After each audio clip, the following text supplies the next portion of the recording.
Rebellious disciple, you have harmed your fellow disciples, yet you remain unaware of your transgressions. Crack! Hissed before Ling Yun could fully regain her senses from the disorientation. A fierce lash struck her back, jolting her into clarity. Sixth junior sister, why not simply apologize to your master?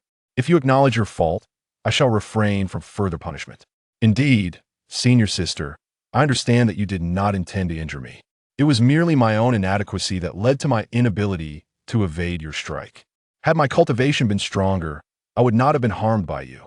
Though my current abilities have regressed, I shall strive to recover them through diligent practice in the future. Ling Yun had gleaned all she needed from the memories of the original owner. The first to speak was her so-called eldest senior brother, Yi Tian.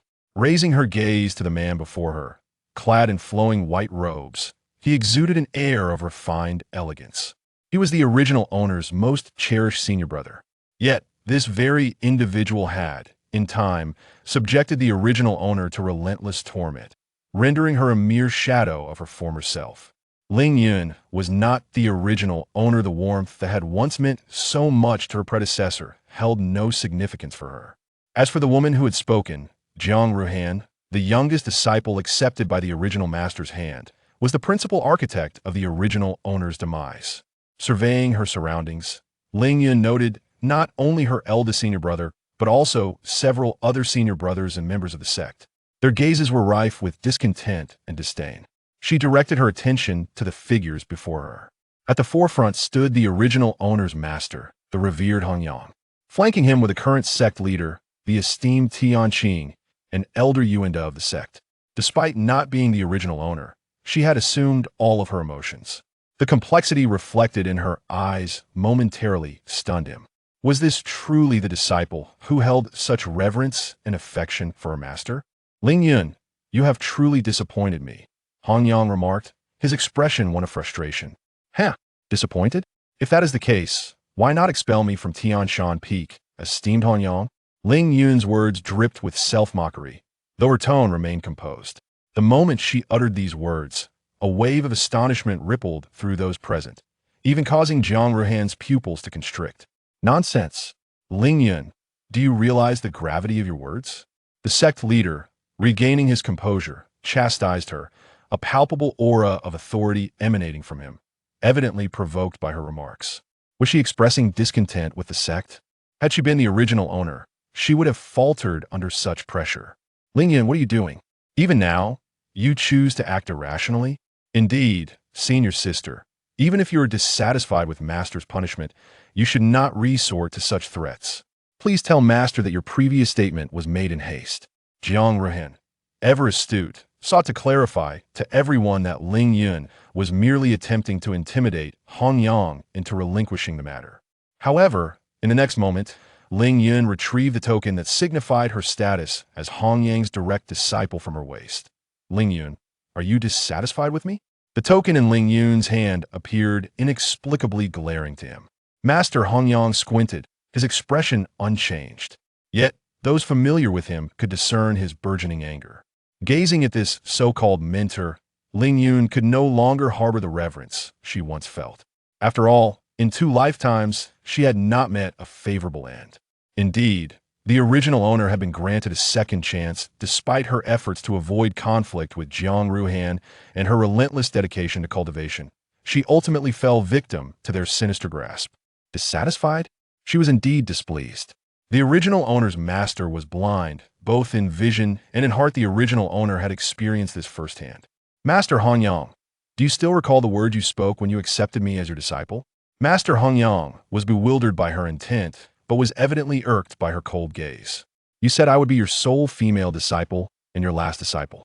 You vowed to treat me as your own daughter, to shield me from any humiliation. Do you remember? Yet, I suppose it is my folly for having taken your casual words to heart in my youth. These were the questions the original owner had long wished to ask him, but had never voiced. Now, as Ling Yun articulated them, she felt an unusual calm, devoid of intense emotion. The onlookers were once again astonished by Ling Yun's audacity. Could it be that she had lost her mind, daring to confront Master Hongyang in front of everyone? Eyes turned involuntarily toward Master Hongyang, for these words were uttered when he had publicly accepted Ling Yun as his disciple before the entire sect. At that time, the entire sect had envied Ling Yun for having such a protective master. Yet, here was a venerable figure publicly caught in a lapse of judgment. With his gaffe exposed before the crowd, Master Hongyang's expression darkened. The sect leader cast a glance at Master Hongyang. He was aware that the fault lay with Master Hongyang. Yet, as his disciple, Ling Yun should not have embarrassed her master in public. Such actions could undermine Master Hongyang's dignity. If this were to spread, it would not bode well for their sect. Senior sister, is it true that your dislike for me stems from Master accepting me as his disciple? If you truly cannot abide me, I can withdraw from Tianshan Peak, as long as you do not hold Master accountable. Ling Yun, enough. What else can you do besides bully the junior sister? Do not be disheartened. Junior sister Master will surely not acquiesce. As long as you remain our junior sister at Tianshan Peak, you shall always be our junior sister, and nothing can alter that. Indeed, junior sister, you will forever be our beloved junior sister. Ling Yun, when did you become so malicious? I recall a time when you were so kind-hearted that you could not bear to harm even a fly. Jiang Rehan feigned innocence, eliciting sympathy from several senior brothers present. Before she could utter a word, they hastily placed all the blame squarely upon her. Observing her senior brothers rallying in defense of Jiang Ruhan, Ling Yun found it rather amusing. She had yet to express herself, yet she had already been transformed into the embodiment of villainy. You truly make me feel nauseated. Having resolved to sever all ties with them, she felt no obligation to offer them any semblance of respect. What did you say? Ling Yun had never spoken harshly to her seniors, so they were taken aback, questioning if they had misheard her. What? Are your eyes blinded and your hearts closed, and now your ears deaf as well? Allow me to exhibit my immense mercy and repeat myself. You truly repulse me, do you comprehend now? Ling Yun no longer harbored any fraternal sentiments toward them, only disdain remained.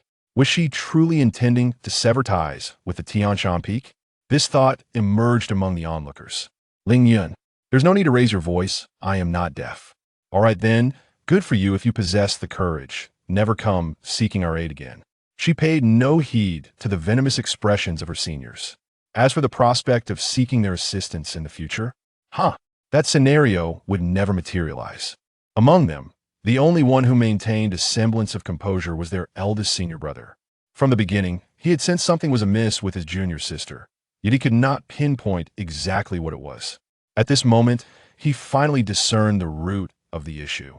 The little sister, who once held only them in her heart, seemed to have undergone a transformation. The shadows of their figures had vanished from her eyes. In an instant, Yi Tian felt panic. He could hardly believe it. Ling Yun, do you realize that upon leaving Tianshan Peak, you will cease to be a direct disciple and instead become an outer disciple? Master, do you believe there is anything of worth here at Tianshan Peak that compels me to remain? The sect leader began to understand that this Ling Yun might not be as docile as she appeared. Moreover, she was resolute in her desire to depart from Tianshan Peak.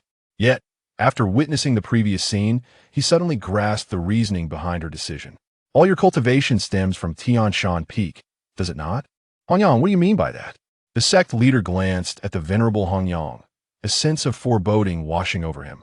As expected, in the next moment, he heard venerable Hongyang coldly declare, since you wish to leave Tianshan Peak, then you must relinquish the teachings you acquired here. Hongyang, master, venerable Hongyang. With those words from venerable Hongyang, all eyes widened in shock. Was he essentially condemning Ling Yun to a life devoid of power? In contrast to the astonishment of the others, Ling Yun appeared remarkably composed. Having traversed 2 lifetimes, she knew this so-called master all too well. In both previous lives, venerable Hongyang had stripped her of her abilities. In her first life, rendered powerless, she became a target for bullying, enduring a living hell. In her second life, she sought an alternative path after losing her powers and ultimately became a notorious figure, hunted by all. In this lifetime, Master Hongyang, have you forgotten that you personally rendered my cultivation futile? What? How is that possible? Yi Tian was incredulous, hastening to stand before Ling Yun and scrutinizing her. What happened? Where's your Dantian? Why is it utterly empty? He grasped her wrist, disbelief etched across his face. The loss of her dantian equated to her becoming a cripple, forever barred from the path of cultivation. Ling Yun merely shook off Yi Tian's grip, rubbing her reddened wrist. Why, Yi Tian, how truly laughable you are. Have you forgotten that it was you who intercepted me? The sound of my dantian shattering surely. You cannot claim you did not hear it? Now you feign surprise? Who are you performing for? The scene from that moment flooded Yi Tian's mind, rendering him momentarily speechless. Indeed, he had heard the sound of something breaking, yet had been wholly consumed with worry for his junior sister's plight, neglecting the significance of it. He instinctively took a few steps back. At this moment, Master Hangyang was also somewhat taken aback. He had not anticipated that his strike had indeed struck her dantian. His previous words had merely been a matter of pride. Hangyang, how foolish you are! The sect leader had not foreseen such an outcome and found himself at a loss for words regarding Master Hangyang. Though some harbored disdain for Ling Yun, they now felt Master Hangyang's actions had gone too far. Jiang Ruhan had remained stunned for a moment, but upon confirming that Ling Yun had truly become a cripple, a smile of satisfaction involuntarily graced her lips. Alas, the attention of everyone remained riveted on Ling Yun and Master Hangyang, leaving no one to notice. My cultivation has been personally dismantled by Master Hangyang. All debts are settled, and from this day forth, I, Ling Yun, shall have no further ties with anyone from Tianshan Peak. As she spoke, she cast the token in her hand towards Master Hangyang. Sect leader, with my cultivation abolished, I am no longer suited to remain within Tianzong. I shall depart immediately. She had no desire to elaborate further. The original owner had perished under the strain of enduring lashes without cultivation. The wounds from the lashes required tending, otherwise she would perish from blood loss upon her arrival. Such a fate was not worth it. Her pale garments were stained crimson over much of their surface. Observing Ling Yun in such a state, the sect leader found himself at a loss for words. With her dantian gone, she could no longer cultivate. Indeed, she was unfit to remain in Tianzong. Yet, he felt a pang of sympathy for her. However, some individuals could not resist interjecting. Senior sister, I am sorry. Tu did not know that Master's actions would lead to the shattering of your dantian. Jiang Ruhan stepped forward, displaying a look of contrition, and then suddenly knelt before Master Hangyang, pleading, Master, I implore you, do not expel senior sister. Without her cultivation, leaving Tianzong would be perilous for her. Observing Jiang Ruhan's performance, she truly felt an urge to applaud, were it not for the inopportune timing. Just look at her demeanor. Those tears came effortlessly, making her a veritable Xia Ziwei of the immortal realm. It is no wonder that she could manipulate the disciples of Tianshan Peak so effortlessly in just a few months. Indeed, not only the Tianshan disciples, but nearly half of the entire Tian sect. Yet, what could be done? Her hands itched, and an itch often compels one to strike. Slap. Junior sister, Ling Yun. Whatever thoughts crossed her mind, Ling Yun acted accordingly. Several disciples from Tianshan Peak swiftly shielded Jiang Ruhan, while her third senior brother, Chun Hao, forcefully shoved Ling Yun aside. Ling Yun, your malice knows no bounds. Junior sister interceded on your behalf, and yet you not only refused to show gratitude, but dared to lay hands on her. They glared at Ling Yun in anger, while Yi Tian wore a look of disappointment. Gratitude? Does she deserve it? Ling Yun scoffed, her gaze mockingly fixed on the still astonished Jiang Ruhan. You, brothers, please do not be angry. Senior sister must be heartbroken over her loss of cultivation. I bear her no ill will as long as she feels better. I am willing to overlook it. Jiang Ruhan, having regained her composure, swiftly adjusted her emotions. Junior sister, your kindness is commendable, but some individuals are simply unworthy. With that, she shot a fierce glare at Ling Yun. I had no intention of revisiting this matter, yet some people feel the need to prance before me like clowns, incessantly reminding me.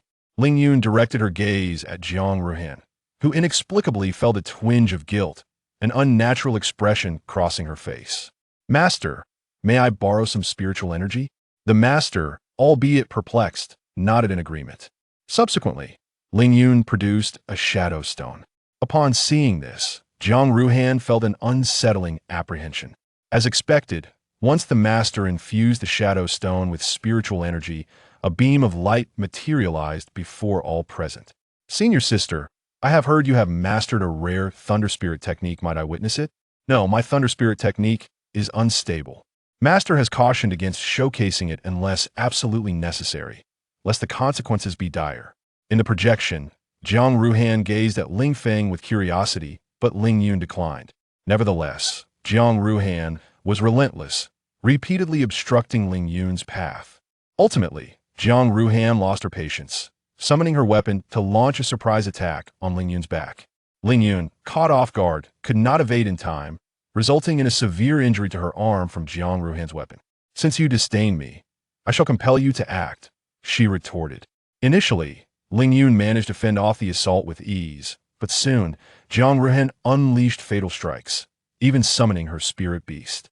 In a desperate bid for survival, Ling Yun was forced to employ her thunder spirit technique, with predictable results. Ling Yun was unable to control the technique, and, as anticipated, it spiraled out of control. The ensuing scene took everyone by surprise. In an act of self-sacrifice, Ling Yun endured her own thunder spirit attack to save Jiang Ruhan. Chapter 3. The beast sex indifference to whom it loves. Subsequently, the appearances of revered Hanyang and Yi Tian unfolded.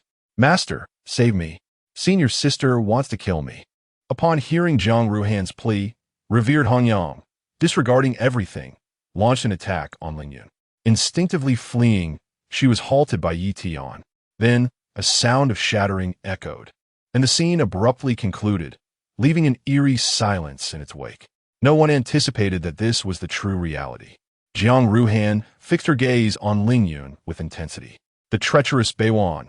How could she not have realized that everything was captured on the Shadow Stone? Alas, she had not imagined such a truth to exist. Jiang Ruhan, who usually appeared delicate and fragile, harbored such cunning, even resorting to a sneak attack. Was it not she who had compelled senior sister Ling Yun to act, thereby causing the uncontrollable outburst of her spiritual technique? Indeed, for the sake of saving her, senior sister Ling Yun had borne the brunt of her own power. Who among the Tian sect did not know that the Thunder Spirit technique was a formidable skill? Yet, Jiang Ruhan was not only ungrateful, but ultimately repaid kindness with malice, claiming that senior sister Ling Yun sought her demise. Revered Hanyang, too, displayed a heartless disposition, striking at Ling Yun without thorough investigation. That shattering sound, just now, was likely the result of Ling Yun's dantian being compromised.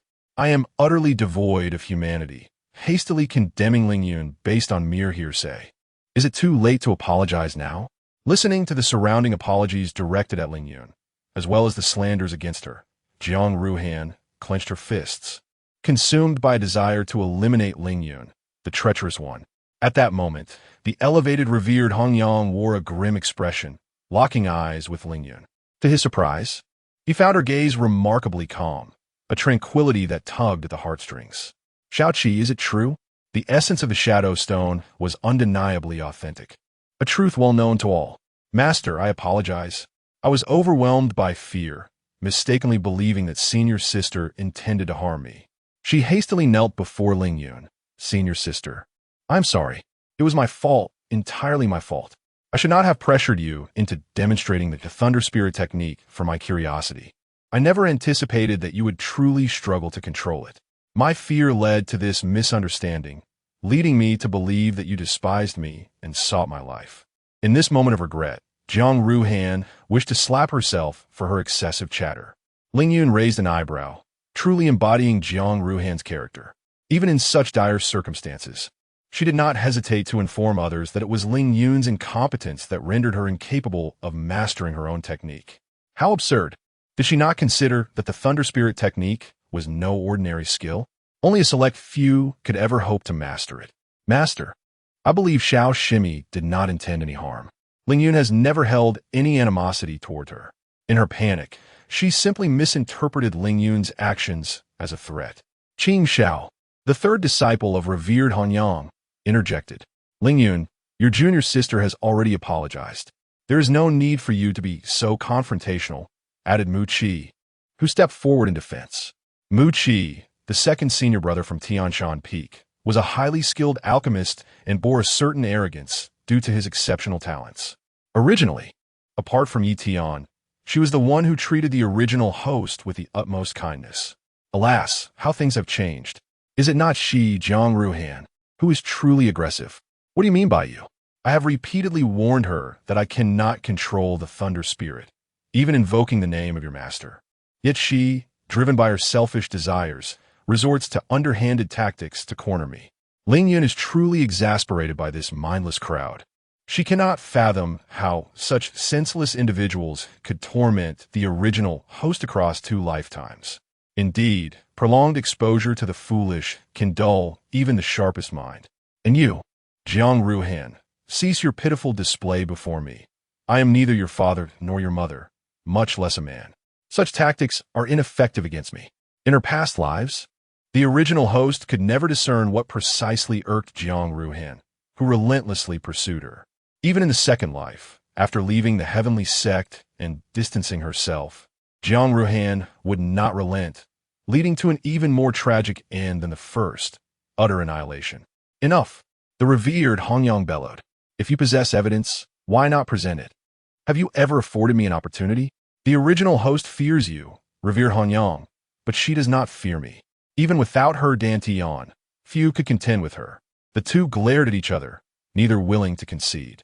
Now that the misunderstanding is resolved, there is no need for you to depart from Tianshan Peak. As for your Dantian, I shall devise a solution for you. The revered Hongyang sighed, after a lengthy silence. After all, this was indeed his oversight.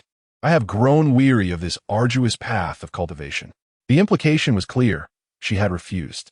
She merely wished to see Jiang Ruhan suffer. This sect can favor whomever it pleases. She desires no part of it. Did they truly believe revered Hongyang acted from genuine concern? It was merely a matter of salvaging his own reputation. Sixth junior sister, do not be headstrong. How could a cultivator tire of their practice? Yi Tian observed his familiar, yet unfamiliar junior sister with unease. Enough, I am fatigued, Ling Yun declared, unwilling to engage further with those of questionable sanity. Zect Lida. Can I trouble you for some healing elixirs? Surely, you do not wish for me to perish before I can even leave the sect? The original host had been exceedingly humble, sacrificing all her resources for those heartless senior brothers, leaving herself with no retreat. Only then did the sect leader direct his attention to Ling Yun's injuries and produced an elixir. This individual truly cannot die. Without concern for the potential flaws in the sect leader's elixirs, she consumed it directly. The effect of the mid-grade healing elixir was not remarkable, but at least the bleeding ceased and the pain was dulled. Sect leader, I am leaving. May we meet again, though I hope it will not be soon. Everyone silently parted to create a path for Ling Yun. In that moment, none mocked her. Suddenly recalling something, Ling Yun halted and turned to Jiang Ruhan, who remained kneeling, eyes aflame with indignation. Caught unprepared to mask her emotions, she locked eyes with Ling Yun. Ling Yun's lips curled into a slight smile, sending a chill down Jiang Ruhan's spine. Jiang Ruhan, do you still remember your true identity? The sudden remark left everyone bewildered. What could it possibly mean? All eyes turned towards Jiang Ruhan, who, akin to a startled bird, appeared greatly unsettled. The people of Tianshan Peak were equally perplexed. From Ling Yun's words, it seemed the two were acquainted, yet they had never heard either mention the other. You, be silent, do not speak, Jiang Ruhan shouted, interrupting Ling Yun before he could continue. It seemed she was on the verge of lunging at him. The Tianshan Peak members were taken aback. This was the first time they had witnessed such a side of Jiang Ruhan. In their memories, she was a gentle and kind-hearted individual. Jiang Ruhan, as my maid, betraying your master, you must understand the consequences you are to face. I eagerly await the day you return to the Ling family. Jiang Ruhan, do relish your forthcoming life in the sect. Chapter 4. The Confrontation. No more pretense as they watched Ling Yun's graceful figure depart. Echoes of her final words resonated in everyone's minds. A maid? Sister Ling Yun. No. Did she just refer to Jiang Ruhan as her maid? Surely I must have misheard. This cannot be true. If it were, why would Jiang Ruhan dare to defy her? Aren't you curious about the Ling family that Ling Yun mentioned? You can't possibly mean the Ling family of the Azure Dragon Kingdom, the renowned reclusive family? No, that's inconceivable. If that were the case, how could she possibly be here at our heavenly sect? No matter how powerful the heavenly sect may be, it pales in comparison to the four great reclusive families. They must simply share the same surname. Listening to the discussions around her, Jiang Ruhan's complexion turned ashen, her animosity towards Ling Yun reaching its zenith. This impudent girl must have done this on purpose, seeking to provoke disdain from everyone. How dare she compare herself to me, simply because she hails from a more privileged background? Honyang, what is the meaning of this? Is Ling Yun truly associated with that reclusive Ling family? The heavenly sect has never inquired about a disciple's background. Even if one were a beggar, as long as they passed the assessment, they could become a disciple of the heavenly sect.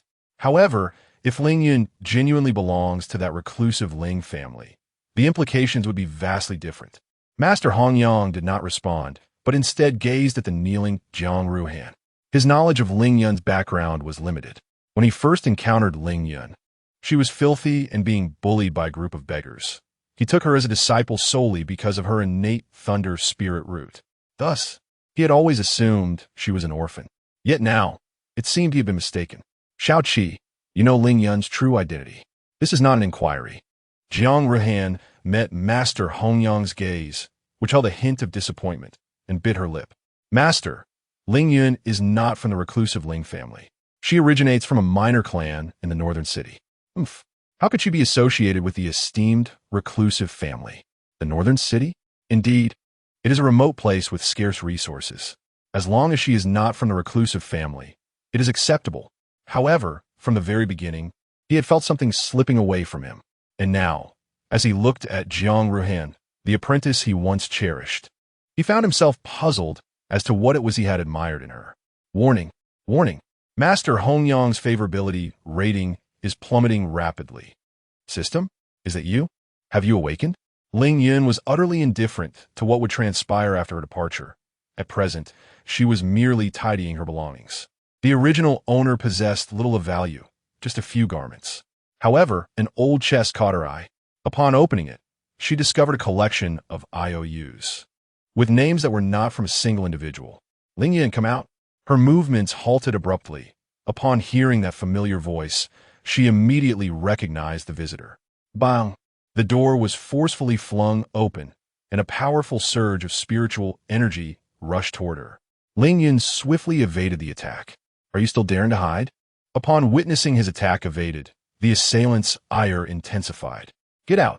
Facing this individual, Ling Yun exhibited no semblance of restraint. If the others from Tianshan Peak were deemed wicked, then the man before her, Zhou Wenxuan, was the epitome of malevolence. A demon who, after severing ties with the original host beyond redemption, extended his insidious grasp towards her.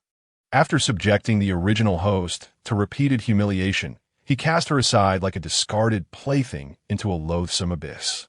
That abyss represented the original host's nightmares and inner demons, which had taken root within her, persisting even in a new life. Ling Yun's fury and hatred were unabashedly evident. As his cultivation harmonized perfectly, he charged headlong into the confrontation, ready to strike.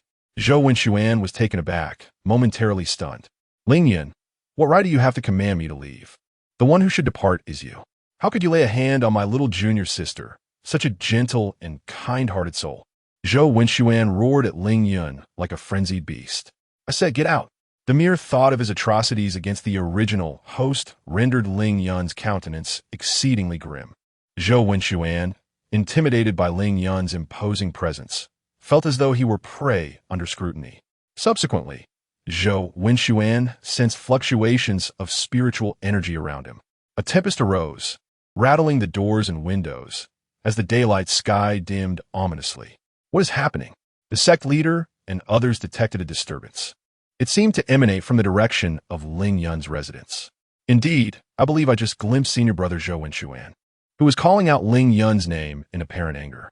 Alarmed, Yi Tian, recalling the recent circumstances surrounding Zhou Wenxuan and the sixth junior sister, hastily made his way toward Ling Yun's dwelling. I shall see for myself. Others followed suit, quickening their pace. Zhou Wenxuan had always been protective of the junior sister Jiang Ruhan. Not long ago, he had avenged her by severely injuring Ling Yun, only to face punishment from Master Hongyang and be sent away for training. Now, upon his return, It seemed he had caught wind of Jiang Ruhan's injuries at Ling Yun's hands and sought further confrontation. Bang! Splutter. Fourth junior brother. As Yi Tian stepped into the scene, he was met not with the anticipated confrontation, but with Zhou Wenxuan being hurled from Ling Yun's chamber, crashing against the courtyard wall, blood spilling forth. All who followed were left dumbfounded. What was happening? Why was it Zhou Wenxuan who was injured? Where was Ling Yun? Zhou Wenxuan, should I lay eyes on you again? It will not merely be an injury next time. Ling Yun emerged from her quarters, her aura undiminished. Observing the spirited Ling Yun, everyone was left bewildered. What was transpiring? Hadn't Ling Yun's dantian been shattered? How could she still exude such formidable power? This was not the demeanor of a mere wastrel. Moreover, had they missed something crucial? Why did Ling Yun's gaze toward Zhou Wenxuan radiate such terror? It seems as though she harbors an intense desire to eliminate senior brother Zhou Wenxuan. Even when Zhou Wenxuan severely injured her last time, she exhibited not a hint of animosity towards him. What could possibly be the reason behind this? Ling Yun, do you not owe us an explanation? The sect leader furrowed his brow, unable to comprehend how someone whose dantian had been crippled could recover overnight. Ling Yun, while it is understandable that you lament the loss of your cultivation, you should not resort to practicing demonic arts. Jiang Ruhan could hardly believe her eyes. She had witnessed firsthand the emptiness within Ling Yun's body. The words of slander flowed effortlessly from her lips. If you wish to silence yourself forever, I would not mind taking on that task for you. Ling Yun's gaze was frigid, sending a shiver of fear through Jiang Ruhan. She could not fathom why she remained so arrogant at this moment. Junior sister, you have deeply disappointed me. Even without cultivation, you should not delve into those unorthodox practices. Yi Tian felt a profound sense of disappointment. He had always believed that junior sister was merely having a moment of irrationality, and that with proper guidance, she would eventually come to her senses. If you cannot articulate your thoughts, you may choose to remain silent. No one is forcing you to speak. Chapter 5. The system I seized indeed. The peaks of Tianshan are perilous, and it would be prudent for her to vacate this place promptly. Unlike Yi Tian and the others, the sect leader and Master Hongyang were not so foolish. Ling Yun bore no trace of demonic energy. Yet one could not entirely dismiss the possibility of concealed artifacts. But could that truly be the case? Ling Yun was enveloped in spiritual energy. They were baffled by this peculiar phenomenon. Is it possible to cultivate without a dantian? Such an idea was unheard of. Junior sister, Ling Yun, what are you intending to do? Suddenly, Ling Yun darted forth, extracting Jiang Ruhan from the crowd. Her movement was so abrupt that no one anticipated it. Knowing full well my disdain for you, why do you persist in appearing? Is it for the sake of tormenting me? Ling Yun disregarded the others, tightening her grip on Jiang Ruhan. Cough, cough, let go of me. Jiang Ruhan's face was a mask of terror as she struggled relentlessly. She could feel that Ling Yun was genuinely intent on her demise. Ling Yun, what are you doing? Release junior sister at once. Are you attempting to commit fratricide? Zhou Wenxuan, witnessing Jiang Ruhan's distress, was beside himself with anxiety. How dare she? Impudent. Ling Yun, having lost her patience, launched another assault towards Zhou Wenxuan. Observing this, Master Hongyang ceased to ponder how Ling Yun could wield spiritual power without a dantian and intervene to thwart her attack. Yet, the ensuing spectacle left the onlookers in stunned disbelief. Master Hongyang was unable to intercept Ling Yun's strike. Zhou Wenxuan was further injured, flung 10 meters away once again. How could this be? Gazing at his own hands, he could not fathom the reason behind such an outcome. Even if her cultivation remained, she was merely at the initial stage of the true spirit realm, second level. Have you truly mastered some unorthodox technique? Beyond this explanation, he could conceive of nothing else. The denizens of Tianshan are indeed a shameless lot, each more audacious than the last. Is it the case that if Master Hongyang cannot prevail, the opponent must have resorted to dubious practices? Originally, she had no desire to quarrel with this group, yet they continually provoked her, making her plight unbearable. Indeed, those with tender hearts are often susceptible to bullying. If that is the case, let all those who wish to oppress her first weigh their own merits. System, come forth quickly. If you do not appear soon, I shall perish. Jiang Ruhan repeatedly called out to the system. In response, she was met with a series of system alerts. Warning, warning, fortune is depleting. Warning, warning, fortune is depleting. As Jiang Ruhan sought assistance from the system, she failed to notice that the hand gripping her throat had relaxed. At the moment the system's warning resonated, Ling Yun felt a disturbance not of this realm. Ling Yun, release Jiang Ruhan at once. This is not a place for your rampage. The sect leader's expression had also darkened considerably. Ling Yun relinquished her hold on Jiang Ruhan, who gasped for air, her breath coming in heaves. Regaining her composure, she cast a defiant glance at Ling Yun. Regardless of how audacious you may be, this is the heavenly sect, and she is a disciple of the heavenly sect. You should release her obediently. Ling Yun, perceiving the provocation, chose to disregard it, instead crouching beside Jiang Ruhan. Curiosity gnawed at me as to why the original owner could never escape. I now seemed to grasp the reason. Ling Yun reached out and grasped a strand of Jiang Ruhan's hair, a smile gracing her face, reminiscent of a wayward scion. I did not comprehend your words. Under Ling Yun's piercing gaze, I felt as though she could see right through me, leaving no secrets hidden. Ling Yun, you're no longer a member of the heavenly sect. Depart now, and I shall consider this matter as though it never occurred, the ignored sect leader interjected, her tone laced with hostility. Ling Yun continued to ignore the sect leader. Ling Yun, do you intend to oppose the heavenly sect? Release the junior sister at once. Should any harm befall her, I shall ensure you pay dearly. Shall we find a place to converse? Ling Yun, disinterested in the mindless disciples of Tian Shan Peak, chose to disregard them entirely. No, Irafuza. That is not for you to decide. Ignoring Jiang Ruhan's protests, she seized her shoulder and vanished from sight in an instant. This is teleportation, the sect leader exclaimed, glancing at venerable Hongyang, who was equally astounded. Teleportation is a feat achievable only by those who have entered the Holy Realm. How could Ling Yun possibly possess such power?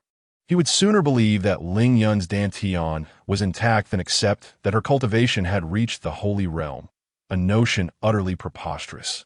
Not only were the two of them stunned, but the others were also rendered speechless by the shock Ling Yun had inflicted upon them that day. Ling Yun, release me at once. I am a disciple of venerable Hongyang. Ling Yun, if you treat me this way, my senior brothers will certainly not spare you. Ling Yun, if you release me, I shall plead for you, urging Master to accept you as a disciple once more. What exactly are you attempting to accomplish? Jiang Ruhan began to realize that Ling Yun's dantian might be damaged, yet her cultivation still surpassed her own. Ling Yun exhibited no inclination to acknowledge her. Jiang Ruhan felt on the verge of madness. Here will suffice. With a dismissive throw, she cast Jiang Ruhan to the ground as though she were refused. Swiftly, she set up a formation. Jiang Ruhan surveyed her surroundings. This was no longer the heavenly sect.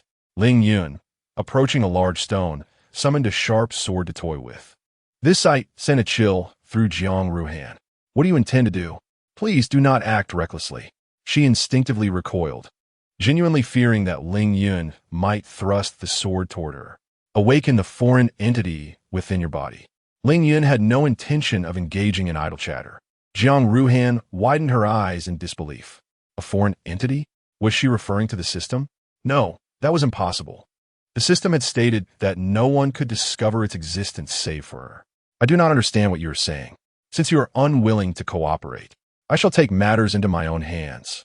With that, a surge of spiritual energy struck Jiang Ruhan's mind. Before she could evade, her body felt as though it had been ensnared by an unseen force, rendering her immobile. Who are you? The system, which had remained in slumber, was abruptly awakened by a powerful force. It soon realized it was being forcibly severed from its bound host. No, host, what are you doing? Counterattack quickly. The system sensed that if it were to part from its host this time, the consequences would be dire. Jiang Ruhan could distinctly hear the system's cries for help. Yet she found herself powerless. She could only watch helplessly as the connection between her and the system gradually faded away. A cry of despair echoed as the system was detached. Observing the dark, amorphous entity in her hand, Ling Yun expressed a degree of disdain. Is this what they call an alien species? It is utterly repugnant. Chapter 6. A mere means of transportation. Who are you, really? Gazing at the woman before it. It was certain that she was not the original host.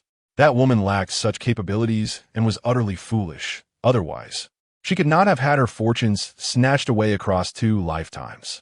Indeed, it had always been aware of the original host's continuous rebirth, yet for reasons unknown, this time the original host had vanished after her reincarnation, which subsequently led to its own slumber.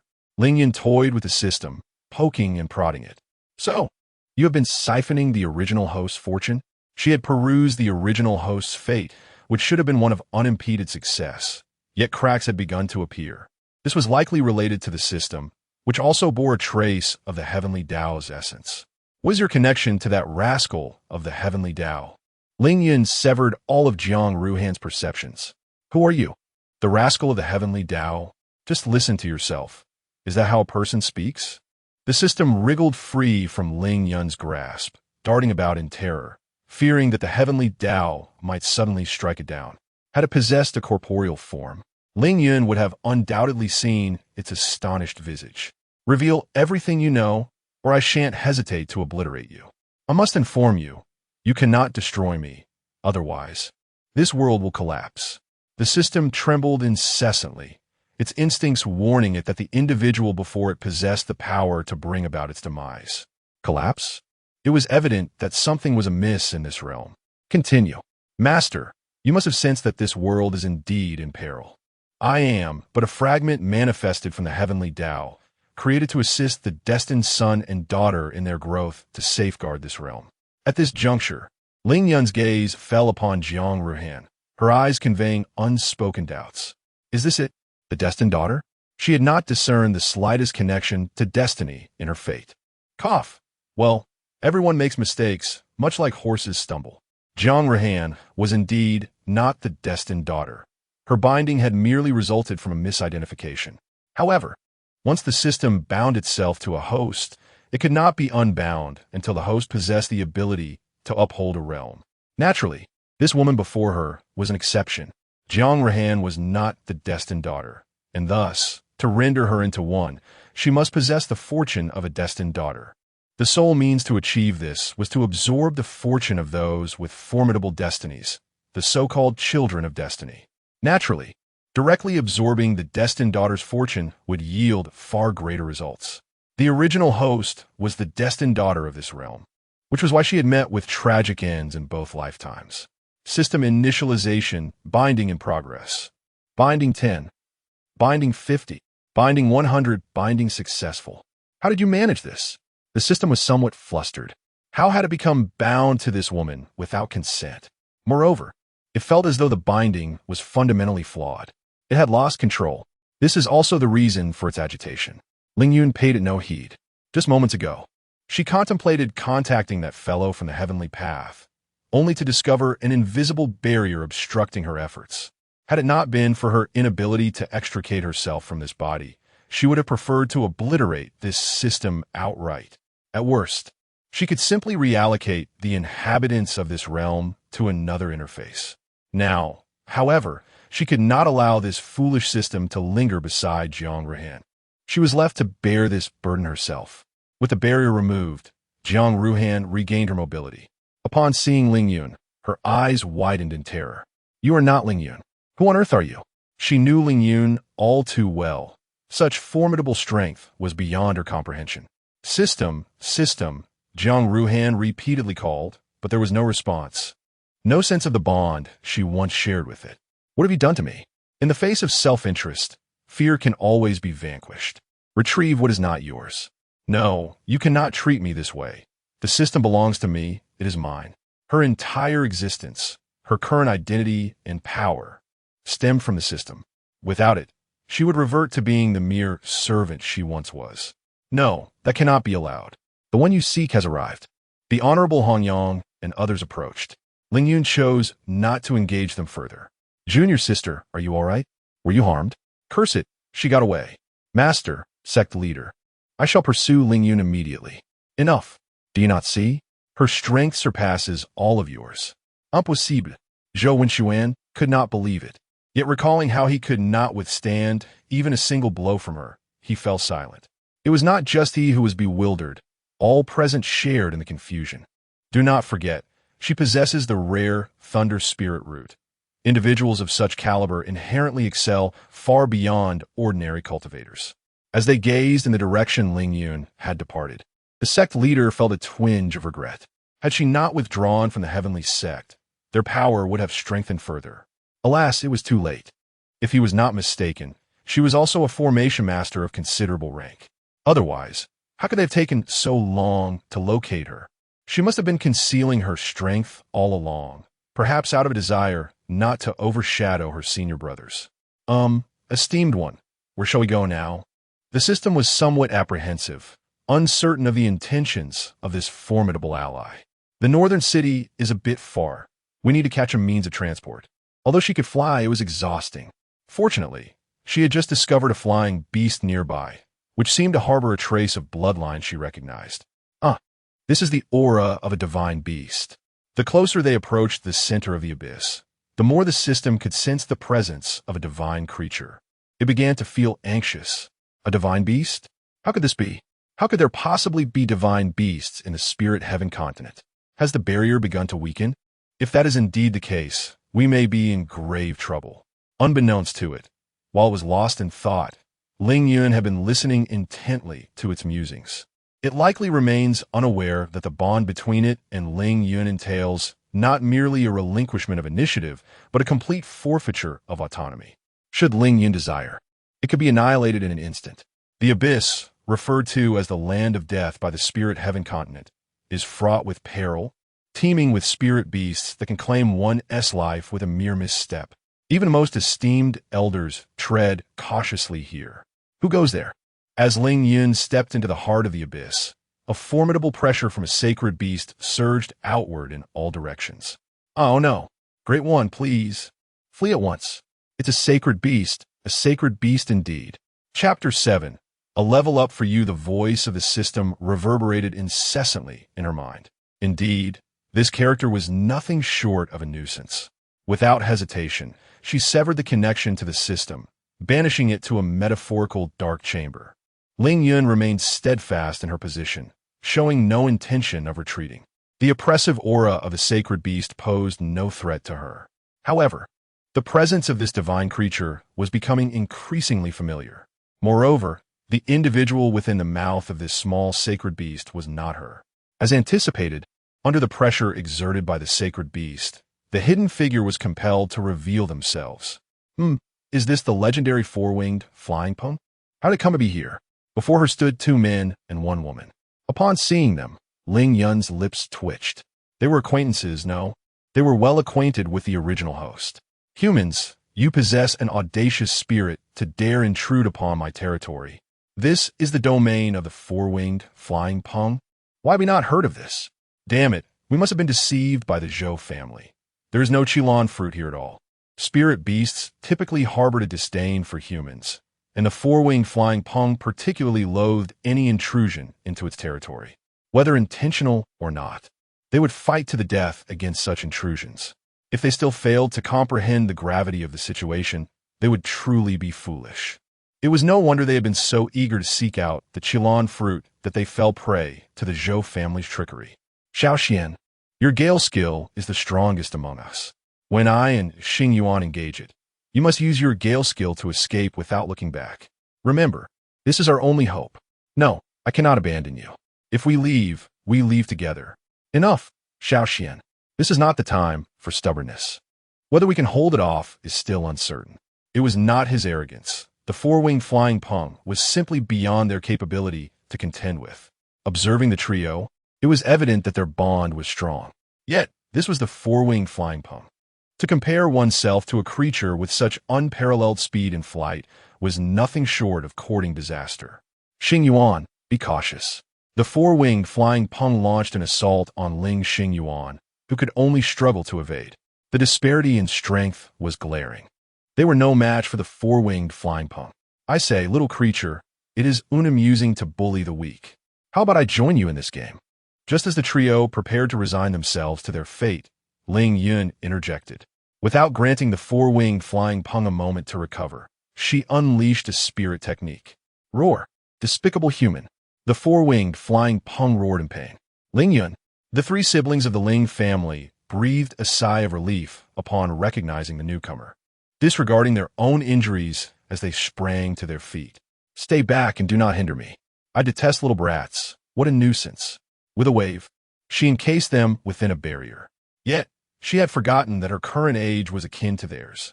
Human, who are you? Upon seeing the newcomer, the tone of the four-winged flying Peng inexplicably softened. Whether it was a mere illusion or not, its instincts warned it that this human was perilous. Yet, it also sensed an aura from this individual that beckoned it to draw closer. To the observer, she appeared merely as a young girl. Yet she was neither foolish nor naive, and certainly not reckless. The instincts of a holy beast were infallible. Could it be that this was an ancient entity masquerading in the guise of youthful humanity? Ling Yun cast her gaze upon the four-winged flying Peng, a flicker of astonishment crossing her eyes. Within this creature coursed the remnants of the golden-winged Great Peng's bloodline, remarkably pure at that. No wonder it felt so familiar. When did that fellow arrive in this realm and leave behind an offspring? Yet, it was indeed characteristic of his nature. The mere thought of the roguish, golden-winged Great Peng made her cringe. He probably had no inkling of his progeny's existence. What a pitiable little soul, born in a place where spiritual energy was scarce. Otherwise, according to the proclivities of their lineage, it shouldn't have yet failed to awaken its inherent bloodline. If the others were to discover that yet another king had emerged from their clan, they would surely be eager to whisk it away. Since fate had brought them together, she resolved to assist that old rascal and help the four-winged flying Peng awaken its bloodline. Little one, do you wish to awaken the bloodline of the golden-winged Great Peng within you? She inquired. The four-winged flying Peng looked puzzled. The bloodline of the golden-winged Great Peng? Is that referring to me? How could I not know of such a lineage? Yet, what was the golden-winged Great Peng? Wasn't it a four-winged flying Peng? Had it mutated? It was no surprise it was bewildered. This realm had faced turmoil, severing many traditions. She had learned this from her system. With the break in lineage came a natural disruption in understanding. System, provide me with a drop of the golden-winged Great Peng's essence blood, she commanded, pulling the system from its confinement. Dear Master, it's not that I am unwilling. It's simply that the original host's power is too feeble. Thus the function remains locked, it responded, having finally escaped the boundless darkness. The system was ecstatic, yet before it could revel in its newfound freedom, it heard the Master's request. It trembled in trepidation, fearing it might be cast back into the dark confinement. It vowed it truly did not wish to experience that again. You're truly useless. If this body were not hers, I wouldn't need such an inept system, she retorted. System upgrading. Upgrade successful. The marketplace function is now available. If it upgraded, how did I manage that? Wow. Master, I've upgraded. It suddenly realized this was likely the Master's doing. The system didn't comprehend how the Master accomplished this, but was profoundly impressed. With the upgrade, all previously locked functionalities were swiftly unlocked. After the initial shock, it erupted into exuberant exclamations. How the Master achieved this was no longer of consequence. It was free from the dark confinement. As for the luck points required for purchases in the marketplace, they were no longer an issue. Thus, Ling Yun observed that the items in the marketplace, which previously required luck points for acquisition, now displayed a cost of 0. It seemed this system was not entirely devoid of intelligence. Esteemed one, this is the essence of the golden-winged rock. Please accept it. Listening to the system's obsequious flattery, she couldn't help but wonder what the heavenly Tao had programmed into it. If it possessed a physical form, one might even envision it wagging its tail in submission. As she retrieved the essence of the golden-winged rock, Ling Yun's lips twitched involuntarily. What a remarkable surprise, she exclaimed. She had merely requested a single drop, yet was presented with an entire vial, and not just any ordinary container. This one was at least the size of a river. She was genuinely curious whether this was indeed the blood of that creature. If so, she would love to witness how the heavenly Tao had extracted it. The scene would undoubtedly be magnificent, considering that creature's extreme aversion to pain. extracting a single drop of the golden-winged rock's essence. She directed it into the body of the four-winged rock. At this moment, it could only endure a single drop of the golden-winged rock's essence. Suddenly, a thunderous roar echoed as the world around them transformed dramatically. The surrounding spiritual energy surged ferociously towards the four-winged rock as the winds roared and the clouds surged. Chapter 8. What is happening? Look, what is that? Is there yet another extraordinary treasure emerging? Something feels amiss. Observe closely. The source of this commotion lies in the abyss, and it appears that a thunder calamity is brewing above. Could it be that a spiritual beast from the abyss is on the verge of a breakthrough? If that is indeed the case, the nature of this breakthrough must be formidable. Quickly, inform the head of the family to investigate if there is a fortuitous encounter. We cannot allow the other major families to seize it first. Wait, the commotion has ceased. What is going on? A fleeting phenomenon? As the thunder calamity began to form, Ling Yun effortlessly erected a barrier that isolated it. Those outside could see nothing, while those inside could distinctly sense the surrounding terror.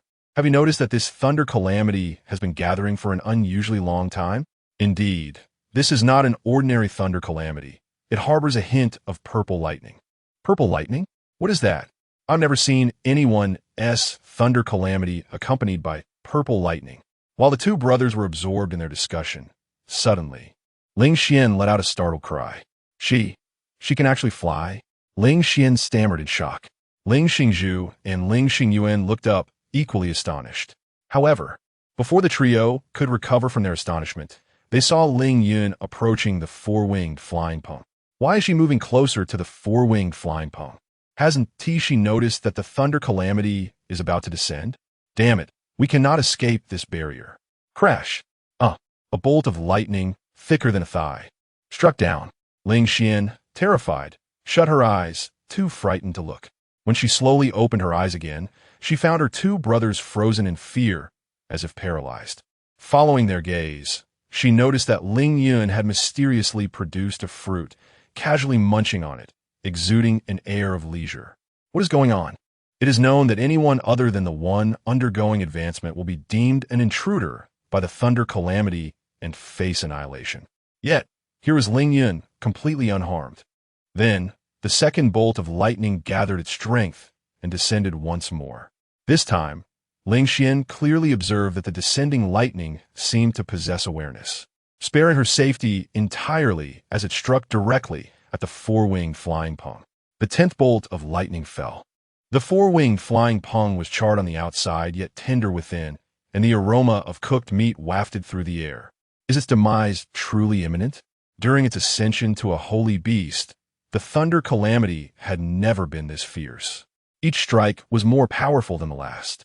The four-winged flying pung had lost all strength to resist the impending thunder calamities. The three siblings sensed the dire state of the four-winged flying pung. However, what transpired next would be etched into their memories for eternity.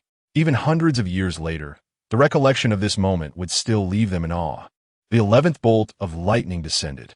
Just as it was about to strike the four-winged flying pung, Ling Yun, who had been observing from her position, finally moved. Approaching the four-winged rock, I extended my hand to directly catch the lightning calamity, and with a swift motion, I sent it back. The three siblings were left in a state of shock, at a loss for words to describe the overwhelming sensation they were experiencing. Yet, this was merely the beginning. I remarked, if you continue to strike down like this, the mode of transport I have just acquired will be obliterated. Or perhaps you wish to serve as my means of conveyance. Ling Yun gazed intently at the dark clouds of tribulation above, slowly beginning to speak. Should anyone have noticed those clouds, they would have seen the electric sparks dancing within, as if startled. Indeed, the clouds were genuinely alarmed. Why is she here? This formidable being could make even the mightiest of leaders hesitate in retreat. It was baffled by her sudden presence and appearance.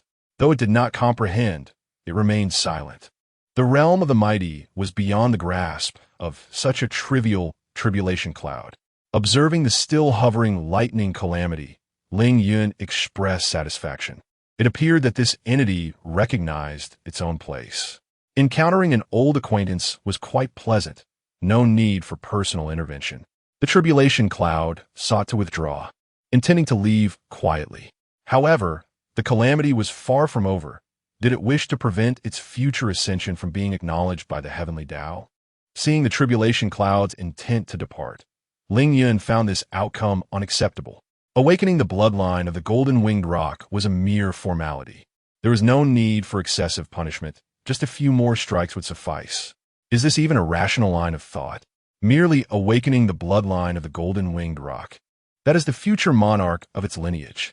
It had already shown leniency due to the circumstances of this continent. Otherwise, with its frail stature, it would have perished upon the second strike of the calamity. Forget it. Even the mightiest fear this presence. I dare not provoke it. Thus, the Ling siblings witnessed the once terrifying lightning calamity diminish into feebleness. They felt that should it strike them, it would be but a mere annoyance. After the subsequent strikes were dealt, a brilliant light enveloped the four-winged rock. As the radiance dissipated, it transformed into the six-winged rock, having fulfilled its purpose. The tribulation cloud seized the opportunity to slip away. I have succeeded. The six-winged rock was astonished it had survived. Thank you for your benevolent intervention. Without you, I fear I would never have awakened the bloodline within me, and even if I had, I would likely have perished beneath the calamity. Please, allow me to follow you. The golden-winged rock, once devoted, now pledged unwavering loyalty. Ling Yun, naturally, did not refuse. It seems the commotion you caused during your awakening has attracted quite a number of cultivators. Those individuals were blocked by her barrier, and the crowd surrounding them continued to grow, showing no signs of dispersing. It was somewhat her fault for not establishing the barrier sooner. It was not fear of the cultivators, but rather a disdain for the ensuing trouble. My lord, I shall drive them away at once. No need. Let us depart this place and take those three little ones with us. Yes, my lord. Although it still harbored a disdain for humanity, it was compelled to heed the commands of its elders. Oh, the barrier has vanished? As Ling Yun dispelled the enchantment, the group of cultivators immediately sensed the change. Without a moment's hesitation, they rushed inside, unperturbed by the presence of the spiritual beasts. Meanwhile, Ling Yun and his companions had already boarded the six-winged rock and departed. The speed of the six-winged rock was astonishing, surpassing even that of a phoenix. Are you truly Ling Yun? On the back of the six-winged rock. The three siblings of the Ling family found themselves still in a state of disbelief. After a considerable time, Ling Xingzhu finally mustered the courage to inquire. Yet, gazing at the familiar Ling Yun now filled them with an overwhelming sense of pressure. Does your rear still ache? Ling Yun did not respond directly to his inquiry, but instead flashed a mischievous grin, his gaze inadvertently drifting towards his posterior. For a moment, Ling Xingzhu and the others were momentarily taken aback. And you, have you changed your sheets? Surely, they are not still as gaudy as before. As for you, the third young master of the Liu family next door. Silence. You're not permitted to speak. Chapter 9. Annulment. Ling Xian abruptly rose to her feet, vociferously interrupting Ling Yun from continuing her speech. Her face flushed crimson, and she glared at Ling Yun with palpable anger.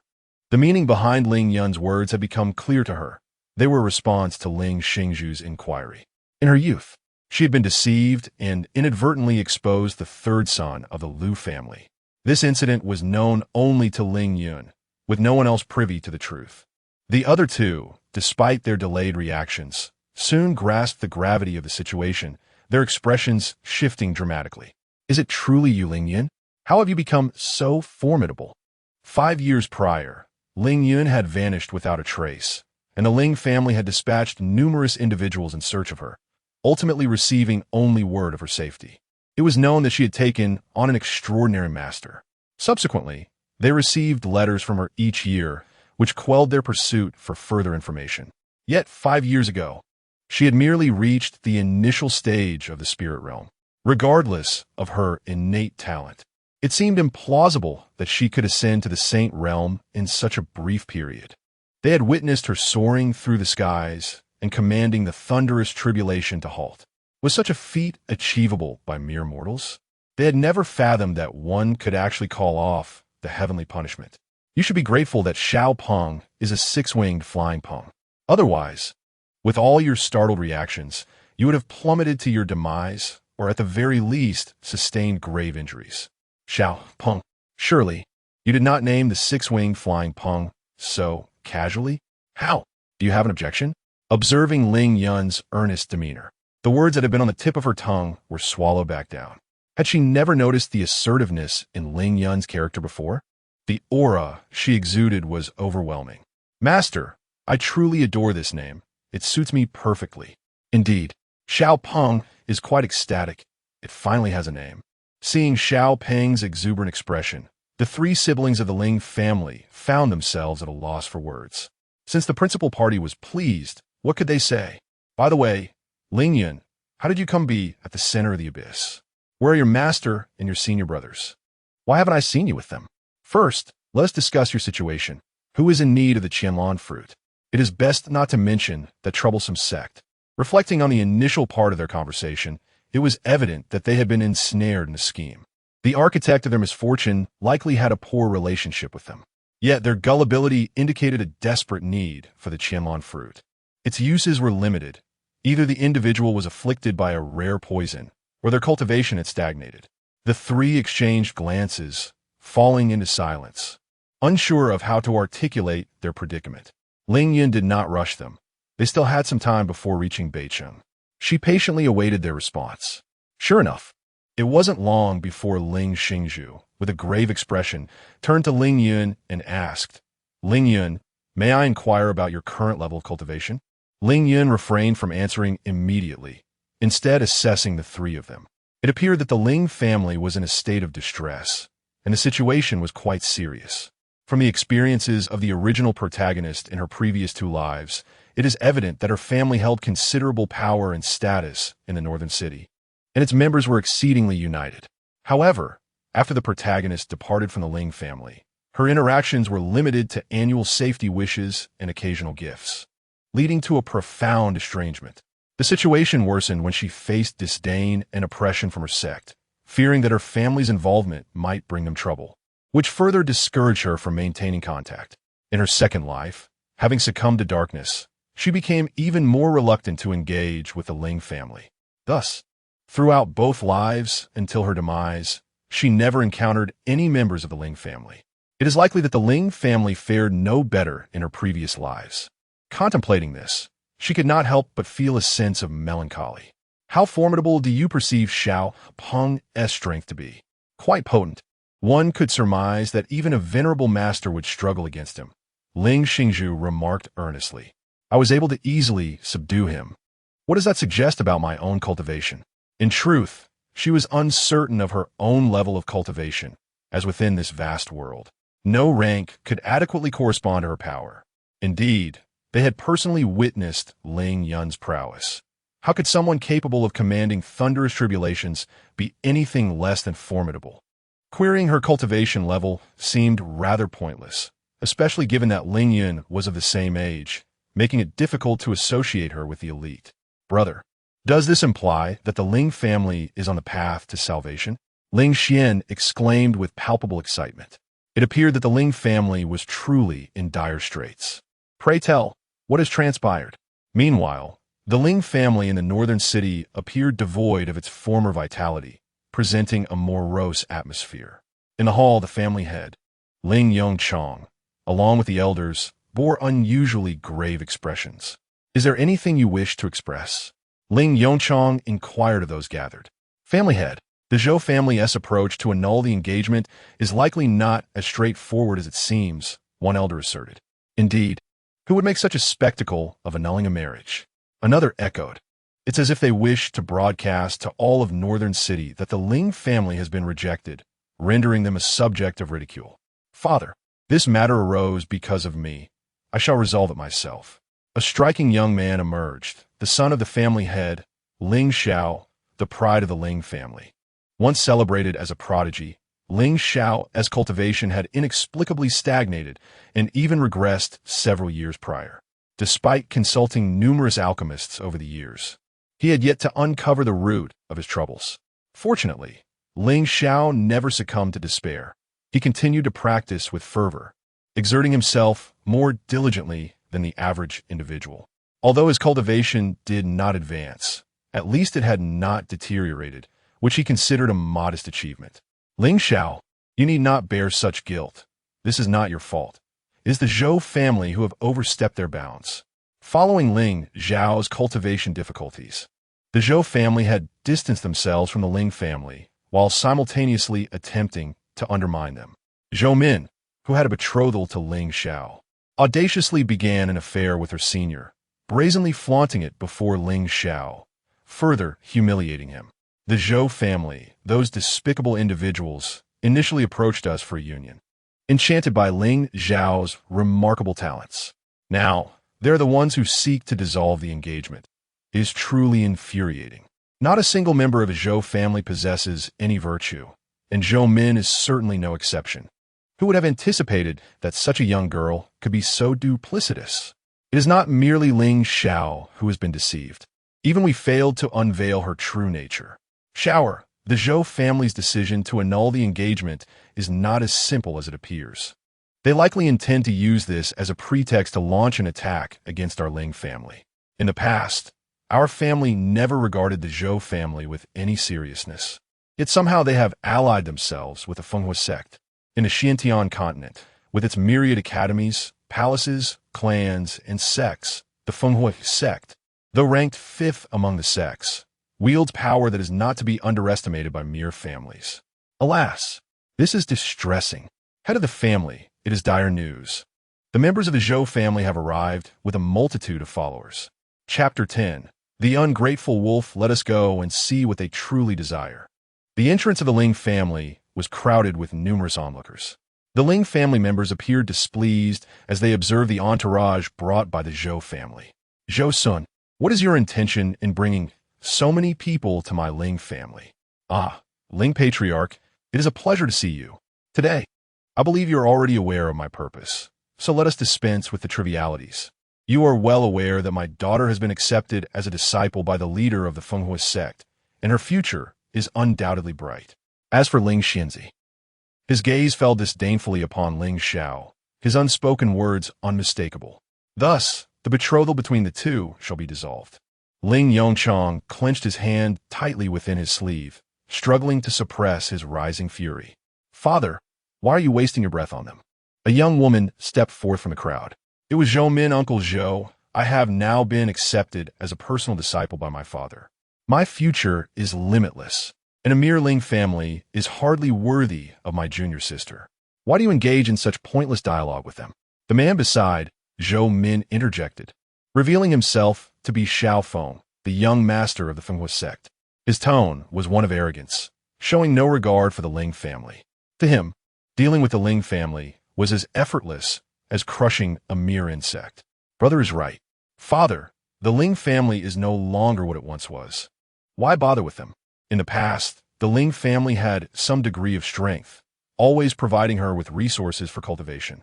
However, after Ling Xiao's inexplicable decline in abilities, those resources had ceased, redirected to support Ling Xiao instead.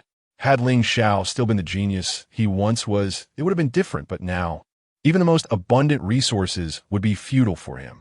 It would be far more beneficial to provide them to her. If it were not for Ling Xiao's regression, she would indeed have been reluctant to part with her fiancé, for she had yet to encounter anyone more handsome than him. Zhou Min failed to consider that the Ling family's resources were naturally intended for their own kin, and she had yet to officially enter the Ling household. Receiving any resources at all was already a privilege. A quintessential ungrateful wolf. Zhou Min, you truly are an insatiable, ungrateful wolf. You have received countless benefits from our Ling family over the years, yet I wonder, what face do you possess to consume such generosity? As Zhou Min continued to insult the Ling family, Ling Xiao could no longer remain calm. He had come to see her repugnant demeanor clearly. He felt a sudden relief in having devoted himself entirely to cultivation these past years, avoiding the embarrassment that could have ensued. There was no need for him to show the Zhou family any courtesy. Ling Xiao, you seek death. Zhou Min glared at Ling Yun, her teeth clenched in fury.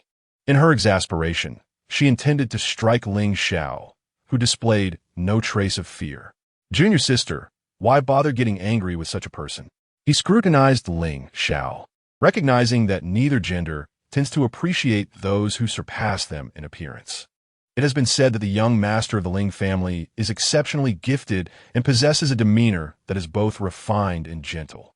However, upon meeting him today, I must admit to feeling somewhat disappointed. To utter such harsh words in the presence of a lady is decidedly unbecoming and reflects a rather petty character. In truth, I have also witnessed the style of the Fenghua sect. Those who are aware might perceive the deep bond between the two of you as siblings, while those who are unaware may think that a young master of your stature has no sense of shame in pursuing a woman already bound by engagement. Regardless of the Fenghua sect's standing, what does it matter if those who insult the Ling family lose their lives? He shall ensure that the world understands that even in dire straits, the Ling family is not to be trampled upon by anyone. Ling Xiao, cease your slander against my esteemed senior. If you seek to assign blame, direct it towards yourself. Surely, you comprehend the principle that only the strong prevail in this world. We are fundamentally not of the same ilk, and if you truly feel wronged, we may settle this in the arena. Miss Zhou, you are well aware of my son Ling Zhao's circumstances, yet you still choose to insult him so callously. Do you truly believe the Ling family is without defenders? Ling Yongchang, upon hearing this, expressed his ire. Miss Zhou, remember to leave yourself a path of retreat. Do not be so ruthless, for fortunes can shift over time. Do not underestimate the youth, for 30 years may see fortune change hands. Observing Miss Zhou's relentless aggression and insults, Ling Zhao's fury was palpable. Indeed, how can one belittle the youth? A voice resonated, capturing the attention of all present. They searched for the source of the voice, and soon a figure descended from above. It was none other than Ling Yun. Upon seeing the stunning visage of the young lady, the young master of the Fenghua sect displayed an unmistakable greed. Miss Zhou, noticing his reaction, glared at the newcomer with evident jealousy. Did I hear correctly that you wish for Ling Xiao to engage you in a contest? Who are you, and what concern is it of yours? Miss Zhou had never harbored such disdain for anyone before. Are you truly Yin? Ling Yongchang asked, recognizing her, and in an instant, he pushed Ling Xiao aside and approached Ling Yun with palpable excitement. Witnessing the elder's exuberance as he greeted a junior was somewhat overwhelming for her, and she instinctively took a step back, fearing he might embrace her in his enthusiasm. I understand your excitement, but please restrain yourself. Yes, I shall remain calm, he replied, yet his demeanor belied his words. Ling Yun could only hope he would refrain from suddenly embracing her. Otherwise, she could not guarantee she would not retaliate. Are you truly my cousin Yun? Ling Xiao inquired, to which Ling Yun could only express her exasperation by rubbing her forehead. What a predicament! It has indeed been far too long since the original owner of this body has seen her relatives. The astonishment etched on their faces is almost unbearable. You are a member of the Ling family? The young master of the Fenghua sect asked, somewhat taken aback, as he had not heard of such a beauty among them. Miss Zhou, you have yet to answer my question. Will it be a contest or not? She had no desire to sully her hands with trifles and chose to ignore the matter altogether. Years ago, upon her initial arrival at the Ling family, she had heard tales of a lady of unparalleled beauty who had departed the family early and had never returned. She originally thought it was merely idle talk from the Ling family. You wish to compete with me? No. It is Ling Xiao who shall compete with you, for he is the one bound to you by a marriage contract, not I. Yunner, this is unacceptable. As soon as Ling Yun proposed, Ling Yongchang promptly refused, showing no signs of reproach, likely due to her prolonged absence from home, leaving her unaware of the Ling family's circumstances. Are you serious? Zhou woman expressed some surprise, indicating that the Ling family might not be entirely united after all. Here, this is the contract for the competition. Do sign it, with no regard for life or death. Ling Yun's decisive actions left everyone present in a state of astonishment. When had she prepared this contract? Yunner, do not act recklessly. Ling Yongchang attempted to snatch the contract from Ling Yun's hands, but unfortunately, he was unsuccessful. So what will it be? Will you sign or not? I shall sign, but I hope you do not come to regret this decision. She had intended to leverage the annulment of the engagement to compel Ling Xiao to compete against her. aiming to humiliate him publicly and ensure that the Ling family would thereafter avoid the Zhou family at all costs. Very well, so be it. And what of you? Are you bold enough to accept the challenge? Chapter 11, ladies and gentlemen. Would you care to place a wager?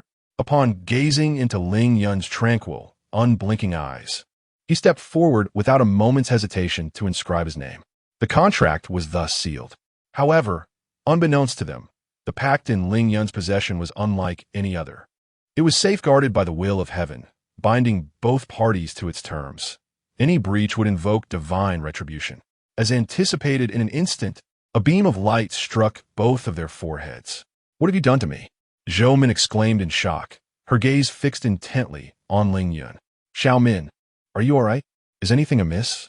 You wretched girl, if anything happens to my daughter, I shall be the first to end your life." The head of the Zhou family seethed with anger. Though the Ling family members were equally perplexed, they did not share the Zhou family's fury.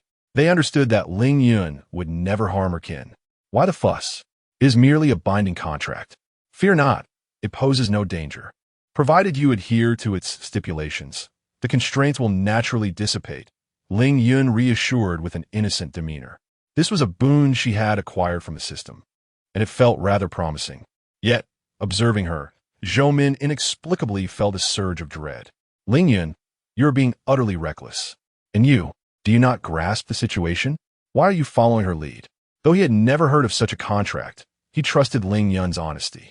Yet, the more he contemplated, the greater his unease grew. The news of the impending duel between Ling Xiao and Zhou Min swiftly spread throughout the northern city. Many eager onlookers abandoned their tasks to flock to the arena. Meanwhile, the two participants stood poised upon the stage. Zhou Min regarded Ling Xiao with disdain, relishing the thought of trampling the once great prodigy beneath her feet. Ling Xiao maintained her composure, much to Zhou Min's chagrin. "Ladies and gentlemen, would you care to place a wager?" All eyes were drawn to the arena, a stark contrast to Ling Yun's leisurely demeanor. Ling Yongchang was utterly baffled by his niece's intentions. "Miss Ling, what precisely is your betting strategy?" The young master of the Fenghua sect, exuding an air of self-importance, inquired. 100 to 1 in favor of that girl, and a mere 1 for Ling Xiao. "What say you? Is there any interest?" Everyone wondered if she was not afraid of losing everything. It was evident to all that Ling Xiao was no match for Zhou Min. Missed this chance, and you may never find another. Her demeanor resembled that of a charlatan, enticing and beguiling. "It appears Miss Ling possesses great faith in Ling Xiao. In that case, I shall wager 50 gold coins on the young lady's victory, and I shall stake 100 inferior spirit stones on my disciple's triumph." "What? Inferior spirit stones? 100 of them? My heavens, the young master of Fenghua sect truly knows how to make a grand gesture. Isn't it so? Is this not a lavish expenditure for the sake of a smile?" As she listened to the chatter, a blush crept across Zhou Min's cheeks. My senior brother truly favors her. Choosing the Fenghua sect was indeed the right decision. Apart from Zhou Min's enjoyment of everyone's words, the young master of the Fenghua sect naturally benefited from it as well. His generous display of wealth was not merely to elicit a smile from Zhou Min.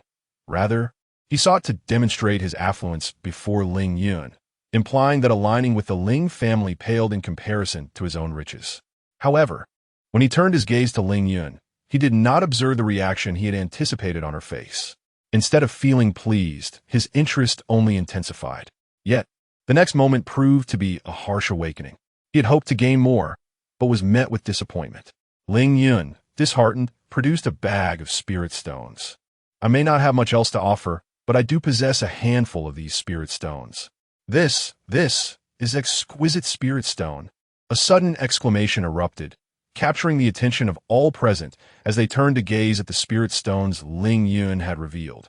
"Goodness, it truly is exquisite spirit stones. And there are 10 of them. My word, the Ling family is indeed extravagant." Spirit stones are categorized as follows: inferior spirit stones, mid-grade spirit stones, superior spirit stones, exquisite spirit stones, royal spirit stones, imperial spirit stones, sacred spirit stones, heavenly spirit stones, and divine spirit stones. The conversion rates are as follows: 100 gold coins equal 1 purple gold coin, 100 purple gold coins equal 1 inferior spirit stone. 100 inferior spirit stones equal 1 mid-grade spirit stone. 100 mid-grade spirit stones equal 1 superior spirit stone. 100 superior spirit stones equal 1 exquisite spirit stone. 100 exquisite spirit stones equal 1 royal spirit beast, and so forth. Regrettably, the highest grade of spirit stones on this continent is merely exquisite. Otherwise, she could have produced even more advanced spirit stones, which, in any case, were not her own. At this moment, a certain system felt a pang of regret. Oh dear. The expert is too formidable.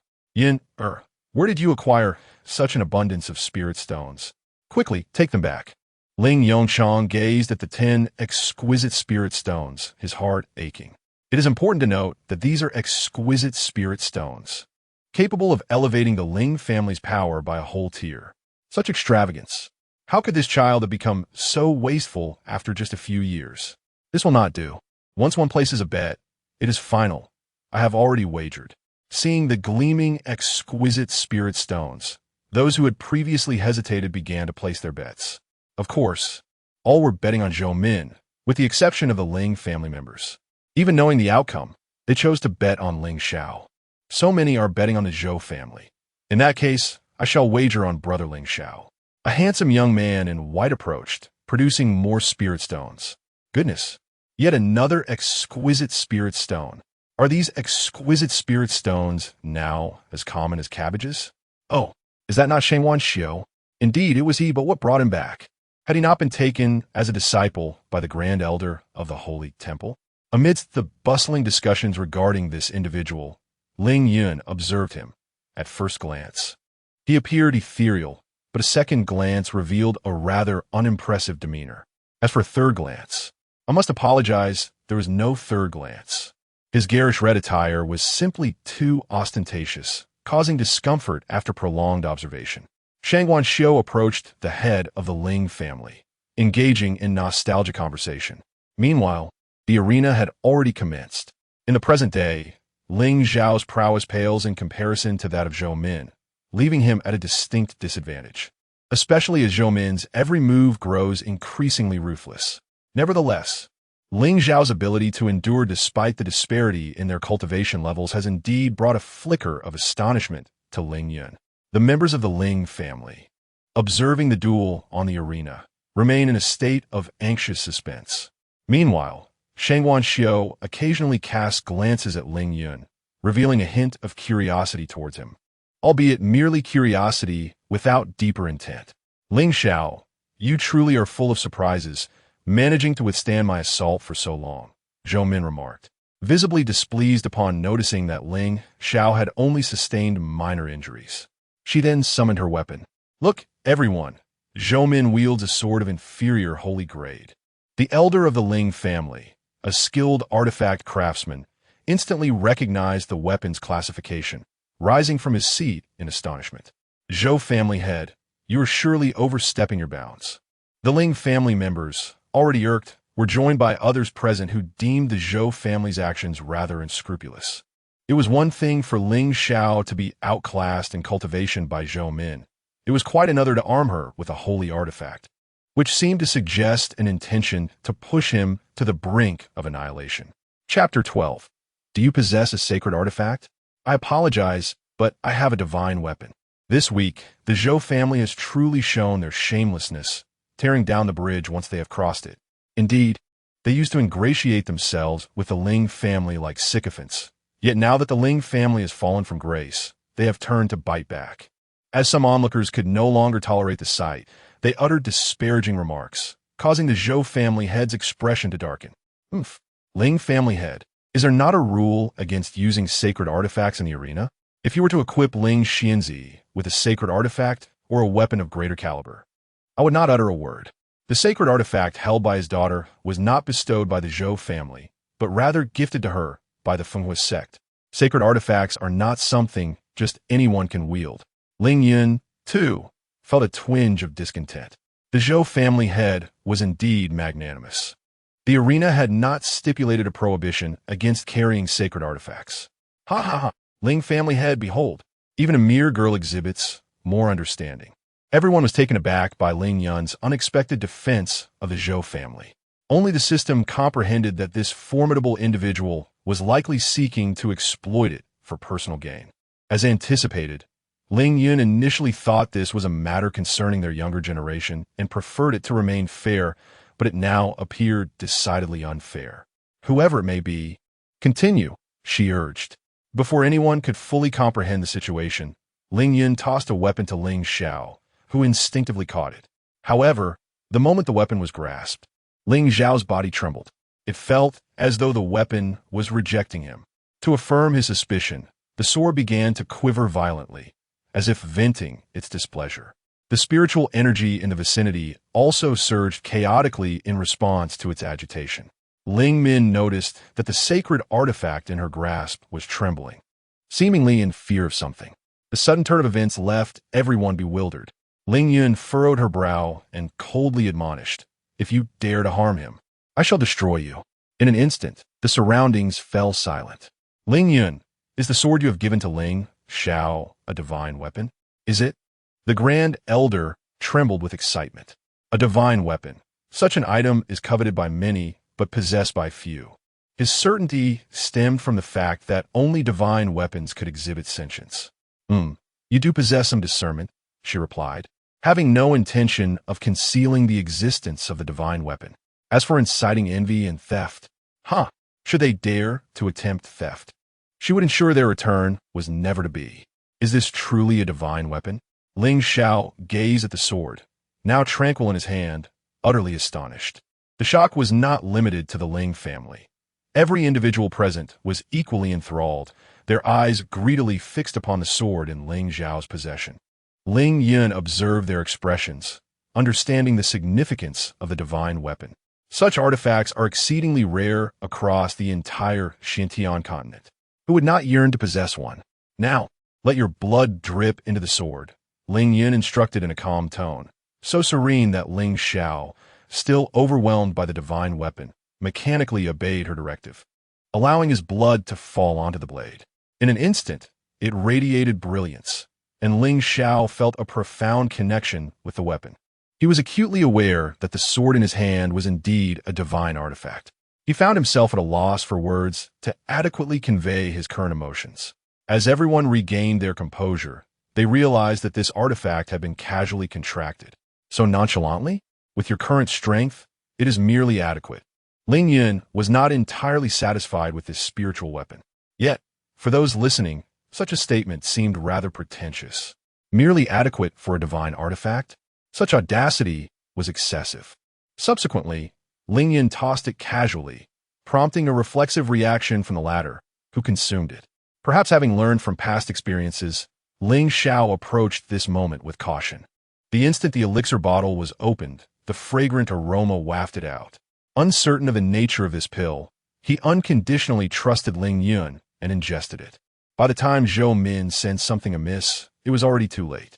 Determined not to give him a moment's respite, she intended to strike him down immediately.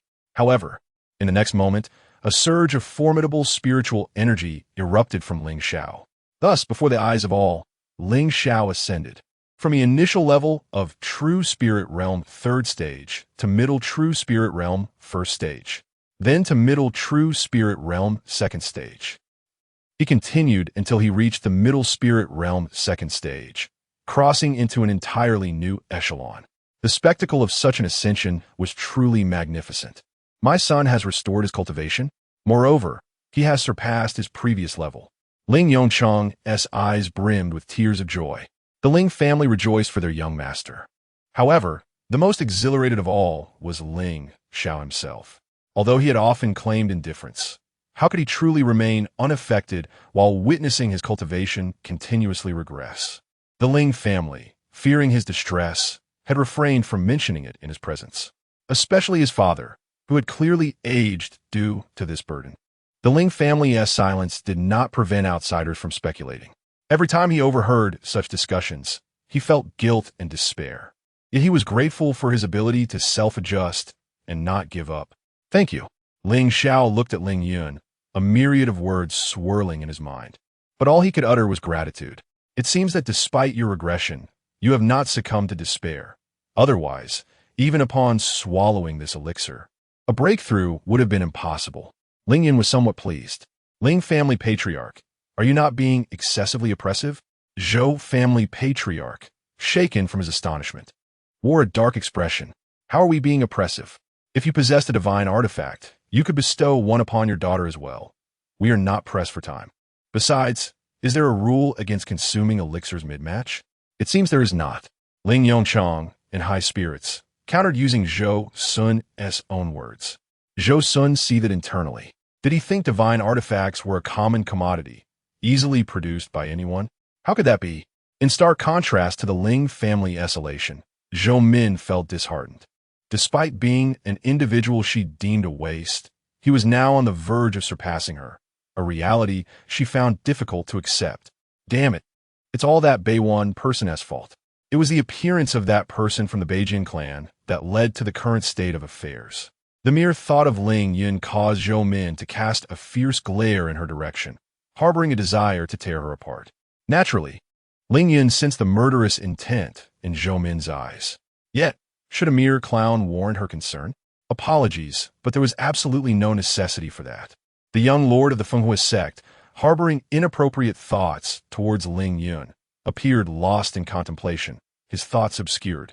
On the arena, Ling Xiao also discerned Zhou Min's predatory gaze, his brows furrowing in concern. He could disregard Zhou Min's insults directed at himself, but he would not permit anyone to entertain the notion of harming Ling Yun, not even for a fleeting moment. Zhou Min, our contest is far from over. Let's conclude this swiftly. Ling Xiao held no reservations about engaging a woman in combat. His sword acknowledged its master, wielded with utmost precision. Zhou Min, merely at the third level of the advanced true spirit realm, stood no chance against Ling Xiao, who was at the second level of the intermediate spirit realm. Within mere moments, Zhou Min found herself at a complete disadvantage, appearing particularly disheveled. Chapter 13, what do you mean by small? You have lost. At this moment, Zhou Min no longer possessed her earlier arrogance. Her gaze towards Ling Xiao was filled with resentment. You are right, Zhou Min. We are not of the same ilk. Rest assured, I, Ling Xiao, harbor no improper intentions towards you. After all, someone like you is unworthy of entering the Ling family. Since you wish to annul our engagement, I shall grant your wish. From this day forth, let us remain strangers. Ling Xiao had no desire to engage in further conversation with her. Retracting his weapon, he intended to leave. No, I refuse to accept defeat. How could I possibly lose? You are clearly a waste, so why do you have such good fortune? Effortlessly restoring and even enhancing your cultivation? Effortlessly? Upon hearing Zhou Min's words, Ling Xiao halted his steps and turned to face her, who lay dejected on the ground. Zhou Min, you are truly laughable.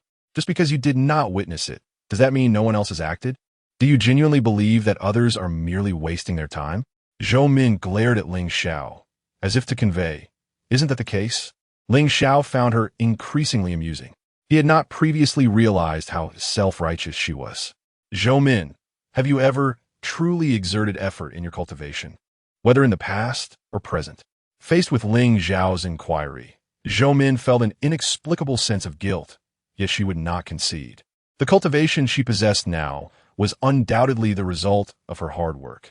Ling Xiao, however, did not afford her the opportunity to respond, instead directing his attention to the young master of the Fire Beacon sect.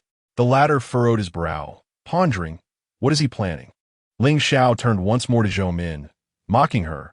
Zhou Min, do you genuinely believe I, Ling Xiao, am a fool oblivious to everything? What do you mean? Zhou Min was puzzled, as were the members of the Ling family. 3 years ago, before my cultivation encountered difficulties, you were already secretly consorting with the young master of the Fire Beacon sect. Did you truly think I was unaware? Impossible. How could he possibly know? Zhou Min's eyes widened in disbelief. What? Ling Yongchang and the others were enraged. They had always assumed that Zhou Min had only become involved with the young master of the Fire Beacon sect after Ling Zhao's cultivation had regressed. People naturally aspire to ascend. They harbored little resentment, merely anger. But now, it was evident that Zhou Min had been unfaithful prior to that. Zhou Sun, Do you not owe the Ling family an explanation? Ling Yongchang wished he could devour Zhou's son. His own daughter was so indiscreet. Yet she repeatedly shifted the blame onto his son. It was utterly infuriating. Ling Xiao, do not slander me. Zhou Sun, flustered, exclaimed. Slander? I apologize. I unintentionally recorded it with a shadow stone back then. As he spoke, Ling Xiao produced a shadow stone.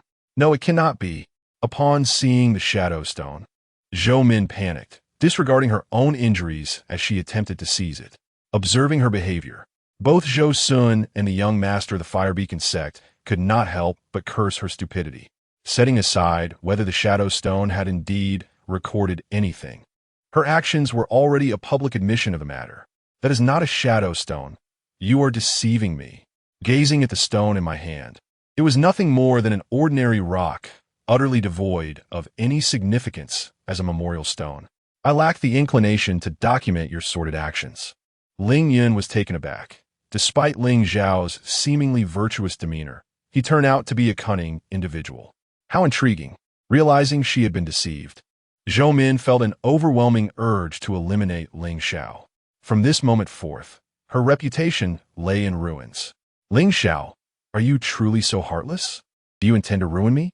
Zhou Min seethed, her eyes blazing with fury directed at Ling Xiao.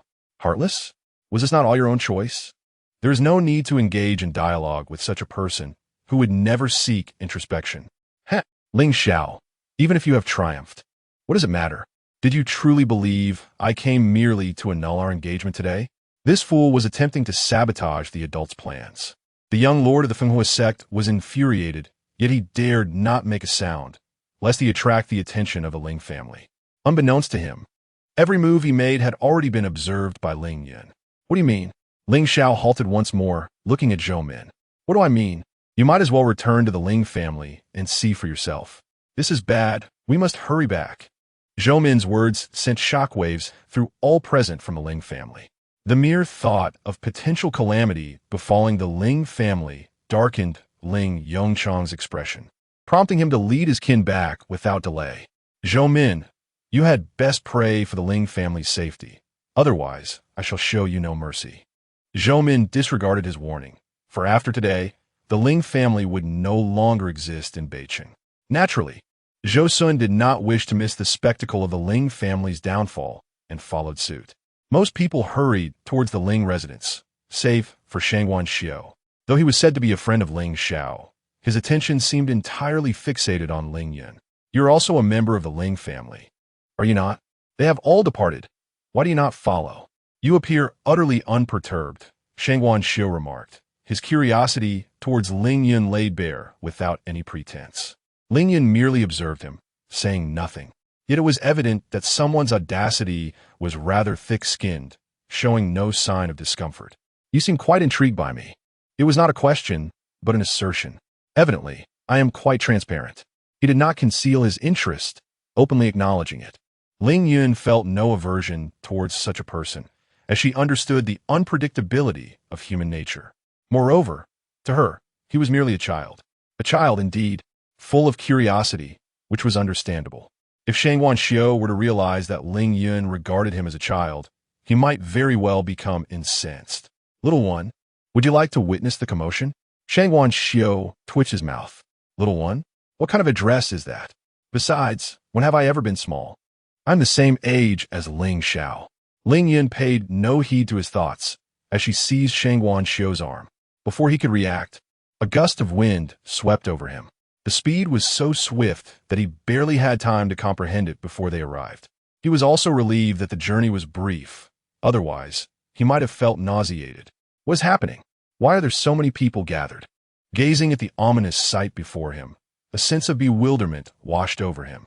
He had never fathomed that the Ling family had such a hidden card up their sleeve. It was the first time he had heard of a divine beast residing within the Ling household. Who could deny it?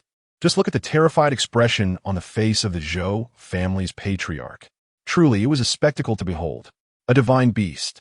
Upon overhearing the discussions among those around him, Shangguan Xiu instinctively turned his gaze towards Ling Yun. Although Shangguan Xiu was not well acquainted with Ling Yun, his curiosity was piqued purely by happenstance. Upon entering the northern city, he had caught a glimpse of Ling Yun, seated majestically atop the divine beast. Heaven knows how astounded he had been at that moment. How could this be? The elder, now gravely injured, bore an expression of sheer terror. He had initially led several formidable beings of advanced spiritual realms to confront the remnants of the Ling family, only to be ambushed by the sudden appearance of a divine beast. Despite their combined efforts, they were swiftly overpowered and captured without a single strike landing. Chapter 14. While beauty is important, life is far more precious. The situation at that moment was exceedingly abrupt. Not only were they bewildered, but even the members of the Ling family were left in a state of confusion. Faced with the sacred beast, they dared not act recklessly. Fortunately, the sacred beast did not take aggressive action against them. When they finally saw several of their young masters and mistresses descend from atop the beast, they were utterly stunned, their minds blank. Thankfully, the family had returned just in time. Otherwise, they would have been at a complete loss on how to confront such a formidable creature. After all, it was a sacred beast. The Ling family head and others were not in a much better position when faced with the beast. Aware that the sacred beast had saved their clan, Ling Yongchong nervously expressed his gratitude, but the beast remained aloof, save for Ling Yun, who seemed unfazed by its pride. Ling Yongchong could hardly harbor any resentment. Who would dare? When he inquired about the situation from those three young rascals, they were evasive, refusing to divulge any details. Oh, how infuriating! Ling Yun, you have finally arrived. You have accomplished the task we entrusted to you. Here, this is the prize money we won from the wager. Your foresight is remarkable. I have never seen such a sum before. Oomph. When that group heard someone was competing with the eldest brother, they all placed bets on his loss. Now, it seems they are all unable to smile. Serves them right. As soon as the three siblings of the Ling family caught sight of Ling Yun, they rushed to her side. A glance at the spatial ring in Ling Xingzhu's hand revealed a substantial amount of money. No wonder these three little ones wore expressions of excitement. After listening to the siblings recount the recent events within the Ling family, they hastened towards the northern city. Coincidentally, they encountered the Zhou family's annulment of the engagement. Thus, they arranged for the three of them to engage in a wager. As for Xiao Peng, she had long noticed the lurking individuals eager to make a move, so she devised a clever counterplan. Ling Yongchong observed the interaction between the three siblings and Ling Yun, puzzled as to when they had become so close. It appeared that the four had already met. However, just as he was about to inquire, he saw the once proud, six-winged flying punk descend beside Ling Yun, as if seeking recognition. Big sister, look, not a single person from the Ling family perished or even sustained injuries. Am I not impressive? Ling Yun did not withhold her praise, simply stating it was quite commendable. The six-winged flying pung, akin to a child who had just received candy, erupted with joy. If his father were to witness him in such a state, he would surely scold him for being unworthy and bringing shame. Yet, knowing he had received recognition from Ling Yun made it all worthwhile. Witnessing this dramatic scene, Ling Yongchong and the others could no longer maintain their composure. What was happening? What on earth had transpired in Ling Yun's life over the years that a sacred beast would refer to her as Big Sister? The series of shocks Ling Yun had brought them was overwhelming. They felt their minds were insufficient to comprehend it all. Want to leave? Have you sought my permission? The young master of the Fenghua sect sensed that events had surpassed his expectations and planned to sneak away. As for Zhou Min and Zhou Sun, apologies. While beauty is indeed important, life is far more precious. He had no desire to become embroiled in the Zhou family's mess. However, once one intervenes in such matters, extricating oneself depends on whether Miss Ling Yun consents. What could Miss Ling mean by this? Indeed, Ling Yun is a rare beauty, but she is beyond his reach. Did he not notice the vigilant six-winged, flying phoenix by her side? He had yet to make a move, and he feared he would be struck down before he could act. The young master of the Fenghua sect? Is it? Are you planning to sneak away? What of your junior sister and these elders? Brother, save me, Zhou Min exclaimed, her naivety fading as she recognized the dire situation. She feared that if she hesitated any longer, her benefactor would abandon her. Yet, she was not the only one gripped by fear. Young master, you cannot forsake us. We acted against the Ling family solely on your orders. You must not disregard our fates. Indeed, young master, We transformed into this state only because we heeded your words. You cannot leave us behind." Upon realizing their young master would not come to their aid, the bound individuals grew frantic. Silence. Hearing their desperate pleas, he felt an overwhelming urge to tear them apart. Could they not see that he was in peril himself? Each one of them seemed intent on dragging him down with them. "Damn it, young master, our Ling family has never interfered with your Fenghua sect. Can I interpret your current actions as an intention to eliminate us?" "Master Ling, I believe there must be some misunderstanding between us." "Misunderstanding? Your elders have come knocking at our door, and you speak of misunderstandings? Do you take us for fools?" It was clear that Master Ling was not inclined to let matters rest. It appeared that resolution would not come easily. Initially, he had dismissed the Ling family as a minor clan, but he had not anticipated the emergence of a sacred beast. This presented a formidable challenge. It seemed that he would have to reveal Elder Shi's existence. Elder Shi's current cultivation was at the first level of the advanced sacred realm, arranged by his father solely for his protection. Thus, unbeknownst to everyone, he retrieved a communication stone from his spatial ring. However, when he infused spiritual energy into the stone, Elder Shi did not appear. What was happening? Why had Elder Shi not shown up? It seemed the reinforcements he summoned were unable to arrive. Observing his contorted features, Ling Yun spoke kindly. Her hand trembled in her sleeve. How could she know? Had she discovered the truth? This was inconceivable. Elder Shi was a revered figure. Even with a sacred beast, her cultivation could not surpass his. Who could ascertain whether she and the sacred beast were engaged in some clandestine dealings? "Do not fret. If you cannot summon him, I shall assist you." With that, Ling Yun cast a seemingly playful gaze towards the sky. Still not descending? As her words fell, a figure was seen descending from the heavens. It was a revered one. Who else could soar through the air but a sage? "Elder Shi, what do you call her?" Before he could utter a word, Elder Shi greeted Ling Yun first, addressing her with the honorific of senior. "Do not mention him." The others are wide-eyed, their faces filled with disbelief, some even with malice agape, their bodies trembling uncontrollably. They are so astonished that they cannot utter a sound. Observing the shock on the young master's face, Elder Shi feels utterly helpless. He had been discreetly protecting the young master from the clouds, only to be abruptly confronted and bested by a suddenly appearing young girl. Indeed, she appeared without uttering a word and immediately attacked him, leaving him unable to retaliate. It became evident to him that the girl possessed strength surpassing his own. He is profoundly astonished. When did such a prodigy emerge in the northern city? She is nothing short of extraordinary. As for whether the girl before him is an ancient monster, he has already verified her age with an age-testing stone. At this point, not only is he unable to stand up for the young master, but he also struggles to ensure his own safety. Alas, had he known, he should have consulted the almanac before venturing out. Chapter 15. There are always those seeking their demise. Yet, amidst the crowd, exceptions exist, such as the 3 siblings of the Ling family, who have long been aware of Ling Yun's formidable strength. Observing the astonished expressions around them, they felt an unusual sense of satisfaction. He Ling, as the young master of the Fire Beacon sect, was acutely aware of Elder Shi's prowess. The fact that he was treating Ling Yun with such deference revealed that her cultivation was undoubtedly superior to his own.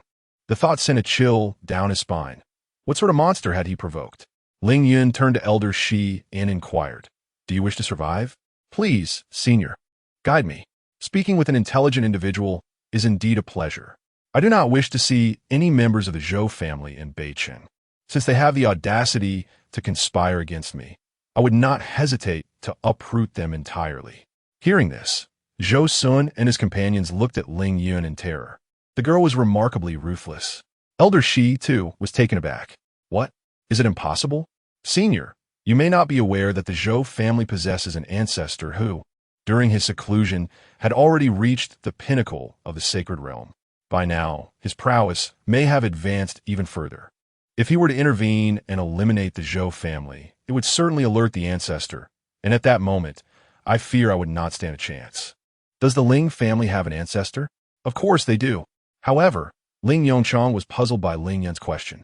Doesn't every family have an ancestor? The issue was, he had no idea where theirs was. Such matters are best not discussed publicly. They're not only embarrassing, but also perilous. What a nuisance. She already found the situation troublesome, wishing for others to take action, yet here she was, compelled to intervene herself. Provide me with the location of the Zhou family. Surely, you can manage this minor task? Rest assured, even if it is merely the Zhou family, I can pinpoint their location for you. Even the royal families of the four nations. The system, not daring to delay, swiftly displayed the whereabouts of the Zhou family to Ling Yun. Upon discerning the location, Ling Yun ascended into the air. The onlookers were oblivious to her intentions. Then, with a wave towards the direction of the Zhou family, a tremendous roar echoed. In an instant, the Zhou family was reduced to ruins. Who? Who dares to act so recklessly against the Zhou family? A deafening roar reverberated throughout Beicheng. The ancestor of the Zhou family emerged, disheveled and covered in dust, his features obscured. As he gazed down at the remnants of the Zhou family, he was bewildered. Where's this? Wasn't I in seclusion at the back mountain of the Zhou family? How'd I end up here? And why does this place seem so familiar? Is it the ancestor's voice? How could he have emerged from seclusion? Zhou Sun glanced at the disheveled figure. Logically, the ancestor, having entered a deep state of meditation to break through to the sacred realm, would not have emerged for any non-catastrophic reason. Recalling the recent thunderous noise, a sense of foreboding welled up within him. No longer preoccupied with anything else, he hurriedly broke free from the crowd and ran toward the Zhou family. Surrounding the Zhou family, apart from a few fortunate survivors, there were no outsiders present. In the wake of that resounding blast, the once mighty Zhou family had been obliterated in an instant. What kind of powerful being could possess such strength? Their first instinct was to assume that enemies of the Zhou family had come to exact revenge. Even if they wished to witness the spectacle, their lives took precedence. In an instant, all those nearby fled from the scene. How could this happen? Gazing upon the ruins of the Zhou family estate, Zhou Sun's complexion turned ashen. His body trembled slightly, and his legs grew weak, leading him to collapse onto the ground. The relatives of the Zhou family who arrived shortly thereafter were equally dumbfounded by the scene before them. "You are Zhou Sun?" inquired the ancestor of the Zhou family. Casting an uncertain glance at him, Zhou Sun had met the ancestor before, and upon seeing him now, he felt a surge of resolve. "Why are you here? Where's the Zhou family?" "Ancestor, this is the Zhou family," Zhou Sun replied. "What?" The ancestor's eyes blazed red as he surveyed the devastation that was once his family home, his fury radiating outward like a tidal wave. Even those who had retreated to a safe distance were affected by this overwhelming aura. The bolder onlookers who had come to observe the drama found their enthusiasm waning. "Tell me, who is responsible for this?" Indeed, one cannot underestimate the longevity of such an ancient being. You remain unscathed. "It seems I must exert greater force next time," mused Ling Yun, her tone dripping with arrogance, eliciting a silent scoff from the system. "Is there anyone who has lived longer than you? These ancestors pale in comparison before you, do they not? What manner of person are you?" The Zhou ancestor regarded the emerging young woman with caution, a flicker of surprise crossing his features. He did not underestimate her youth and beauty, for she remained composed under his oppressive presence, utterly unperturbed. Did he not notice Zhou Sun's evident discomfort? Such a figure must either possess a formidable artifact capable of withstanding his pressure or possess strength that surpassed his own. Whichever the case, her identity was surely extraordinary. Had Ling Yun been privy to his thoughts, she might have applauded while questioning how such a perceptive individual could have sired a descendant as dim-witted as Zhou Sun. "Ancestor, it's her. She's the reason for the Zhou family's downfall. Please, avenge our deceased disciples by eliminating her." Zhou Min leaped forward like a jester, fixing her gaze on Ling Yun, wishing to devour her whole. The Zhou ancestor felt a wave of dismay. How could he have such short-sighted descendants? All they spoke of was killing her, without observing the vigilance displayed by their own kin. However, he did glean useful information from her outburst. "Now, enlighten me. What has transpired?" He was not foolish enough to engage in battle without understanding the situation. Otherwise, the Zhou family would have perished long ago. Zhou Sun felt lost. Should the ancestor discover his actions, he would surely face dire consequences. Yet, Confronted with the ancestor's oppressive gaze, he could only brace himself and provide a brief account, attempting to shift blame onto the other party. Upon hearing Zhou Sun's account, the Zhou ancestor's brow furrowed deeply, as if knotted in frustration. Observing the ancestor's silence, Zhou Sun felt a wave of anxiety wash over him. After a long pause, the Zhou ancestor finally spoke. "Might I inquire as to your identity? Why you wrought such destruction upon my Zhou family?" In a single blow, the Zhou family lay in ruins.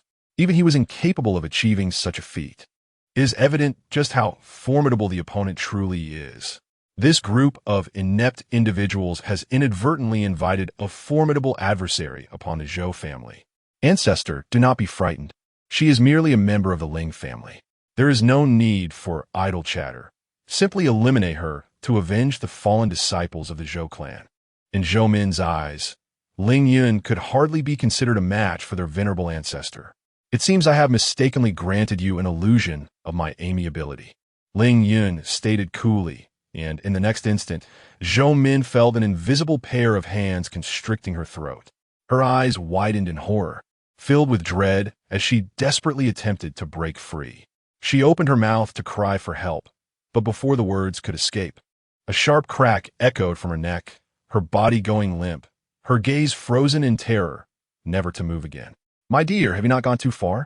Even if I harbor discontent towards this descendant, witnessing her demise before my very eyes is nothing short of slap to my face." Chapter 16. Imagination. Ling Yun squinted at the ancestral figure of the Zhou family, her gaze devoid of any emotion, as if she were looking at a corpse. The latter felt as if he had plunged into an icy abyss. "Perhaps you have misunderstood the meaning of overstepping boundaries. Allow me to enlighten you on what true egregiousness entails." Ling Yun's movements were so swift that no one present had time to react. It was only upon hearing the anguished cry of the Zhou family's ancestor that they comprehended the gravity of her words. At that moment, the Zhou family's ancestor was in a state of utter disarray, having been violently hurled against the stone wall, his skeletal frame contorted in a grotesque manner. Damn it, this individual has no sense of martial ethics. He ain't even made a move yet. The Zhou family's ancestor seemed to have experienced a brutal beating, spewing blood and gasping for breath, as if he might cease to breathe in the next moment. "TSK, it appears that I have been asleep for far too long. I seem to have lost control of my strength," Ling Yun remarked with dissatisfaction, eliciting twitches from those present. Listen, is this how a person speaks? Is this truly what one calls a lack of control?" Observing the devastating blow that had rendered his own ancestor in such a state, Zhou Sun felt a surge of fear. The person before him was no ordinary being. Elder Shi and others swallowed hard, their hearts pounding with dread. "Master, the ancestor, he is dead," a Zhou family disciple exclaimed in terror. "How could this be?" Zhou Sun refused to believe it and rushed to his ancestor's side, only to find him devoid of life. So weak. Ling Yun curled her lip in disdain, clearly unimpressed by how easily the Zhou family's ancestor had succumbed. Zhou Sun, consumed by rage, pointed a trembling finger at Ling Yun. He struggled to articulate his thoughts, ultimately succumbing to a fit of apoplexy. "This is bad. The master, he's dead." Upon uttering these words, all eyes turned toward Ling Yun. It was utterly terrifying. With a single move, she had obliterated the Zhou family's ancestor. And even Zhou Sun had been driven to his demise by sheer indignation. Could one still call her human? Ling Yongchang and others gazed at her in disbelief. Was this truly the Ling Yun who wouldn't dare crush an ant? Her strength was indeed formidable. Unperturbed by the astonishment of the Ling family, Ling Yun declared, "You shall handle the remaining members of the Zhou family yourselves. As for their resources, you understand them better than I. I shall not interfere." With that, she stretched lazily and, uttering a complaint of fatigue, vanished from the spot. Ling Yongchang was somewhat speechless. He sensed that Ling Yun had fled so swiftly out of fear of being pursued for incessant questioning. It must be acknowledged that he was quite astute. Ling Yun was indeed apprehensive about being cornered for answers. She had no desire to respond, and she was weary of doing so. Moreover, even if she spoke, they would not believe her. Observing the scattered remnants of the Zhou family disciples, Ling Yun was no saint. He understood the principle that one must eradicate the root to prevent regrowth. As for Ling Yun's handling of the Zhou family, Ling Yun chose to remain uninvolved, never seeking to embroil herself in unnecessary troubles. At this moment, she lay in the quarters of the original owner. Indeed, a life of leisure is truly what one might call life. Ling Yun couldn't help but exclaim, "Esteemed one, a wonderful life should entail venturing forth. The Xinjiang continent is replete with splendid sights. Would you like me to recommend a few?" The system inquired with an ingratiating tone. This humble demeanor was so embarrassing that even it could hardly bear to witness it. When had it ever been so subservient? Wasn't it the host who had been sycophantic towards it? Alas, speaking too much only brings tears. Well then, what task do you have for me? She understood the system's tendencies all too well. Esteemed one, this is no challenge for you, merely a matter of lifting a finger. If you continue to prattle, you may as well be silent. The secret realm has opened. Please proceed to the secret realm to obtain the inheritance. Ling Yun gazed at the screen that had materialized before her, feeling somewhat exasperated. It provided neither location nor details regarding the inheritance. Did it intend for her to search blindly? Did it truly believe she had nothing better to do? Just as the system awaited her response with eager anticipation, it suddenly realized it had been muted. Ah, how remarkable! Is it so easy to bully the system when one is displeased? Alas, very well. The esteemed one is indeed formidable. Time passed, and a knock echoed through Ling Yun's chamber. "Miss Seven, are you there? The family head and the elders are waiting for you in the hall." In the hall, besides the head of the Ling family and the elders, the direct descendants had long been waiting. Observing the three siblings of the Ling family, Ling Yun felt somewhat helpless. Having accompanied Ling Yun back, he was utterly in the dark. The three siblings of the Ling family bowed their heads in shame. How could they be blamed? Confronting Ling Yun was akin to facing an elder. They dared not pose too many questions. Ling Yun's strength was rather extraordinary, and they yearned to comprehend what had transpired with her. "I heard you were looking for me." Upon entering the hall, Ling Yun said languidly. Noticing an empty seat, she disregarded all else and simply sat down. Her demeanor was far from that expected of a younger generation. For this, Ling Yun naturally harbored no grievances regarding his niece. Although some elders disapproved of her attitude, they could only swallow their dissatisfaction when reminded of the scene where she had effortlessly defeated the patriarch of the Zhou family. It was absurd. For such a formidable junior, not only would they tolerate her dismissive attitude, but they would even smile and inquire if she felt cold while perched atop them. "Yunner, may I ask if your master has accompanied you back?" After countless thoughts, this was the only question that emerged. Contemplating Ling Yun's formidable prowess, what kind of master could have guided her? However, the moment he inquired about her master, a sudden chill enveloped the air around them. Ling Yun, who had previously appeared languid, now wore a look of discontent. "I do not require a master." She harbored a deep-seated loathing for those who had wronged the original host, wishing fervently to eliminate them at once. At that moment, it was merely to stave off the monotony of future days that I allowed them to linger a while longer. Now, upon reflection, their presence seems somewhat tedious. Perhaps I ought to have confined them, merely to amuse myself with their antics. Never mind, for I am not one to indulge in such peculiarities as detaining others. Yet, these words, when heard by the members of the Ling family, took on a different connotation. To them, it was evident that Ling Yun had suffered some form of humiliation within her sect. Thus, visions began to unfurl in their minds of Ling Yun confined in a small, dark room, subjected to the cruel whims of her seniors, enduring blows and kicks, laboring to clean the courtyard, and attending to the laundry and meals of all within her sect, all while she herself went hungry. Alone, she bore the pangs of hunger, silently shedding tears. Indeed, indulging in such morose thoughts is ill-advised, particularly those fostered by kin. Sensing the pitying gazes directed towards her, she shuddered involuntarily. "Fear not, for you have us, the Ling family. We shall stand resolutely by your side." Indeed. Let's not speak of that sect," they echoed, apprehensive that Ling Yun might recall her sorrows. Chapter 17. The Forbidden Area. Yunner. Where is that esteemed six-winged flying Peng? Little Peng, Boss, I am here. Did you call for me? As Ling Yun summoned, the voice of the six-winged, flying Peng resonated from outside the hall, followed by a gust of strong wind as it materialized before Ling Yun. The family head seeks your presence. After all, she is not the original owner. She cannot call out to this little fellow, Ling Yongchang, nor can he bear such a burden. Ling family head, what is it that you desire of me? He had made an effort to show politeness to this human. Were it not for their connection to the boss, he would have ignored these humans entirely. Ling Yongchang found himself at a loss for words. He merely inquired and did not intend for you to summon a sacred beast. This is a sacred beast, not an ordinary spirit beast. The pressure is quite immense, you know. Today, I extend my gratitude to the esteemed sacred beast for assisting the Ling family. I have said before, if you wish to express your thanks, direct it toward my boss. I am merely following orders. Moreover, refrain from incessantly referring to me as a sacred beast. I have a name. I am called Little Peng. The last sentence was uttered through clenched teeth, squeezed out between gritted jaws. Ling Yongchang gazed at the sacred beast before him, wondering if it was merely his imagination.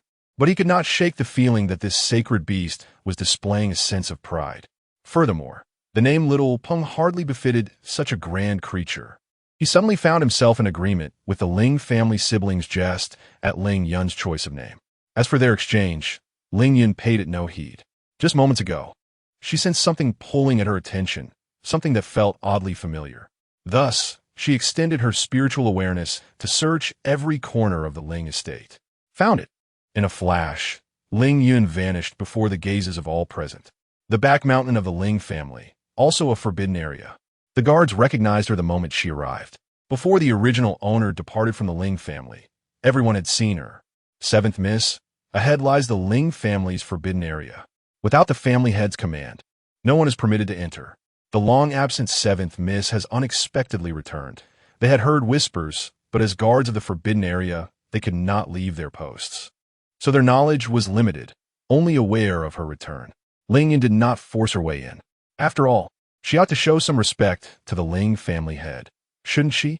However, as the saying goes, since one has come, it would be rather unreasonable not to enter. Ling family head, I shall pay a visit to the forbidden area. Is that a message? Oh, is the voice of that child, Ling Yun.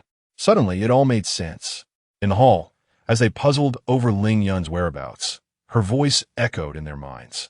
Wait, the forbidden area. Why has she gone there? There was no time for further contemplation. She sprang up abruptly.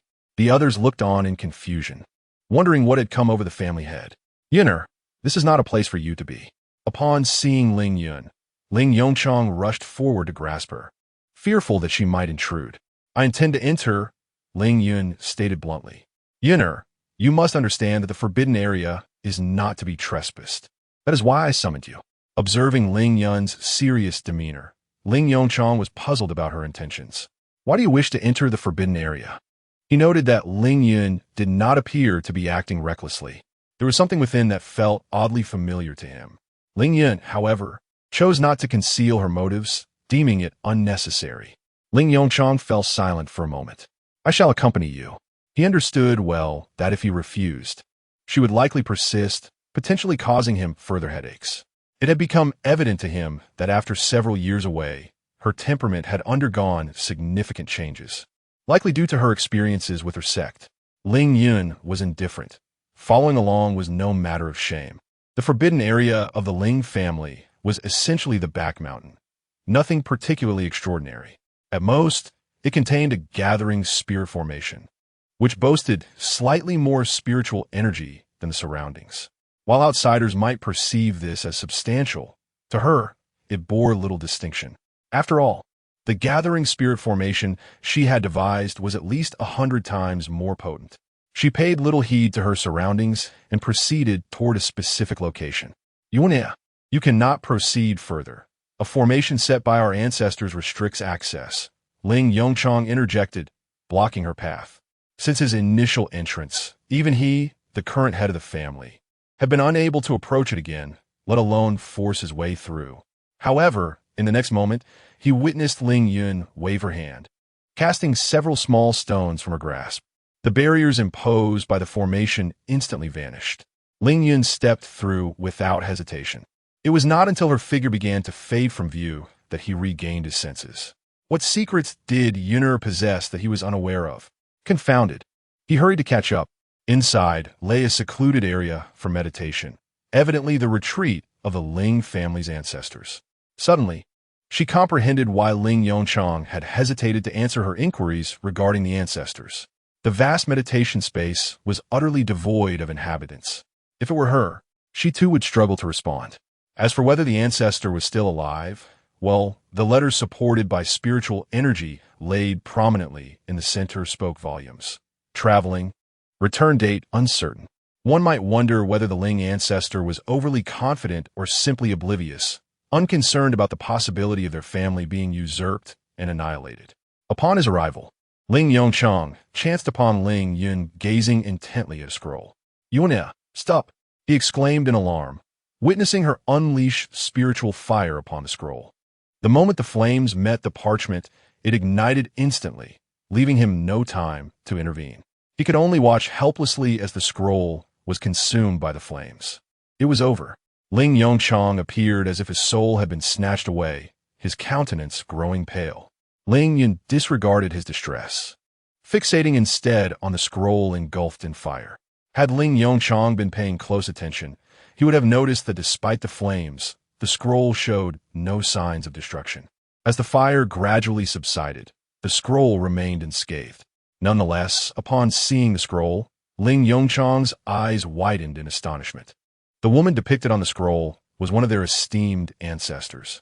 This ancestral figure, known only to each family head, remains a mystery to all others. Yet, even he does not grasp the entire truth. He is aware that this ancestor bestowed upon the Ling family not only their unique bloodline, but also their legacy. Regrettably, after tens of thousands of years, the bloodline has dwindled and the legacy has long been severed. Previously, every time he gazed upon the portrait of this ancestor, he felt an elusive connection, as if he were glimpsing their visage, albeit in an unreal manner. However, that sensation has faded. Now, as he sees the likeness of the ancestor, he is struck by disbelief, as if he has encountered a specter. The figure in the portrait bears an uncanny resemblance to Ling Yun before him, down to her demeanor and aura. How could this be possible? In contrast to Ling Yongchang's astonishment, Ling Yun, after her initial surprise, quickly regained her composure. Her portrait is not something just anyone could create. Yet, the Ling family not only managed to capture her likeness, but also wove an intricate array to bewilder onlookers. Chapter 18. She was that child from years ago. She felt the essence emanating from the painting. This was crafted by her hand, and this masterpiece also bore her touch. Had it not been for an immense trust and regard for one another, such an act would have been inconceivable. Yet, when had she ever set foot on this continent? And why did she share such deep ties with the Ling family? She suddenly sensed that her embodiment in this form was no mere coincidence. Their fusion was too harmonious. As for her identical visage to the original owner, well, it might be somewhat embarrassing to admit, but she had never paid much heed to her appearance. After all, having slumbered for countless eons, how could one expect her to remember what she looked like? Indeed, having lived for so long, it was a feat to recall the heavenly path and those ancient beings. She certainly did not expect her mind to remain ever vigilant. No wonder she felt a sense of familiarity with the original owner. It was akin to gazing into a mirror. Ling Yun could not help but mutter to herself. In truth, she and the original owner were not entirely the same. Apart from their resemblance, there was not a shred of acquaintance between them. Who tampered with my formation? Before she could catch a glimpse of the intruder, a voice, urgent yet laced with anger, echoed through the air. Moments later, a middle-aged man appeared. Upon laying eyes on Ling Yun, he was momentarily frozen, exclaiming, "You are our ancestor." Upon witnessing the long-absent ancestor's sudden reappearance, he was too stunned to offer a greeting, caught off guard by the ancestor's declaration. He was perplexed. How could his niece be addressed as ancestor by the very ancestor of their lineage? What was going on? Had he missed something significant? As Ling Yun scrutinized this elder of the Ling family, she unexpectedly felt a flicker of familiarity about him, yet the source eluded her. It It was as if the Ling family ancestor sensed her inner turmoil, awakening a faint trace of her unique bloodline within her. It was her essence, albeit tenuous. Subsequently, Ling Yun condensed a droplet of blood and infused it directly into his brow. In that instant, the heavens trembled. Dark clouds roiled in the sky. Purple lightning crackled within the layers of clouds, and fierce winds howled, as if the heavens were enraged, without allowing the mortals below any time to react. The tempest struck towards the Ling family ancestor. This sudden upheaval instilled a profound fear in those outside. Faced with such overwhelming pressure, their faces turned pale. Yet, before the thunderstorm could reach the sacred ground, an invisible force countered it. Sensing the defiance from those below, the storm clouds, unwilling to relent, unleashed several strikes in succession. However, they inflicted no harm, leaving the sacred ground unscathed. The storm clouds expressed their fury. Since assuming control of this continent, they had never encountered such a formidable resistance. Wait, the only exception was that person. Hold on, could it be that formidable being once more?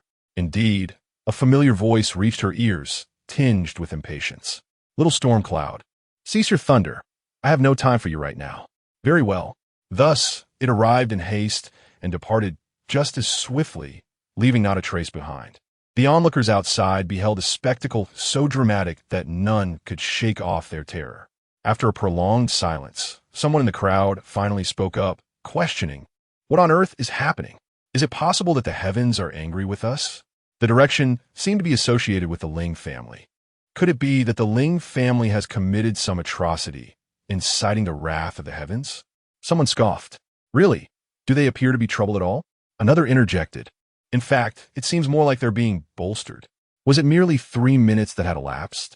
In stark contrast to the ease of the outside spectators, the members of the Ling family found themselves in a far less comfortable position, though they had not been directly affected by the violet thunder tribulation. The oppressive aura it released was palpable. Those of lesser cultivation suffered injuries, though fortunately, they were not severe and would mend with time. However, a troubling thought lingered. Could this be a sign that our ancestor is advancing in rank? Murmured the second elder of the Ling family, casting a glance toward the forbidden area. Who among the Ling family was unaware that this was the retreat of their ancestor? All but Ling Yun, who was considered an anomaly. If our ancestor were indeed to ascend, what caliber of power would summon such a violet thunder tribulation? Moreover, the rapid disappearance of the tribulation suggests it is not typical of an ascension. What then could this phenomenon be? The elders exchanged knowing glances, and for reasons unbeknownst to them, each thought of Ling Yun, feeling certain she was connected to these events. Hadn't the trio of Ling siblings claimed that Ling Yun could repel the thunder tribulation with a mere word? Though they felt such assertions might be exaggerated, they agreed to investigate the forbidden area. Upon learning from the guards that the Ling family head and Ling Yun had entered the forbidden zone, their previously anxious hearts found a semblance of peace. Meanwhile, within the forbidden realm, the Ling family's ancestor, Ling Lai, sensed the once sparse bloodline within him gradually intensifying, while his old wounds miraculously began to heal. He felt the flaws in his cultivation, previously evident, were now being rectified. Even without a rise in rank, he felt capable of holding his own against those of a higher level.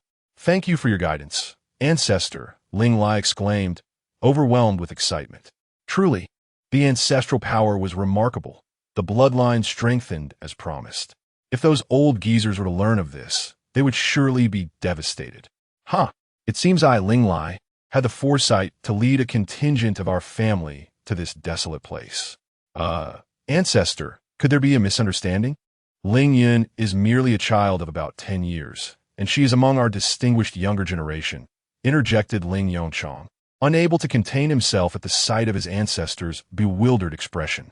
Are you jesting? A mere junior could awaken such a unique bloodline? The ancestor retorted incredulously.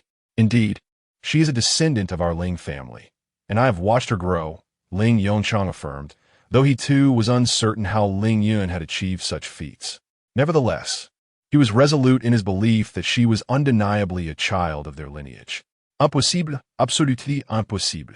Can it truly be that a descendant of the Ling family possesses such prowess? Even the most extraordinary genius could never achieve this. She is akin to the legendary ancestor, capable of repelling heavenly tribulations with but a single word. Heavenly tribulations. Such an extraordinary individual belongs to their Ling family's lineage. Henceforth, will the members of the Ling family ascend without enduring the wrath of the heavens? The mere thought of it brings him immense satisfaction. Observing the countenance of the venerable ancestor Ling Lai, it seems he has once again drifted into reverie. In response, Ling Yun feels a profound sense of helplessness. He gazes at Ling Yun, contemplating deeply for an extended moment. Ultimately, he takes the initiative to speak.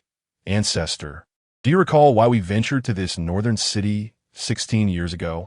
Ling Lai turns his gaze towards Ling Yun, brow furrowed, perplexed by the intent behind his inquiry. This is a forbidden topic within the Ling family, one that must not be broached. Ling Yun inhales deeply, looks at Ling Yun, and continues. Ancestor, Ling Yun is that very child. What? Chapter 19. My goodness, we still have our ancestors.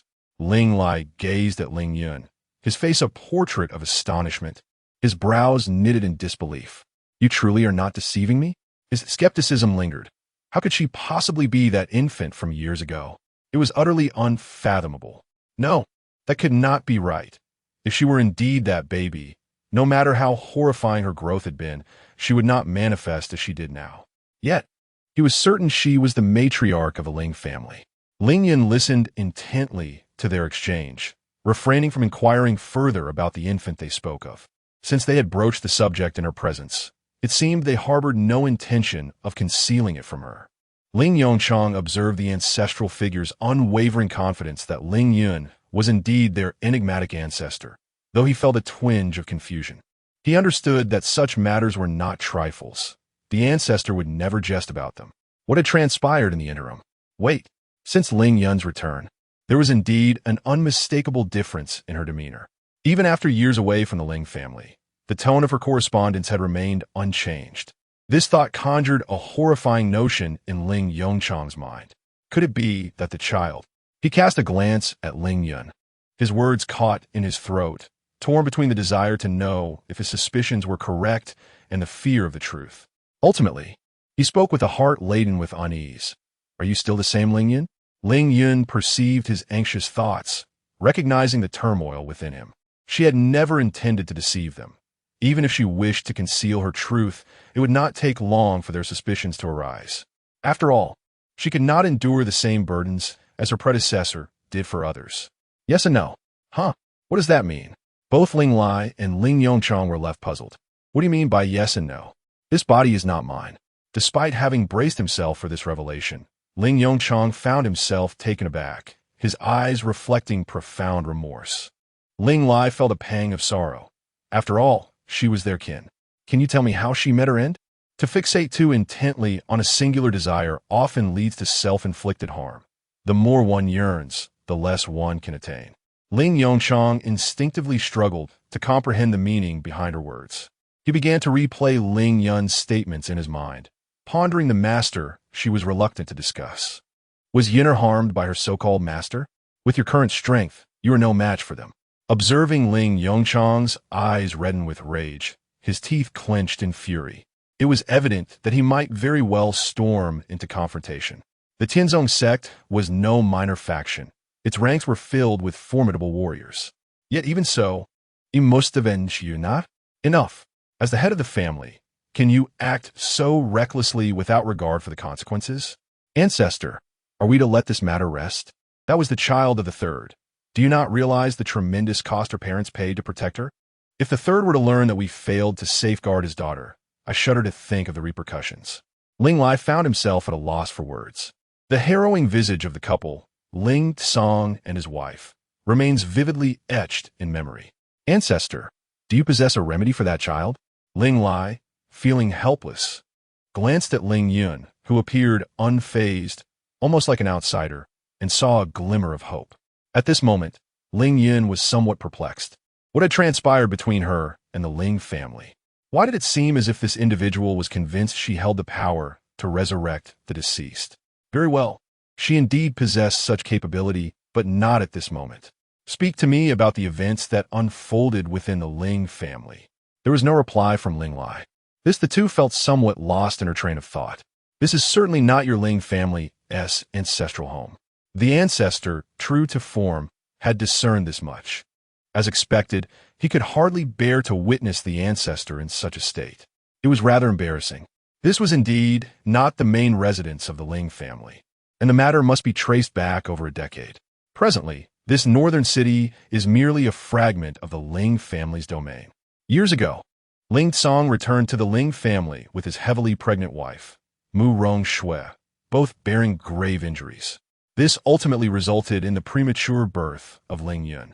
Yet, no one anticipated that, after Ling Tsong and his wife welcomed Ling Yun into the world, they would implore the true head of the Ling family, Ling Yun, to send the newly born Ling Yun to the distant northern city, thereby severing all ties with that place. They were all perplexed, unable to fathom the reasons behind this decision. After imparting their wishes, Mu Rong Shui fell into a coma. Ling Tsong, seemingly aware of the gravity of the situation, left Mu Rong Shui at the Ling family before departing, thus severing all contact with them. As for Mu Rong Shui following Ling Tsong's departure, she was taken by the head of the Ling family to the family's forbidden grounds, where she has yet to awaken for the sake of his newly born nephew. Ling Yongchang personally volunteered to accompany Ling Yun to the northern city. Moreover, there is not just one ancestor in the Ling family. Ling Lai is the youngest among them, yet possesses considerable strength. Naturally, he was also assigned to accompany them. Upon hearing this, Ling Yun could not help but twitch her lips. Truly, the fate of a protagonist. A perilous vocation, with the parents of the male and female leads either missing or grievously injured, or outright orphans. Nevertheless, the Ling family indeed possesses affection. For the sake of their brother's child, they willingly ventured to this desolate place, devoid of resources. Head, there is urgent news to report. A hasty voice emerged from beyond the forbidden grounds. Ling Yongchang was compelled to depart. At this moment, a considerable number of individuals had gathered outside the forbidden grounds. He instinctively furrowed his brow. What are they all doing here? Head, the young master of the Fire Beacon sect, and several elders have been rescued by someone. Upon hearing this, Ling Yongchang's brow furrowed tighter. Do you know who it was? Unknown. The individual was clad in black and moved with such swiftness that their identity remained obscured. Were there any injuries? The visitor appeared primarily focused on rescue, having not engaged us in conflict. However, about 10 disciples have inexplicably fallen into a state of unconsciousness. The ability to appear silently within the confines of the Ling family and effortlessly rescue individuals suggests that the opposing party possesses formidable strength, as well as some other enigmatic qualities. Take me to see those individuals. In a courtyard belonging to the Ling family disciples, about a dozen individuals were arranged side by side. At first glance, they appeared to be merely sleeping, seemingly lost in delightful dreams, with smiles adorning their faces. Master, no matter what we do, we cannot awaken these individuals. Elder San has just examined them. Where is Elder San? What did he say? Elder San is uncertain about this situation. He has gone to the library to see if he can uncover anything. It is the dream soul incense, Ling Yun remarked, observing the slumbering disciples of the Ling family. Ancestral Master, Ling Yongchang addressed Ling Lai, while Ling Yun. He still found it hard to come to terms with it. Ling Yun remained unfazed. Ancestral Master? Goodness, does our Ling family truly have an ancestral master? Chapter 20. The Disruptive Ancestor. What is this dream soul incense? He paid little mind to whether the members of the Ling family were aware of its existence. After all, he had not paraded it before them. Yet, the term dream soul incense felt oddly familiar, though he could not quite recall why. Dream soul incense is a fragrant substance derived from the dream soul grass, originally intended to assist those afflicted by insomnia in achieving restful slumber. However, if improperly measured, this remedy could transform into a perilous substance, leading to the unnoticed demise of its users. What? Upon hearing that this substance could aid those suffering from insomnia, a collective sigh of relief washed over the room. Yet in the next breath, they were disconcerted to learn it could also cause harm. Inhaling an excessive amount of the dream soul incense could plunge one into an eternal sleep filled with vivid dreams, rendering them impervious to external calls for awakening. Over time, their inner spiritual energy would be gradually consumed by these dreams, ultimately leading to their demise in the realm of slumber. Dream soul incense? I have never heard of such a thing. Of course, you have not, replied a voice, for this substance is not something that can be casually revealed. The third elder of the Ling family rushed in, having overheard Ling Yun's words. Third elder, what troubles you? Who has offended you to render your countenance so grim? Patriarch, I have uncovered their circumstances. As the seventh miss indicated, they have indeed fallen victim to the dream soul incense. Although he was unsure how Ling Yun had obtained this knowledge, it was of little consequence compared to the revelation that this substance did not originate from the Qinglong kingdom. To be precise, it did not belong to any of the four kingdoms, but rather to the demon clan. Could it be that the Fenghui sect has ties with the demon clan? Upon hearing the mention of the demon clan, Ling Lai's demeanor shifted to one of alarm. Several millennia ago, a heavy toll had been paid by their Xintian continent to drive the demons away, and subsequently, it seemed that the passage connecting the demon clan to their realm had been severed. After a millennium of tranquility, had the demons resurfaced?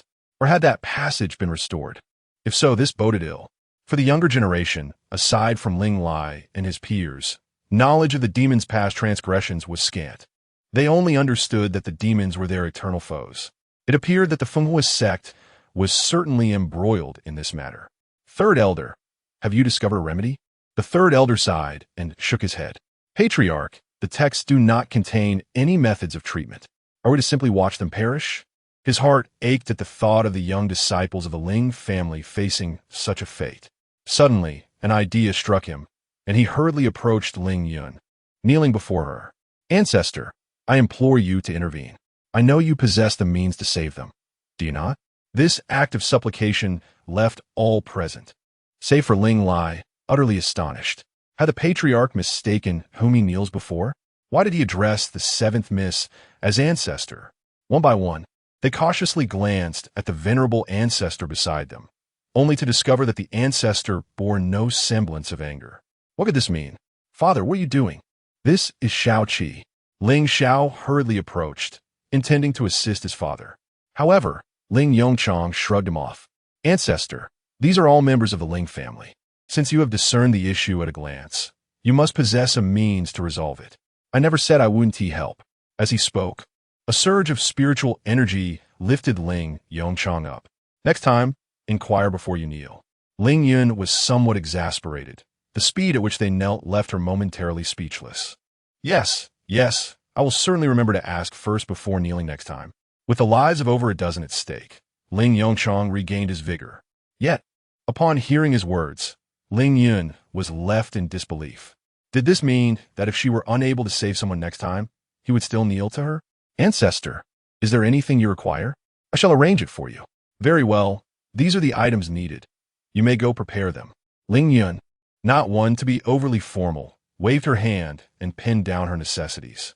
Transform spiritual energy into ink.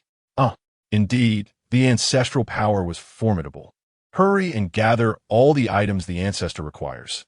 If the Ling family lacks them, procure them from outside. Yes, master. Ancestor, it will take some time to gather the items. Would you like to rest in the meantime? No need.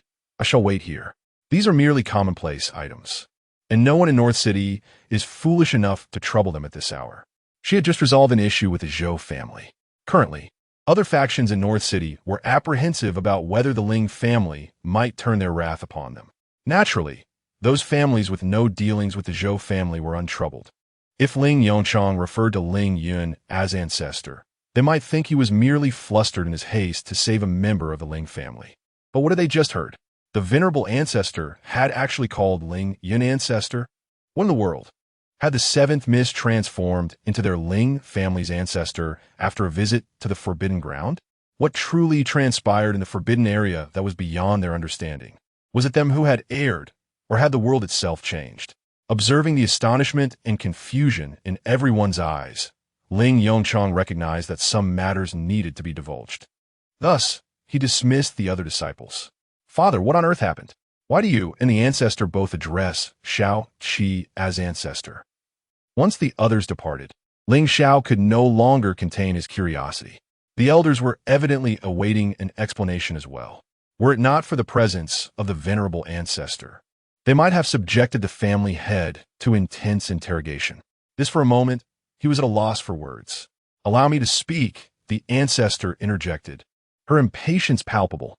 "The ancestor is not the seventh Miss Ling Yun of the Ling family, but rather the true ancestor of our clan. As for the details, there is no need for you to know. Even if I told you, you would not comprehend. Just understand that everything concerning the Ling family must adhere to the ancestor's arrangements." See, that one sentence suffices to clarify everything. This after such a long discourse. Not a single useful word was uttered. After more than a decade, the family patriarch found himself in a perplexing situation, silently lamenting the antics of Ling Yun. Fortunately, these thoughts remained unvoiced. Otherwise, Ling Yun might have succumbed to frustration. The ancestral matriarch's proclamation that she was not the seventh miss of the Ling family left him bewildered. Clearly, she was indeed little seven. "I say, you little one, why so many questions? I have already stated she is not. What more do you wish to know?" Such a lack of discernment was hardly surprising, given her lineage. Enough of this incessant questioning. Where do all these queries stem from? Observing his ancestor's obstinacy, Ling Yun felt a sense of resignation. He was all too familiar with her temperament. Although her vague explanation was hardly satisfactory, they had no choice but to acquiesce, refraining from further inquiry for fear that her displeasure might be directed towards them. Chapter 21. What's the rush? Yuan Dai Ling Yun observed their expressions without interrupting Ling Lai's conversation with them. Noticing their faces contorted with confusion, she understood the perplexity that lay within their hearts. With a casual gesture, she conjured a formation. While she was unperturbed by the prospect of others forming opinions about her, she certainly did not wish to harm the innocent. "Ancestor, there is no need to conceal this from them. I am indeed not your seventh miss. Yet this body is hers. She has perished, and I find myself inexplicably trapped within her." The mere thought of this brought her a sense of melancholy. Dead? That's impossible. Ling Xiao and the others found it difficult to comprehend. She empathized with their struggle. As for the other matters, she would leave them to Ling Lai and Ling Yun to address.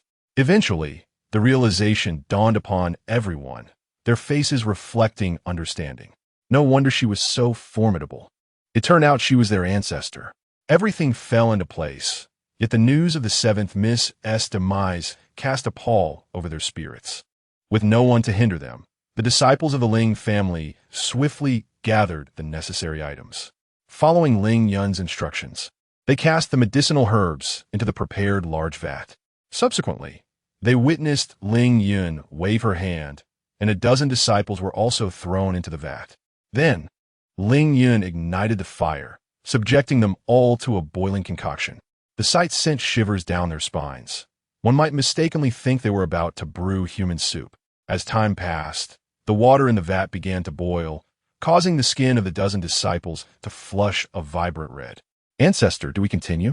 one of them inquired, nearly overwhelmed by the scent of meat wafting through the air. If this persisted, they would surely perish before their spiritual energy could be exhausted. "What's the rush? They still possess sufficient spiritual power. They won't die." With that, the disciples resigned themselves to their fate, acknowledging the words of their ancestor. Premium spirit stones? Ling Yun began to toss premium spirit stones into the vat one by one, subsequently channeling her spiritual energy into them. Under the influence of the spirit stones, the previously boiling medicinal water calmed considerably. Were it not for the lingering warmth, they might have believed the water had cooled. Yet, as they observed the spirit stones gradually dissipating, the Ling family members were filled with a sense of heartache. "What a waste, such extravagance." One lamented, "Ancestor, I know you're wealthy, but this is excessive. Those are a dozen premium spirit stones. Imagine how much power could be enhanced." Ancestor, what are you doing?" they exclaimed, witnessing Ling Yun incinerate an array of medicinal herbs. This action genuinely startled the third elder, a low-ranked alchemist. No alchemist, regardless of their skill level, could remain calm upon witnessing such a vast quantity of herbs destroyed. Yet, as he approached Ling Yun, an intense heat enveloped him, prompting him to retreat hastily. In his previous focus on the herbs, he had overlooked the flames in Ling Yun's hands, which radiated an extraordinary heat. Even from a distance, he could feel the oppressive warmth. Little did he know that she had already minimized the heat to its lowest level. Otherwise, their fragile forms would not withstand it. Old ancestor, please stop. You cannot use the medicinal herbs this way. The third elder's heart ached. Did he not realize how scarce medicinal herbs were in the northern city? He typically refined pills with great care and precision, fearful of wasting even a morsel of herb.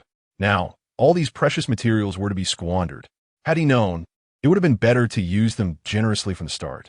Ling Yun, however, paid no heed to the old man, continuing her work. The others felt increasingly hesitant. Did they not see that old ancestor Ling Lai had not intervened? Suddenly, the third elder caught a whiff of a pill fragrance. How else could one explain that an alchemist's nose is keener than that of spirit beast? The aroma intensified, and soon everyone else could detect it as well. Indeed, it was the unmistakable scent of a pill. The third elder was certain. But could this be possible? The old ancestor was not even refining pills. His gaze fell upon the flames in Ling Yun's hands. A bold thought sprang to mind. No, it was absolutely impossible. Without a pill furnace, tossing all the herbs into the fire seemed far from the process of alchemy. Once they regained consciousness, they would take the pill. The slap in the face came too swiftly. The third elder, as if jolted by some revelation, dashed to Ling Yun and snatched the pill from her grasp. What are you doing, third elder? Ling Yongchang clearly disapproved of the third elder's actions. Master, this is a supreme-grade pill. What did you say? Ling Yongchang's eyes widened in disbelief. A supreme-grade pill? Not just in Northern City, but perhaps across the entire Xintian continent. There were scarcely a handful of alchemists capable of crafting such a pill.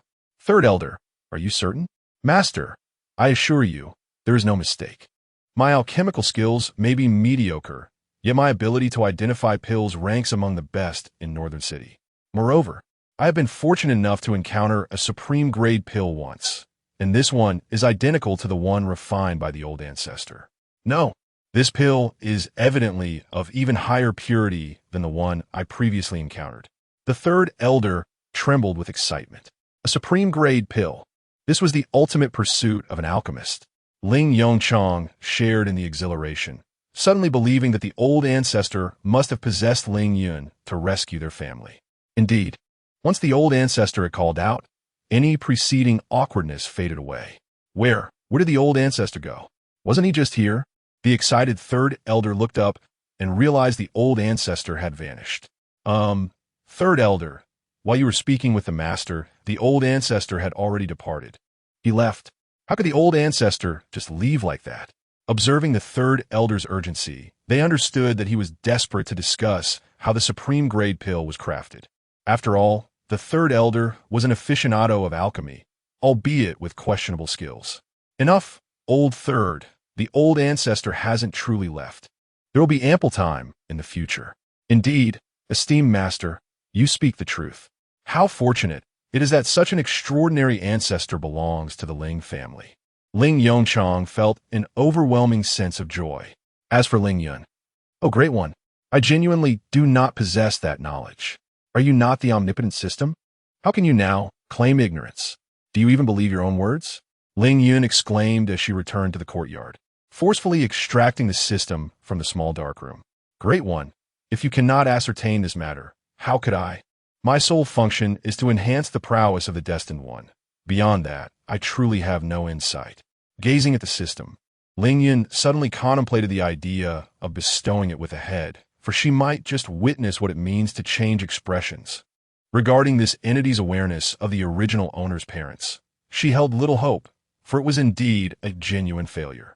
Chapter 22, Advanced Techniques. This system, having been reborn alongside its original master, knows nothing beyond incessantly absorbing the fortunes of its predecessor. Once again, the desire to eradicate the system surfaces. Yet, what lies ahead?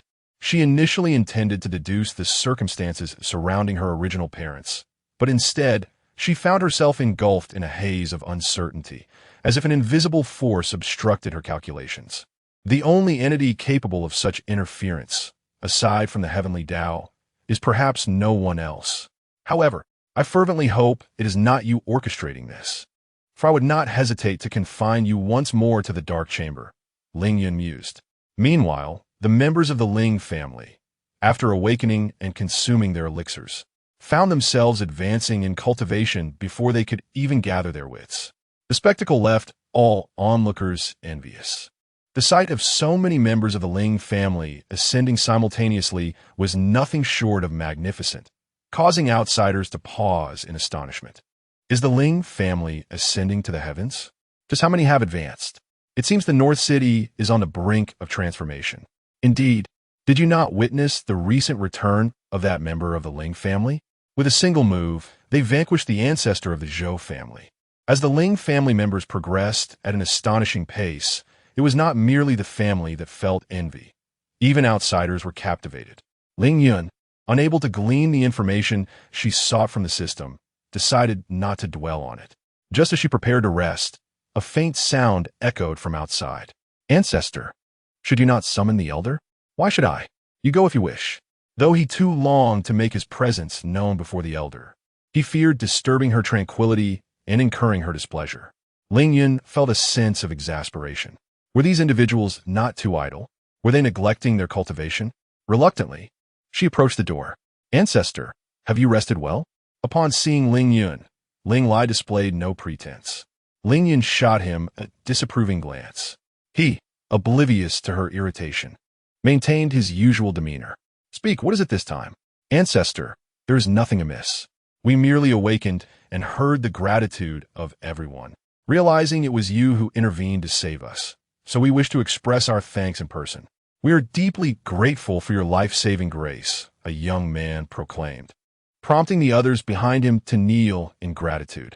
Ling Yun employed her mental strength to assess their condition. The dream soul incense within them had been eradicated, and they were no longer in mortal danger. With a wave of her hand, she effortlessly lifted the kneeling youths. They had come to understand that the figure before them was not merely their seventh young lady, but rather the formidable ancestor of their clan. The ease with which she wielded her spiritual power left them in awe. Ancestor, why do you regard me so? Ling Yun scrutinized the individuals encircling her courtyard, her gaze ultimately settling on Ling Lai. The once jovial expression on his face now betrayed a shiver of apprehension under her scrutiny. As the ancestor of the Ling family, now that you have returned, should you not take the opportunity to rectify matters within the clan? Ling Lai appeared puzzled. Is there truly a need for me to rectify anything within the Ling family? The Ling family is decidedly different from those lesser clans. The members of the Ling family, if nothing else, are undeniably sincere. Indeed, this Ling Lai proves to be rather unreliable. After the people from the Fenghua sect were rescued, do you have nothing to say? Or have you already devised a strategy to counter the Fenghua sect? Given the temperament of the young master of the Fenghua sect, it is unlikely that this matter will simply be laid to rest. According to the memories of the original host after her rebirth, she ultimately succumbed to darkness in her quest for an alternate path. However, even she is oblivious to when and where she first encountered this darkness. It seems there is a segment of her memory that is blank. Moreover, the original host's descent into darkness was peculiarly smooth, as if someone had orchestrated everything for her. Logically speaking, the original host, being a destined child, should never have ended up in darkness, even if her fortune was completely drained. Yet, she continues to shine brightly within the demonic realm. How strange. Ling Lai resumed a serious demeanor. Despite his earlier levity, he understood that the Fenghua sect was not something the Ling family could withstand at present. If the Fenghua sect truly launched an attack against them, he alone could not possibly protect the entire Ling family. Damn it. Wait a minute. Wasn't it the ancestors who captured those individuals from the Fenghua sect? With the strength of the ancestors, the Fenghua sect should be a trivial matter, should it not?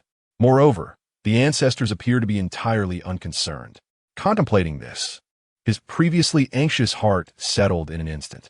If Ling Yun were to learn of his thoughts, she might very well deliver a beating that would leave his parents unrecognizable. That is, assuming he still had parents. Ancestor, have you devised a method? It seems the Ling family's training is becoming rather lax. Is that so? Ling Yun pressed her forehead in exasperation. Indeed, she could not place her hopes on this individual. Ancestor Ba, I see merely a scoundrel. I give you 1 day to ensure that everyone in the Ling family masters the first form. She scarcely had time to rest properly. Yet this fellow appeared more leisurely than she. How can this be permissible? Practice is imperative. As Ling Lai accepted the manual from Ling Yun, his gaze fixated on the term advanced. Advanced cultivation methods are indeed rare.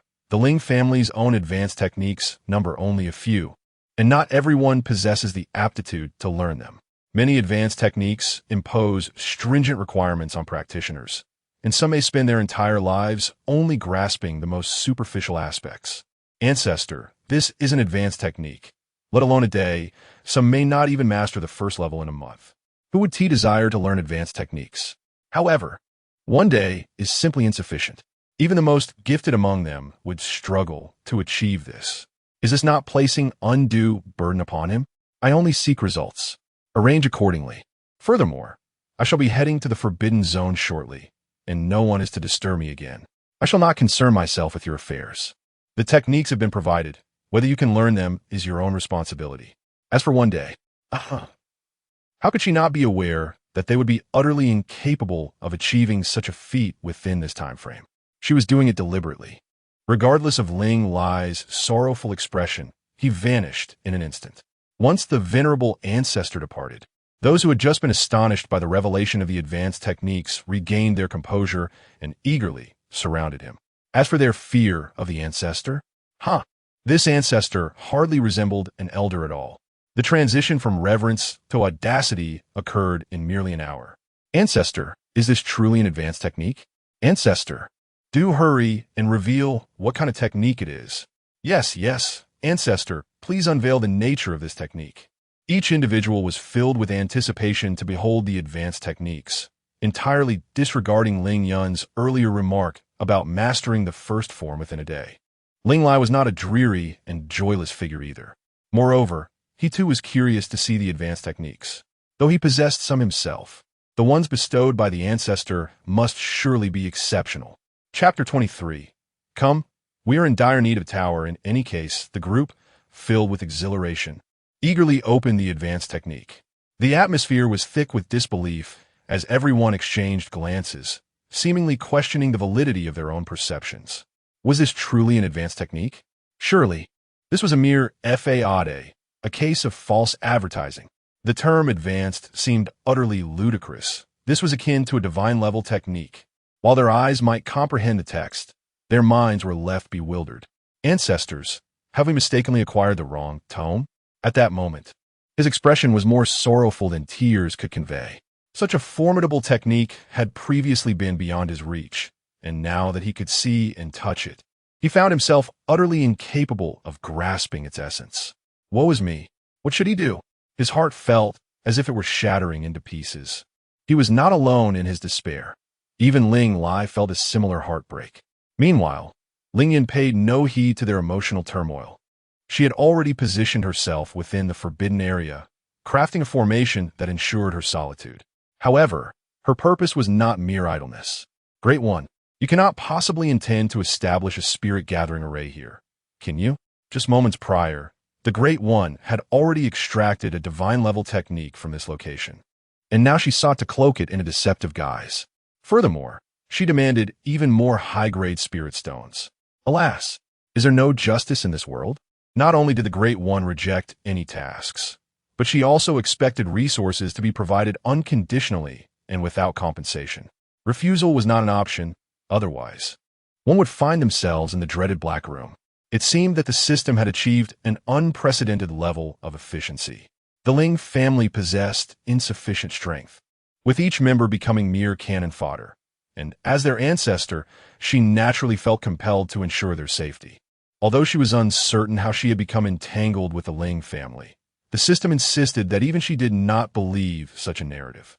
Her true motivation was undoubtedly to enhance the cultivation levels of the Ling family members so that she could enjoy her leisure without disturbances. It must be said that the system had uncovered an undeniable truth. Was it not solely for the purpose of uninterrupted rest? What is the most crucial aspect of cultivation? Naturally, it is the influx of spiritual energy. Upon closely examining the spirit-gathering array within the forbidden area, Ling Yun recognized it as somewhat familiar. Ultimately, she concluded that it was indeed her unique formation. However, the individual who set up this spirit-gathering array had barely grasped its fundamentals, resulting in a pitiful execution. Little Black, provide me with the spirit stones, and remember, I require only the finest. Great One, could we not settle for lower-grade spirit stones? She protested. Hundreds of spirit stones, and they're all of the highest quality. Do you truly consider them as common as cabbage, to be taken at will? Well then, there is no room for negotiation. Reluctantly, she produced several hundred top-tier spirit stones. In an instant, a small hill of premium spirit stones appeared before Ling Yun. If those eminent families and major sects were to witness this scene, they would undoubtedly shamelessly rush forward to seize them. Consequently, without a hint of remorse, Ling Yun began to arrange a spirit-gathering array.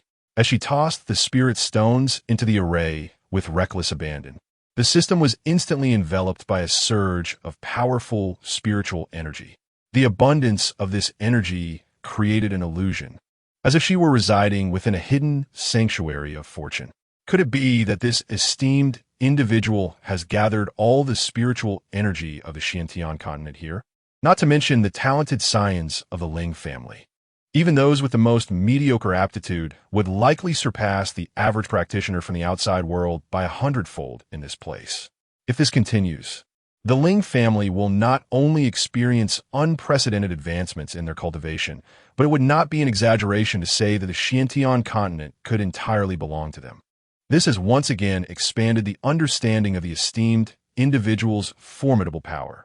Indeed, the spiritual energy of the Xiantian continent is exceedingly scarce, rendering the gathering array incapable of functioning at its optimal capacity. Even the system feels exasperated. Is this not achieving its best effect? Do you even hear what you are saying? Never mind, they are the esteemed individual, and I cannot contend with them or voice my grievances. What the esteemed one says is absolute. Little Black, if memory serves, you seem to possess a cultivation tower, do you not? Could it possibly claim otherwise? Come, this place is precisely in need of tower. Reluctantly, the system produces the training tower. Instantly, the entire Ling family is shaken to its core. What is happening? Is there an enemy attack? The commotion seems to originate from the direction of the forbidden area. The forbidden area? It appears that the ancestor is currently within that domain. It seems the ancestor has caused this disturbance. I wonder what they are up to create such a ruckus. Esteemed One, this training tower is known as the 9-story tower, aptly named for its 9 levels, each with varying degrees of difficulty. The higher the level, the greater the challenge. Ling Yun surveys the 9-story tower. It is indeed a divine artifact, quite impressive. Now that we have a training venue, let's acquire a myriad of cultivation techniques as well. What? You still want techniques? A myriad? Esteemed One, you are being excessively demanding. At this rate, I shall become an empty shell. The system is becoming increasingly agitated. This esteemed individual is growing more unreasonable by the moment. Enough of your lamentations in my presence. This paltry offering is but a fraction of what you have already amassed. Ling Yun, I have long seen through your eyes, and the system feels a chill run down its spine. Before her, it feels as exposed as a human without clothing, laid bare. Esteemed One, the first level of the 9-story tower not only serves for cultivation, but also houses a library. Within, there is a wealth of cultivation techniques alongside numerous texts on artifact forging and alchemy. The techniques, they are not significantly different from those I have presented, and many of the techniques I possess cannot be learned by them at their current level. They may even prove counterproductive. The system's assertion is not unfounded, for there is a well-known saying, when a system emerges, it must be a masterpiece. This is no mere platitude. Otherwise, how could they assist the host in reaching the pinnacle? Ling Yun is not one to cause unreasonable fuss, and thus she refrains from further comment. Consequently, she completely overhauls the entire forbidden area. It would not be an exaggeration to call this place a secret realm now. Alas, It has been several days. Why has the ancestor not yet emerged? Ling Yun occasionally glances toward the forbidden area. In recent days, the forbidden grounds have occasionally echoed with considerable commotion, igniting a sense of curiosity among them regarding the activities of the esteemed ancestor. Meanwhile, the entire Liu family has been engrossed in their cultivation practices, with even the venerable ancestor not exempt from this fervor. His apparent leisure, however, stems from the necessity for someone to manage the mundane affairs of the family, as the elders have long since departed to pursue their own training. Alas, he, too, yearns to delve into that sacred technique. Summon all members of the Liu family to the forbidden grounds. A sudden voice of the ancestor resonated in his ears. Yet, what could the ancestor possibly desire? This forbidden ground, nevertheless, since the ancestor has issued such a command, it is likely that she has her own plans in mind. All disciples of the Liu family promptly made their way to the forbidden grounds to convene. Liu Yongchang's voice reverberated throughout the entirety of the Liu family. Those still immersed in their training halted at once, filled with curiosity as they proceeded towards the forbidden grounds. In but a fleeting moment, all disciples of the Liu family had gathered at the designated location. Chapter 24. A numbed assembly patriarch. What has transpired? Why have we all been summoned here? Indeed, patriarch, we have yet to master the first technique. Oh, so you have not mastered it either? I thought I was the only one. In recent days, everyone had been fervently practicing, leaving little time to observe the circumstances of those around them. Little Yongchang, has the ancestor emerged? Ling Lai inquired, directing his gaze towards the forbidden area, his eyes falling upon Ling Yongchang. Yes, ancestor. It is indeed the ancestor who instructed me to gather you all here in the forbidden area. Ling Lai was somewhat perplexed by this revelation. The Ling family's forbidden area had never before been open to all its members. Previously, it had been to protect the ancestor's precious scroll. However, now that the ancestor had returned, there was nothing left to safeguard. Moreover, the Ling family belonged to the ancestor. All was dictated by the ancestor's will. Come inside. A voice resonated, and the Ling family members entered the forbidden area in an orderly manner. As they stepped into the forbidden zone, some individuals suddenly experienced a surge of power, unable to think clearly as they advanced in rank. Have I just leveled up? It seems I have as well. Those who did not advance felt their internal spiritual energy intensify. They believed that with merely a contract, they could achieve advancement. The spiritual energy here is so rich, someone exclaimed as they regained their senses. Indeed, it is remarkably potent. As soon as I stepped into the forbidden area, I noticed it, yet before I could even speak, I leveled up. Is this truly a forbidden area and not a secret realm? No wonder entry is restricted. If word got out, countless people would covet our Ling family. Indeed, the ancestor has allowed us to enter this paradise. What could be the intention behind it? What else could it be? With the techniques before us and the forbidden area behind, it is undoubtedly meant to enhance our cultivation. Precisely. The ancestor is considering our advancement. Truly. The ancestor cares for us. Ling Lai and the others who had entered the forbidden area exchanged glances. They understood while the spiritual energy in the forbidden area was indeed more concentrated than that outside, it was still only marginally so. It could hardly be described as a paradise. The transformation of this place into a paradise was solely due to the ancestor. In contrast to the excitement of others, they were filled with astonishment. Look, there is an arena in this forbidden area. An arena?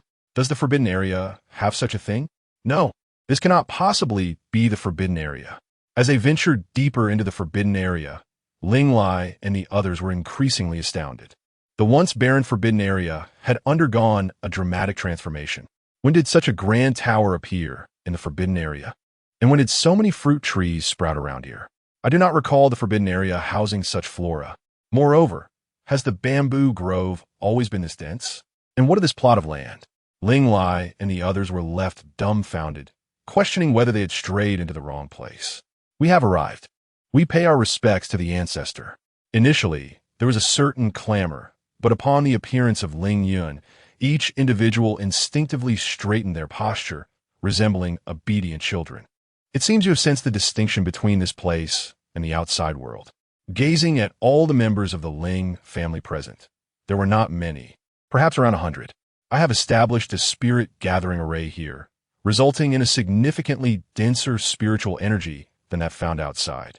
Henceforth, unless absolutely necessary, you shall remain here to cultivate. Furthermore, you have undoubtedly noticed the tower before you.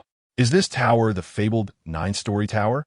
Ling Lai's eyes sparkled with excitement, akin to discovering a precious treasure. It is indeed the 9-story tower, I confirmed. Ancestors, what is the significance of this 9-story tower? Ling Yun inquired, somewhat perplexed. It is not surprising that you are unfamiliar with the 9-story tower. As its name suggests, it consists of 9 levels, and legend has it that this tower serves as a trial tower, with each level presenting its own unique challenges. It is said that even the esteemed Yuan Zun Emperor was unable to conquer the 9th level. How impressive! Indeed, this 9-story tower serves as a trial tower. In the future, you may select several levels for cultivation based on your own capabilities. Additionally, the first level houses a library containing a wealth of various techniques, alongside books on alchemy and weapon forging for your benefit. At this revelation, the eyes of all present sparkled with excitement. Moreover, you may have noticed numerous fruit trees around. Those bear spiritual fruits, primarily used for replenishing spiritual energy.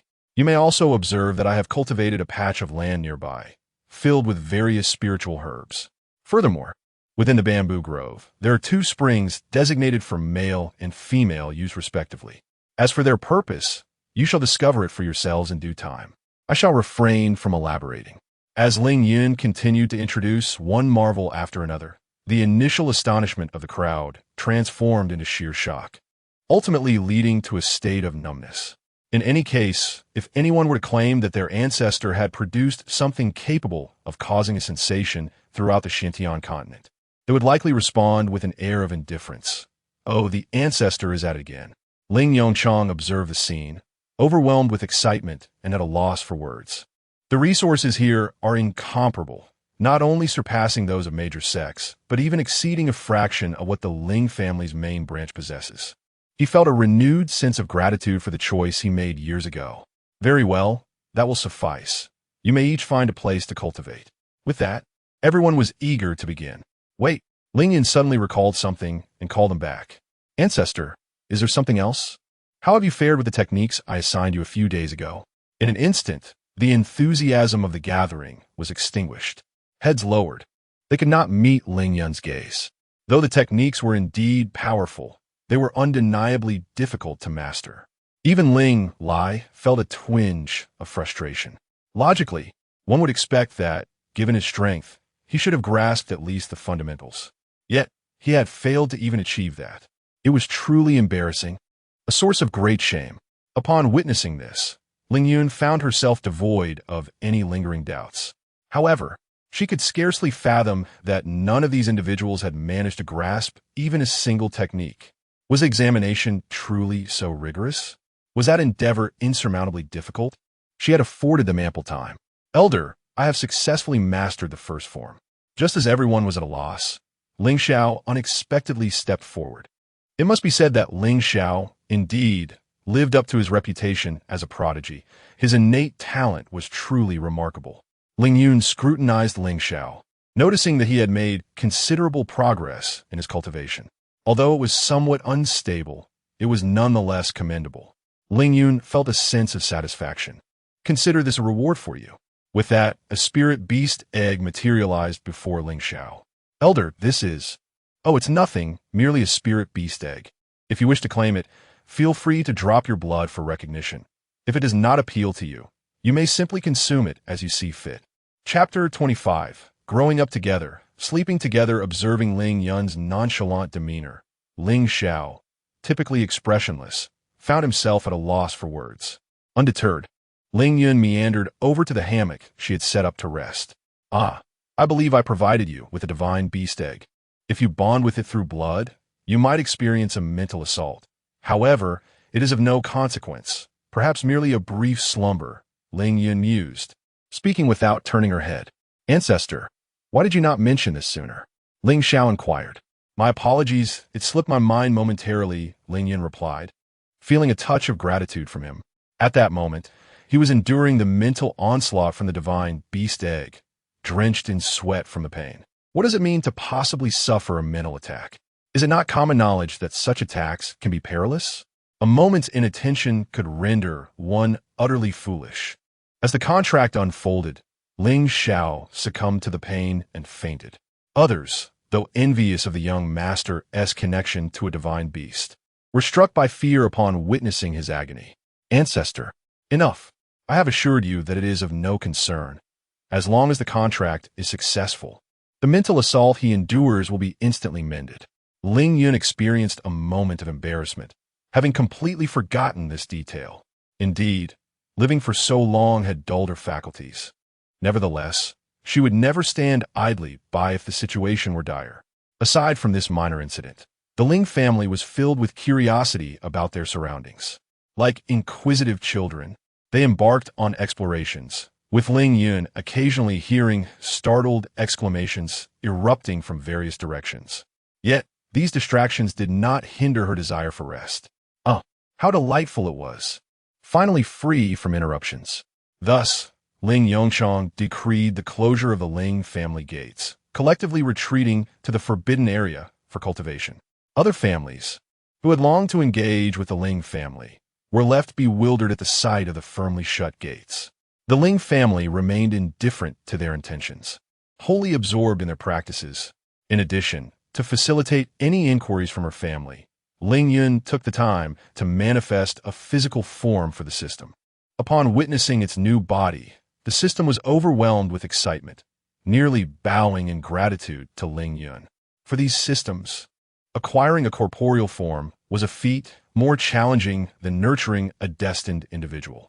Now, it had effortlessly attained its own body, leaving it exhilarated. Despite the incessant interruptions from others, the system bore no grievances, even accommodating Ling Yun's unreasonable demands with a cheerful countenance. Observing its demeanor, Ling Yun couldn't help but marvel at how easily the little system could be appeased. In the ensuing days, as Ling Yun had wished, everyone busied themselves with cultivation, leaving her undisturbed. After a month of seclusion, the cultivation levels of the entire Ling family had ascended by 1 rank. If they could not improve under such abundant resources, Ling Yun would have to reconsider their worth. No sooner had the gates of the Ling family swung open than visitors arrived at their doorstep. Elder, Master Shangwan Xiu from the Shangwan family is seeking your presence. Shangwan Xiu? What did he possibly want from me? To be honest, I've nearly forgotten about him. It seems that he and I are not particularly well acquainted. Elder, despite his somewhat frivolous nature, Shangwan Xiu is a decent person at heart. He must have a request to make. Ling Xiao certainly knows him well, being his brother. After a month of rest, I find myself rather bored and wouldn't mind paying him a visit. In the grand hall, Shangwan Xiu appeared as flamboyant as ever, draped in his ostentatious crimson attire. Upon spotting Ling Yun, he unfurled his fan, believing himself to be the epitome of elegance. At that moment, Ling Yun felt a twinge of regret for coming to see him. Perhaps it would be best to knock him unconscious and toss him out. Hey, don't leave yet. I've been waiting at the gate of the Ling family for a month, and the moment you opened the door, I rushed over, only to be met with such treatment, he exclaimed, noticing Ling Yun turning to leave. Anxiously, he pocketed his fan and swiftly blocked their path. Ling Xiao, we've grown up together, sharing beds as brothers. How can you treat me this way? Be quiet. Ling Xiao, feeling a headache brewing, rubbed his throbbing temples. How had this man, who had been under the tutelage of the elders of the Sacred Hall for years, remained so unchanged and erratic? Furthermore, the shared bed was a memory from their early childhood, and it had only happened once. If you dare to speak of it again, I shall render you unable to speak in the future. Surprisingly, Shangwan Xiu did not take offense at Ling Yun's reprimand. He seemed accustomed to such treatment. All right, I shall heed your words. However, I did not come here to see you. I am here to find your sister, Little Seven. She is not Little Seven, Ling Xiao firmly countered. He had long accepted the reality of her absence and found peace in it. At least Elder had allowed her to live on in another form. Observing Ling Xiao's serious demeanor, Shangwan Xiu appeared puzzled, glancing back and forth between Ling Yun and Ling Xiao. How had it come to this in just a month's time? Ling Yun did not intervene in Ling Zhao's declaration. Whether or not there was a misunderstanding did not concern her. However, she was taken aback to see the usually composed Ling Xiao openly revealing her identity to Shangguan Xiao. This caused her to gaze curiously at the two. Upon hearing this, Shangguan Xiao seemed momentarily frozen, his eyes wide with disbelief. Pointing at Ling Xiao and then at Ling Yun, he struggled to articulate his thoughts, stammering, "Yu shi. Slap. Ouch. Hey, Ling Xiao. Could you be a bit gentler? That was too soft for you to even notice." Ling Xiao had given Shangguan Xiao a sharp slap to the back of his head. Ling Yun's lips curled into a smile, her eyes sparkling with excitement as she crossed her arms, leisurely observing the two. TSK, TSK, TSK, listen to this. Is this something I can enjoy without any cost? Ah, youth is truly wonderful. When the two turned their gaze toward Ling Yun, they found him leaning against a nearby pillar, casually holding fruit and observing the scene with an air of nonchalance. Ling Xiao felt a twinge of embarrassment, yet Shangguan Xiao displayed no such sentiment. Are you truly the ancestor of the Ling family? Ling Xiao inquired, for such a claim seemed utterly preposterous.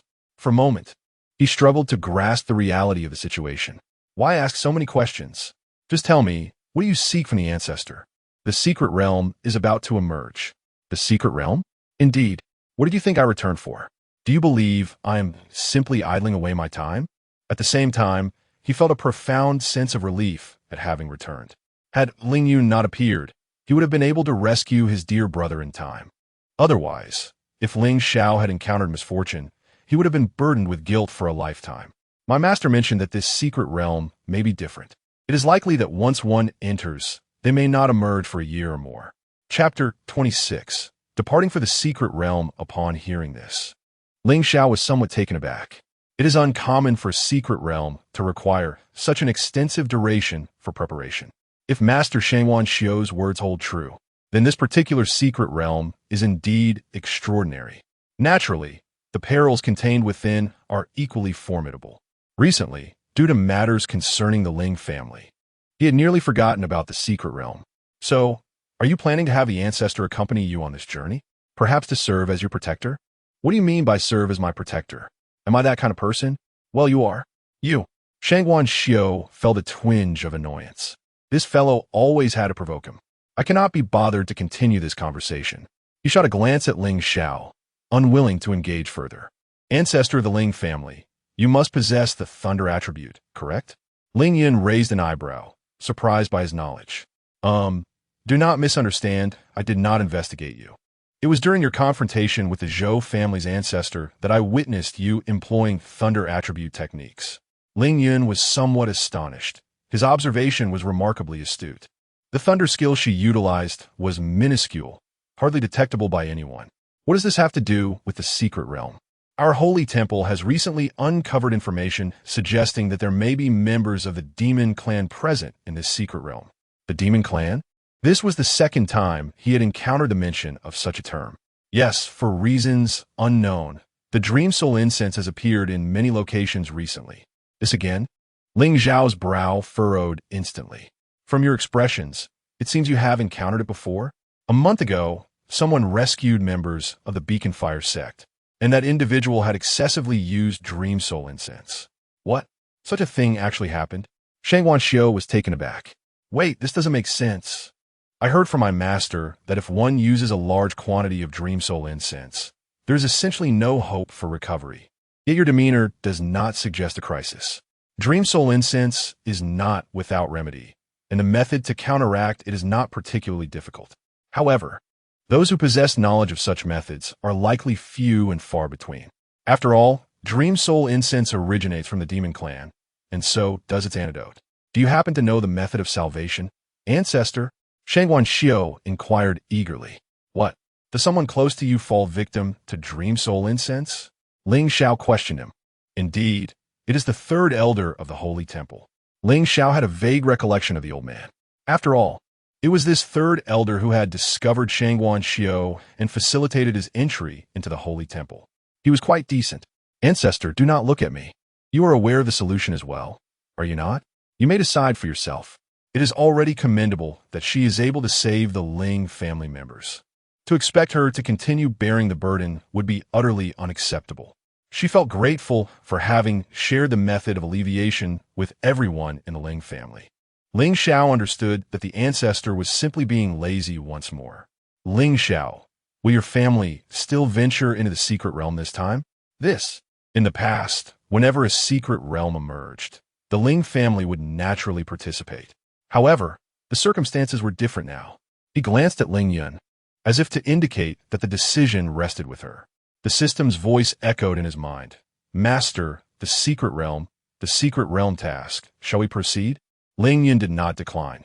Someone else's gaze was too intense to ignore. When would the secret realm open? And where would it be located? It seemed that not only Ling Xiao was intrigued, others likely shared his curiosity. Long City, perhaps in 3 months' time. Long City, the capital of the Qinglong Kingdom, was indeed the ancestral home of the Ling family, as mentioned by Ling Lai. As for the Ling family's ancestral home, Ling Yun held little regard. If that group was not united, it mattered not if she returned. She needed no support, for she was her own pillar of strength. After sending Shangwan Xiu away, Ling Yun called for a gathering. In the hall, she lounged lazily at the head of the table, one hand propping her chin while the other rhythmically tapped on the surface, seemingly indifferent to their discussions, as though she were a mere observer, quietly watching them. Finished discussing? She finally inquired when the hall fell silent. Ancestor, all members of the Ling family have improved their skills, yet many disciples lack practical experience. We believe that despite the dangers, this secret realm presents an excellent opportunity for real combat, and we wish to send several Ling family disciples there. Very well. Make your own decisions, she replied. Do you have any recommendations for those who should go to the secret realm? Seeing that the ancestor expressed no objections, they pressed forward. If it did not take the initiative, it seemed the ancestor would show no interest in intervening. You know those disciples far better than I do. Make your own choices without consulting me. What could they say now that the ancestor had spoken thus? Ancestor, over this past month, I know you have been keenly observing their efforts, and no one understands them better than you do. Ling Yun's lips twitched slightly. Was this fellow monitoring her? He seemed to know everything. Fine, they simply wish for her to lead those disciples, so why the need for such roundabout discussions? Enough. You just want me to keep an eye on those rascals. Ling Yun felt exasperated. The others, realizing they had been seen through, showed no shame. Indeed, there was not a single good person among the Ling family. All direct descendants of the Ling family would venture into the secret realm. The rest, you may decide for yourselves. Now, from this moment until departure, do not disturb me again, or you may send someone along in your stead. With that, she left without a backward glance. Ancestor, could she be angry? One pondered. Yes, what if she is upset? Would she abandon us in her wrath? They grew anxious, some filled with regret. Stop overthinking. Rest assured, the ancestor is not angry. She may be somewhat lazy, but otherwise, all is well. Angry? That is out of the question. However, Long City, is it? It has been over a decade since he last contacted the Ling family's ancestral home and knows little about it. Initially, he contemplated the return of the ancestor to inform the main branch of the Ling family. Yet he found himself unable to establish any contact. This predicament could either indicate that the main branch of the Ling family had deliberately severed communication or that they had encountered some misfortune. Considering this, he deemed it necessary to confer with the ancestor, urging them to investigate the circumstances surrounding the main branch of the Ling family upon arrival in Long City. The northern region lay distant from Long City, and to reach it before the secret realm's opening, time was of the essence. While it would be inconsequential for Ling Yun to make the journey alone, he was obliged to escort a dozen or so disciples from the Ling family. Esteemed one, I possess a dragon boat, he declared, concerned that Ling Yun might ultimately forego the journey due to the considerable distance. Without regard for Ling Yun's inclination, he promptly retrieved the dragon boat from the system. Observing the system's eagerness, Ling Yun found himself at a loss for words. This little fellow truly never forgot its mission, did it? Chapter 27. A drop of blood for your use. Ling Yun is not a person prone to affectation. Xiaoping could not possibly take so many people away. Having this flying vessel at present is truly splendid. Elder, come, lend me a drop of your blood. The elder was somewhat perplexed by the ancestor's intentions, but did not inquire further. Without offering the elder any psychological preparation, Ling Yun swiftly drew across his fingertip. A single drop of blood fell into the flying vessel. The elder had yet to comprehend that he had been bled by the ancestor when suddenly instructions for the vessel materialized in his mind. Ancestor, this. The elder's eyes widened in disbelief, his astonishment rendering his words incomplete. What do you mean by this? You are the leader of this expedition. Who else should it be given to if not you? Hurry up. Time is of the essence. We must depart. As if she could control the flying vessel. That was out of the question. The vessel was unceremoniously handed over to the elder. The onlookers were puzzled about the elder's sudden behavior, equally intrigued by what the ancestor had produced. After all, the items the ancestor unveiled were never ordinary. Yet, everyone's attention was fixated on the elder's hands, completely oblivious to Ling Li's expression. If he wasn't mistaken, this object seemed to be a flying vessel, and the next moment confirmed his suspicion. The elder tossed the vessel, and in an instant, its model enlarged, enveloping the entire Ling family. At that moment, the Ling family once again became the center of attention in North City. What on earth is happening with the Ling family now? What is this? Isn't that a flying vessel? When did the Ling family acquire such a divine artifact? They had not forgotten that the Ling family had recently unveiled another remarkable artifact. This flying vessel appeared to belong only to the prestigious factions. What extraordinary fortune had the Ling family encountered to obtain it? Yet, the flying vessels of those factions were not nearly as grand. This one seemed capable of containing the entirety of North City.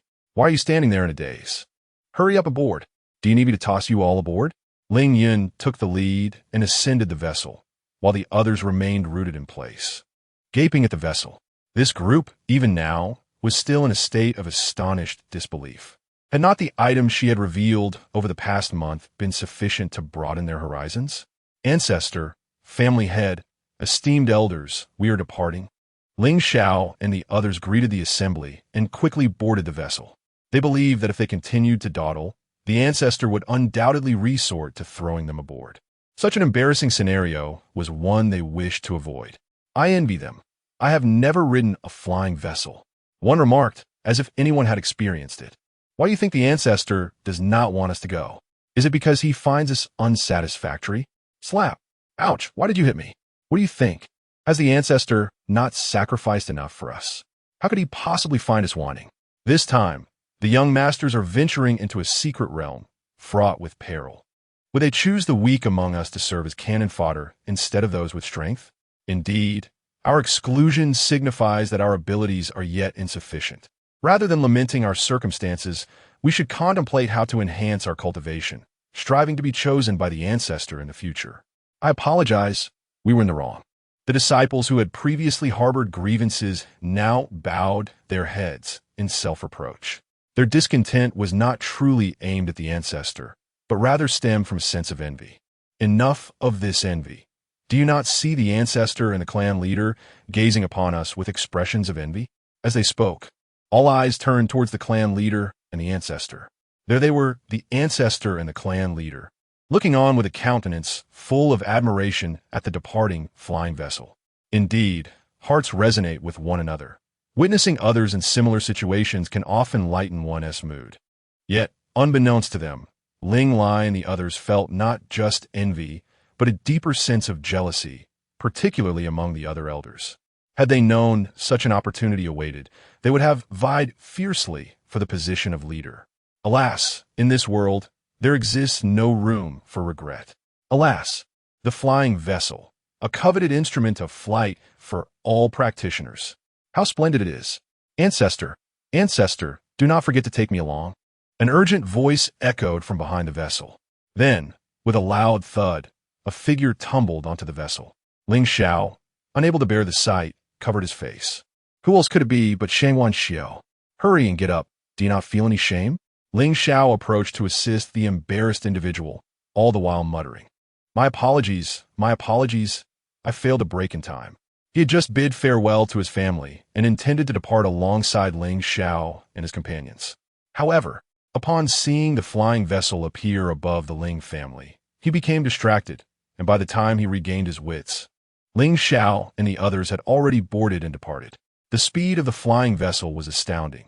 He nearly failed to catch up. "Ancestor, may I accompany you on your journey?" Shangguan Xiu inquired mischievously. Observing him, Ling Yun struggled to accept this individual who appeared so pure yet behaved so cunningly. To be frank, it was quite a sight to behold. "What? Do you intend to abandon the other members of the sanctuary?" "Oh no, I completely forgot about Elder Ling Wang and the other disciples." Prompted by Ling Yun's reminder, Shangguan Xiu recalled he was not alone. He leaned over the edge of the vessel to look behind. There, Elder Ling Wang and several disciples were desperately trying to keep pace with the flying vessel. Yet they cannot catch up. "Please stop. With their current speed, it is indeed a formidable challenge to pursue the vessel." At last, they have ceased their relentless chase. If they had continued, my old bones would surely have crumbled. Upon reaching the vessel, Elder Ling Wang was panting heavily, clearly having exerted himself greatly. The other disciples were faring no better. "Elder Ling Wang, it is a pleasure to see you well." "Elder San, it is good to see you." The two elders greeted each other. "Holy Son, could you not inform us in advance next time you plan to depart? At this rate, I fear I shall perish before even reaching Dragon City," Elder Ling Wang lamented, turning his gaze toward Shangguan Xiu. He had long since grown accustomed to the Holy Son's behavior during their journey. It was simply too arduous. Next time, if he travels with the Holy Son again, I would rather see him replaced than endure such a scenario. "Elder Ling Wang, are you unwell?" "I sincerely apologize. In my haste, I completely forgot." "Yes, Yu. I will be more attentive next time." Upon hearing this, Elder Ling Wang was utterly unconvinced. This was not the first time he had received such assurances. "Ancestor, is it possible that, if there is anything, please consult the third elder. This flying vessel belongs to him, so there is no need to involve me." Though stated thus, who is unaware that this vessel was provided by you? The members of the Ling family were accustomed to the ancestor's desire to evade responsibility. They could hardly dismiss the suspicion that the ancestor had relinquished the vessel to the third elder merely to avoid the trouble of such matters. Ling Yun, declaring indifference, simply turned away and sought a comfortable room to rest. "Third elder, may I inquire about the identity of the individual just now?" Chapter 28. The ancestor has lost her mind. The maiden was exceedingly youthful, yet he had failed to perceive her presence. This individual's strength undoubtedly surpassed his own. The elder Ling Wang was genuinely unfamiliar with Ling Yun, for upon his arrival in Beichong, Ling Yun had already sequestered the entire Ling family for intensive cultivation. That individual is our Ling family's ancestor. What is this? Ancestor? Upon hearing the Holy Son refer to her as such, he initially assumed it to be a name. Now, hearing the third elder use the same term, if he continued to regard it as a name, he would truly be a fool not worthy of his position as an elder of the Holy Hall.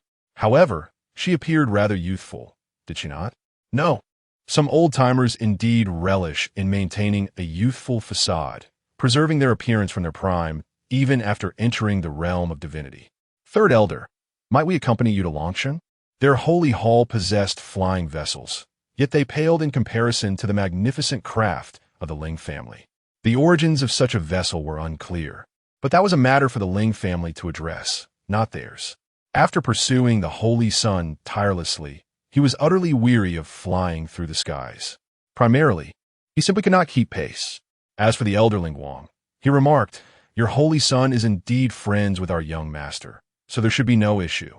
Though the ancestor had remained silent, her lack of dismissal indicated she permitted their presence. "Thank you. Elder Ling Wang, would you care to rest inside?" Noticing the elderly figure, who appeared older than himself and bore an expression of exhaustion, he kindly suggested. Elder Ling Wang, indeed fatigued, acquiesced. Having focused solely on the Holy Son earlier, he now surveyed the disciples of the Ling family and was astonished. Each disciple exhibited formidable strength, with the weakest having reached the initial realm of spiritual essence. The young master of the Ling family had even attained the first level of the advanced spiritual realm. In any major sect, any one of these individuals would be regarded as a direct disciple. Previously, the Ling family disciples had not demonstrated such prowess.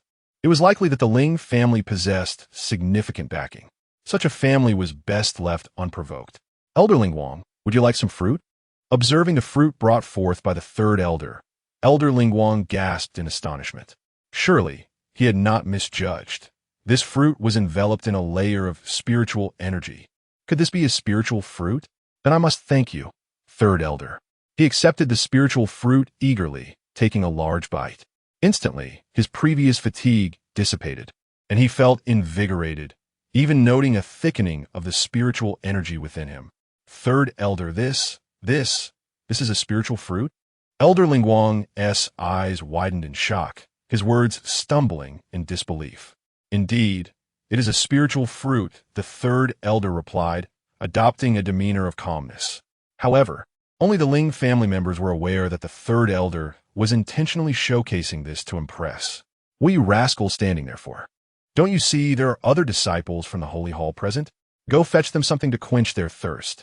He shouted at the Ling family disciples who were merely spectators. Turning back to Elder Ling Wang, he continued with a smile. Come, Elder Ling Wang. There is plenty more here for you to enjoy. Huh? There is more? Indeed. Are they merely some spiritual fruits? There are many, and we typically consume them as dessert after meals. Elder Ling Wang must be experiencing auditory issues. How else could he hear such exasperating words? Who would dare to treat spiritual fruits as mere after-dinner snacks? Such behavior is nothing short of wasteful. Even their sacred temple does not indulge in such extravagance. The third elder must be boasting. However, in the very next moment, he was met with a harsh reality.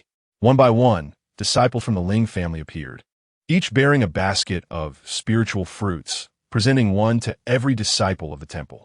Indeed, each received a basket. It became evident that not only were his ears deceiving him, but his eyes too were flawed.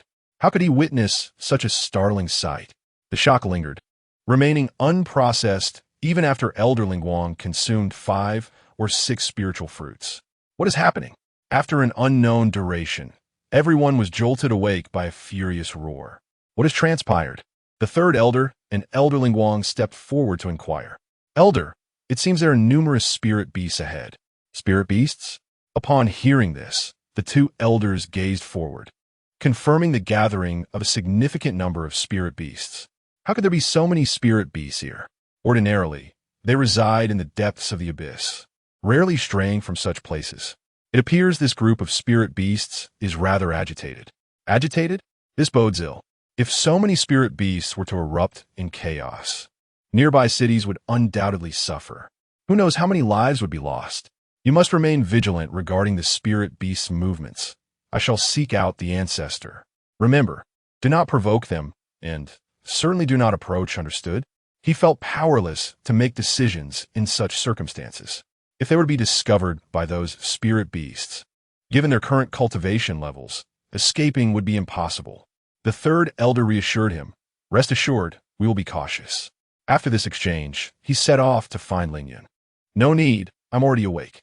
The system expressed its bewilderment. The master is nothing but a trickster. She never truly slept. Instead, she lay in bed, indulging in fruits while watching dramas. As for what drama she was watching, the master is truly remarkable. It is unclear what she programmed into the system, as its interface inexplicably displayed a streaming site for dramas. Moreover, it's suspected that the site she installed was anything but legitimate. A legitimate site would not feature questionable content like minions. Occasionally, it even faced viruses attempting to infiltrate it. Were it not a compilation system, it would have been thoroughly compromised by the master's erratic maneuvers. What is the purpose of your outing this time? Ling Yun suddenly inquired, leaving the Ling family disciples momentarily stunned. Ancestor, our purpose this time is twofold. One for the secret realm, and the other for training. Incorrect, Ling Yun replied, shaking his head. Incorrect? Your primary mission is to train. The secret realm is merely a secondary consideration. The treasures within the secret realm are likely less valuable than what could be gleaned directly from that system fellow. Uncertain whether it was merely their delusion, they felt an unsettling aura surrounding the elder's words, instilling within them a sense of foreboding. The third elder's immediate reaction was to ponder whether the elder truly intended for them to confront that horde of spirit beasts. Surely, that was implausible. It would be sheer madness. It was merely a training exercise, and serendipitously, a group of adversaries had appeared for them to hone their skills against. Elder, that is out of the question, the third elder swiftly interjected. It seemed the elder was indeed unhinged. Commanding them to face the spirit beasts, it was tantamount to a death sentence. Not only they, but even the members of the holy temple gazed incredulously at Ling Yun. Indeed, elder, this is utterly reckless. We are no match for those spirit beasts. One must engage with the adversary to ascertain their capabilities. Why the incessant prattle? Descend at once. Without allowing them further opportunity for descent, a swift motion from the elder cast all the Ling family disciples out of the flying vessel. Chapter 29. The ancestor means business. The initial reaction of the disciples of the Ling family upon being cast out was one of disbelief. However, none harbored resentment towards Ling Yun. As the spiritual beasts sensed the approach of humans, they immediately launched an assault on the Ling family disciples. Initially, they managed to withstand the onslaught, but as the number of spiritual beasts grew exponentially, the disciples began to falter. Ling Xiao, I am coming to assist you. Observing his steadfast brother nearing exhaustion, Shang Wanxiu leaped from the flying vessel without a moment's hesitation. What are you all dawdling for? Hurry and lend a hand. Seeing their holy son spring into action, Elder Ling Wang promptly instructed the others to follow suit.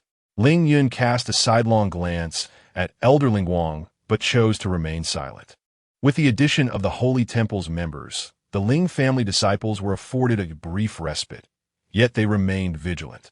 Their strength was still insufficient to contend with the overwhelming number of spiritual beasts. Meanwhile, in a nearby city, a group of cultivators watched in confusion. What is happening? It seems the spiritual beasts have halted. City Lord, someone has obstructed the advance of the spiritual beasts. But who could it be? The distance is too great. Our men dare not approach. At this, City Lord Ling Yun furrowed his brow. Upon learning that a vast horde of spiritual beasts was inexplicably advancing towards their city, he had swiftly summoned the cultivators within, determined to prevent the beasts from breaching the city, lest the consequences for the citizens be dire. City Lord, what should we do next? There are too many spiritual beasts. Those individuals may not be able to hold out for long. Although the circumstances across the distance were unclear, it was not difficult to surmise that the cultivators there lacked the prowess to halt the advance of the spiritual beasts. It was merely a matter of time. I must ask all cultivators to remain vigilant here, while I lead a group to provide support. Though I do not know who they are, they are striving to save this city. As its lord, I cannot stand idly by. And what are the other cultivators? They have no obligation to risk their lives. Do they? Keeping them here is already the best outcome. City Lord, no. It is far too perilous. As the ruler of this city, how can I not take action? Moreover, they are assisting us. If I refrain from intervening, what will others think of me? How will the citizens of this city perceive me? In the face of the soldiers' objections, Ling Yun rebuked them. The city lord speaks wisely. They could have chosen to ignore us, yet they willingly extend their aid. And we would stand by and do nothing? Who would be willing to help us in the future? City Lord, I shall accompany you. City Lord, I too will join you. It will be better to intercept them from the outskirts. Indeed, count me in. Count me in as well. I shall go too. One after another, the cultivators eagerly clamored to assist Ling Yun. Gratitude welled in his heart. My friends, on behalf of the citizens of this city, I extend my heartfelt thanks to you all. The Lord of the city has been exceedingly gracious to us during our stay, providing us with ample food and drink. Now that he faces adversity, we shall not stand idly by, especially since I hold a deep fondness for the city. Wouldn't you agree, my friends? Indeed, dear Lord. There is no need for gratitude. This is entirely voluntary on our part. Ling Yun, the benevolent lord of this city, has always considered the welfare of its citizens, extending his kindness to every visitor. This is precisely why, during the sudden onslaught of spirit beasts, he could swiftly rally so many cultivators without a hint of complaint. While the happenings in the city may be unknown to others, Ling Yun has observed everything keenly. In the realm of cultivators, emotions often take a back seat to ruthlessness. Although the Lord's strength may be lacking, his character is commendable. At this moment, the third elder and Elder Ling Wang have already joined the fray. Little do they realize that the spirit beasts have yet to unleash their full fury, held at bay by Ling Yun's formidable presence. Otherwise, they would have been utterly consumed by these beasts. Despite the injuries sustained on both sides, none of the disciples exhibit fear or consider retreat. Each wounded individual promptly consumes healing elixirs and re-enters the battle, seemingly indifferent to the value of the potions. The disciples of the Holy Temple, lacking elixirs, receive assistance from the Ling family members, who willingly share their own supplies.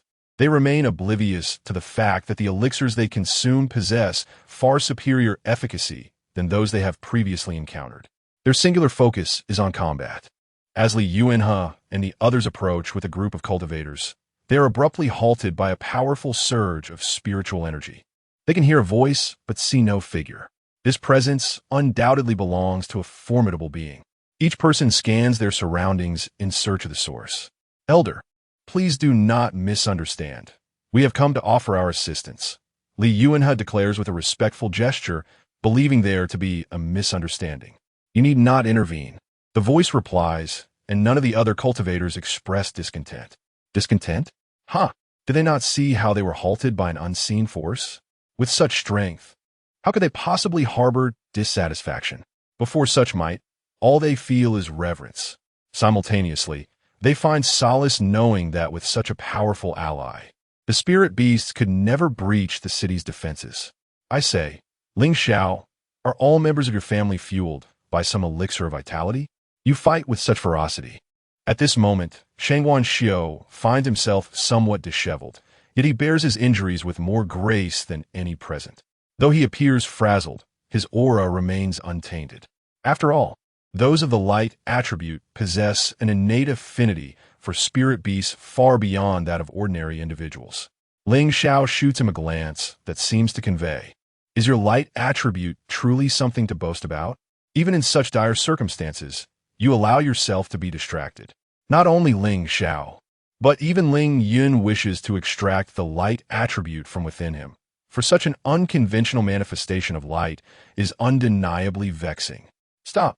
As the situation seemed to reach a climax, Ling Yun issued a command, prompting both sides to cease hostilities. Lord of the city, behold, it is a flying vessel.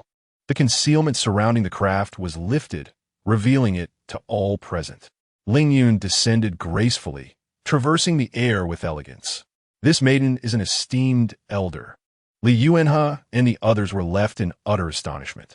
Upon witnessing Ling Yun's arrival, the spirit beasts quivered in fear, sensing an overwhelming aura of dominance emanating from this human. Instinctively, they understood that this individual was not to be trifled with, lest they face dire consequences.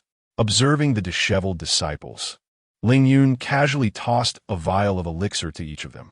Consume this. Without a moment's hesitation, they uncorked the vials and ingested the contents. However, the members of the sacred hall were taken aback the instant the vials were opened, their senses assaulted by the fragrant aroma of the elixir. Upon noticing the intricate patterns adorning the vials, they were once again struck with astonishment. Patterned elixirs, top-tier potions. Our sacred hall scarcely possesses a handful, yet look at them. They possess several vials, and importantly, each vial contains more than one elixir.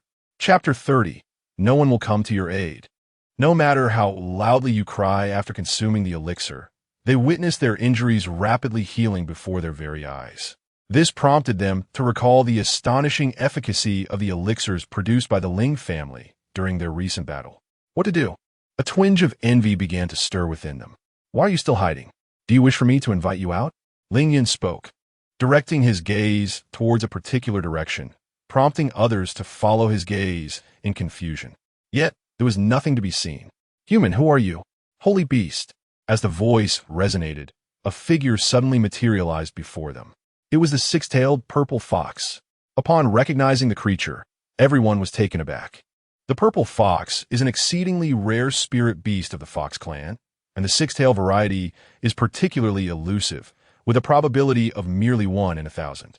Little one, pray tell, why have you summoned the beast horde? Ling Yun inquired, disregarding the fox's question. The six-tailed purple fox regarded the human before it with caution.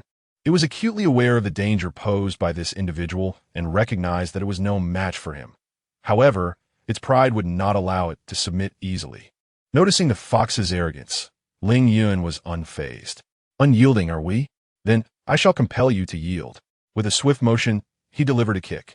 No one anticipated Ling Yun's straightforward and brutal approach. Yet, there was no sympathy to be found. The expressions of those from the sacred hall and Li Yu and his faction shifted significantly. To possess the strength to send a holy beast flying with a single kick was a terrifying display of power. The Ling family remained calm, utterly unfazed. Human Yu, do you wish to experience that sensation once more? Seeing that Ling Yun appeared genuinely prepared to deliver another kick, the six-tailed purple fox trembled, retreating hastily. Its initial pride vanished. This human truly lacks martial ethics. Human, what is it that you desire? Nothing of grave importance. Simply answer me. Why did you summon the beast horde?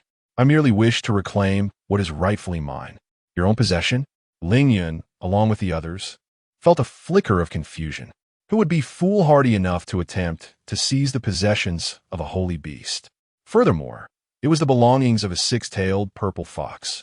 Was it not well known that the Fox clan is notoriously possessive? Indeed, otherwise I would not have ventured into this wretched human territory. Did you hear that? Ling Yun turned to the direction of Li Yuanhe and his companions, who had just entered the scene. It was only then that the group realized the arrival of so many people. I am Li Yuanhe, the Lord of Lin City, and I pay my respects to the esteemed elder. Gazing upon the seemingly youthful Ling Yun, they dared not display any semblance of disrespect. Who among you has taken its belongings? Elder, we have not taken anything belonging to this esteemed holy beast. You lie. It is indeed you humans who have taken my belongings. Otherwise, why would I have summoned the beast horde to seek you out? The six-tailed purple fox erupted in fury upon hearing this. These detestable humans had seized its possessions and yet dared not to confess. Cursed be it. Were it not for the presence of these humans, it would truly desire to bring about their demise. Esteemed sacred beast, could you enlighten me as to what has been lost? Judging by the demeanor of this six-tailed purple fox, it does not appear to be deceiving us. Is it conceivable that someone in the city has indeed stolen something from this six-tailed purple fox? But how could that be possible? To steal in the presence of a sacred beast requires extraordinary audacity. You humans, while I was in seclusion, stealthily absconded with the fur I shed as I transformed. The six-tailed purple fox snarled. A band of brigands. Wait, does the six-tailed purple fox truly shed fur during its metamorphosis? I have never heard of such a thing. Neither have I. I was under the impression that only snakes molted. Foolish humans, you remain oblivious to much. Must we, the spirit beasts, disclose all our secrets to you? Upon hearing the humans' discourse, the six-tailed purple fox felt indignant. One by one, they fell silent under its scorn. Little one, how did you ascertain that the thief of your fur is among us? Naturally, I followed the scent. Oh, you certainly seem quite proud of that. Can you then locate the thief of your fur? My fur carries my essence. As soon as that individual stands before me, I shall undoubtedly identify them. The mere thought of the thief infuriates it. This is an affront of the highest order. Should the elders of the Fox clan become aware, they would surely chastise it. Just imagining that scenario sends tremors through its body. If only it could discover the identity of the audacious thief, it would ensure their dismemberment. Little one, you harbor considerable resentment. Observing the irate six-tailed purple fox, Ling Yun found it amusing, reminiscent of a child whose cherished toy has been stolen. Lordly is it? You have heard as well. Since you have taken from another, it is only right to return what belongs to them. Esteemed elder, it is not that we are unwilling to return the sacred beast's possessions, but we genuinely do not know who has taken them. If you were to find out, without the intervention of the sacred beast, he would personally seize that wretched culprit and deliver them to you. Humans, if you grant me entry to the city, I shall certainly unearth the thief of my fur. He truly dares not allow the six-tailed purple fox into the city. They do not trust the spirit beasts, just as the spirit beasts do not trust humans. What if the fox were to become enraged and harm the innocent citizens within the city? Humans, we spirit beasts are known for our integrity. We do not lie as your kind does. I assure you, I will not harm the innocent. I seek only the thief of my fur. Sanxingli Iwanas Apparancion. The six-tailed purple fox spoke up. Nevertheless, Even with such assurance, Ling Yun could not dare to immediately acquiesce. Let it proceed, with me present. Should it dare to harm the innocent, its life as a fox will surely come to an end. Observing the stalemate, Ling Yun took the initiative to speak. Upon hearing his words, Ling Yun instantly felt at ease. This esteemed elder possesses the capability to subdue the sacred beast with a single strike. How could he not trust? The six-tailed purple fox instinctively recoiled its head. This human is excessively violent, always threatening its life. Thus, the guardians of a city beheld a vast throng returning. However, their curiosity was piqued upon spotting the six-tailed purple fox at the forefront. Suddenly, the six-tailed purple fox exclaimed, casting a menacing glare towards the encircling heights. "Thief!" it bellowed, and with a swift motion, it ascended to the top of the barricade, unleashing a surge of spiritual energy that sent the intruder plummeting to the ground below. Panic ensued among those atop the walls. They were acutely aware that none were a match for a holy beast. "Roar! Thief, surrender what is mine, or I shall ensure your utter annihilation." A holy beast! Help, someone save me!" The terrified individual cried out in desperation. "Go on, shout all you wish. Even if you scream until your throat is raw, no one will come to your aid," the six-tailed purple fox retorted, leaving Ling Yun speechless. She pondered from whom this fox had learned such thuggish rhetoric, its demeanor reminiscent of a certain individual. Chapter 30. What are you staring at, old ancestor? Shangguan Xiu felt inexplicably bewildered under Ling Yun's gaze. However, those around him, including Ling Xiao, understood that Ling Yun must have seen a resemblance of Shangguan Xiu in the six-tailed purple fox. This individual, however, remained completely oblivious to the situation, bringing nothing but shame upon himself. His companions discreetly distanced themselves from him. "Human, return my fox fur. Do not consume me. I assure you, my flesh is unpalatable." The man, clearly terrified, was in a state of panic, utterly ignoring the purple fox's plea. "Bah! I would never feast upon such a repugnant human male. Dare to flaunt your presence again, and I shall accuse you of slander." The noble six-tailed purple fox would never stoop to devouring humans, for it was far too dignified. "Enough! Withdraw your claws. At this rate, you will frighten him to death." "Humph, what a coward! How could you possibly have the audacity to steal my fox fur?" The fox scoffed, retracting its claws in disdain. Upon gaining freedom, it swiftly retreated behind Ling Yun. "Quickly, return the sacred beast's fox fur." Ling Yun, observing the man, felt equally displeased. He too was baffled. How could such a timid individual have the nerve to pilfer the fox's fur? "I did not steal anything, even with tenfold courage. I would not dare." The man found himself at a loss for words, his prospects bleak. With his meager strength, he would not even dream of stealing the fur of a sacred beast. "This man does not appear to be lying. Just look at his trembling legs," someone remarked. "Human, you lie. My fox fur is on you. How dare you deny it?" The six-tailed purple fox grew agitated once more, detecting the scent of its fur on the man. "Will you not produce it? Do you wish for the entire city to suffer? Indeed, the sacred beast has come personally. Do you think you can evade the truth?"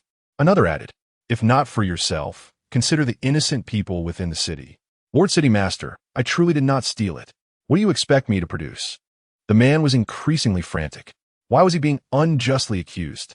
As he watched the group bicker, Ling Yun's patience waned, and he scrutinized the man, suddenly struck by a thought. "Do you possess fox fur from a spirit beast?" Yes. I just purchased a piece of fox fur from man today." The man's realization came swiftly as he hurriedly retrieved the fox fur from his spatial ring. "Sacred beast, is this the item you seek?" "Indeed, this is the molted fur I shed." The fox seized the fur from the man's grasp. "Sacred beast, I swear I did not steal this. I merely found it beautiful and acquired it from another to gift to my mother." The man was on the verge of tears, merely wishing to buy a birthday present for his mother, yet finding himself entangled in such misfortune over the sacred beast's fur. If he were aware that this was the fur of a sacred beast, he would have never dared to purchase it, even under the threat of death. He is acutely aware of his own worth. Humans are utterly despicable. Who can tell if your words carry any truth? It is a grave injustice to accuse the esteemed sacred beast. I did not steal it. The six-tailed purple fox remained unconvinced, firmly believing that he was indeed the thief of her fur. The man felt utterly wronged. Enough. This fellow is not lying. The true thief of your fur is someone else. Surely, you must have some lingering impression of the scent of the one who stole your fur. Ling Yun also understood that this man was speaking the truth. Judging by his attire and the spatial ring he wore, he likely belonged to a family of some repute. It still remained oblivious to the world. It seemed that the actual thief anticipated the six-tailed purple fox would come seeking retribution, and thus used this man as a scapegoat, selling the stolen goods to him. Upon Ling Yun's words, the six-tailed purple fox finally realized that the aura surrounding this man did not belong to the thief. A wave of embarrassment washed over it. It appeared it had indeed wronged this human. What should it do? Is there not a saying among humans about acknowledging one's mistakes and making amends? Should it apologize to this human? Yet, as a proud six-tailed purple fox, how could it deign to apologize to a mere human, especially one of the male gender? Thus, in a moment of indecision, the six-tailed purple fox mimicked human behavior, plucking a blade of grass and beginning to mutter to itself, apologize or not apologize or not. Observing its antics as it tugged at the grass with its paw was rather endearing. Enough of your incessant murmuring. No one is forcing you to apologize. The spirit beast harbors no affection for humans, and it has never been one to impose. Yet understood. Your fur has been retrieved. Hasten to send the other spirit beasts away, lest they become a nuisance here. But I have yet to catch the thief. The fur is back. Yet the thief remains unpunished. This thought unsettled it greatly. Fear not, he cannot evade capture. I have already instructed the system to thoroughly gather information about all individuals in the city. Anyone who has taken the six-tailed purple fox's fur will undoubtedly carry its scent. And removing that trace is no simple task. The six-tailed purple fox was somewhat perplexed by Ling Yun's words. What does it mean that he cannot escape? Could this human possibly assist in locating the thief? Impossible. How could a human ever be willing to betray another human to aid a spirit beast such as itself? Boss, we have located him. Xiao Peng, you, and Xiao He bring him to me. Understood, boss. In an instant, everyone witnessed a flash as something darted past them. The moment Xiao Peng appeared, the six-tailed purple fox felt an overwhelming pressure from its bloodline. This was the suppression of a spirit beast whose lineage surpassed its own, and the aura felt strangely familiar. Yet who could it be? It was a puzzle that eluded its thoughts. Meanwhile, the Ling family was taken aback. They had presumed that the six-winged flying Peng had been left behind by their ancestor. Yet here it was, having followed them. And there was also that unknown spirit beast. However, none dared to underestimate it, for some had learned the hard way that it was not to be trifled with. Ah, help! The sacred beast has invaded the city and is capturing people to devour. Boss, I brought the person. After a brief moment of contemplation from the six-tailed purple fox, Xiao Peng managed to locate and return with the individual. Releasing his grip, he unceremoniously tossed the man before Ling Yun. The poor fellow trembled uncontrollably, clearly terrified by Xiao Peng's actions. Witnessing this familiar scene, Ling Yun found himself at a loss for words. Goodness, the gluttonous bird, it's truly you, exclaimed the six-tailed purple fox, astonished at the sight of Xiao Peng, her reaction akin to encountering a specter. Xiao Peng remained silent, yet his gaze towards the six-tailed purple fox was far from cordial. Were it not for Ling Yun's presence, Xiao Peng might have acted with aggression. Observing the two spiritual beasts, it became evident that there existed some unresolved animosity between them. Chapter 32. The unexpected appearance of Cheng Yaojin. Look, is this the person you were searching for? Ling Yun's words redirected the thoughts of the six-tailed purple fox. Upon detecting a familiar scent emanating from the individual, its previously volatile temper erupted. Indeed, it was this very person. Even if reduced to ashes, I would still recognize his scent. Why does this individual seem so familiar? Someone from the crowd murmured, their voice barely audible, yet all present were cultivators and naturally heard. Everyone turned their gaze towards the speaker. Do you recognize him? Li Yuanhe inquired of the youth. I just feel that this person looks somewhat familiar. I must have seen him somewhere before, though at this moment I cannot recall. The young man replied, Feeling embarrassed under the scrutiny of so many eyes, his mind suddenly blank. Seeing this, the crowd refrained from pressing the young man further. "Lord Sacred Beast, it's him. He the one who sold me the fox fur." The boy, previously accused of thievery, immediately pointed an accusing finger at the man. Upon hearing this, the man shrank back even further. He did not appear to be a formidable expert. His cultivation level seemed modest, and he appeared rather timid. The onlookers began to question the absurdity of the situation. Did everyone now dare to steal from the sacred beast? Were they truly unafraid of death? However, none noticed Ling Yun's focused gaze upon the man, as if she had discerned something amiss, her expression subtly shifting. Just as everyone continued to inquire how the man had pilfered the sacred beast's fox fur, Ling Yun suddenly delivered a powerful kick, sending the man soaring several meters away. Blood spurted from his mouth, illustrating the force of her strike. Yet, remarkably, the man seemed unfazed, springing to his feet with the intent to flee. Ling Yun had anticipated this move, a slight smirk gracing her lips. "Do you truly believe you can escape?" With a flick of her wrist, the man found himself enveloped within a barrier. Gone was his initial terror, replaced instead by a feral countenance. The abrupt turn of events left everyone momentarily stunned. The six-tailed purple fox could not help but curse. The human indeed exhibited a savage nature, striking with ruthless precision. Had that kick landed upon it, it might have lost half its life. "Ancestor, is there something wrong with this individual?" The Ling family was well aware that their ancestor seldom took action against others, unless provoked into a corner. "You scoundrel, release me, or I will ensure your demise." The man seethed, his malice directed at Ling Yun. "Is that so? Then why don't you come out? I will be right here, waiting for you to emerge and see how you plan to kill me," Ling Yun taunted, a playful glint in her eyes. Provoked by her words, the man began to thrash against the barrier, yet it remained intact, while he suffered the backlash of his own spiritual energy. Only then did he realize that this barrier was anything but ordinary. "My apologies. I accidentally transformed it into an offensive formation. Each time you strike the barrier, the formation activates automatically, providing protection," she explained, her tone nonchalant. The man nearly spat blood in response. "What do you mean you accidentally created an offensive formation? Shouldn't an offensive formation protect those within the barrier? Who possesses the audacity to devise such an offensive array within this barrier?"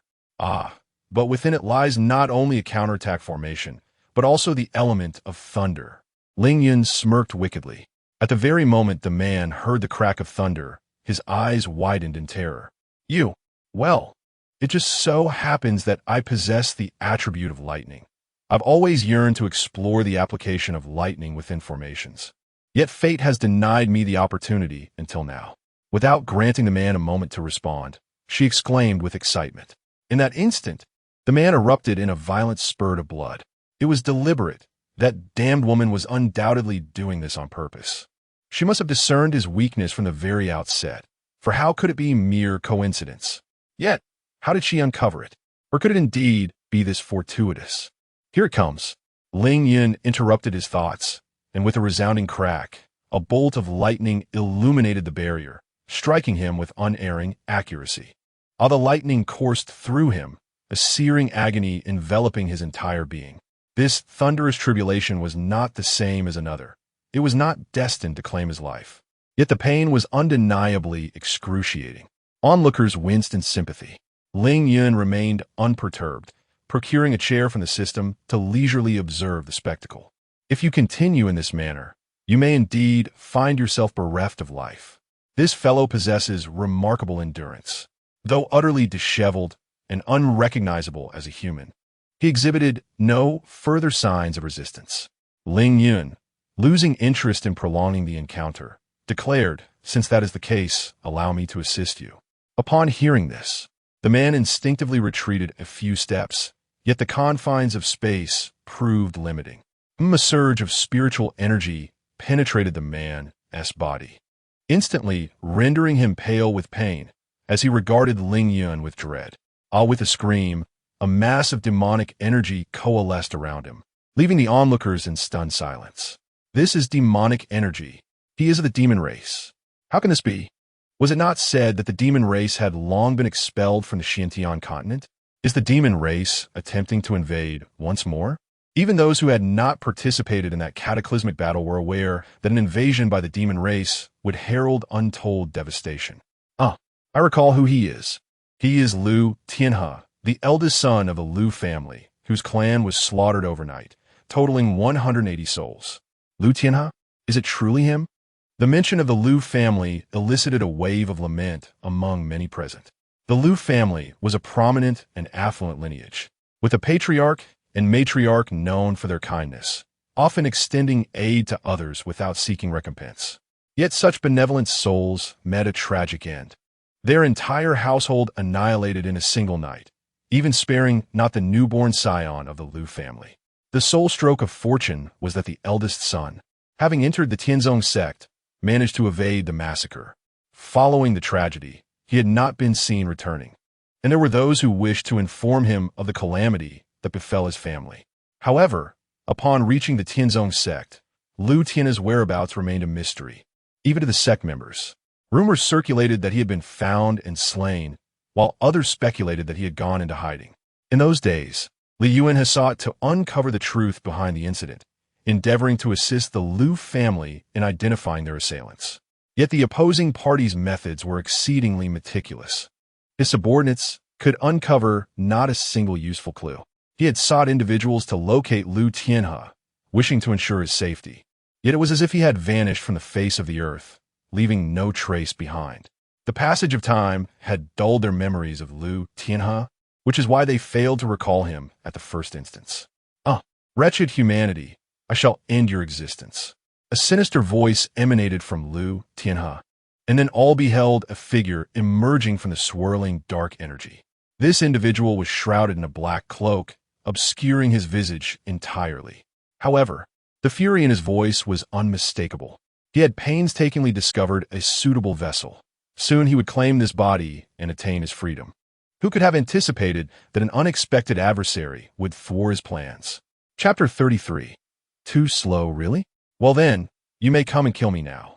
The demon was not the only one taken aback. Others were equally bewildered. The barrier has vanished? Upon realizing this, the demon was filled with elation. Turning to Ling Yun, he viewed her as nothing more than an arrogant fool and erupted into maniacal laughter. Ha ha ha! Human, since you seek death, I shall oblige. Today, I will devour you all. He has emerged. Fear gripped some. The Ling family was astonished by the elder's demeanor, yet words failed to escape their lips. The elder remained so composed, as if this were none of her concern. Bade want perish. The demon lunged at Ling Yun, yet she maintained her indifferent expression. Too slow. You, let go. Release me. Amidst the collective shock, Ling Yun seized the demon's throat with her spiritual energy. You talk too much. The demon trembled, eyes wide with terror, as he realized this human was probing into his memories with her divine consciousness. Did she not comprehend the consequences of her actions? Should he resist or retaliate, she would either perish or be rendered a fool. However, in the next moment, he was left dumbfounded, utterly powerless, as if ensnared by an unseen force. How could this be? You truly deserve to die. Ling Yun remained composed, her face as serene as a still lake, though her eyes narrowed slightly, revealing a barely perceptible glint of menace. An intangible pressure emanated from her being. This was the first time the Ling family had witnessed such a side of their elder. They understood that though her countenance bore no anger, she was indeed furious. No, bang. Without further ado, she obliterated the demon, dispersing him into nothingness. The others dared not take a breath. With a single strike, the demon was reduced to a state of utter disarray. Once again, they were left in awe, gazing at Ling Yun with a hint of reverence. Yet, they remained unaware that Ling Yun's heart was far from soft. To her, the demon's disintegration was merely a release. Her true intention was to render him neither demon nor ghost, condemning him to eternal torment without escape. Meanwhile, as the demon spirit was eradicated by Ling Yun, Lu Tianhe gradually regained consciousness. Slowly, he opened his eyes, tears streaming uncontrollably down his cheeks, his body trembling as he gazed at his hands. Why me? A heart-wrenching scream erupted from him, and all beheld Lu Tianhe teetering on the brink, as if he were plunging into an abyss, engulfed in profound sorrow. No one dared approach, fearing he might descend into madness. They were still grappling with the question of how the demon had possessed him. Had he truly fallen to become a pawn of the demon clan? Father, mother, it is I who have brought ruin upon the Lu family, over 100 lives lost. I am the sinner. I am the sinner. Lu Tianhe knelt, his voice laden with despair and guilt. All were left perplexed by his plight, save for Ling Yun. She gazed at her in silence, fully aware that at this moment he harbored an intense hatred for her, rendering him deaf to any words. Within the memories of the demon clan, she had discerned the entire truth. Lu Tianhe was a disciple of the outer sect of the heavenly sect and, intriguingly, had once shared a senior-junior relationship with the original owner. Years ago, Lu Tianhe had undertaken a mission for his sect, which inadvertently led him to be possessed by a demon, consequently losing control over his own body. In a desperate bid to restore his cultivation, the demon controlling Lu Tianhe inflicted harm upon numerous humans, with the Lu family being the first victims. Although his body was under the demon's control, he could clearly witness his own actions. He observed as Li Bo, who had opened the door for him, transitioned from calmness to surprise and excitement upon seeing him. Yet, before he could utter the words, "Young master, you've returned," he ruthlessly struck him down, ultimately absorbing Li Bo's life force. From Li Bo onward, every member of the Lu family, without exception, met a similar fate, young and old alike. The cruelty peaked when he slaughtered his own younger brother, who was barely a few months old. It was an act of sheer savagery, akin to being devoured alive. Is this all you are capable of? Are you planning to end it all? Observing Lu Tianhe's intent to take his own life, Ling Yun intervened and slowly began to speak. Then let me go. I was the one who killed them. I am a sinner. What right do I have to continue existing in this world? Lu Tianhe's voice was saturated with despair.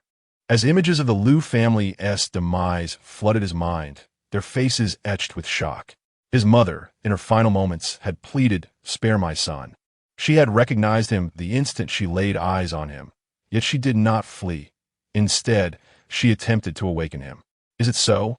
Do you truly believe that the death of over 100 members of the Lu family was merely the doing of the demon that possessed you? What do you mean?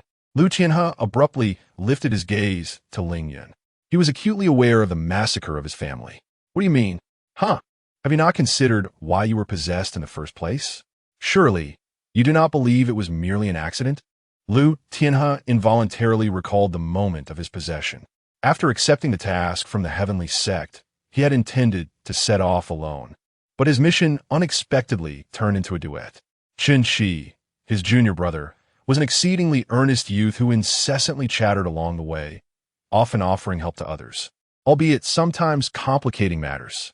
That was inconsequential.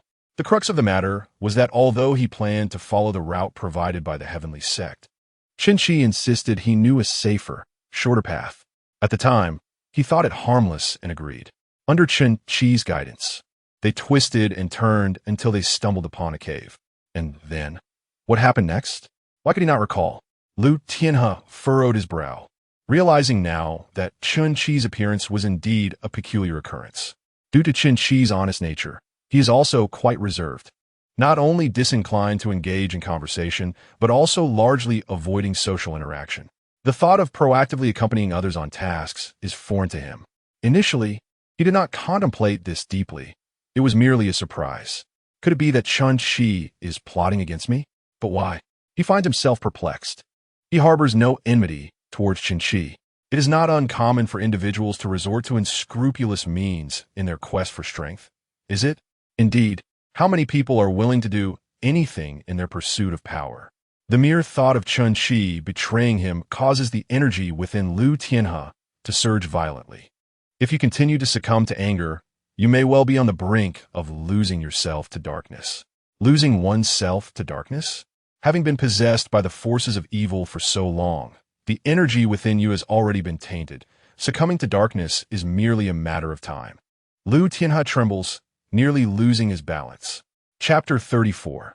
The Child of Destiny. No, I refuse to succumb to darkness. The denizens of the demon realm are devoid of compassion, and he does not wish to inflict further harm upon the innocent. Elder, do you possess a means to prevent my descent into madness? Lu Tianhe gazed at Ling Yun, clinging to her like a lifeline, imploring her. I offer you two choices. One, you embrace the darkness, and I shall end your life. The other, you remain, and I will purge the demonic energy from your body, allowing you to avenge your Lu family. I choose the second option. He believed that someone as formidable as Ling Yun must have a purpose for keeping him alive. That mattered little to him. As she stated, he feared not death. What was there to fear? Even if she demanded his life, it would be inconsequential, as long as he could exact revenge. Ling Yun was equally pleased with his choice. After all, her act of saving him indeed served a purpose. Take this. First, recover your strength. Soon, I will help you suppress the demonic energy within you. I do not wish for you to faint from blood loss midway through. Lu Tianhe harbored no doubts about the elixir she provided, consuming it without hesitation. His injuries began to heal rapidly. Bear with it. I will now suppress the demonic energy within you. Understood. Ling Yun proceeded with her task. By the way, the process may be somewhat painful, so endure it. Lu Tianhe was about to assert his lack of fear when a wave of excruciating pain struck him, causing cold sweat to break out as he nearly succumbed to the agony. Was this what she meant by somewhat painful? This was not merely discomfort. It felt as though he were on the brink of death. He suddenly realized that Ling Yun's insistence on his recovery prior was indeed wise. Observing Lu Tianhe grimacing in pain, others involuntarily winced in sympathy. Fortunately, the ordeal was brief. I have successfully suppressed the demonic energy within you. However, to fully cleanse it, we will require certain potions and herbs. Once I gather the necessary materials, I will assist you in expelling the remaining energy. Fear not, during this time.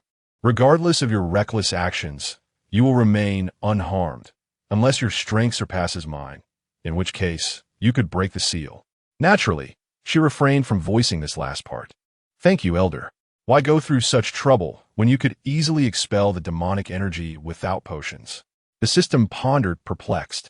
Moreover, why have you chosen to spare this human? He lacks strength. This individual is the child of destiny. What? How can that be? The system was taken aback. The child of destiny? Absolutely impossible. Otherwise, how could it have failed to notice? Moreover, it sensed no trace of the destined aura within him. The energy of destiny within him was faint, almost negligible, and unusually so. The system fell silent. The child of destiny is determined by the will of the heavens. Such a determination cannot err. What has gone awry? The system also recognized the gravity of the situation. Others expressed profound sympathy for Lu Tianhe's plight. Were it them, they would find it impossible to accept the consequences of slaying their own kin, even if it were never their intention. Little fox, it is time for you to return to your domain. Huh? Oh yes, I must go back. Caught off guard by the sudden mention, the six-tailed purple fox was momentarily taken aback. It realized that if any trouble arose regarding the thief of its fur, it would surely face dire consequences. Wait a moment. Boss. Observing the six-tailed purple fox preparing to depart, Xiao Peng grew anxious and spoke up. Boss, I am acquainted with this fox, and I wish to converse with it. The six-tailed purple fox blinked in confusion. But Ling Yun understood all too well that this so-called conversation would likely spell trouble for the six-tailed fox. Although unaware of their conflict, it was not difficult to deduce that before encountering her, Xiao Peng had been inferior in strength to the six-tailed fox and had undoubtedly suffered considerable losses in its presence. It seemed he intended to reclaim his honor. Now that Xiao Peng was her steed, she would not dampen his spirits in seeking retribution. Very well, go ahead, but be mindful of your limits. Understood, boss. With a cheerful demeanor, he promptly seized the still-dazed six-tailed purple fox and soared into the sky, leaving behind a cry of despair. Elder 3, we too must set forth. We have tarried here for far too long. My lord, wait. Li Yun has stepped forward to halt Ling Yun. My lord, you have saved us all. Might you enter the city and allow us to properly host you and express our gratitude for your life-saving deeds? Gratitude was but one reason. The true intention was to befriend such a powerful elder. It was not a malicious thought. We are pressed for time. Without further explanation, Ling Yun vanished from the spot.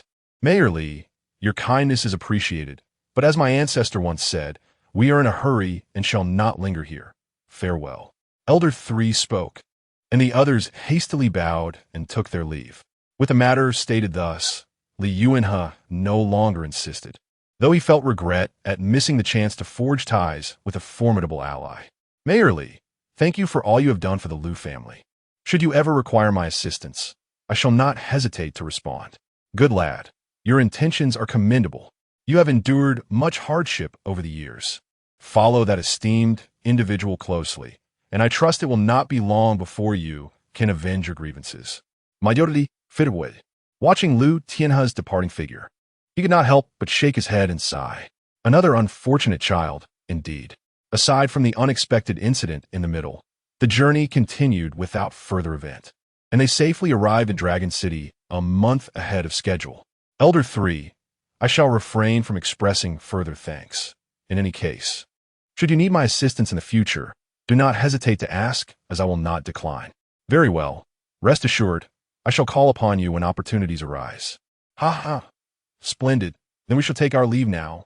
Throughout this journey, the members of the temple were left in a state of shock and numbness by the items presented by the Ling family, which also made them realize that the Ling family was no longer the same as in years past, particularly their esteemed ancestor.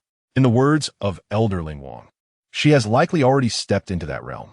Alas, I truly do not wish to part ways with you all. It is far more enjoyable to remain in the company of the Ling family. Young Saint, there is still ample time before the secret realm opens. During this interval, you may roam freely, as long as you rendezvous with us prior to its unveiling. What opportunity could be better than to engage with the Ling family? Moreover, he is disinclined to accompany the young saint. It is truly vexing. Indeed, this is splendid. Ha ha! Ling Xiao, we can continue to be together. Overwhelmed with joy, her voice rose, drawing the attention of those around. Everyone regarded Shangguan Xiao and Ling Xiao with peculiar glances. Ling Xiao's expression darkened. Shangguan Xiao, if you cannot speak, then kindly keep silent. No one considers you a mute. Ling Xiao gritted his teeth as he spoke. Ling Yun nearly burst into laughter. Such words exchanged between two men certainly invite the imagination. Elder Ling Guang departed, unwilling to witness the embarrassment of his young saint. Ancestor, shall we proceed to the Ling family's ancestral home now? Or, no need. Let us first find an inn to settle down. Chapter 35. The Ling family, have you heard? The second young lady of the Ling family seems to have been expelled from the Mu family. Are you referring to the reclusive Ling family? Is there another Ling family apart from that one? How reckless is the Mu family to dare cast out the second young lady of the Ling family? Do they not fear the repercussions from the Ling family? The Ling family may wish to retaliate, but they must first save face. Moreover, the Ling family is currently embroiled in its own troubles. They hardly have the time to concern themselves with the affairs of the younger generation. Oh, it seems there's a tale to tell. Quickly, unfold the story of what transpired. The son of my sister-in-law's uncle's cousin's niece, who works at the Mu family, reported that the second young lady of the Ling family was caught in a compromising situation with a man. Goodness, is that true? Wasn't it said that the second young lady of the Ling family was deeply in love with her husband? How could such a scandal occur? Love is but a one-sided affair. The eldest son of the Mu family has always had a childhood sweetheart. Had it not been for the sudden intrusion of the second young lady of the Ling family, the eldest son of the Mu family would not have considered marrying her. What utter nonsense! As Ling Yun and the others settled down, they overheard discussions about the Ling family from the adjacent room. The third elder was incensed. Although he was not a direct member of the Ling family, he would not tolerate outsiders speaking of the family in such a manner. Calm down. Why are you so agitated? Their mouths are their own. Can you truly silence them? Observing the flustered third elder, Ling Yun sipped her tea leisurely. She had little to say regarding their gossip, for she had never dealt with the main branch of the Ling family. Ancestor, are you not angry? Not in the least. Oh, if she were to be upset by others' opinions, she would have surely succumbed to rage countless times by now. The third elder and the others fell silent, unsure of how to respond. Meanwhile, Ling Xiao remained pensive, lost in thought. Bang! How dare you? You have the audacity to discuss our Ling family behind our backs. A loud crash erupted from the opposite side. Upon hearing the intruder identify themselves as a member of the Ling family, Ling Yun felt a flicker of curiosity regarding which younger member it could be. Little Jiao, no. Second sister, today I must teach this group of gossipers a lesson. Ling Jiao, hands on her hips, pointed angrily at the group, her eyes ablaze with fury. Her second elder sister was gentle and kind, never one to hold grudges. But today she would not let this pass. She was determined to ensure these individuals learned their lesson and thought twice before speaking ill of her second sister in the future. Jiao, Miss Jiao. Upon seeing the newcomer, the group was clearly taken aback. The ninth young lady of the Ling family was notoriously fierce. Since your parents failed to teach you the consequences of idle chatter, I shall take it upon myself to discipline you. With that, she summoned her weapon and struck at the group. Ah, Miss Jiao, spare us. We shall never do it again. The group hastily evaded, realizing that this fierce individual was not to be trifled with. They were no match for her prowess. Xiao Jiao, cease this at once. Why are you all still standing there? Hurry and stop Miss Jiao. Ling Wanru was taken aback. Xiao Jiao's tempestuous nature remained unchanged. With so many people gathered here, the rumors that would ensue were unpredictable, and how could she ever hope to find a suitor? If Ling Jiao were aware of her elder sister's concerns, she would likely remain indifferent. Hadn't she already endured her share of gossip? Moreover, as long as their words held truth, she was utterly unconcerned. However, should they dare to slander her, she would ensure that their parents would not recognize them afterward.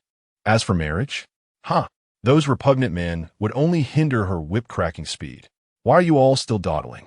Haven't you had enough of Xiao Jiao's wrath? Move, move, move. Halt. Stand still. No matter how amiable one might be, facing those who gossip behind one's back is hardly pleasant. Seeing this, the others dared not linger, hastily escaping as if fleeing from a whip. Second sister, why are you trying to stop me? You should have him bound. Ling Jiu fumed at the sight of their retreating figures. Xiao Jiao, do you harbor any grievances against your second sister? Second sister, what are you talking about? How could I ever be dissatisfied with you? You are my absolute favorite, she exclaimed, wrapping her arms around Ling Wanru's, her tone now sweet and affectionate. A stark contrast to her earlier fierceness. Xiao Jiao, I understand you're defending me, but remember, there are countless people in this world. Can you silence all who speak of me? As long as I know who they are, I'll make them quiet. And what if they are stronger than you? She had never contemplated that. Xiao Jiao, remember, it is impossible for anyone to be liked by everyone. Let them gossip as they please. As long as we live with a clear conscience, that is sufficient. Ling Wanru affectionately ruffled her hair. But second sister, that is so frustrating. Besides, this incident isn't even your fault. It's clearly that Mu Liuzhe and his childhood friend, Shun Qianming, who conspired against you. Just thinking of those two filled Ling Jiao with rage, but alas, she lacked evidence. Otherwise, her sister would not have to endure such humiliation. All right, enough of that. Don't be upset. Haven't you always wanted to try the dishes from this restaurant? How about I treat you to a delightful meal? Really? Thank you, second sister. I knew you cared for me the most, unlike elder brother, who constantly deducts my allowance. Ling Wanru shook her head, fully aware that elder brother withheld Xiao Jiao's spending money mainly out of concern for her overeating, given that Xiao Jiao nearly overindulged herself to the point of disaster. This black history, Xiao Jiao was likely the first to experience. Miss Jiao's temperament truly was fiery. Shoo, keep your voice down. Be careful she hears you, or you'll be in trouble. After ensuring the room was tidied, Ling Wanru brought Ling Jiao inside. The moment the door closed, the gathered crowd in the hall began to gossip about Ling Jiao. Upon being reminded, she hastily covered her mouth, glancing cautiously at the door that had just been closed. Once she confirmed there was no further commotion, she let out a sigh of relief.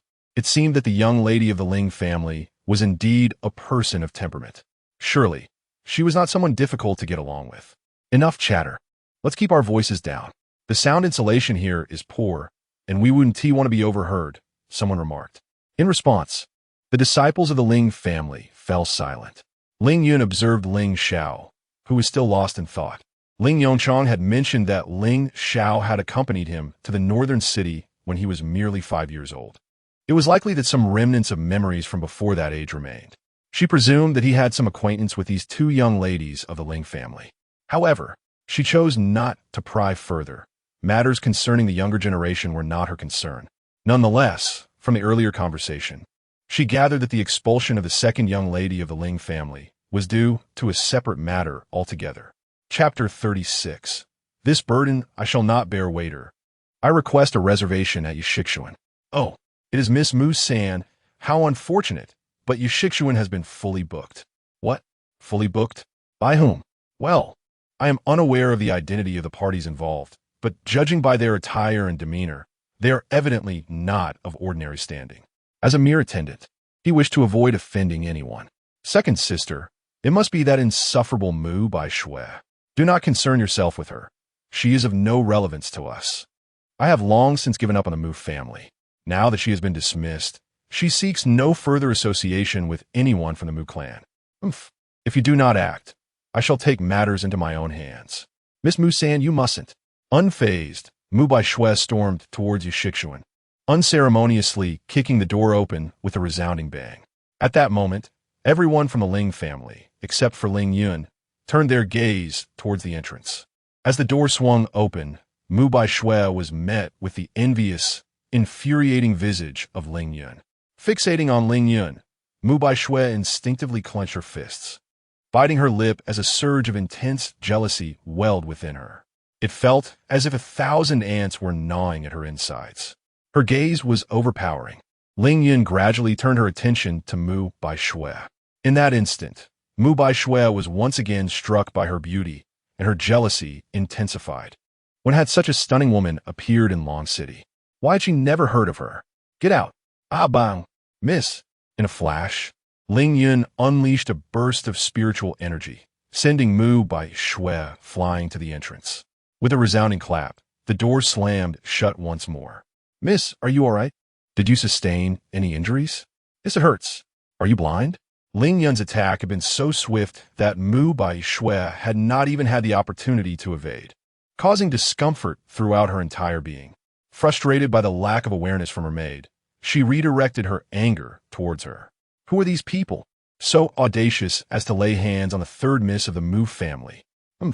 She deserves it. Does she truly believe that the Mu family holds absolute power in Long City? Indeed, but who can blame her when she has a princely cousin? All right. Let us not speak too much. It seems a spectacle is about to unfold. Silence. Do you wish for me to shatter your jaws? Fuming at the murmurs surrounding her, Mu Bai Shui felt her anger boil over. Oh, Miss Mu San, what great authority you wield. Pray tell, has anyone dined on your family's rice or spent your family's wealth? How presumptuous. One might think the throne has shifted to the Mu family. How could Ling Jiao miss the spectacle involving the Mu family? Ling Jiao, what brings you here? Furthermore, cease casting aspersions on the Mu family. I have never uttered such words. Upon seeing Ling Jiao, Mu Bai Shui's ire flared anew. She had suffered greatly at his hands, and hearing him lay blame upon her family only served to make her tremble with rage. If this word were to reach the emperor, let alone the fact that she has a royal aunt, even if she possessed a dowager empress as a relative, the Mu family would still face dire consequences. Oh, is that not my sister-in-law? No, wait, how forgetful of me. I forgot that after being caught in an affair by my elder brother, you are no longer my sister-in-law. Upon seeing Ling Wanru behind Ling Jiao, Mu Bai Shui began to mock. Unable to contend with Ling Jiao, could she not still make Ling Wanru suffer? Mu Bai Shui, silence yourself. If you dare utter another word against my second sister, I swear I shall shatter your mouth. What? You commit despicable acts, and yet cannot bear the truth being spoken? Mu Bai Shui, what is happening here? Before Ling Jiao could finish her words, a voice interrupted, followed by the entrance of several handsome young men. Upon seeing them, both Ling Jiao and Ling Wanru furrowed their brows. Why have the crown prince and his companions arrived? Greetings, your highness. Long live the crown prince. Rise. There is no need for formalities here. This is not the imperial palace. Crown prince, elder brother, second brother. How fortunate you are to have come. If you had not arrived, I would surely have been bullied to death. Upon seeing the crown prince, Ling Yun, the formerly arrogant Mu Bai Shui instantly transformed into a meek lamb, speaking in a delicate tone as if she might collapse at any moment. Witnessing this scene, all present were left in utter astonishment. Ling Jiao even felt a shiver run down her spine. Disgusting, simply revolting. Bai Shui, you are injured. You are bleeding. Bai Shui, what has happened? Why are you covered in wounds? Who dare to bully you? Tell elder brother, and he shall teach them a lesson. Elder brother, I am fine. Let's not dwell on this. I just encountered my sister-in-law. No, now she is the second miss of the Ling family. She absolutely must not allow the crown prince to see that woman from earlier. Upon hearing the second miss of the Ling family, the group instinctively glanced around. Eventually, they spotted the two Ling sisters standing in the corridor on the second floor. Ling Wanru, it was your shamelessness that led to my decision to dismiss you. I never expected you would dare to bully Bai Shui. Mu Lu Zhe, without a moment's hesitation, directly accused Ling Wanru of injuring Mu Bai Shui, regarding her with a look of utter revulsion, as if she were something repugnant. Ling Wanru displayed no signs of emotional disturbance, as though Mu Lu Zhe's words were entirely irrelevant to her. Yet her indifference only served to further incite Mu Lu Zhe's anger. Before marrying Ling Wanru, he had harbored a modicum of affection for her. After all, what man does not appreciate beauty? However, once he learned that his family had sought her hand without his consent, that fleeting fondness gradually morphed into disdain, especially as she perpetually wore a cold demeanor, acting as though she were above him, making him feel like her subordinate. Thus, when she stood alongside Shun Qianming, he increasingly perceived Ling Wanru as someone who looked down upon him, which only deepened his animosity towards her. Mu Luzi, your words are nothing but nonsense. My second sister is certainly not that kind of person. It is you who married her, and yet failed to treat her with the respect she deserves, spending your days cavorting with shameless women. As she spoke, she cast a sidelong glance at Shun Qianding, who stood beside Mu Luzi. Ling Jiao, whom do you deem shameless? It is you who lacks propriety. Sister Shen ought to be my sister-in-law, and it was your second sister who intruded upon their relationship. Upon noticing the discomfort on Shun Qianding's face, Mu Baiwei swiftly retorted. Enough, Xiaojiao, why engage in anger with those who are irrelevant? Mu Luzi had long since grown accustomed to her demeanor and paid it no heed. Ling Wanru, you are truly revolting. Do you believe that after striking Baiwei, you can simply walk away unscathed? I am at a loss as to how the Ling family raises its younger generation. Such utter lack of decorum is astonishing. Mu Luzi, is the Ling family one you can cast aspersions upon? You continue to hurl every bit of filth in my direction. While I may accept criticism directed at me, I will not allow you to tarnish the reputation of the Ling family. I say to all present, can anyone elucidate why I, who was clearly the one who struck, am now being blamed for the actions of a young girl? I refuse to bear this unjust burden. Chapter 37. Sometimes, regression is not a blessing. Ling Yun's voice resonated throughout the tavern, prompting everyone to glance around in curiosity to discern the speaker's identity. Shortly thereafter, Ling Wanru and Ling Jiao observed the door of the adjacent private room swing open, revealing a young lady who sauntered out with an air of nonchalance. The moment Ling Wanru beheld Ling Yun, an inexplicable sense of déjà vu washed over her. Mu Bai Shui, upon encountering Ling Yun once more, felt a surge of fury bubbling within her. She then turned her gaze towards Xian Yuan, Yi, and her two elder brothers, who all exhibited expressions of astonishment. Today, I have truly borne witness to the Mu family's upbringing. First, the headstrong third miss brazenly intrudes upon the private chamber, and now, an indiscriminate young master accuses someone of assault. What a splendid performance. Who are you? Ling Yun's countenance, initially marked by shock, darkened upon hearing this inquiry. A passerby, brother. It was she who threw me from the second floor.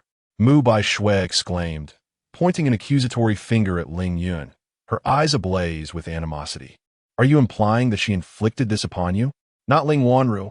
Did I not clearly state that it was not her who harmed me? Mu Bai Shui retorted, a hint of guilt creeping into her voice. Mu Lu Zhe's already displeased expression grew even darker as he regarded his younger sister, ultimately choosing to remain silent. However, he He would never apologize to Ling Wanru. Miss, my sister bears you no enmity. Why then did you harm her? Ling Yun met his gaze with a calm demeanor, leaving Mu Lu Yang feeling somewhat unnerved under her scrutiny. Oomph, a beguiling vixen. Mu Bai Shui, observing Ling Yun's unwavering attention on her second brother, instinctively muttered that Ling Yun sought to entice him. However, as soon as the words left her lips, Ling Yun retaliated with a resounding slap, shocking everyone present for her audacity to strike Mu Bai Shui before the crown prince. Are you all right, Bai Shui? It hurts, it truly hurts, brother. My face is in agony. Mu Bai Shui whimpered, clutching her cheek, tears streaming down her face like a weeping willow. This time, her distress was genuine, for the pain was real.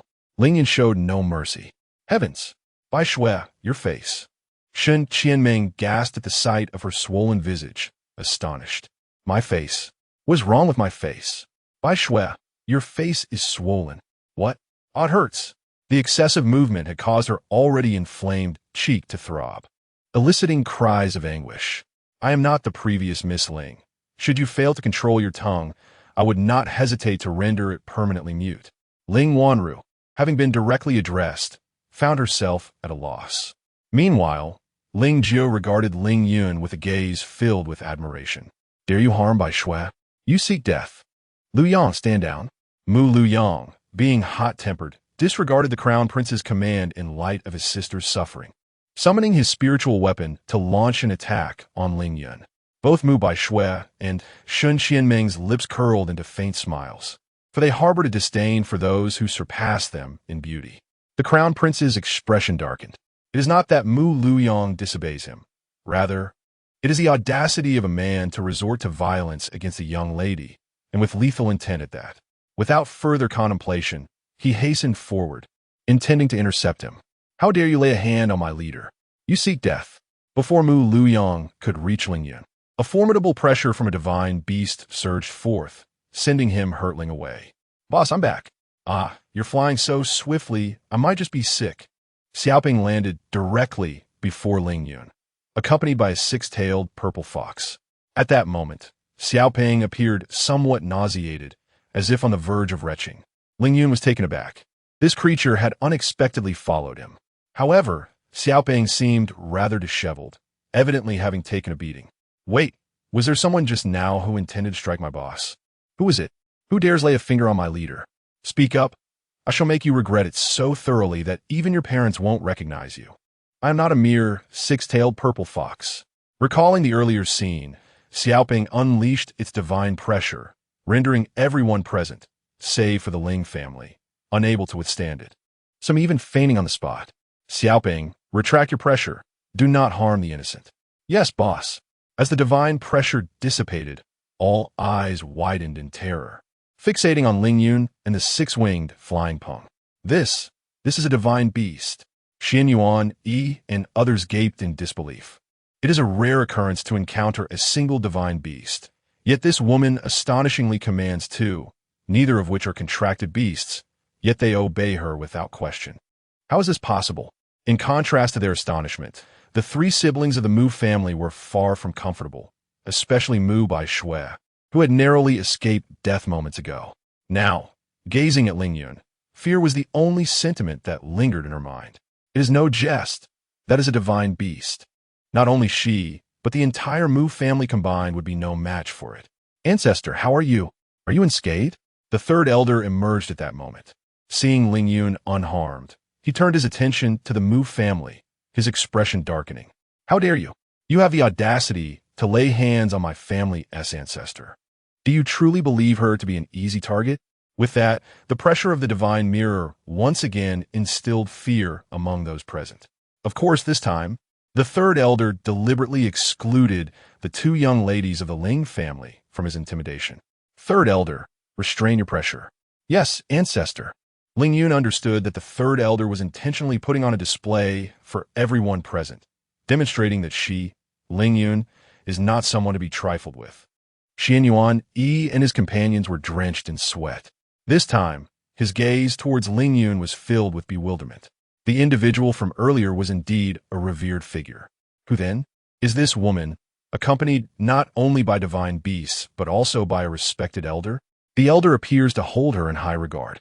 I am Ling Yun, the Prince of the Dragon Kingdom. May I inquire as to your identity and how I should address you? Did my ancestor not mention? We are merely passers-by. Passers-by? What a jest! Who would believe such a claim? Yet, he hesitated to pursue the matter further, fearing it might displease the other party. After all, it could jeopardize any potential friendship, perhaps even inciting their ire instead. That would be a most regrettable outcome. You're Ling Wanru, are you not? Ah, yes. Once again, being unexpectedly addressed, the usually composed Ling Wanru found herself momentarily taken aback. Sometimes, retreating is not a virtue. It only emboldens the other party to encroach further. Ling Wanru was momentarily unable to grasp Ling Yun's intentions. However, Ling Yun paid her no mind and continued, moreover, do not assume that your forbearance serves the family's best interests. It is entirely possible that your family wishes for you to stir up a commotion instead. Upon hearing these words, Ling Wanru finally realized that this young woman was endeavoring to awaken her to her recent actions. For some reason, her statement resonated deeply, and she suddenly perceived its profound truth. Was it not indeed her repeated concessions that had allowed the Mu family to become increasingly audacious? Who has harmed my child? Chapter 38. The prince's consciousness upon hearing that voice. Ling Yun instinctively furrowed his brow. He was acutely aware that the voice belonged to his uncle, Mu Qingde. Dad, save me. Upon seeing her father, Mu Bai Shui's earlier terror dissipated, as if she had encountered a savior. However, the two young masters of the Mu family were not as naive as Bai Shui. They understood all too well that their father was not a match for the adversary. Another pressing question lingered. Who had discreetly alerted their father? Their only hope was that he would refrain from provoking the opponent further. Yet, they overlooked one crucial fact. Mu Bai Shui was not to be underestimated. Bai Shui? Is that truly you? Dad, it's me, Bai Shui. If you had come any later, you would have been collecting my remains. Bai Shui, what has happened to you? Who has harmed you? Where are your elder brother and second brother? Were they not accompanying you? Dad, I'm here with Erdi. Seeing his two sons in such a disheveled state, Mu Qingde could not help but frown. Who has inflicted this upon you? It was our uncle. Ling Yun feared that his uncle might inadvertently reveal something inappropriate, so he quickly interjected, casting a glance at the Mu brothers. Your Highness, what brings you here? Dad, let us discuss this at home. The Mu brothers comprehended the prince's intention and began to usher their father away. However, Mu Qingde was not amenable to leaving. Leave? Have you not seen how Bai Shui has been tormented? Are you truly willing to allow others to bully your sister? Dad, please, no more. Frustrated, Mu Lu Zhe felt an overwhelming urge to render his father unconscious. He sensed a powerful gaze upon them, and it was unnecessary to look to know who it belonged to. Since we are already here, why rush? It would be better to let your father sit down and converse leisurely. With so many present, perhaps they could offer some assistance. Ling Yun spoke with a teasing tone, a slight smile gracing his lips. The third elder and Ling Xiao exchanged glances, resigned to the old patriarch's habitual antics. The Mu brothers shuddered at Ling Yun's voice, feeling as though they were being summoned by the king of hell himself. Who are you? Mu Qingde inquired, his brow slightly furrowing. He felt a sense of familiarity with this individual, but could not quite place where he had encountered him. Dad, it was she who injured Ergo and me. Bai Shui, silence. The more you worry, the more misfortune befalls you. The group cautiously regarded Ling Yun, who was fixated on Mu Bai Shui, seemingly contemplating the thoughts occupying her mind. Do you not see that your two brothers are well aware of their own limitations? Mu Qingde, a worthy prime minister, recognized the underlying issues upon observing his son's demeanor. His perceptiveness was not to be underestimated. What on earth transpired? Thus, the two brothers recounted the entire sequence of events to their father, particularly highlighting the two sacred beasts and the esteemed figure accompanying them. As Mu Qingde listened, beads of cold sweat began to form on his forehead. Though it is indeed somewhat difficult to fathom, his two sons could never deceive him, especially with the crown prince present. He thought to himself, fortunate indeed that he had restrained his impulses. Otherwise, his frail old bones might have met their end here. It was that wretched brat who had harmed his beloved granddaughter. A resounding voice echoed from outside, accompanied by an imposing presence. The onlookers were left speechless. What was amiss with the Mu family? Had they sent so many elders to confront a mere child? This spectacle seemed to demand a steep price, one that might cost lives. Upon hearing the voice, Mu Qingde and the others felt a sense of foreboding. The patriarch of the Mu family was a man who cherished his granddaughter above all else. Mu Baishui was known for her restless spirit. It was hardly conceivable that she would refrain from lamenting upon their reunion. No, they had to incapacitate her. Yet, Mu Baishui denied them the opportunity. Rushing out of the tavern, "Grandfather, at last you have arrived. If you had delayed any longer, Shui'er might never have seen you again. Oh, my precious granddaughter, what has happened to you? You are covered in wounds and bleeding profusely. Quick, take this elixir. It breaks my heart to see you in such distress." The Mu family possessed but this one cherished girl, and so the old patriarch indulged her without restraint. "Grandfather, you must stand up for Shui'er. Yes, today. Grandfather will definitely advocate for you. I must uncover who has dared to harm my precious granddaughter." Ling Yun observed the profound bond between them, pondering whether the patriarch would continue to spoil Mu Baishui if he were to discover she was not his biological granddaughter. Alas, this outing had proven less tedious than anticipated. Xian Yuan, prepare to meet your demise.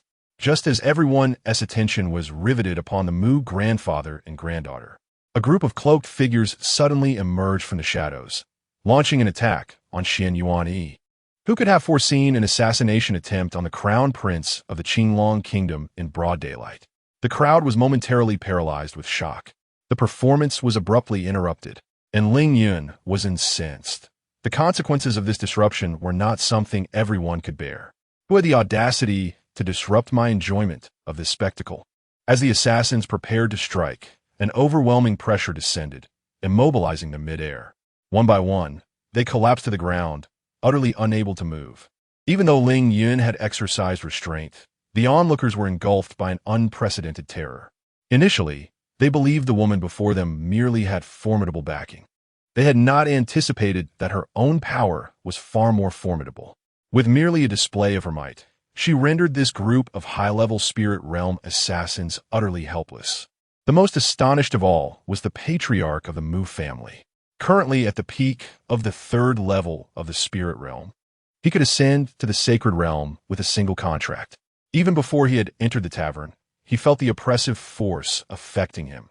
His legs felt unsteady, and he could palpably sense the terror emanating from this pressure. Who could this person be? Upon entering the tavern, he witnessed a young woman descending gracefully through the air, his eyes nearly bulging out in disbelief. What had he just witnessed? Walking on air? What is this? Esteemed one, surely you jest. This young girl appears scarcely of age. Could she possibly be an ancient hag masquerading as youthful? The astonishment was not limited to him. Every individual present, without exception, shared in the disbelief. Ling Yun approached Xian Yuan, scrutinizing him. As a prince, is it not customary to venture forth with a modicum of protection? Such a lack of awareness. Listening to Ling Yun's admonishing tone directed at his junior, Xian Yuan, he found himself at a loss for words. However, he genuinely did not know how to respond. After all, he had dismissed the shadow guards assigned to protect him today. Under normal circumstances, few would dare to attempt an assassination in Dragon City. Today was an anomaly. My apologies, I simply could not contain my laughter. Chapter 39.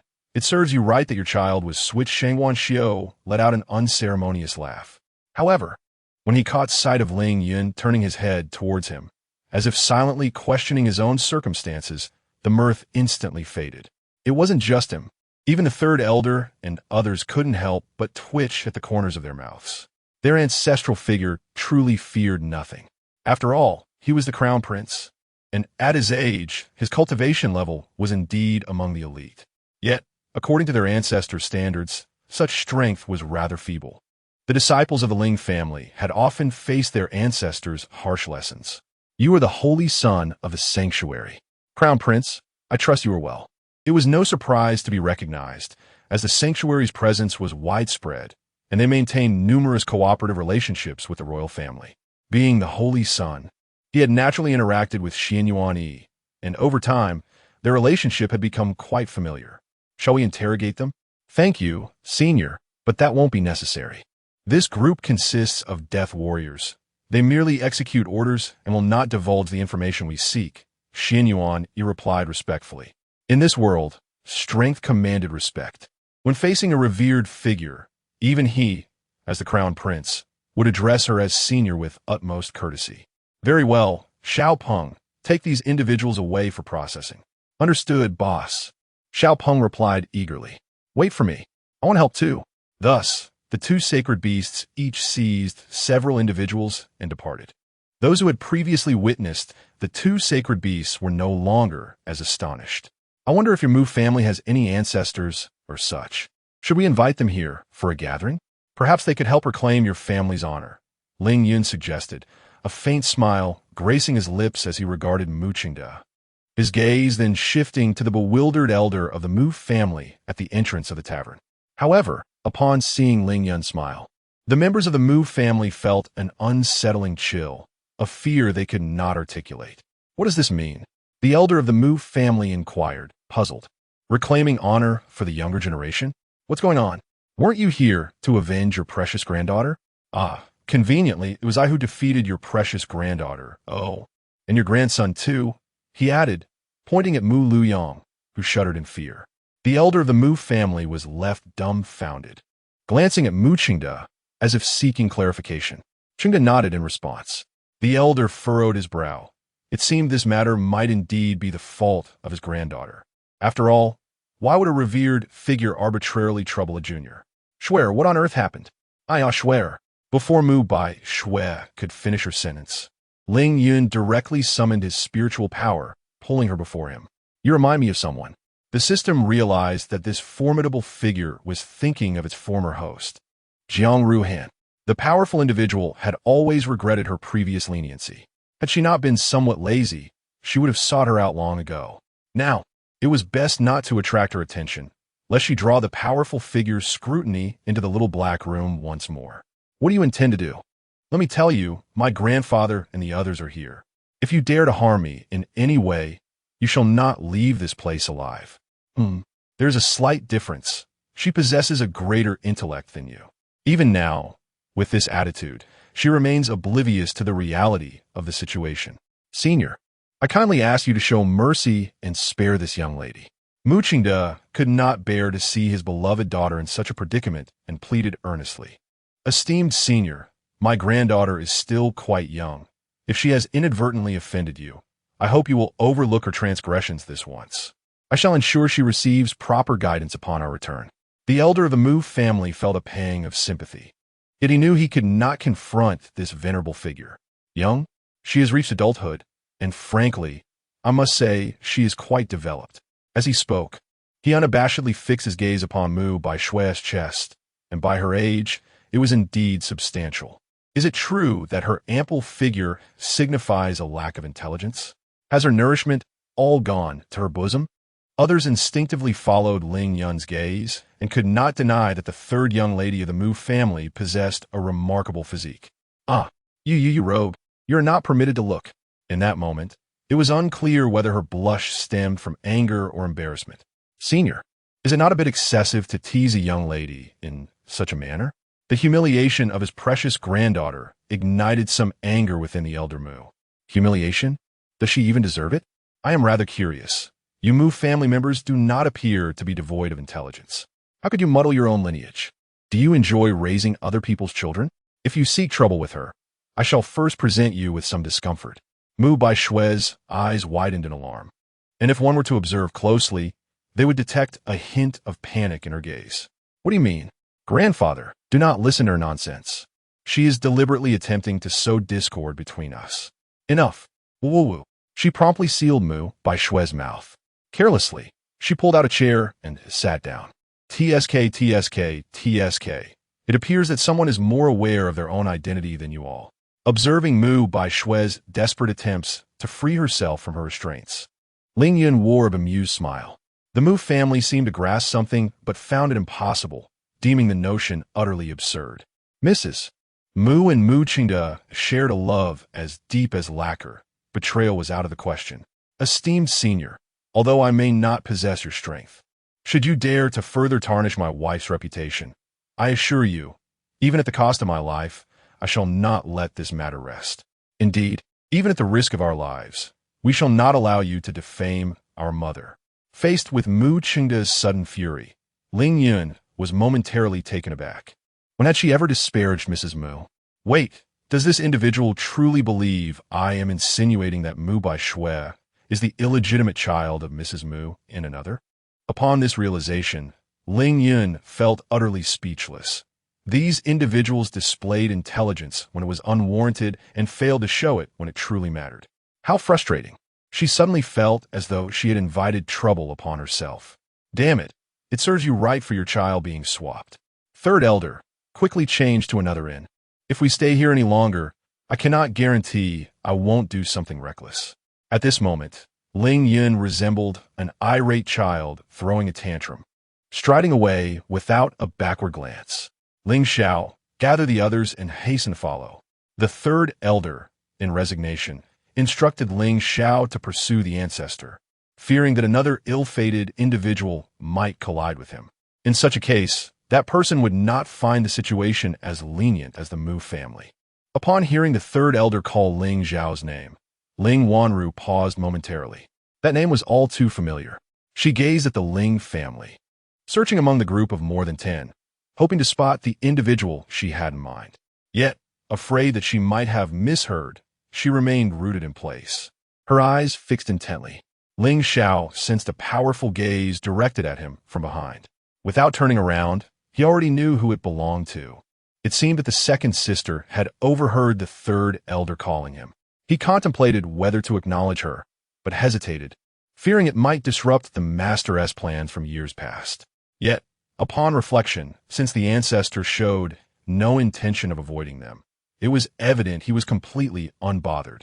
With those thoughts dissipating, he turned to face his long-lost second sister. Second sister, it has been ages. Chapter 40.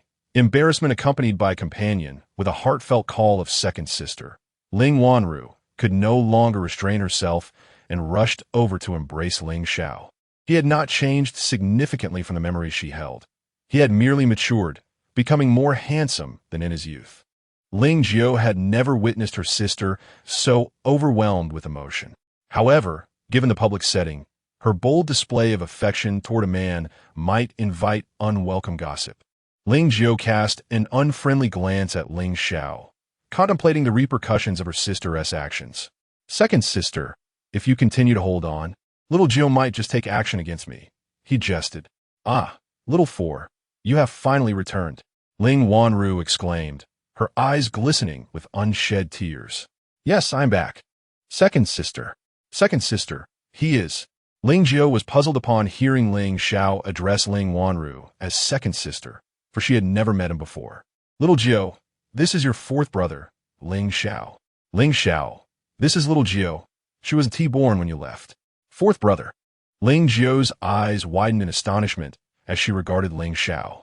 She had only heard tales of him from the family, but had never encountered him in person. Greetings, fourth brother. I am Ling Jiao. You may call me little Jiao. Recognizing him as kin, Ling Jiao's demeanor became warm and welcoming. Hello, little Jiao. Little four, why did you not return directly to the Ling family? You didn't even inform me. Second sister, this matter is complicated and cannot be easily explained. As for returning to the Ling family, it depends on the will of our ancestor. Since they had acknowledged one another, there was no longer anything to conceal. Ancestor? Ling Wanru was perplexed, but then memories of the third elder addressing Ling Yun surfaced, intertwining with the image of the ancestor they had once seen depicted. In an instant, she comprehended why she felt such familiarity upon first encountering Ling Yun. She bore an uncanny resemblance to the figure in the painting. The ancestor has truly emerged? Did you not meet him already? Moreover, if it were not for the ancestor, how could we have taken the liberty to leave the northern city? Indeed, had it not been for the ancestor's presence, it would have been impossible for them to depart from northern city, according to their uncles. Furthermore, there was no reason for Ling Xiao to deceive her. I must return swiftly to inform the family head of this news. Second sister, our purpose in Long City is not to return to the Ling family, but rather the ancestor wishes for us younger generations to enter the secret realm for training. Therefore, We shall remain in Long City for a while before the secret realm appears. Ling Xiao discerned Ling Wanru's concerns and offered clarification to ease her mind. Do you not intend to accompany me back to the Ling family? I am with the ancestor. Without his directive, I cannot return for the time being. Now, second sister, I must not linger. I need to guide the others to find the ancestor. With that, he swiftly departed, leaving no room for Ling Wanru to persuade him to stay. Second sister, what are you discussing? I do not comprehend a single word. Ling Jiu exclaimed, bewildered. It is not uncommon for you to be unaware. Let us return home. Meanwhile, the Mu family had already taken the unconscious Mu Bai Shui back to the Mu residence after Ling Yun's departure. As for Xian Yuan, upon realizing the circumstances surrounding Ling Wanru, he chose to remain, unexpectedly overhearing crucial information. However, he was aware that Ling Wanru and her companions had detected his presence from the very beginning, yet they did not shy away from him. The ancestor? It seemed likely that this esteemed figure would soon be welcomed back by the Ling family. It appeared necessary for him to inform the emperor. Meanwhile, Ling Yun and the third elder had already sought another tavern. Bang! Is what you say true? In the study of the Ling family patriarch. Upon returning to the Ling family, Ling Wanru immediately sought out Patriarch Ling Jun, and upon divulging everything to him, he was so astonished that he stood up from his seat. Patriarch Wanru would not dare to lie, and moreover, fourth brother has already arrived in Long City. Ling Jun pondered for a moment. Ling Yongchang, this junior, was quite prudent, had it not been for the ancestor's emergence. He likely would not have allowed Ling Xiao to enter Long City in his lifetime. It seemed this matter was indeed reliable. I understand. You may return now, but do not speak of this to anyone else, especially your aunt. Ling Yongchang's wife is already distressed over his absence and their youngest son's illness. If she were to hear news of Ling Xiao at this moment, it could provoke unforeseen consequences. He felt a twinge of guilt regarding the actions of Ling Yongchang's family for Ling Tsang. Rest assured, Patriarch, I know what to do. Very well, you may go. After Ling Wanru departed, Ling Jun proceeded directly to the forbidden area, the sanctuary where the ancestor of the Ling family secluded himself. However, there would always be an elder present. Why have you come again? It has only been a little over a decade since your last visit, has it not? What now? Is there yet another calamity involving that junior of the Ling family? Ordinarily, the forbidden area was not a place even the current patriarch, Ling Jun, would casually enter, unless significant matters arose within the Ling family. He had come once before, years ago, for Ling Tsang. Go away. Do you think I wish to be here? Humph. Had it not been for that scheming brat Ling Lai, I would never have become the patriarch. The mere thought of it filled him with frustration. If no one in the Ling family were suitable to assume leadership now, he would have long retreated into seclusion. Enough of your grievances. Speak up. What calamity has transpired this time? The elder Hong Yuan was not inclined to linger on this issue. Otherwise, he might abandon the matter altogether. He had no desire to bear the title of patriarch. The ancestor has emerged. What? Is what you say true?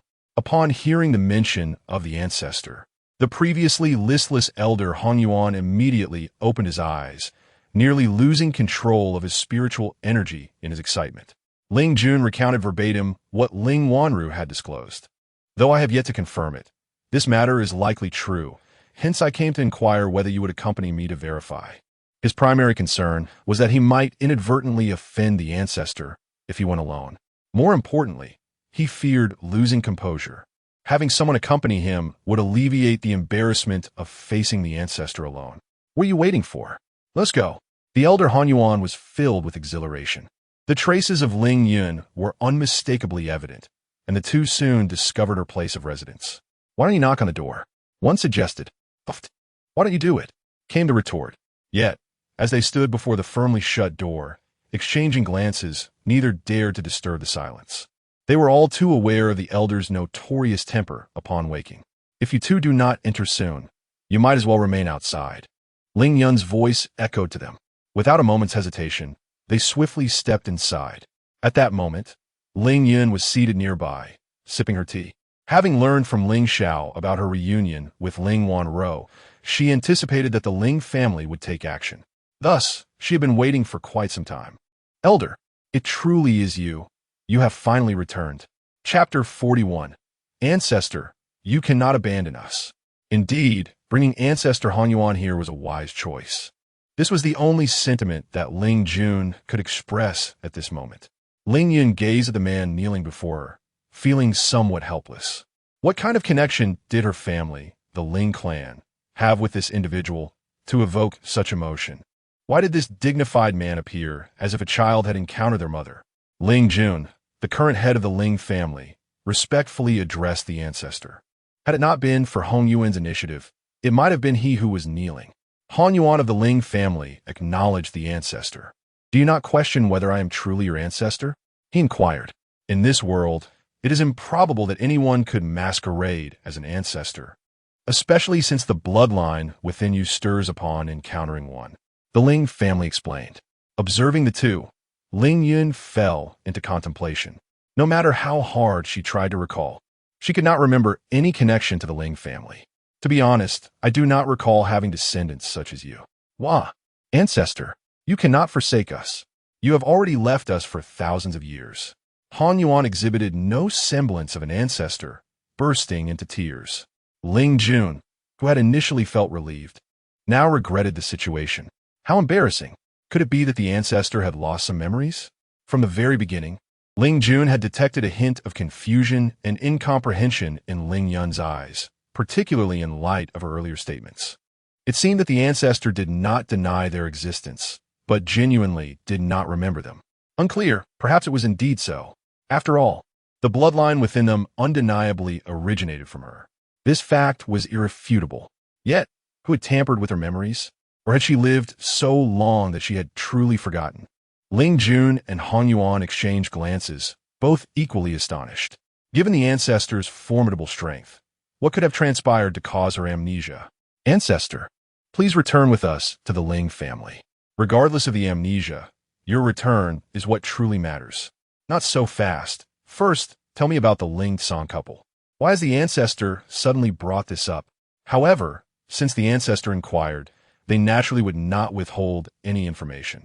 Thus, they relayed everything they knew to Ling Yun, word for word, which was consistent with what Ling Lai had stated.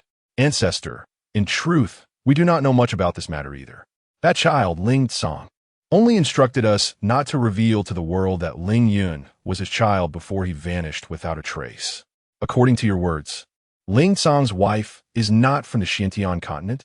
When Ling Song brought his wife to the Ling family, he mentioned that her home was not on the Xintian continent, but he did not specify where. However, when Yuan Xing treated her, it was discovered that she had been subjected to a restriction, a type only the Murong family of Upper Xintian possesses. Upper Xintian? How do you know of this? Observing the two, it was evident that few from the Xintian continent were aware of Upper Xuantian's existence. Ancestor, it was you who once led us to Upper Xintian. In this realm devoid of memory, Ling Yun found herself at a loss for words. Ancestor, why do you inquire about Ling Song? Given your nature, it is unlikely you would ask without reason. It is nothing. After all, I have taken possession of his daughter's body and may as well assist where I can. The two were momentarily taken aback.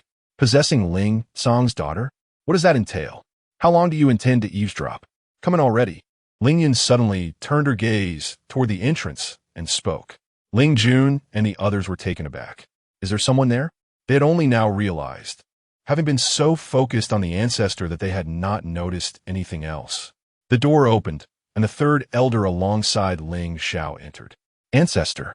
Ling Xiao greeted the head of the family and the elder. What elder? This is the esteemed ancestor of the Ling family, Han Yuan. Ling Yun was not angered. After all, this child had been wronged for over a decade. The collateral branch of Ling Cheng pays its respects to the head of the family and the esteemed ancestor. Rise. Also, the Ling family of Beicheng is not merely collateral. The Ling family in Beicheng is a lineage established when an ancestor of the Ling family visited that region. The ancestor's wife disliked the clamor of Longcheng, hence they remained in Beicheng, resulting in a near-complete disconnection from the main family in Longcheng. It was only due to the matter of Ling Song that they became aware of the main family. Consequently, they mistakenly believed themselves to be collateral. Regarding the matter of Ling Song's daughter and myself, you may inquire with them. Thus, The third elder and Ling Xiao recounted every detail of the original host situation to Ling Yun and ancestor Hong Yuan. Ancestor, is there truly no way to save that child?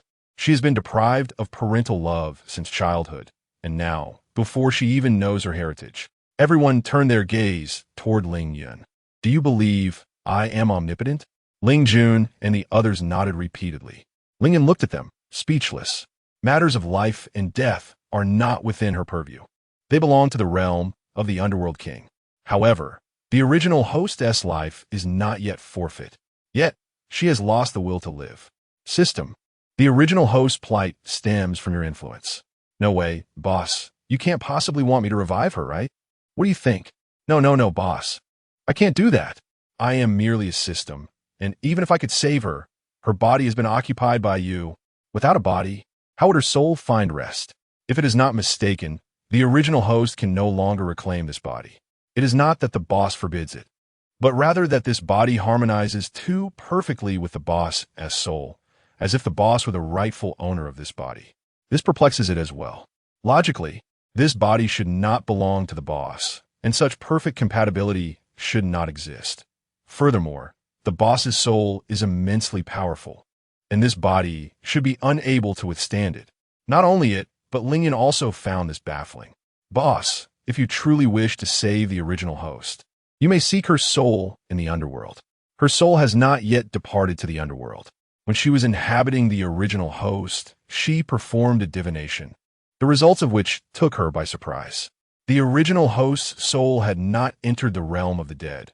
It remained in the human world, seemingly protected by some force that prevented its dissolution. However, she could not discern its precise location. Where has Ling Song's wife been placed by you? Since there exists something safeguarding the original host's soul, there is no need for her to rush. She will eventually uncover the entire truth. Indeed, ancestor, Murong Shui has been positioned in the forbidden area, where the spiritual energy is sufficient to sustain her body against deterioration. Take me to see her. Yes, ancestor. Ling Yun and his companion arrived discreetly and left just as quietly, though this time they were accompanied by Ling Yun. Entering the Ling family's forbidden area went unnoticed. The formations here were crafted by Ling Yun, yet regrettably, the one who set the formations lacked considerable strength, rendering the formations only 1% effective. Chapter 42. I will not hinder your demise. Upon arriving at the deepest recesses of the forbidden ground, one is met with an abundance of spiritual energy, accompanied by an icy chill that envelopes the air. In the center of the stone cavern lies an ice bed, surrounded by towering ice columns, upon which rests a woman. Perhaps due to her injuries, her complexion is pallid, devoid of any trace of color, resembling a frozen beauty in slumber. Ancestor, this is Murong Shui. Ling Yun observed Murong Shui, noting the stark contrast in appearance between her and the original host. Should they stand side by side, it is likely that none would recognize their kinship as mother and daughter. In truth, not only does Murong Shui differ from her, the original host also bears no resemblance to her father, which explains why she immediately identified Ling Yun as the ancestor upon their first encounter. She has been poisoned. Just as the ancestor had discerned, she indeed suffered from poison, a condition that had plunged her into a coma since bearing her child years prior. Ancestor, do you possess a method to cure this toxin? Ling Song had been missing for decades in search of an antidote. Indeed. Truly? Ancestor, what do you require? Command me, and I shall arrange it. No need. If she is truly not of the Xiantian continent, then you shall not find the medicinal catalyst. Please, ancestor, elucidate. Ling Yun and the others inquired, puzzled. Is it possible that even the ancestor cannot locate the catalyst? Blood, the blood of a close kin. Ah, that truly presents a dilemma. Wait, that cannot be right. This body was birthed by Murong Shui, was it not? There is no need to ponder. Although this body was indeed hers, once I integrated into it, everything began to transform. Her soul is formidable, while this body is frail. Hence, not long after the merging, the soul instinctively elevated the physical vessel. It can be said that the original host's body is gradually fading, evolving into my own essence. If one were to observe closely, they would note that my visage has subtly altered from the original host's initial appearance. However, these changes are exceedingly minute. The blood coursing through my veins is not something just anyone can endure. Furthermore, the Ling clan already possesses a trace of my bloodline, which is why Ling Lai was able to absorb and enhance it. At that moment, Ling Yun noticed a solitary tear sliding down the corner of Murong Shue's eye. It seemed that, despite her inability to awaken, she could still hear the voices of those around her, suggesting that she had overheard their previous conversation. The realization of her daughter's absence had evoked her sorrow. Ancestor, this. It is of no consequence. Perhaps this will stimulate her senses.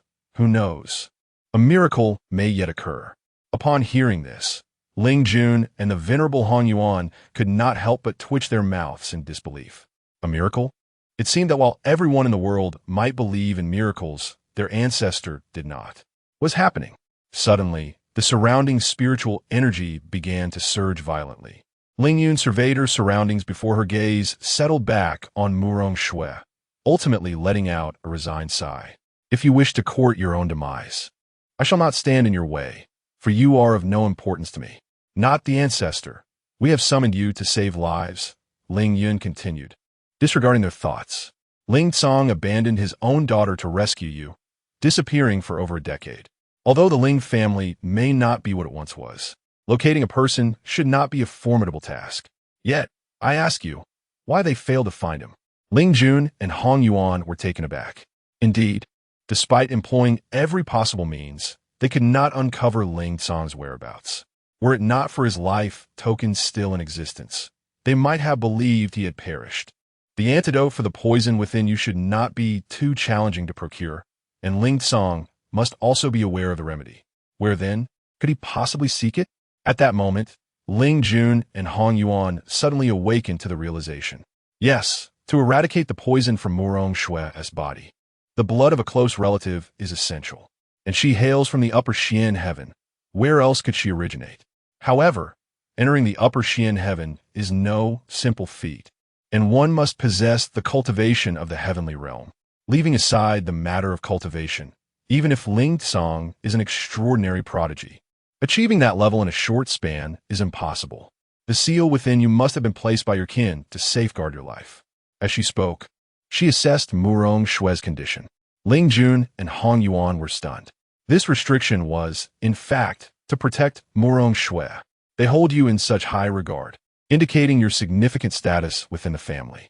If Ling Tsong indeed ventured to the upper Xian heaven in search of a remedy, and you recklessly endangered yourself, what fate awaits Ling Tsong if they were to discover it? Murong Shui remained with her eyes tightly shut, yet the surrounding spiritual energy had calmed. The restrictions within her body, once disturbed by the spiritual energy, now regained their tranquility. It seemed she had absorbed the information. Indeed, human emotions possess remarkable efficacy. Ancestor, did Ling Tsong truly go to the upper Xian heaven? Ling Jun finally inquired upon exiting the forbidden area. Who knows? Ling Jun fell silent, realizing the ancestor had merely been placating them. It made sense. If they had yet to discover the path to the upper Xian heaven, how could Ling Tsong have succeeded? Ancestor, what are you doing? What else? Returning to the inn. But ancestor, since you have returned to the Ling family, why leave again? Is there something here that displeases you? What nonsense! The ancestor has returned. How could there be any reason not to go back to the Ling family? I came along city solely to lead those young ones into the secret realm for training. After this matter is resolved, we shall discuss it further. The Ling family is likely to be fraught with troubles. She certainly did not wish to invite complications upon herself. The secret realm will not open for several months. During this time, ancestor, you should remain with the Ling family. As for the others, I shall send someone to bring them back shortly. Indeed, ancestor, you have come a long city. How could you not return home? If others were to learn of this, they would surely ridicule the Ling family. Ancestor, allow me to escort you to your resting place, which is tended to daily. Observing the two of them so joyfully making plans, she began to question who, indeed, was the true ancestor. However, she did not oppose it. After all, where is not a place for rest? Under the guidance of Ling Jun and his companion, they arrived at a bamboo grove. As they traversed through the bamboo, they found themselves in a realm of exquisite beauty, akin to a paradise beyond the mundane world. Before their eyes lay a quaint abode nestled within this enchanting landscape, and upon entering, they discovered a courtyard adorned with a variety of medicinal herbs. Lush grapevines entwined around a pavilion, while beside it stood a towering tree, its branches cradling a swing. This serene environment exuded tranquility and leisure. Perhaps it was merely her illusion, but she felt an uncanny familiarity with this place, as if it resonated with memories of the past. As they stepped further into the house, its interior revealed a simplicity that was, nonetheless, imbued with warmth. Yet, why did this evoke a sense of familiarity intertwined with discomfort? "Oh, ancestor, we felt that your previous arrangements were somewhat stark, so we have taken the liberty to redecorate," they stated. Chapter 43. The master of this house no longer wishes to be in the imperial palace. After Ling Yun hurriedly returned, he sought out his father, the emperor, to inform him of the matter concerning Ling Yun. Ling Yun, upon hearing this, rested his chin on one hand while tapping the table with the other, lost in thought. After a considerable pause, he finally spoke. "I have heard that the twin brothers of the Ling family recently rendered the son of the Spirit Beast Guild's president powerless. Is this indeed true?" "It is indeed the case," Ling Yun confirmed. "And has the Spirit Beast Guild taken any action in response?" "At present, there seems to be no movement from the Spirit Beast Guild." "What a Ling family." "The Ling family has also remained silent, seemingly harboring significant animosity towards the Spirit Beast Guild." "Animosity?" The emperor appeared puzzled. Logically, after incapacitating someone, the Ling family should be extending apologies, not fostering hostility. "Do you know what transpired?" "As for this matter, I cannot say for certain. However, judging by the current situation, it seems the members of the Spirit Beast Guild are likely waiting for their president to emerge from seclusion." When their president entered seclusion, he was already at the pinnacle of the sacred realm, striving to break through to the heavenly realm. It is reasonable to assume that the Spirit Beast Guild is in a state of great urgency, especially since Feng Qian is the president's only son. Many speculate that the Ling family's reputation as the foremost family has reached its zenith. Ling Yun continued. "It is believed that the Ling family's strength has significantly waned, and even if President Feng does not break through to the heavenly realm, the Ling family would struggle to withstand a peak sacred realm expert." And why do they hold such beliefs? This sentiment largely stems from the fact that the Ling family's second daughter was cast aside by the Mu family, and not a soul from the Ling family has spoken in their defense. Yet, Ling Yun held a differing opinion. The Ling family is not merely a secluded aristocracy of the Qinglong kingdom. They're the leaders among the four great hidden families of the four nations. However, aside from the emperors of the four nations, no one else is privy to this information, even though they have largely withdrawn from worldly affairs in recent years. Have the other three great families uttered a word regarding why the Ling family faded from public view a decade ago? It seems that only the Ling family members are aware of the reasons. The most crucial aspect remains that woman. If she truly is the ancestor of the Ling family, then not even the Spirit Beast Guild, nor the combined forces of the three great guilds, would stand to gain anything. For reasons unknown, he found himself feeling a sense of anticipation. In a few days, it would be the Empress Dowager's birthday. You shall visit the Ling family in person. The 8th young lady of the Ling family should be returning soon as well. It has been several years since you last met, and as her fiancé, you ought to make a proper impression. Yes, father. Upon hearing his father's words, Ling Yun understood everything. As for the 8th young lady, Ling Wanxin, their union had been arranged by their mothers since their birth. They had grown up together, and their bond had always been strong. Ling Yun harbored affection for Ling Wanxin, having always viewed her as his future princess. However, since she had become a disciple of the Holy Temple's master, they had not seen each other for many years. As Ling Yun departed, Ling Yun summoned the royal shadow guards. The following day, Ling Jun convened several elders of the Ling family early in the morning, even calling forth those who were in seclusion. "Head of the family, are we being summoned because those ruffians have come knocking?" One elder inquired. "Do they dare?" "This time, we absolutely cannot let them off so easily," another elder asserted. "Indeed, head of the family, the Ling family has maintained a low profile for over a decade. Outsiders are beginning to believe we are on the verge of decline. Now it seems anyone feels emboldened to bully us." Exactly. Let us not even mention the two brothers of Ling Jia. What that child, Wan Ro? How fervently did the Mu family seek her hand in marriage? They assured us they would treat her well, and yet what has transpired? They have cast her aside without our consent and spread malicious rumors of her infidelity. Indeed, that child is so obedient. How could she possibly engage in such behavior? Enough, enough. What is all this clamor about? A chorus of elders, each speaking over the other, is giving me a headache. Ling Yun interjected, weary of the responsibility of leadership. I have not called you all here for mere chatter. I have important news. Our ancestor has returned. In an instant, silence enveloped the room. While the members of the Ling family may not be familiar with all their ancestors, they could never be unaware of the great ancestor. They all understood that the ancestor was the most formidable figure in their lineage. Is what you say true? The ancestor has truly returned? The Grand Elder inquired after a prolonged silence. Yes, Hong Yuan has also emerged from the Forbidden Grounds and is currently seeking the ancestor's attention.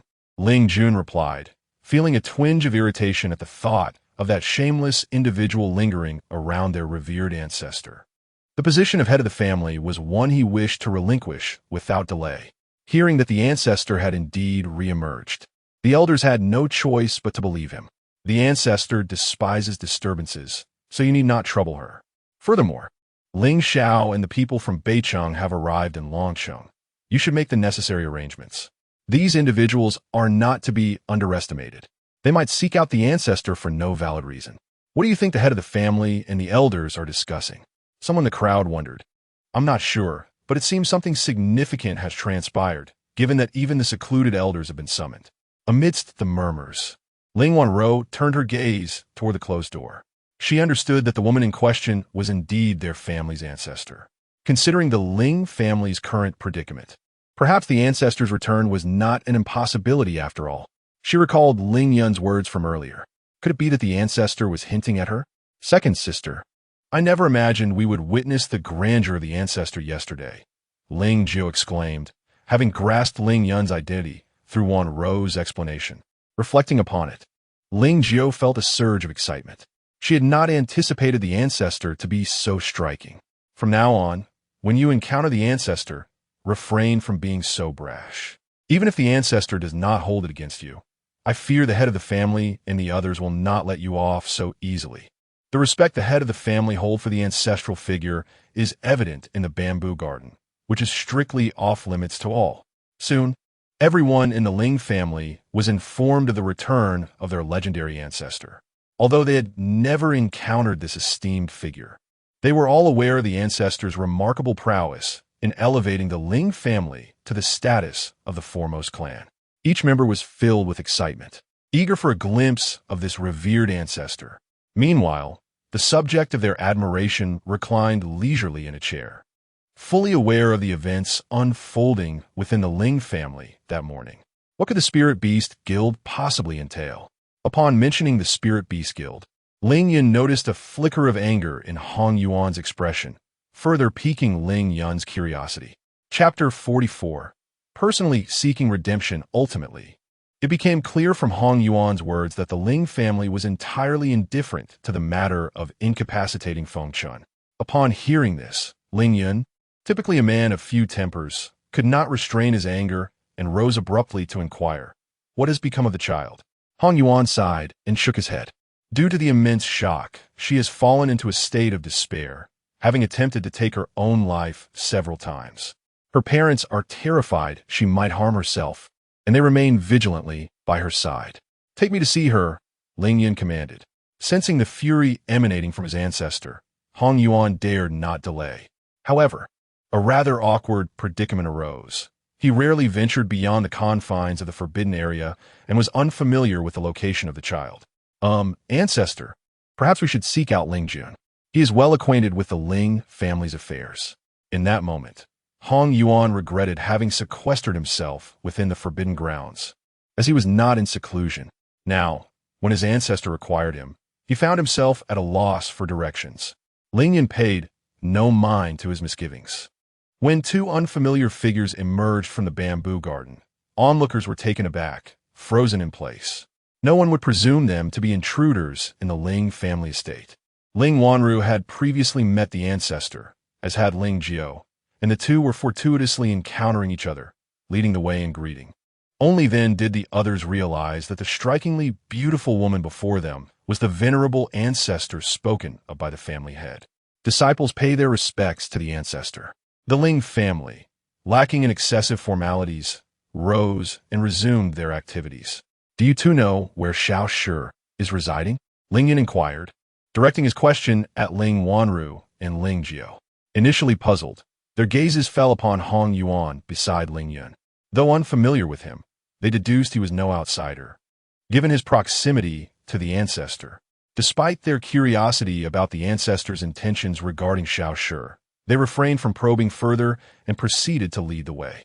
No sooner had they departed than news of Ling Yun's situation reached the Ling family. "Is it true that the ancestor has gone to find that child, Xiao Shi?" "Yes." Family head. The second and ninth young ladies are leading the way for the ancestor. Upon hearing this, Ling Jun and the others asked no further questions and made their way toward Ling Qi's residence. Given Ling Qi's fragile state, arrangements have been made for her to stay in a quieter courtyard to avoid overwhelming her with too many visitors. As Ling Yun and his companions stepped into Ling Qi's courtyard, they were met with a cacophony of distressing sounds from within. "Cheer, do not do this. It is not your fault. It is that beast, that wretched beast. My precious daughter, it is I who have failed to protect you. I beg you, do not suffer like this. It pains me deeply. Cheer, I am here. I will always be by your side and will never leave you again. Please, can you give that sword to your mother?" The room was filled with a mother's self-reproach and pleas. She lamented her inability to safeguard her beloved daughter, allowing her to endure such a horrific violation at such a tender age. She was consumed by hatred and regret. Ling Yun stood silently, listening, his expression devoid of emotion. Oh no. Suddenly, a wave of terror washed over the scene. In a moment of desperation, Ling Yun sprang into action. With a swift motion, he snatched the sword from Ling Qi's grasp. Her mother, Xiao Rong, rushed forward, enveloping her daughter in a protective embrace. "How can you forsake your mother? If anything were to happen to you, how would I endure?" Xiao Rong's body trembled uncontrollably, her heart wrenched with anguish. Tears streamed down her face, rendering her pale, as she clung tightly to her daughter, fearing that her precious child might vanish in an instant. "Mother, I feel so dirty, so very dirty," Ling Qi lamented repeatedly. "No, my dear Qi'er, you are not dirty at all. You remain the beautiful, pure Qi'er," Xiao Rong reassured, though Ling Qi's vacant gaze and aura of despair suggested otherwise. In that moment, she resembled a fragile porcelain doll, on the verge of shattering with the slightest touch, incessantly murmuring about her perceived filth. Despite her mother's soothing words, they fell on deaf ears, as Ling Qi appeared to be a soulless shell. Those who entered next were taken aback by the painful scene before them, drawing a sharp breath. This was not the first time they had witnessed Ling Qi in such torment. Ling Yun closed his eyes and inhaled deeply. "Ling Qi, look at me," he commanded. His voice, imbued with an almost magical quality, seemed to draw her back from the abyss, and she met his gaze.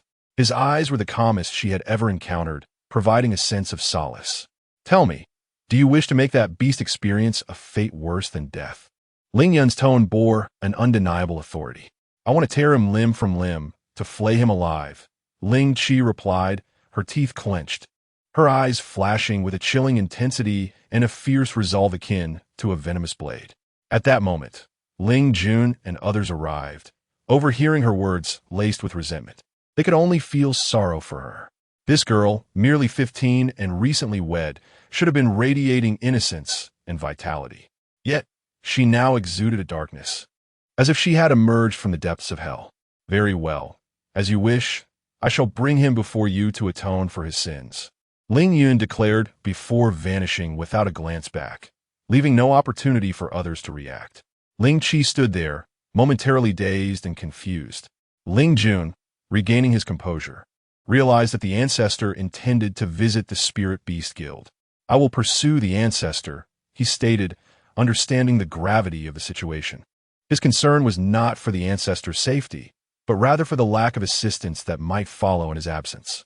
Head of the family, who is she? Xiaorong finally inquired, snapping back to reality.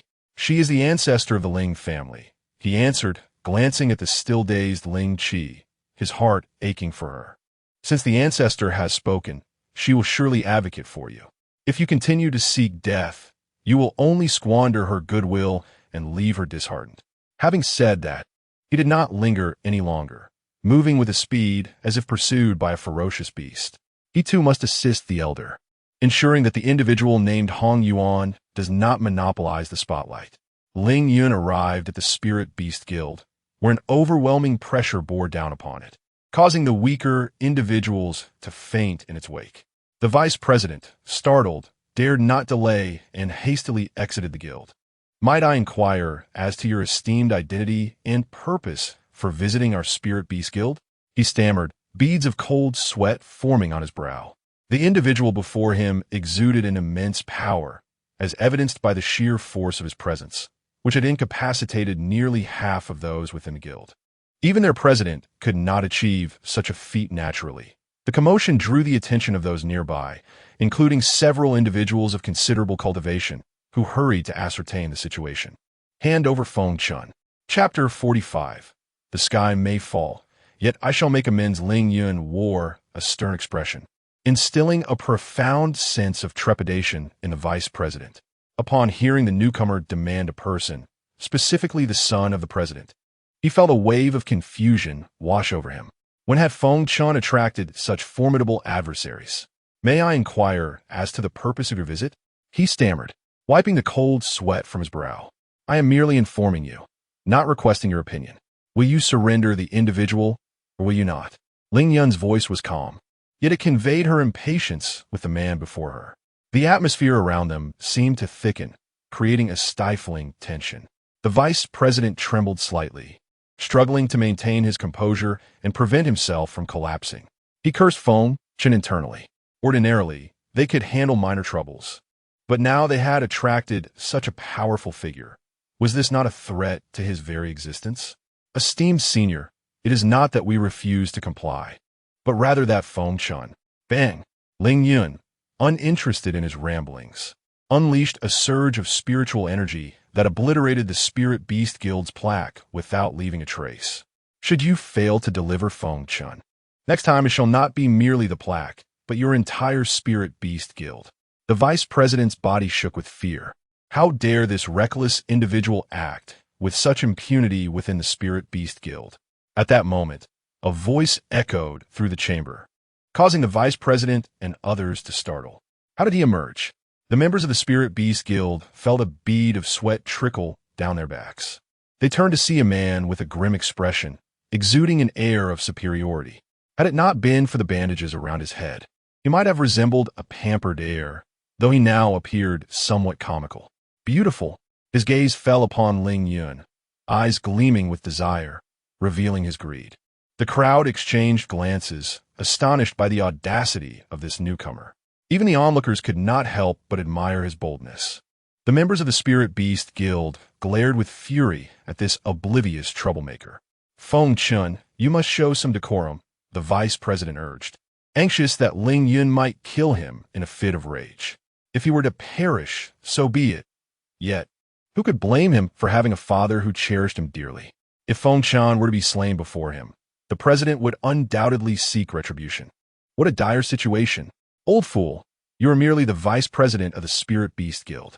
Mind your own affairs, Feng Chun shouted, disregarding the vice president's dignity. The vice president's face turned an ashen hue. In the past, Feng Chun would have spared him some face before others, but ever since his cultivation had been crippled, he had become utterly deranged, lashing out at everyone. Your Feng Chun? Ling Yun narrowed her eyes, regarding the loathsome youth before her. Beautiful one. Could it be that you are my admirer, seeking me out? Ah, Beiyan, what are you doing? Let me go. Before Feng Chun could finish his sentence, Ling Yun captured him with a surge of spiritual energy, eliciting a painful squeeze. Silence. With that, she sealed Feng Chun's mouth. The vice president and others attempted to speak, but found themselves unable to utter a word, paralyzed by fear as they gazed at Ling Yun in horror. The individual I have taken away seeks to save another. The Ling family welcomes you at any time. Upon finishing this statement, he directly seized Feng Chun and departed. When Hong Yuan and Ling Yun arrived, they were met with a crowd surrounding the Beastmaster Guild. However, when they glanced at the unadorned entrance of the guild, confusion washed over them.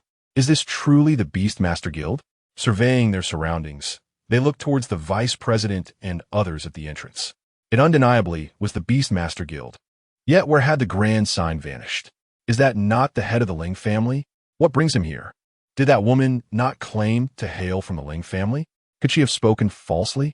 Is the head of the Ling family here to clarify? As they overheard the discussions of those around them, Ling Yun and his companion exchanged glances, seemingly finding mutual exasperation in each other's eyes. They lamented the rapidity with which their ancestor had acted. They had yet to witness his formidable presence. At the same time, they felt helpless for having taken no action. Let us depart. Head of the Ling family, should you not provide us with an explanation? The vice president, sensing a restriction upon his body, promptly called out to Ling Yun, who was preparing to leave. Explanation for what? Your Ling family has taken our people from the Beastmaster Guild. Should you not account for this? It is said that when enemies meet, their eyes blaze with enmity. Observing Ling Yun's pretense of ignorance, the vice president's eyes widened in fury, nearly compelled to confront him. Do you possess evidence? That woman explicitly stated that if one were to demand someone, it would be from your Ling family. Who else could it possibly be? Since our ancestor has decreed that you must go to the Ling family to retrieve your people, then you should act accordingly. What use is it to shout at me? Can I compel my ancestor to heed my words? The ancestor has departed. Why waste breath on them? They cannot possibly match his speed. Indeed, let us go home. Without a backward glance, the two hastily exited, leaving a crowd of wide-eyed onlookers in their wake. As reality set in, the individuals realized they had vanished. Is there an issue with my vision? Was that not indeed the head of the foremost family, the Ling family? Who else could have been? Did he just mention the ancestor, did he not? Since when did the Ling family possess such a figure? Silence enveloped the group. That woman displayed formidable strength, and now they were informed that she was the ancestor of the Ling family. Does this imply that the Ling family is poised for resurgence? Among the most astonished was the vice president, who furrowed his brow in concern. It appeared that Feng Chun was in grave danger. He could not help but glance towards the secluded area of President Feng. President, this is not a matter of my unwillingness to rescue your son. It is simply that the opponent is too powerful for him to withstand. He silently prayed for President Feng's swift return from seclusion, hoping there would still be time to save the individual. Meanwhile, on Ling Yun's side, Feng Chun was bound and suspended in midair, soon arriving at the courtyard where Ling Qi resided. Ling Qi had been tidied up, with Ling Wanru and others present to accompany her. Without hesitation, Ling Yun cast Feng Chun from the air, ensuring he landed precisely at Ling Qi's feet. I have brought him to you. How you choose to handle him is entirely your decision. Just remember one thing. Whatever happens, I will be there to catch you, even if the sky were to fall. I commend it for you. Ling Yun's words blurred Ling Qi's vision with tears. Although Ling Yun's expression remained composed, she could sense the profound concern her ancestor held for her. Since the incident, while her family had constantly been by her side offering comfort, no one had ever spoken to her in such a manner. Ling Qi, thank you, ancestor. Looking at her ancestor, she found herself at a loss for how to convey her gratitude. Yet, no one understood the weight of Ling Yun's words. She truly had the capability to restore the heavens. The system had long perceived this formidable figure as lacking in emotion, believing that her connection to the Ling family in Beicheng was merely one of obligation. However, witnessing her actions for Ling Qi, it suddenly felt as if this great leader was indeed imbued with flesh and blood. Chapter 46, The Reborn Ugg. As Feng Chun beheld the figure before him, he struggled vehemently, especially upon seeing Ling Qi, hate gleaming in his eyes. It was because of her that he had become this wretched being. Were it not for her, how could he have fallen into such a state of ruin? Cursed be this wretched person. He had completely forgotten that all of this was of his own making. Had he not sullied himself first, how could he have found himself in such dire straits? Confronted with Feng Chen's frenzied demeanor, Ling Qi felt a twinge of fear. Memories of that fateful night flooding her mind. Her body trembled uncontrollably. Sure, it's all right.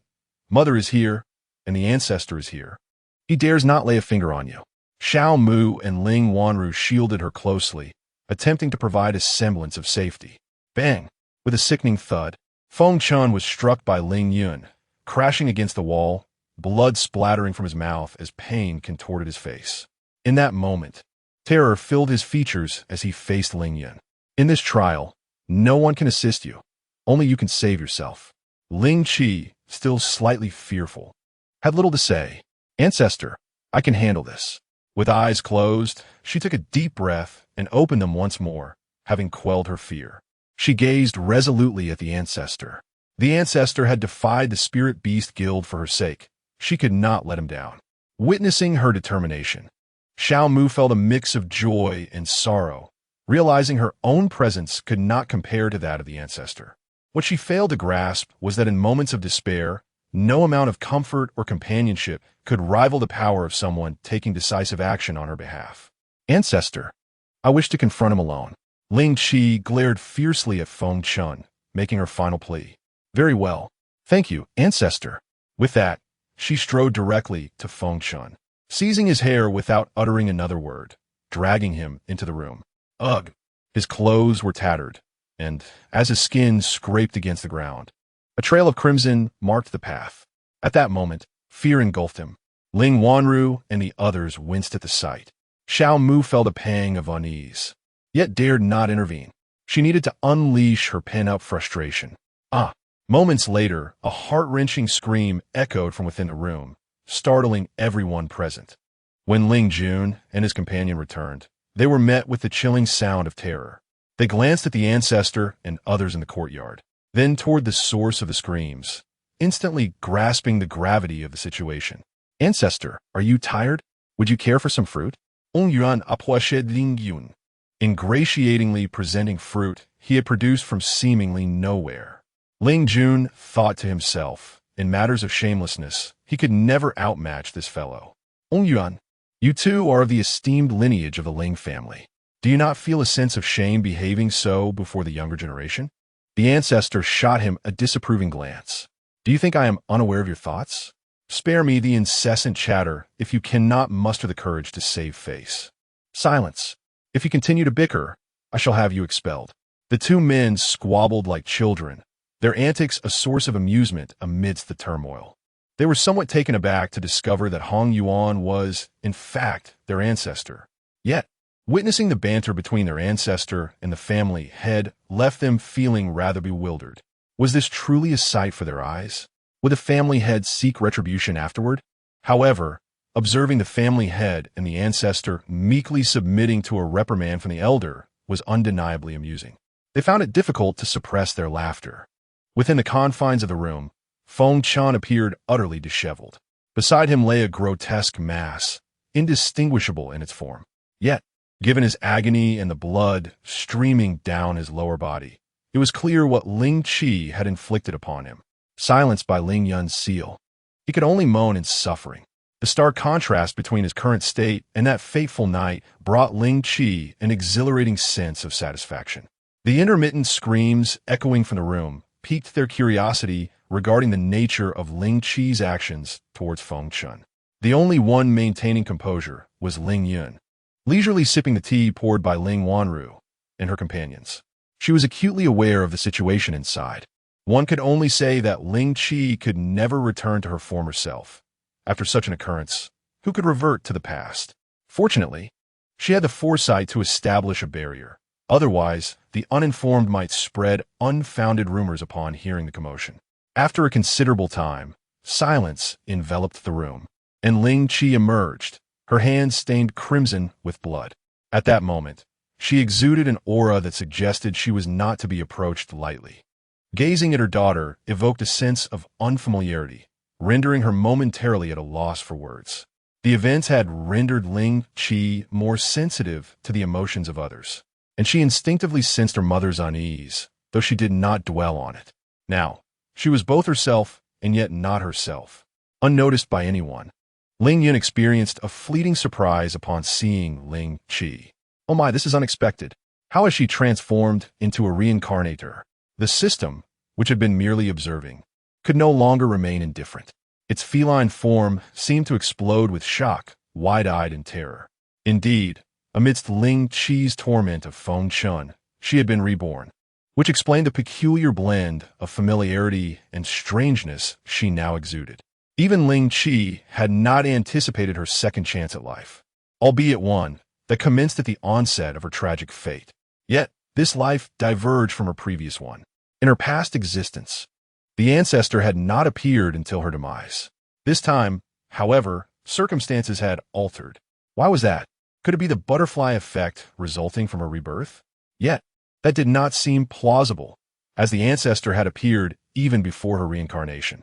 Confounded, she chose to relinquish her thoughts. She had personally slain the one responsible for her tragic beginnings. Ancestor, it appears I have made a grave mistake. I have killed him. Ling Qi stated with a calm demeanor. I have said before, whether he lives or dies is your decision. I will handle the rest. She was not at all surprised by Feng Chen's demise. Did you know all along that Ling Qi would become a reincarnator? The system, observing Ling Yun's composure, suddenly had an epiphany and inquired in astonishment. Ling Yun did not respond, instead proceeding into the room, followed closely by the others. Upon entering the abode, the scene that unfolded before everyone was utterly shocking, particularly for Zhao's mother and Ling Jiao, who had never witnessed such a gruesome spectacle. It was enough to churn their stomachs violently. Young Ling Jiao, overwhelmed, dashed out and began to retch uncontrollably. Ling Jun and Hong Yuan exchanged glances, their brows furrowed in astonishment at the merciless methods employed by Ling Qi.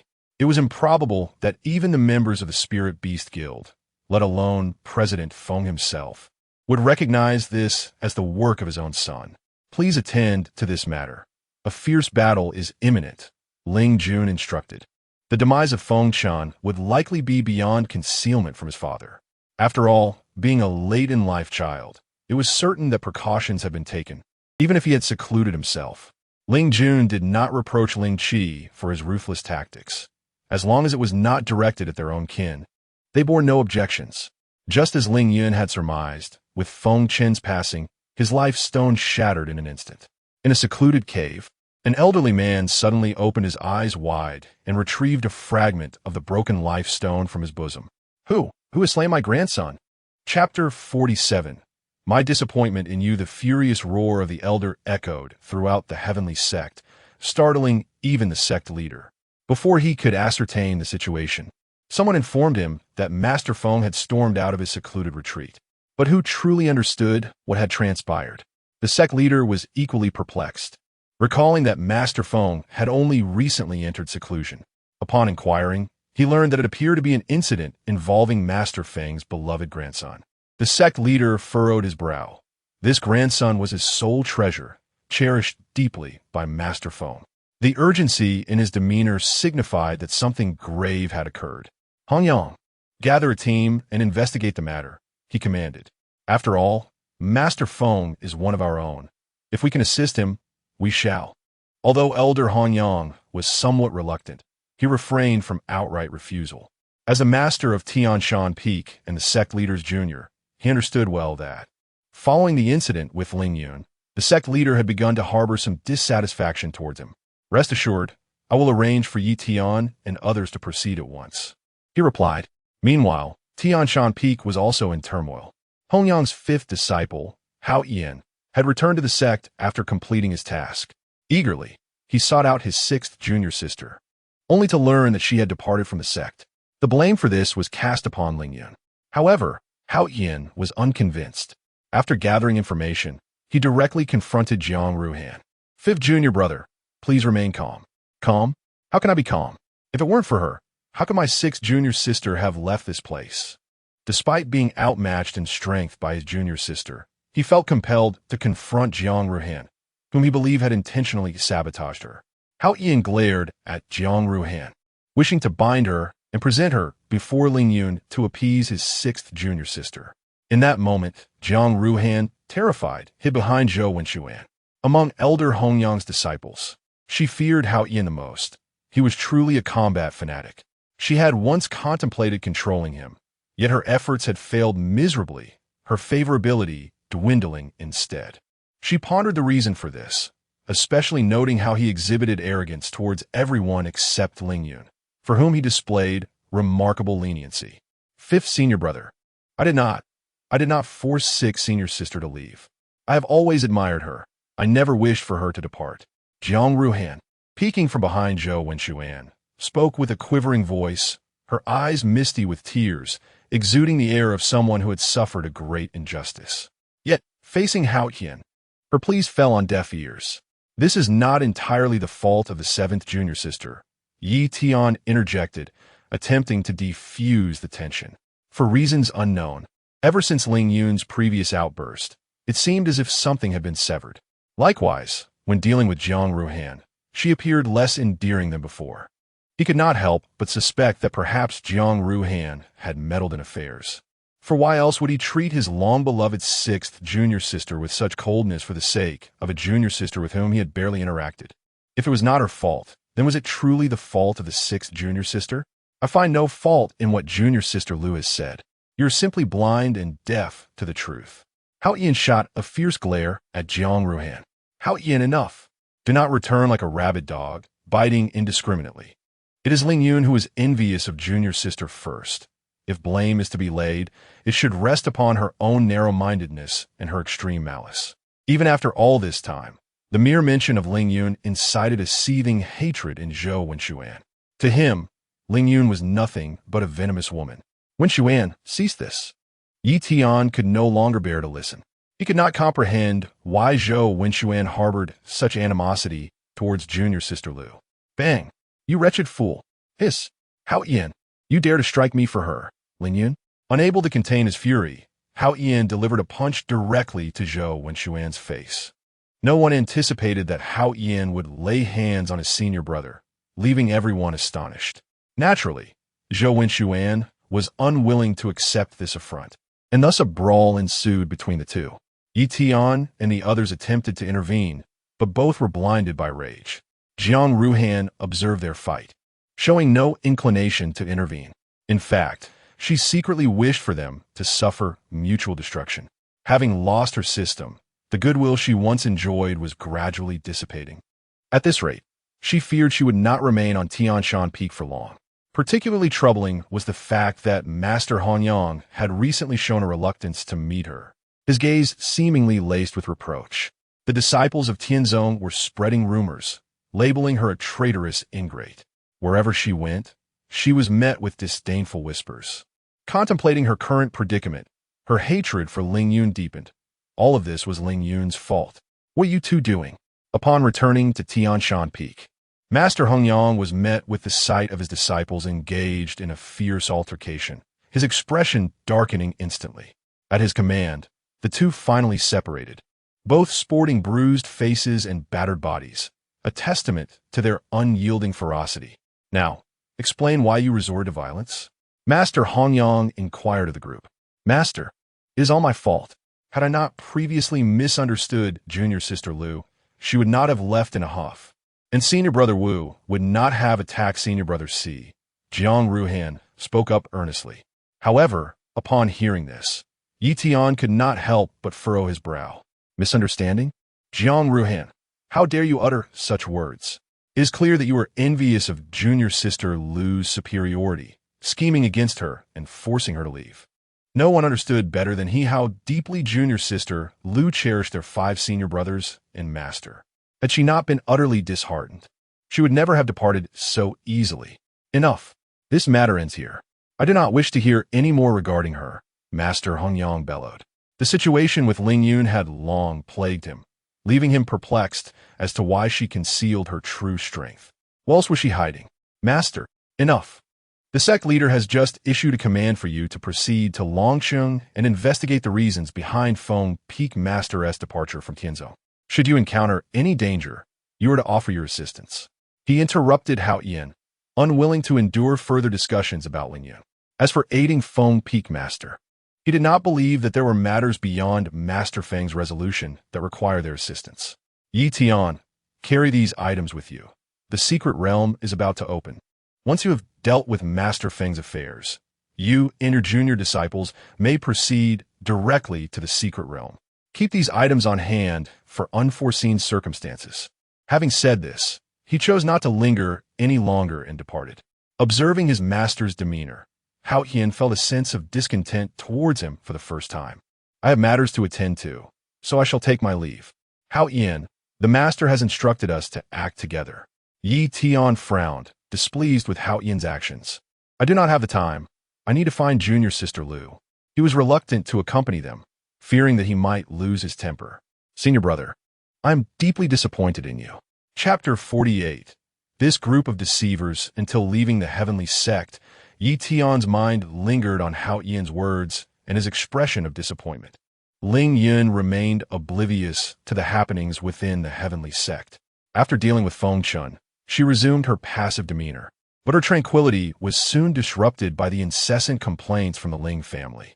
At this moment, she sat in a position of authority, listening to the grievances of her kin.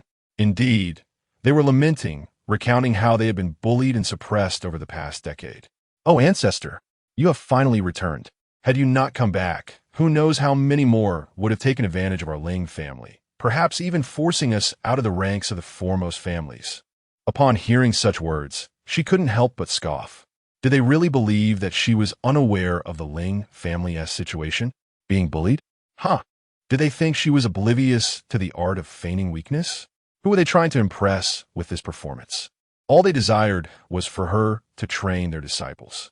Apologies, but she had chosen to selectively ignore them. Seeing the ancestors in different expression, they continued their act.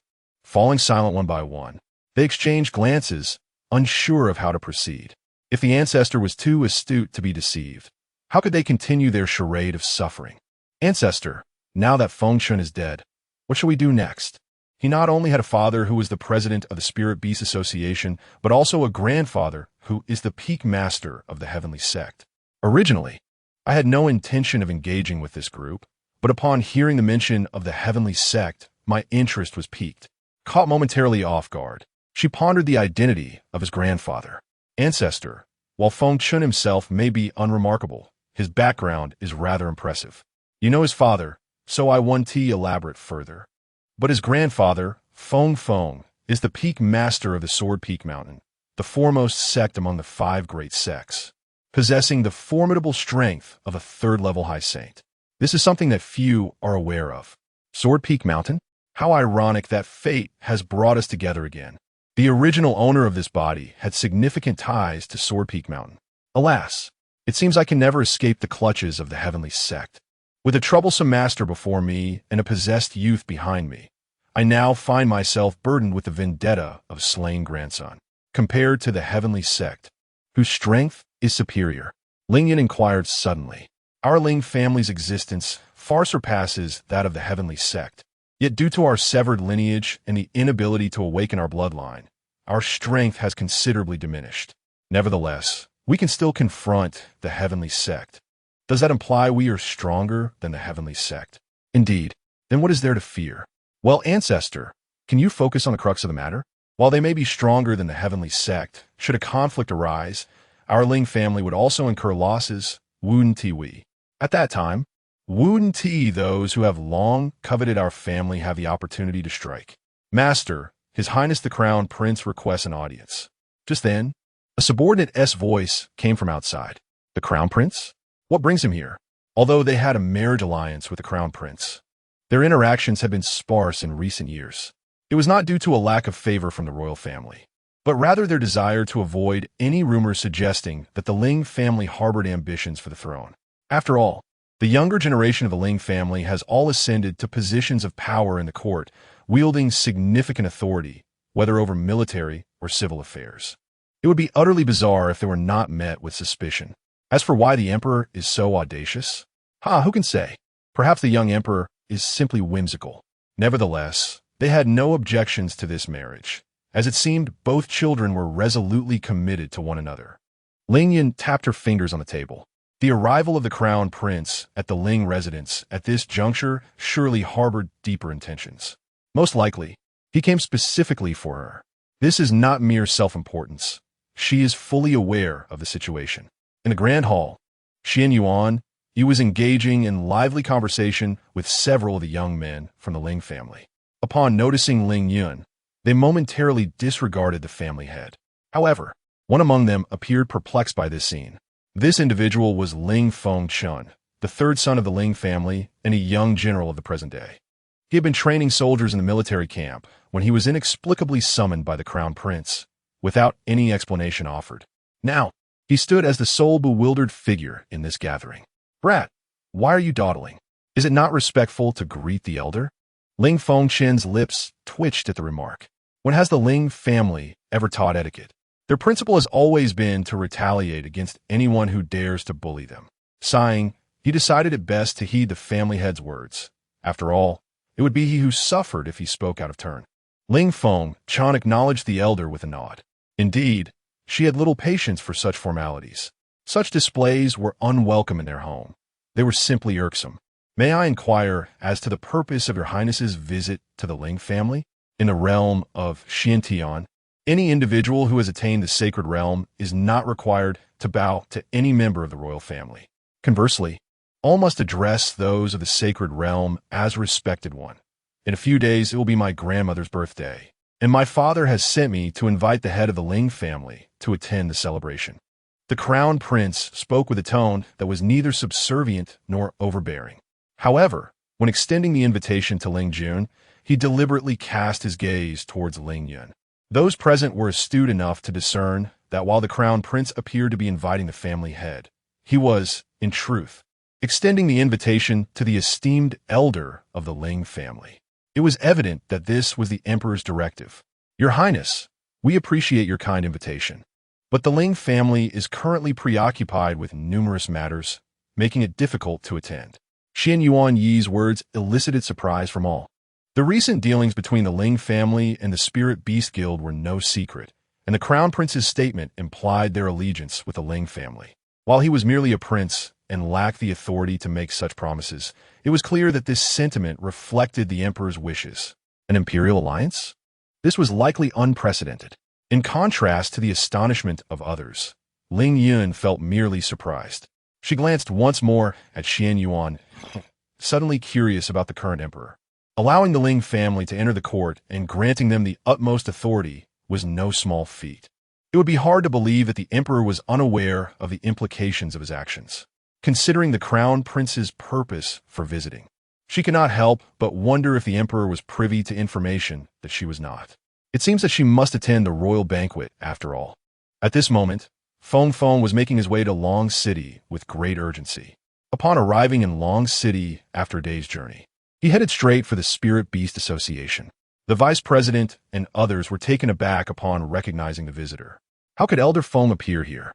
They wondered what had brought him to our Spirit Beast Association. Where is Elder Fenghua? Not seeing the person he wished to meet, his initial irritation had transformed into palpable fury. "President Feng is still in seclusion," the vice president cautiously replied. "Day after day, why do so many powerful figures keep appearing? Do they have nothing better to do? His son has perished, and he still has the composure to remain in seclusion."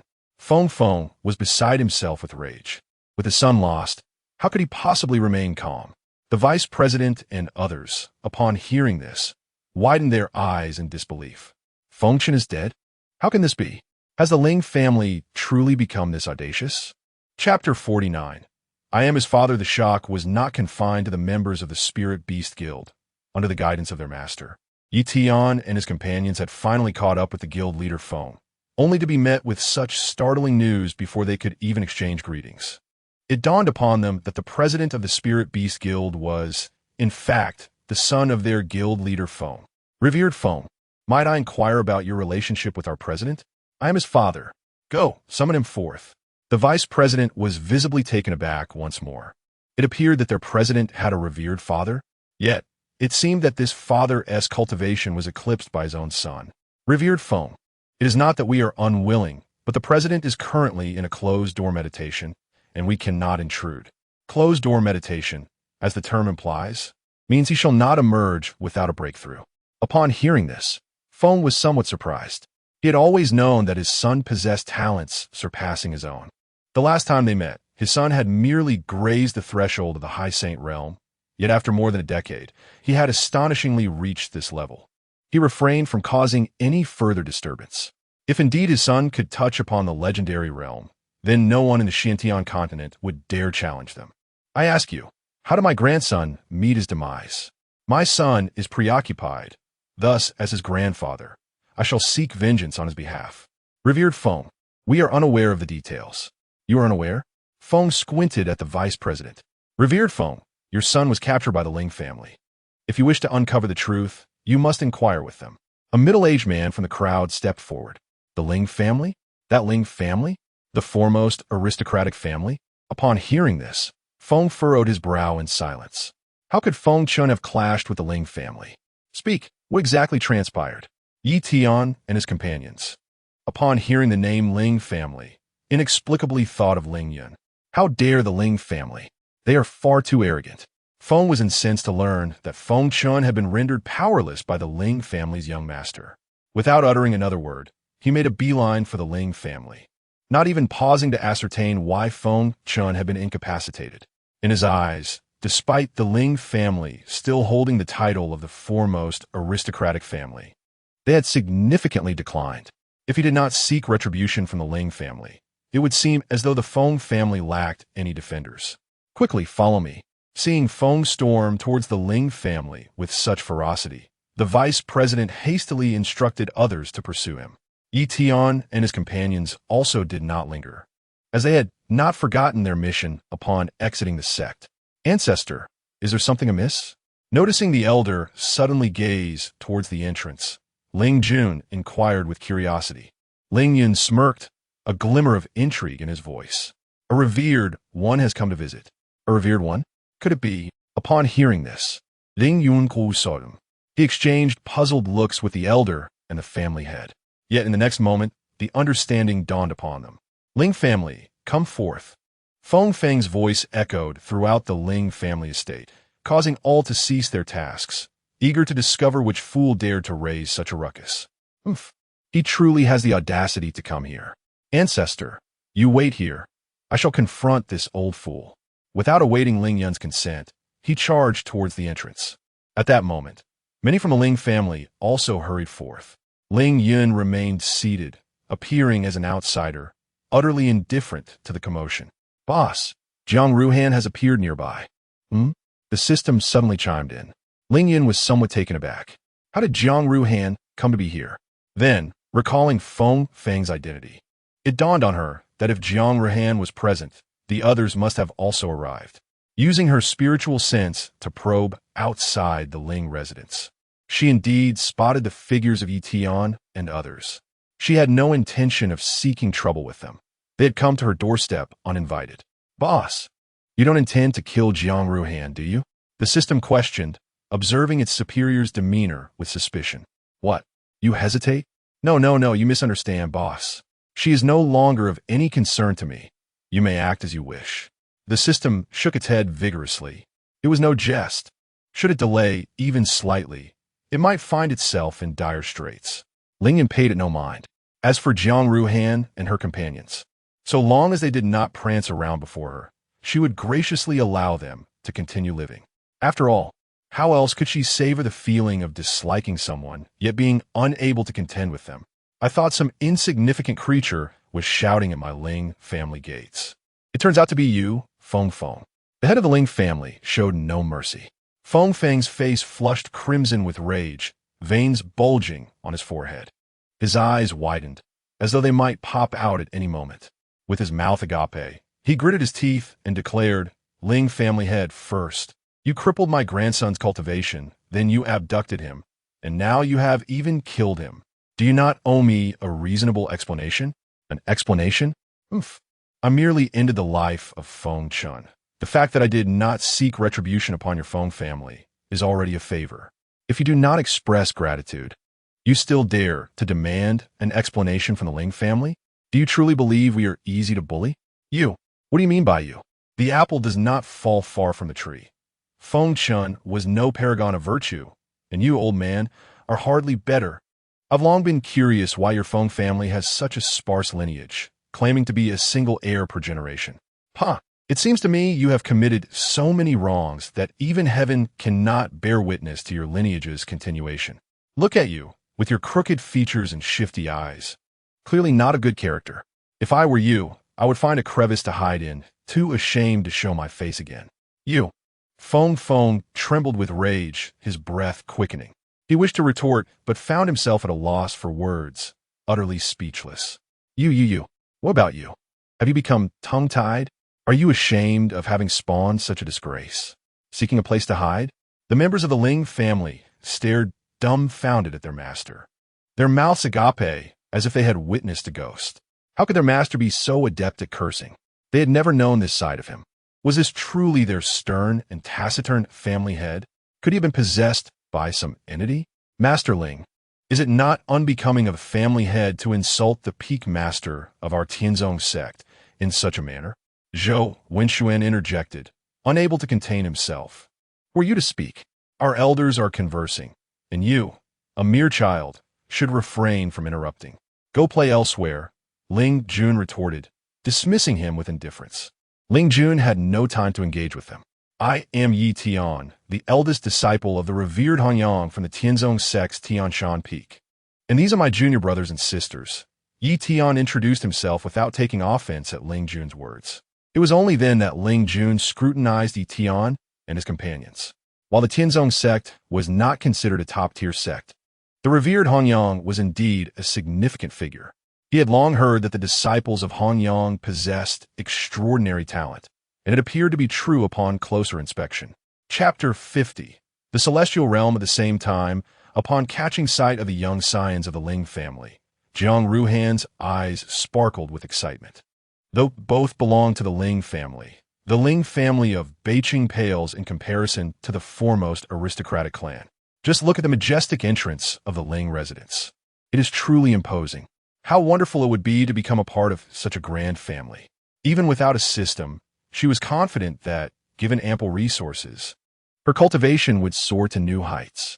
As for the Tianzongmen, no matter how illustrious, it could not rival the Ling family, especially since the members of Tianzongmen now looked down upon her even more.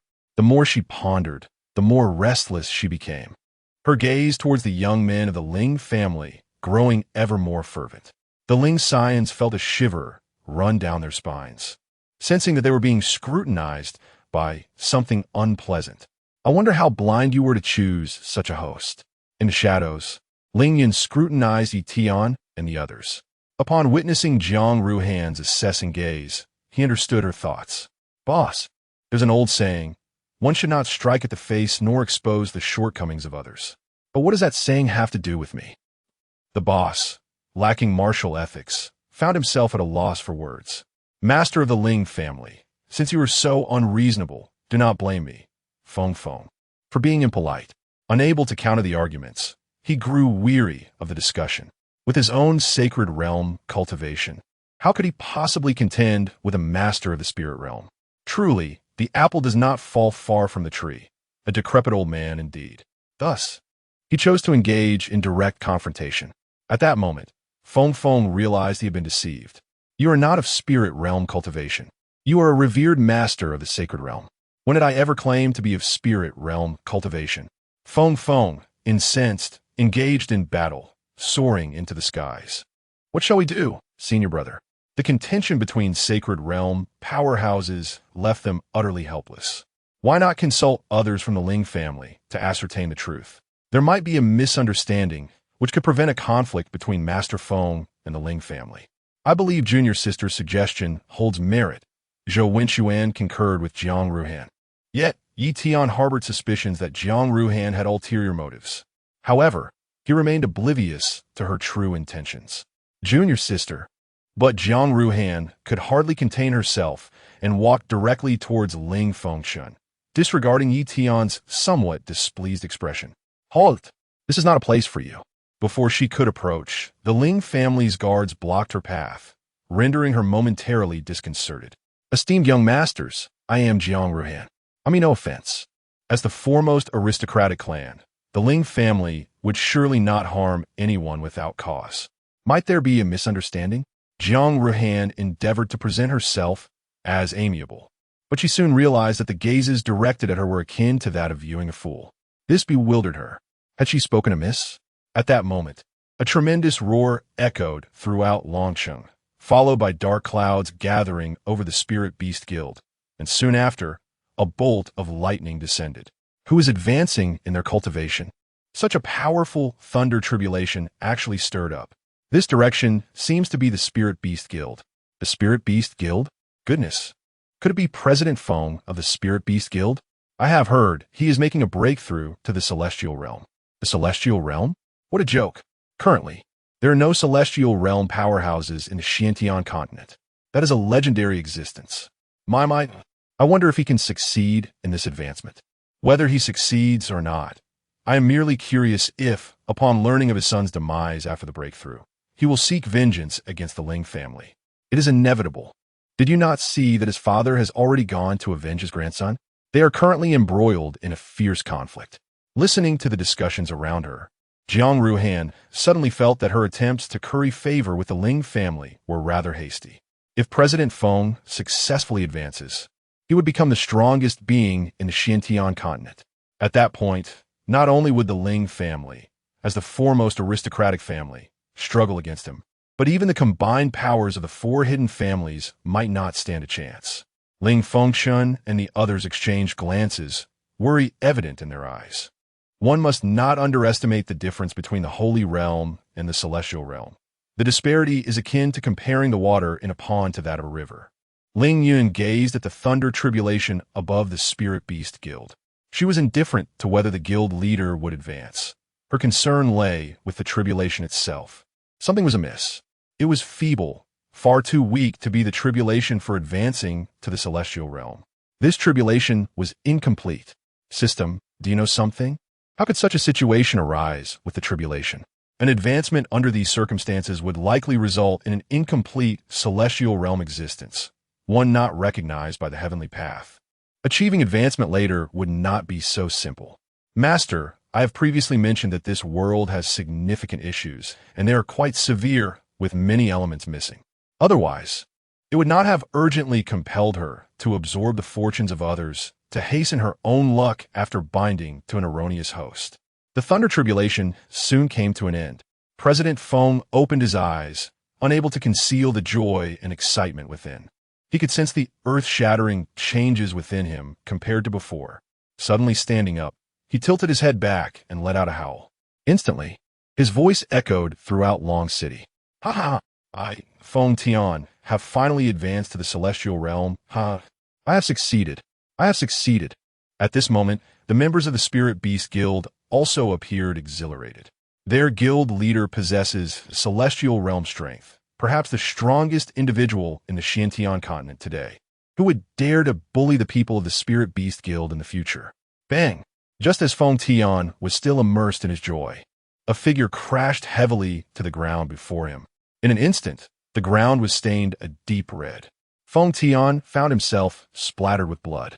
His mood was abruptly shattered, and a dark cloud settled upon his brow. Just as he was about to erupt in anger, he caught sight of the person in the pool of blood from his peripheral vision. His pupils constricted. Father! He rushed forward to assist Feng Feng, who was now battered and bleeding profusely. Father, how did you end up here? What has happened to you? Who did this? Who has done this to you? Feng Tian seethed with fury. Even in an incomplete state, the power of the heavenly realm could inflict catastrophic harm on others, unleashing indiscriminate attacks upon all nearby. Tianer, be careful of the Ling family. Father, wake up. As Feng Feng's words fell, life slipped away from him, leaving no time to consume any healing elixirs. The blood of Feng Feng stung his eyes, which burned with a crimson intensity, resembling a blazing inferno. His hands clenched tightly, digging into flesh, yet he felt not a trace of sensation. Rage surged within him like a volcanic eruption. Ah, who is it? Who has mercilessly struck down my father? Feng Tian, teetering on the brink of losing control, roared towards the heavens, wishing to rend the perpetrator into 1,000 pieces. Chapter 51. The ancestor of the Ling family speaks few words, yet with great resolve. President, it's the Ling family, and furthermore, Feng Chun has also perished at their hands. Upon receiving this shocking revelation, Feng Tian felt as though he had been struck by lightning, rendered speechless and incredulous. "What did you say? Repeat that." He gritted his teeth, forcing the words through clenched jaws. "President, the reason Feng Zun appeared here is due to the news of Feng Chen's demise. He intended to seek justice from the Ling family. But what more is there to understand?" Gazing down at his father, lifeless in his embrace, Feng Tian's complexion darkened, resembling an erupting volcano, his eyes bloodshot with rage. "Ling family, I shall make you pay in blood for this debt." An overwhelming fury radiated from Feng Tian, permeating the surroundings, causing all present to feel an oppressive chill surging from their feet to the crown of their heads. In that moment, they perceived Feng Tian not as a mere man, but as a venomous serpent poised to strike, vowing to rend and devour anyone who dared to move, consuming their flesh and siphoning their very souls. After entrusting his father to the Beast Guild, he hastened towards the Ling family. With each step, an unbearable pressure bore down on everyone. It became evident to all that the Ling family was on the brink of ruin. "Ling Yun, I demand the entirety of your family to accompany my father and son to the grave." Upon encountering Ling Yun, Feng Tian howled, akin to a ferocious beast. Charging directly at him, Ling Yun met him head-on. He was not only the head of the Ling family, but also one of its ancestors, possessing strength far beyond what appeared at first glance. As the two clashed, Feng Tian's expression shifted. He found himself at a disadvantage. Soon, he realized something was amiss with Ling Yun. After several confirmations, he was taken aback. "You two possess heavenly realm cultivation. Ling Yun, how cunning you are, deceiving the entire world." The head of the Ling family had indeed concealed his prowess well. "I never claimed to be anything. It is the world that has assumed so. Do not blame me. Enough of your idle chatter. Finish this quickly." Hong Yuan, reveling in the spectacle, further fueled the flames. "Oof. You Ling family have quite the audacity. I admit I underestimated you. But today, your family shall pay for the lives of my father and son." As his words fell, the spiritual energy surrounding Feng Tian began to shift, his entire being exuding an eerie aura. It seemed as though something was enveloping the Ling family, casting a shadow over 100-mile radius. In the midst of Ling Jun's confusion, he sensed that something was amiss. The spiritual energy within him appeared to be eroding. And not only him, but all cultivators within 100 miles recognized this disturbance, some gripped by fear, while others fell into panic. But soon, their terror intensified. It felt as though an unseen force had ensnared them, preventing any escape. "Something is amiss, boss." The system bore a grave expression. Ling Yun shot a glance. Its reaction was rather tardy. Only now did it discern the danger. She had sensed the anomaly from the moment Feng Tian had arrived, yet she refrained from intervening, curious to see just how far Feng Tian could go. Clearly, Feng Tian has succumbed to rage, disregarding the lives of others. "Ling Yun, I am here to assist you." Hong Yuan, roused from his shock, shouted and charged forward. Indeed, Feng Tian posed a threat. As he advanced, an unknown entity attacked him. Hong Yuan deftly sidestepped, his brow furrowed. The fleeting object seemed peculiar. Before he could ponder further, it launched another assault, this time with greater speed, leaving him no chance for response. Just as it was about to strike, a surge of spiritual energy enveloped him, creating a barrier between him and the entity. At last, he discerned its nature, a living creature, albeit one he had never encountered. "Retreat." Ling Yun suddenly appeared before him. "Ancestor." Hong Yuan was perplexed, knowing that the ancestor rarely intervened. However, upon observing Ling Yun's gaze fixated on the enigmatic creature, his expression darkened, and Hong Yuan understood that this was no ordinary being. Without uttering a word, he swiftly vacated the area. Ling Yun harnessed his spiritual power to encircle the mysterious entity. "Master, how did this creature come to be here?"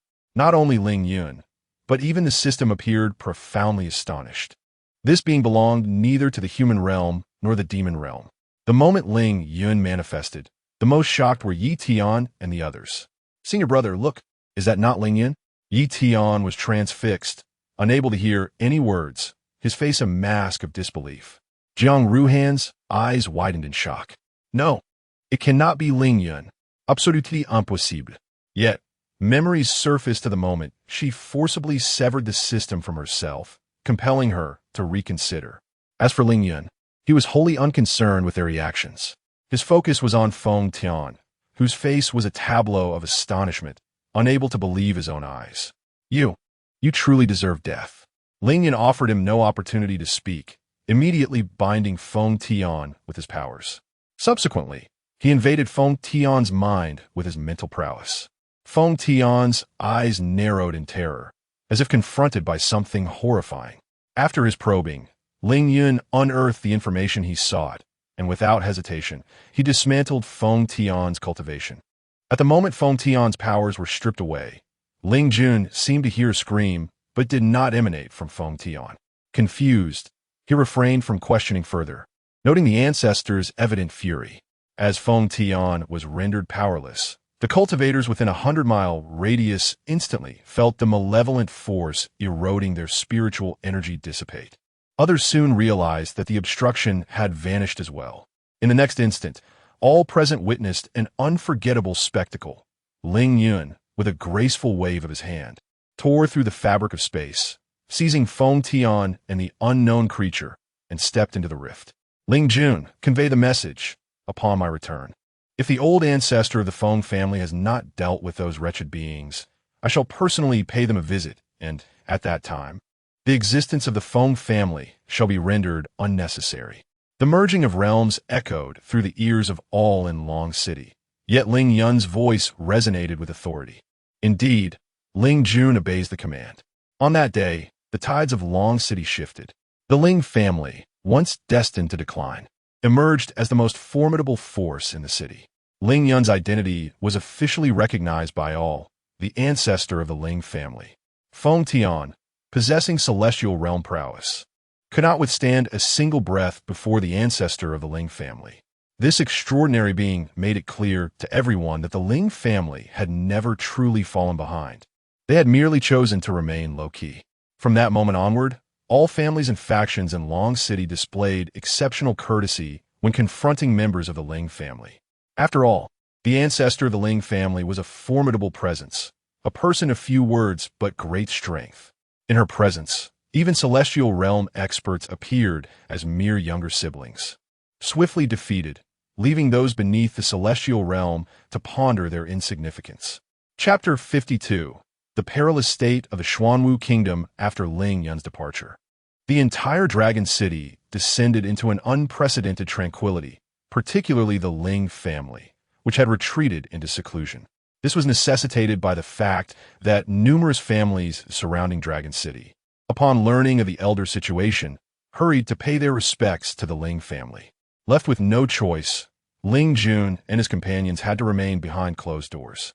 Meanwhile, in an inn, Brother Yi and his associates found themselves in a state of discomfort. They were unable to ascertain whether the figure they encountered that day was indeed Ling Yun. Reason dictated that she could not possibly be the Ling Yun they knew. However, that visage evoked an unsettling familiarity. Could it be that such a striking resemblance existed in this world? She was certainly not Ling Yun. The latter was merely the daughter of a small family in the North City, while the former held the esteemed title of the Ling family elder. Zhou Wenxuan could not bring himself to believe this. Yi Tian remained reticent. Since their last encounter with the Tian sect, he had yet to comprehend the true nature of Ling Yun's cultivation. Would there be any resolution to their visit to the Ling family? With the Ling family now refusing to see anyone, Chun Hao shook his head, and the room fell into a heavy silence. Jiang Ruhan, throughout, had remained silent, quietly observing them, lost in contemplation, her thoughts a mystery to all. Where could the elder possibly be? Ling Yun lamented wearily in the study. How would I know where the elder is gone? On Yuan replié, et qu'elle y perturbait. He too yearned for answers regarding the elder's whereabouts. Sighing in unison, the two expressed their helplessness. As days passed without any news of the elder, Dragon City, which had enjoyed a brief calm, gradually returned to its former bustling state. The only notable change was the once vibrant Spirit Beast Guild, now a shadow of its former self, where the former vice president had ascended to the role of president.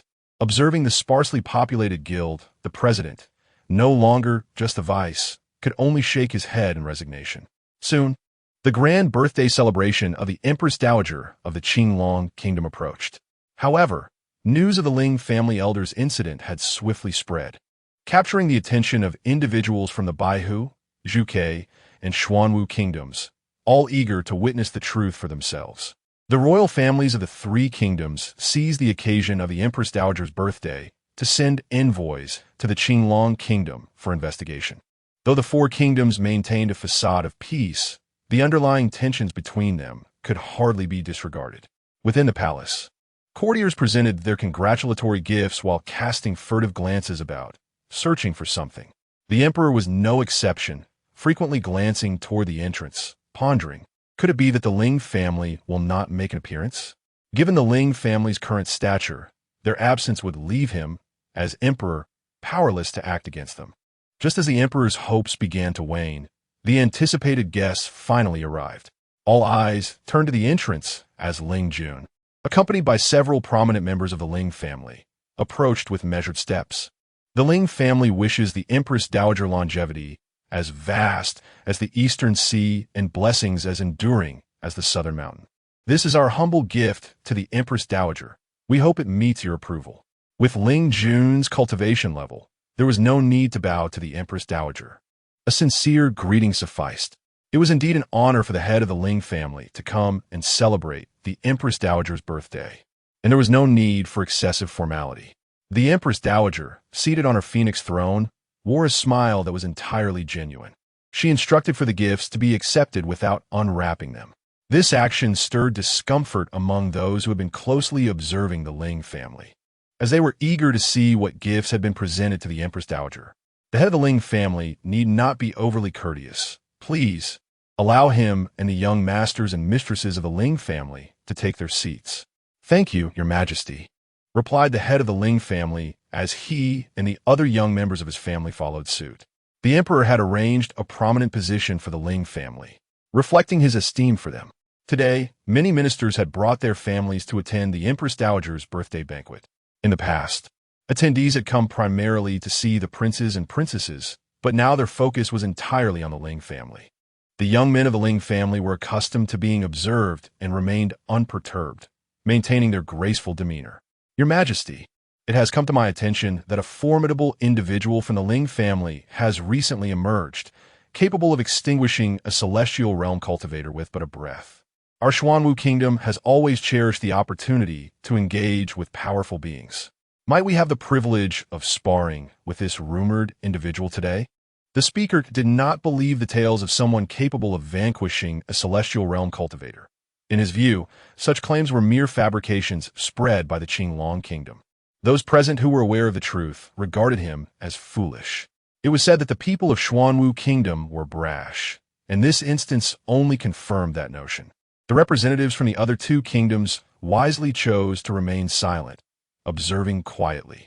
The emperor, too, was becoming displeased, since the envoy from Xuanwu kingdom deemed it mere rumor. Such words were not worth believing. Before the emperor could respond, Ling Yun interjected. You wish to spar with our ancestor? It seems you are seeking death. Why create such a pretext for your demise? Surely, the entire Dragon City is abuzz with this news. Could it be that the whole city is lying? Or perhaps the Ling family looks down upon us, refusing to engage with our Xuanwu kingdom? Ling Jun's expression remained impassive as he regarded the envoy, slowly lifting his teacup and draining it in one go. With a resounding thud, he set the cup down and shot a disdainful glance at the Xuanwu envoy. You dare? Do you even know your place? How audacious of you! The Xuanwu envoy was taken aback by the Ling family head's boldness, feeling utterly humiliated. Your Majesty, is this how you entertain guests in the Qinglong kingdom? Is this how you choose to insult our Xuanwu kingdom? The envoy from the Xuanwu kingdom glared fiercely at Ling Yun, his frustration palpable. Had it not been for the inopportune timing and setting, he would have relished the opportunity to applaud and engage in a spirited exchange. Oh, how lively it is! Before I even arrive, there are those eager to seek a contest with me. Just as the onlookers grappled with the awkwardness of the situation, A melodious female voice broke through the tension. The members of the Ling family brightened at the sound. Soon after, they beheld Ling Yun descending from the sky. "Is it you who wishes to challenge me?" Ling Yun approached the envoy with an air of nonchalance, her gaze fixed upon him. The envoy was so taken aback by Ling Yun's beauty that he failed to register her words. "Ancestor, you have returned." Upon seeing her elder, Ling Yun transformed completely, exuding a demeanor starkly different from moments prior.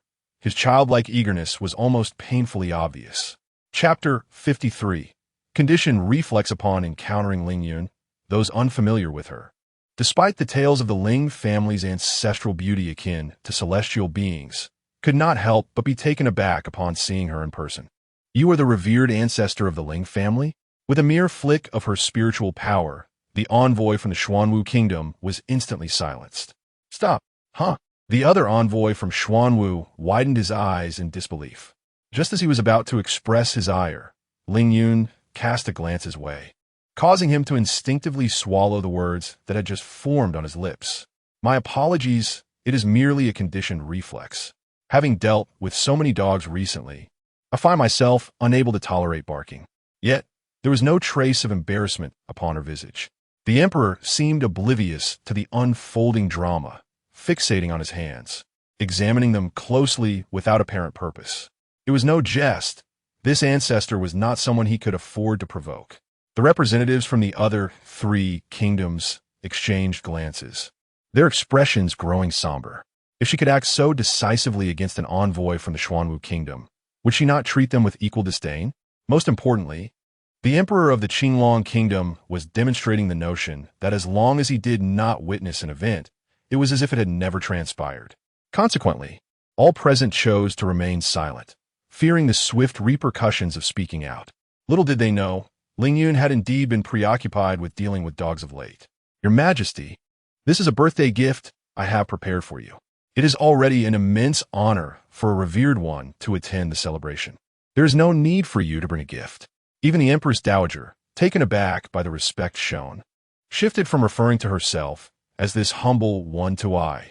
The young woman before her, appearing even more youthful, was far superior to any heavenly realm cultivator. How could she dare to call herself this humble one? Politeness is never a fault. However, Your Majesty, it would be wise to consume this gift promptly, lest the night grow long and dreams become troublesome, Ling Yun kindly advised. In an instant, all eyes were drawn to the box in the Empress Dowager's hands. A gift from someone beyond the heavenly realm was surely not an ordinary item. The Empress Dowager's curiosity was piqued, prompting her to cautiously open the gift box.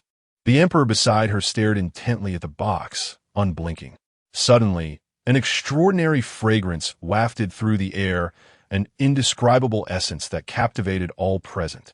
As the aroma spread, every individual unconsciously inhaled greedily. With that single breath, every person in attendance felt their internal spiritual power transform under the influence of the fragrant essence. None could claim their spiritual energy was free from impurities.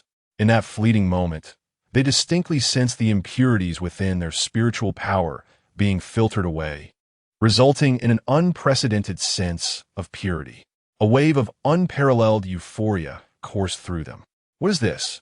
The Empress Dowager was taken aback, bewildered. She had no knowledge of this elixir, yet merely inhaling its fragrance had eliminated the impurities within her spiritual energy. This was utterly unheard of.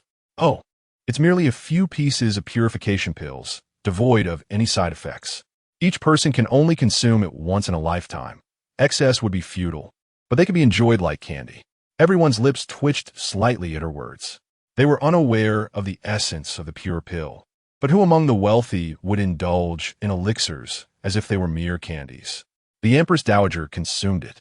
Even if the formidable beings from the heavenly realm sought her life, she lacked the strength to resist. The pill dissolved upon entry, instantly transforming into a warm sensation that surged through her body. In that moment, her internal spiritual energy erupted violently, coursing through her meridians, and she felt an immense force swell in her heart. Without time for contemplation, she swiftly assumed a meditative posture. Soon, everyone noticed the surrounding spiritual energy converging towards her, visibly forming a vortex of spiritual aura that enveloped her. A brilliant light emanated from her being. Boom! Intermediate spiritual realm level 1. Intermediate spiritual realm level 2. Intermediate spiritual realm level 3. Advanced spiritual realm level 1. It continued until she reached the primary saint realm level 1. She had successfully broken through. The Empress Dowager opened her eyes in astonishment. I have successfully ascended to the saint realm. Her eyes sparkled with wonder. Ever since her coronation as Empress, she had ceased her cultivation, wholly dedicated to being a virtuous consort to the Emperor. After the Emperor entered seclusion, her son ascended to the throne, and she became the Empress Dowager, focusing entirely on assisting her young son. Decades passed in the blink of an eye. She had never imagined that one day she would break through her cultivation and enter a realm she had never dared to envision. Thank you, Ancestor. Qin Shui expressed her gratitude. Ling Yun raised an eyebrow. Ancestor? What was this Empress Dowager's connection? Why did she refer to her as Ancestor? Although she was indeed the human ancestor, this world should not have such knowledge. Perhaps she had lost something? Lost in thought, her gaze fell upon the Emperor. However, he remained in shock, seemingly oblivious to his surroundings. His eyes lingered on the Empress Dowager's pill, glimmering with desire. Yet, feeling Ling Yun's scrutiny, he feigned a cough and reverted to a serious demeanor. Whether out of guilt or something else, he dared not meet Ling Yun's gaze, discreetly averting his eyes. Ling Yun observed this and smirked inwardly. It seemed there were untold complexities between him and the royal family. Yet, she remained uncertain about what secrets the Emperor was trying to conceal. She resolved to find an opportunity to bind this young Emperor. The Emperor shivered involuntarily, sensing he was being watched. It was evident to him who it was. A painful fear gripped his heart. Under the gaze of the ancestor, he was bound to suffer. Indeed, being an emperor was no easy task. Knowing too much brought peril. Was it too late to pass the throne to the crown prince? This way, the crown prince could share some of the burden. In the face of the QNGL, Ing Kingdom effortlessly gaining another Saint Mirror Venerable, the expressions of the people from the other three kingdoms varied. They regarded the ancestor of the Ling family with heightened reverence. While there were many pills capable of enhancing cultivation, none had ever achieved such extraordinary results. Furthermore, to so casually offer them to others without a hint of hesitation, and to refer to the remaining pills as mere candies, how could such a person not inspire both fear and a desire to align with them? After all, that was a saint realm. Even if consuming it elevates them to the sacred realm, rendering further advancement impossible, they remain resolute.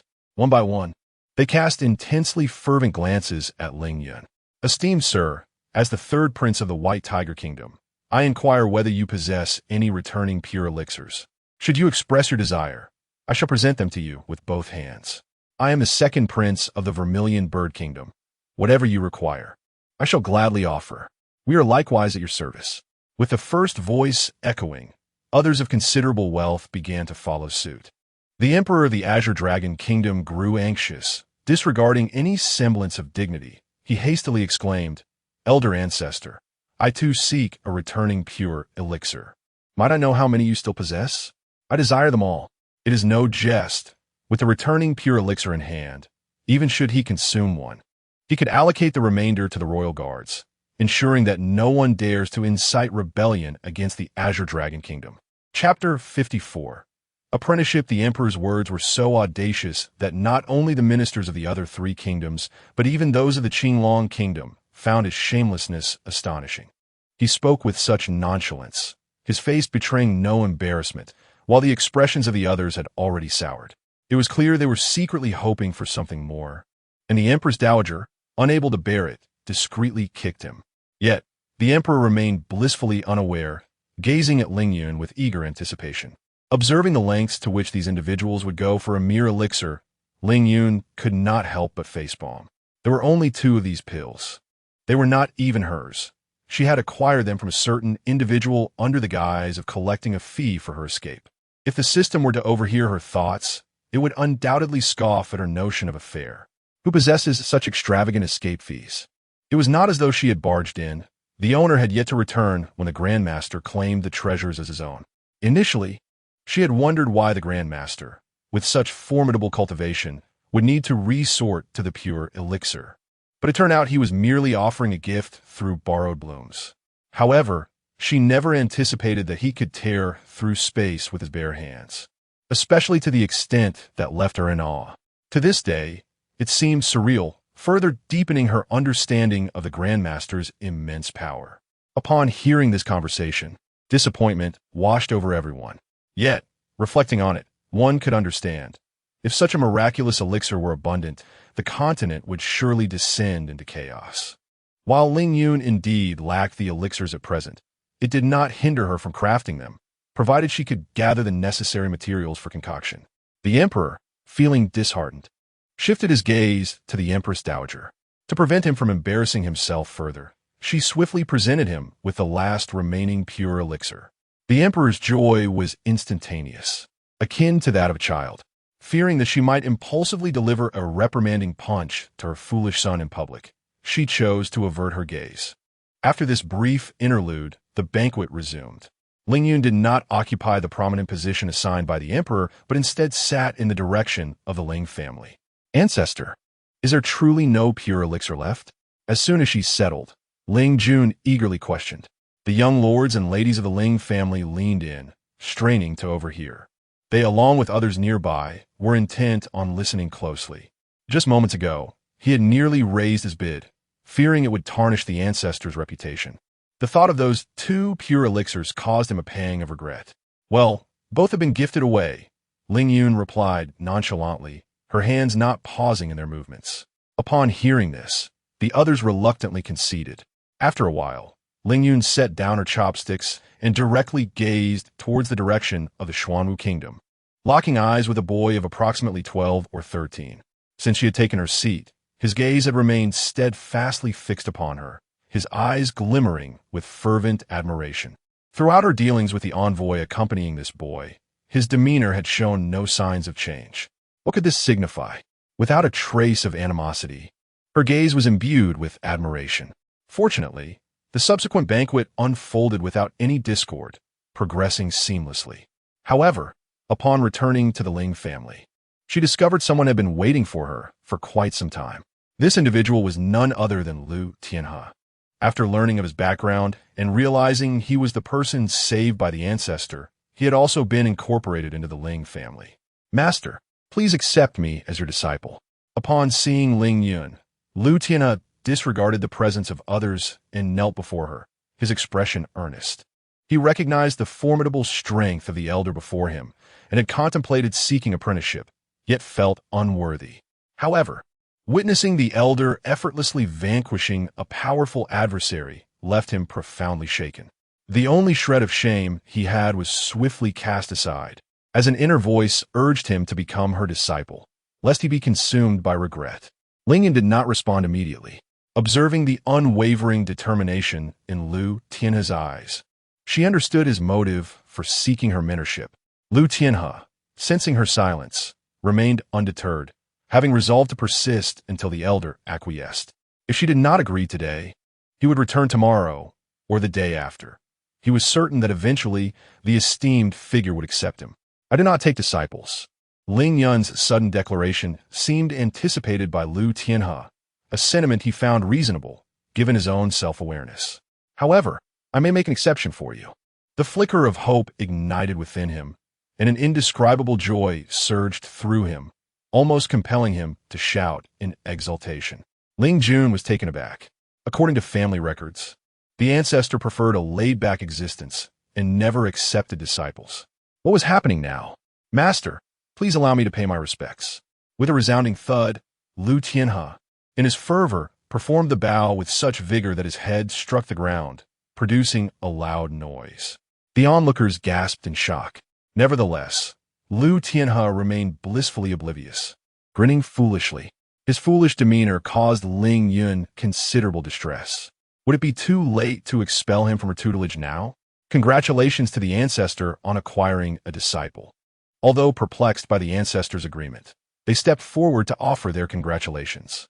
Ancestor, the 7th prince of the Xuanwu kingdom, requests an audience. At that moment, a disciple from the Ling family approached with the announcement. Ling Yun and the others exchanged puzzled glances. They had just returned from the banquet and had barely settled in. How had the seventh prince arrived so swiftly? Their impression of him was vague, as he had been unsettlingly quiet throughout the entire gathering. Ling Yun was aware that the seventh prince had come seeking her, so she was not overly surprised, merely taken aback by his prompt arrival. Bring him in. Yes, ancestor. Moments later, the seventh prince, who appeared as innocent as a young rabbit in the eyes of outsiders, was ushered in. Upon seeing Ling Yun, he knelt without hesitation, echoing Lu Tianhe's request. Please, esteemed one, accept me as your disciple. The hall fell in a stunned silence, as all eyes turned towards the seventh prince. With Lu Tianhe standing apart, unfazed.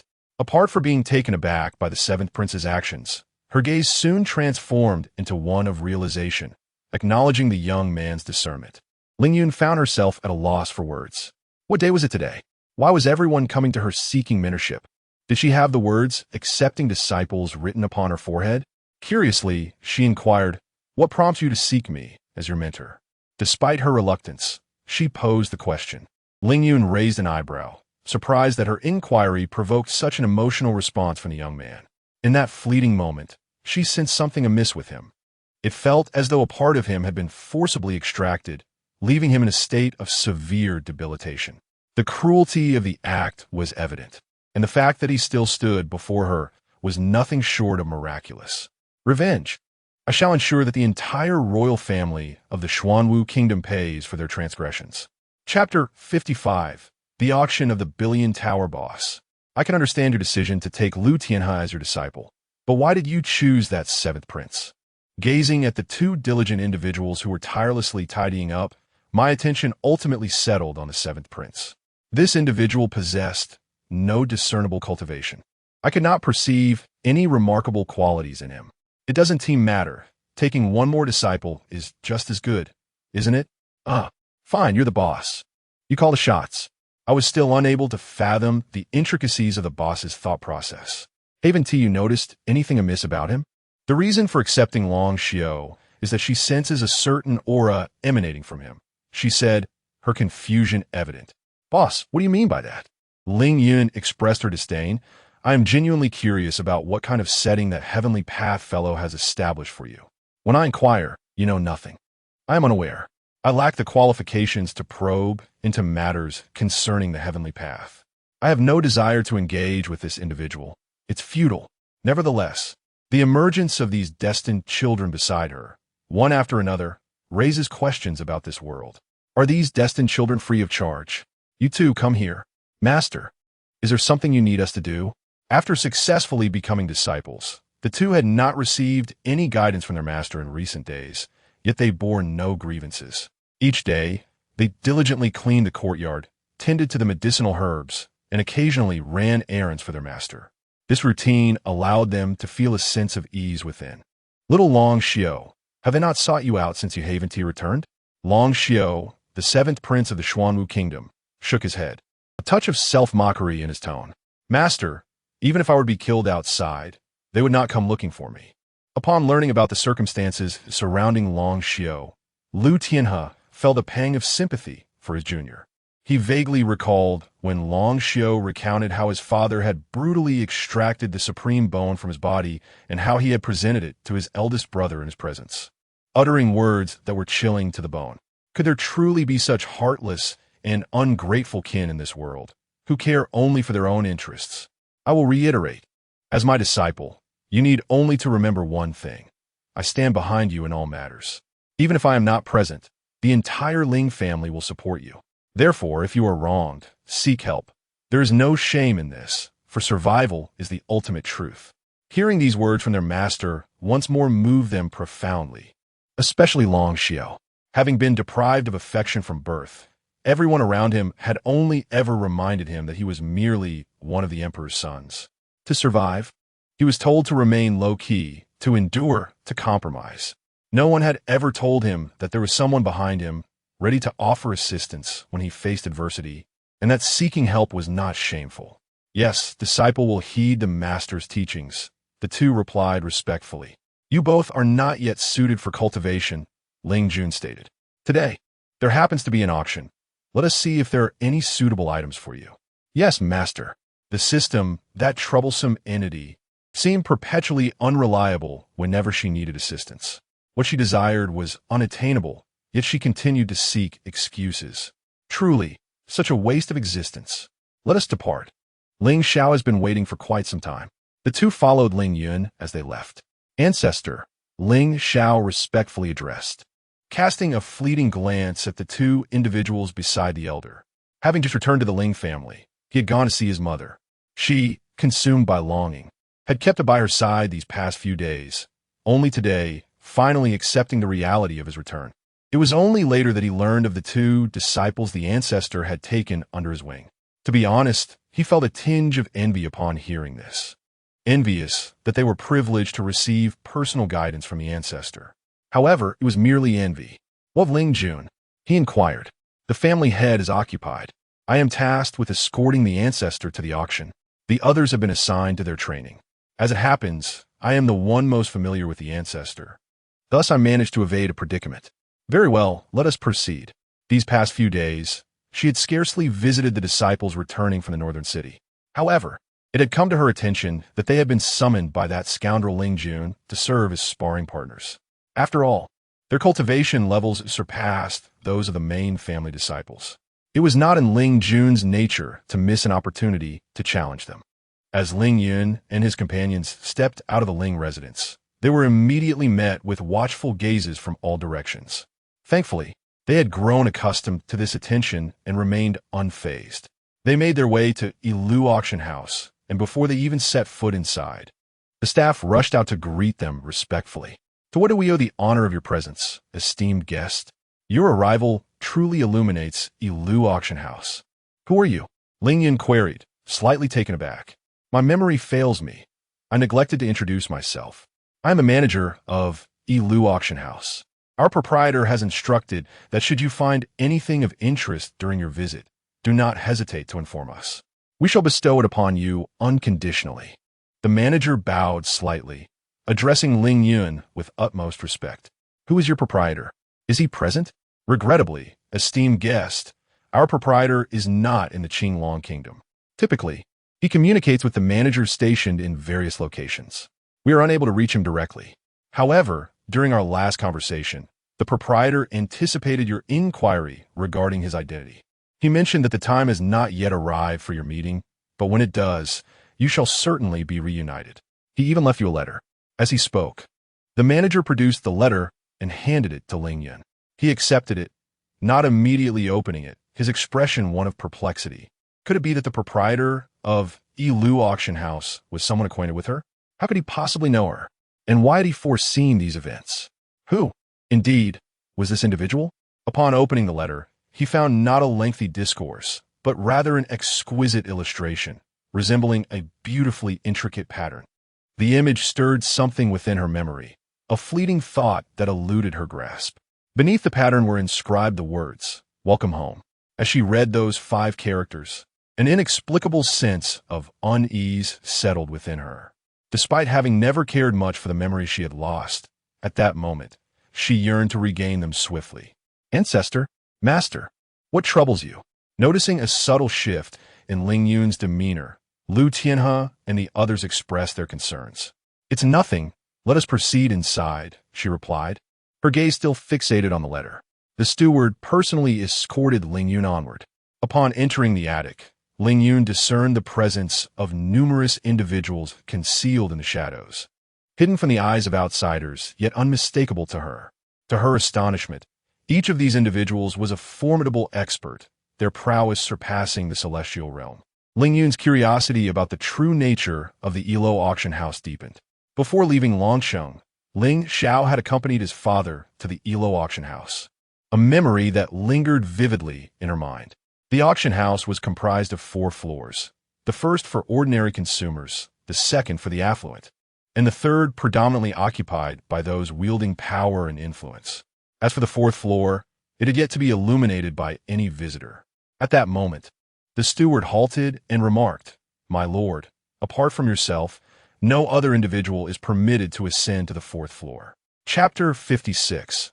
The familiarity of everything. Ling Yun gazed toward the entrance leading to the fourth floor, where an intricate formation enveloped the space, obscuring its contents from view. Ling Xiao and the others exchanged astonished glances with the steward, fully aware of the strict regulations governing the E-building auction house. To their surprise, they discovered that their master had been so easily granted access to the fourth floor. While they were eager to explore further, the rules clearly stated that no one except the master or the ancestor was permitted to follow. Ancestor, there's a private box for our Ling family on the third floor. I will escort Tianhe and the others there. You need not worry, Ling Xiao volunteered. Rest assured, our E-building auction house is entirely secure. Nothing will go amiss. Moreover, each box on the third floor is guarded, ensuring absolute safety, the steward reassured, mistakenly believing Ling Yun's concern was for their well-being. However, Ling Yun was not worried about them. Causing a disturbance at the E-building auction house would not be so simple. Following the steward to the fourth floor, she encountered yet another familiar formation. When had she become so adept at teaching others about formations? My lord, we do not possess the authority to enter further. You must proceed alone. Should you have any instructions, you may communicate through the sound transmission stone within, the steward explained. Understood. Ling Yun nodded in response. The steward then withdrew, leaving Ling Yun to approach the entrance alone. A wave of familiarity washed over her as she moved forward. The sensation intensified with each step. Welcome home, my master. A mechanical voice resonated as she crossed the threshold. Ling Yun scanned her surroundings but could not discern the source of the voice. As she surveyed the room, she noted that every item was to her liking, creating an undeniable sense of familiarity. It felt as though she had returned home, just as the voice had proclaimed. My goodness, esteemed one, the value of the items here is extraordinary. The individual behind the establishment of this E-building auction house is no ordinary person. Their generosity is indeed remarkable, the system remarked, astonished by the treasures on display. Ling Yun furrowed her brow. Each item presented here could incite chaos if brought into the outside world. Who are you? Was the only question that echoed in her mind. Approaching a transparent barrier, she peered outward toward the auction site, where a woman stood at the podium, addressing the crowd. Ladies and gentlemen, welcome to the E-building auction house.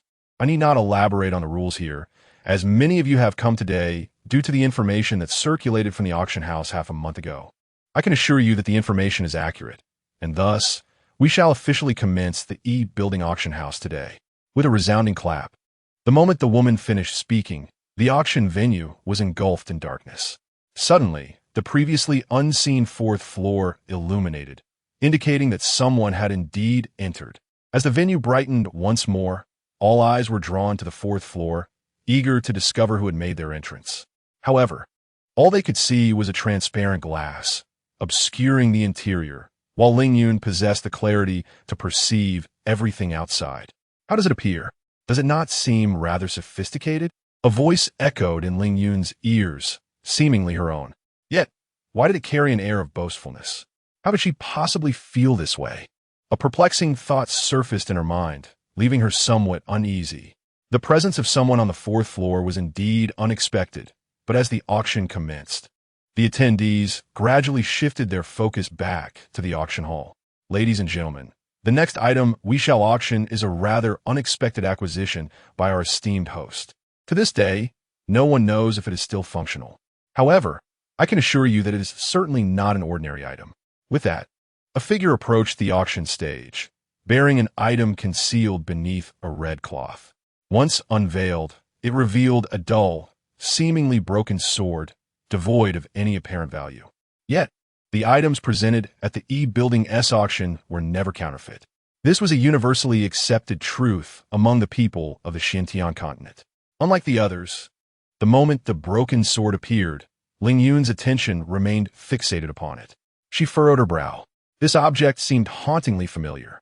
As if sensing something, the seemingly inert sword suddenly stirred. Am I seeing things? Did that short sword just move? Oh, you two are seeing things? I thought I was the only one. Seeing things? That short sword just moved. Are you suggesting that everyone present is imagining it? As a short sword made its sudden movement, bids began to emerge. Regardless of whether this item was genuinely a broken sword, its ability to move indicated that it was no ordinary object. Why not bid? I offer 100 gold coins. Huh? How can you merely offer 100 for something that clearly is not commonplace? Do you have no shame? I bid 1,000 gold coins, and you dare criticize me? You're no different. I expected more from you. I bid 100 purple gold coins. I bid 1,000 purple gold coins. Thus began the rivalry between the two. While others acknowledged that the broken sword might indeed possess some extraordinary quality, it still appeared merely as a broken sword. What use would it serve? A mere decoration? Yet, many seemed willing to treat it as such. With the bidding initiated, others with ample wealth began to chime in. 8,000 purple gold coins. 100,000 purple gold coins. 120,000 purple gold coins. The bids escalated, revealing that none were lacking in riches. At this moment, Ling Yun wore an expression of surprise. Just moments ago, she finally recognized why this broken sword felt so familiar. This object belonged to her. But why had it appeared here, in such a state? If her memory served her correctly, she believed she had gifted it to someone. But to whom had she bestowed it? For a moment, she found herself at a loss. At this juncture, the bidding had escalated to 500,000 purple gold coins, with no further offers forthcoming. After all, the value of such an item must be considered, as well as the willingness of others to bid. Observing the silence, the woman inquired, "Is there anyone willing to raise the bid?" When no one responded, she continued, 500,000 purple gold coins, going once. "Is there anyone else to increase the bid?" Silence prevailed. 500,000 purple gold coins, going twice. 500,000 purple gold coins, going thrice. Just as she was about to finalize the transaction, Ling Yun intervened at the last moment. The woman abruptly swallowed her last word, casting a glance toward the fourth floor, as if to say, "Are you certain this is not a deliberate interruption at the critical moment?" Chapter 57. The auction that cannot be held. The notion that an auction could not possibly proceed was not held by her alone. The most disheartened was the individual who had made the final bid moments ago. How could one not feel vexed when a prize so tantalizingly within reach suddenly slips away? At the Yilu auction house, there exists an unspoken rule. Whatever one desires from the fourth floor is futile, regardless of the price one is willing to pay. What purpose could Master have for this broken sword? Lu Tianhe could not fathom it. Long Xiao shook his head in agreement. Surely, this broken sword must hold significance for the ancestor. Yet he was not entirely convinced. The broken sword had been delivered from a certain passage. As he grasped it, the sword seemed to tremble with excitement, as if it recognized that its master had returned. Ling Yun probed the sword with his spiritual sense, discovering that its spirit was gravely damaged and its consciousness was fading. He proceeded to channel spiritual energy into the broken sword. The spirit instinctively absorbed the energy. However, the damage was so profound that even with ample spiritual energy provided by Ling Yun, awakening the spirit remained an impossible task. It was imperative to find the other half of the broken sword to restore it. "Do not worry, I shall restore you," Ling Yun reassured. Though the sword's spirit remained dormant, it could still perceive the happenings beyond and seemed to respond to Ling Yun's words. Meanwhile, the auction had progressed to the third item. The next item was about to be presented. "Ladies and gentlemen, please direct your attention to the fourth item," the woman announced as she unveiled a red cloth, revealing a rare medicinal herb. This is a millennium-old funghua grass, a primary ingredient in the concoction of the Jinyu Dan. Before she could complete her introduction, Ling Yun interjected with unwavering directness, "I shall take the funghua grass."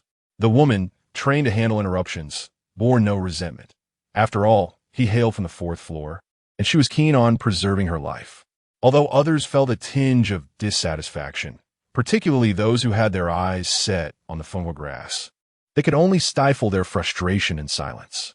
Next, we present the fifth auction item, which is even before she could finish her sentence.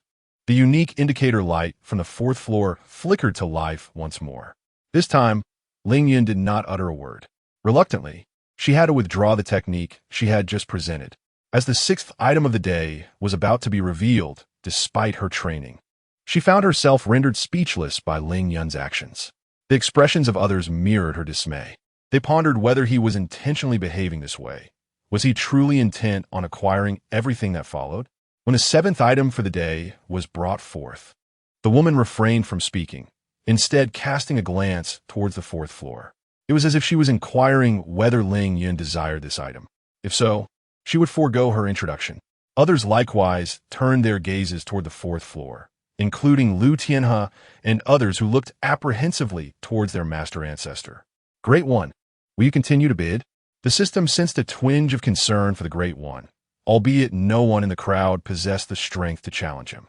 After a moment of silence, observing no response from the fourth floor, everyone involuntarily exhaled in relief. The overseers discreetly wiped away non-existent sweat from their brows. Fearing that today's auction might become the first in history to suffer from insufficient transactions, the auctioneer announced, "Ladies and gentlemen, the seventh item on today's agenda is a transcendent flowing celestial garment, which grants the wearer the ability to withstand 3 attacks from the esteemed Saint Mirror Master." Pausing deliberately, she gauged the audience's reactions. Upon hearing her words, the expressions of the crowd subtly shifted. "You heard correctly. It is indeed 3 attacks from the Saint Mirror Master. I trust you are all well aware of the formidable strength of the Saint Mirror Master, and the significance of those 3 attacks should be clear to you without further elaboration.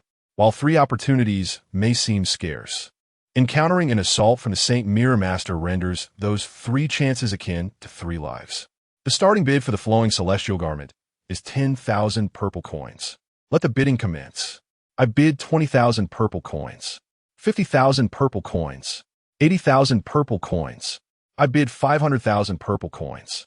As the auction commenced, the competition ignited fiercely, with participants eagerly raising their bids. Lu Tianhe and his companions wished to join the fray, but their elder forbade them, leaving them with no choice but to withdraw.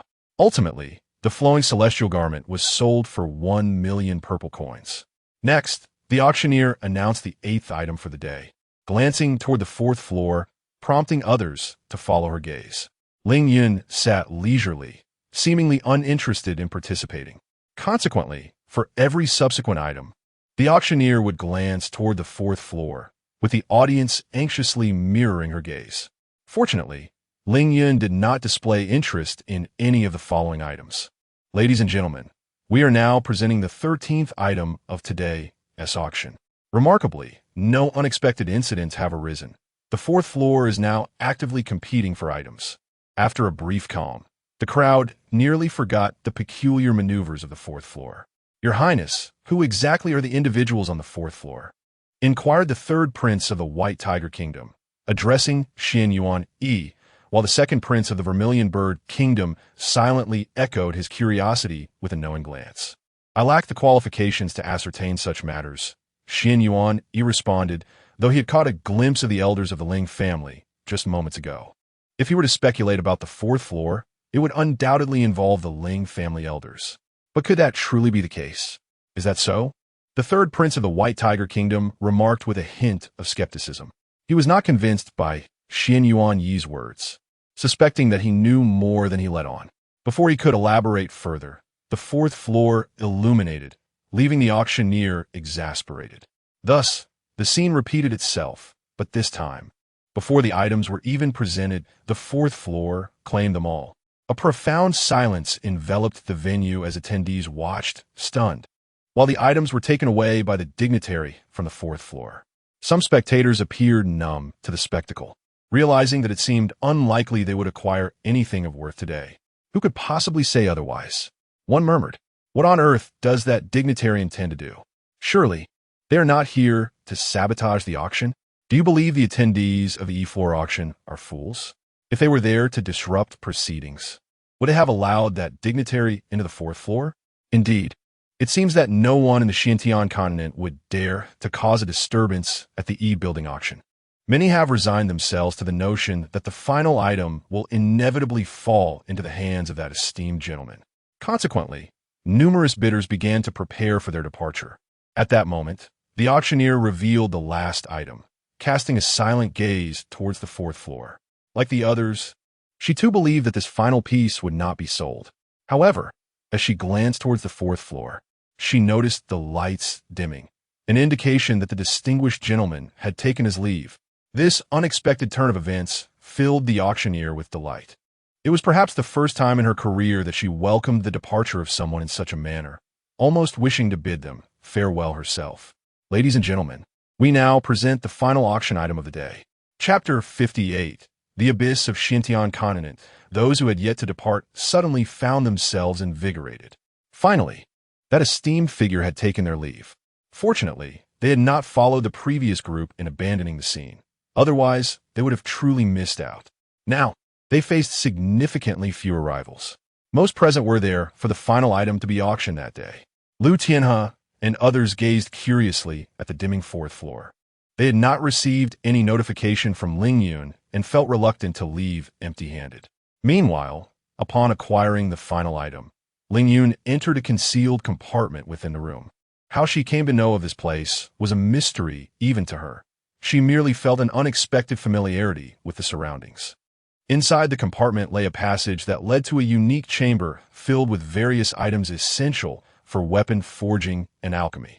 Ling Yun retrieved her newly acquired item, igniting the forging furnace with a flicker of flame. "Master, are you about to forge a weapon?"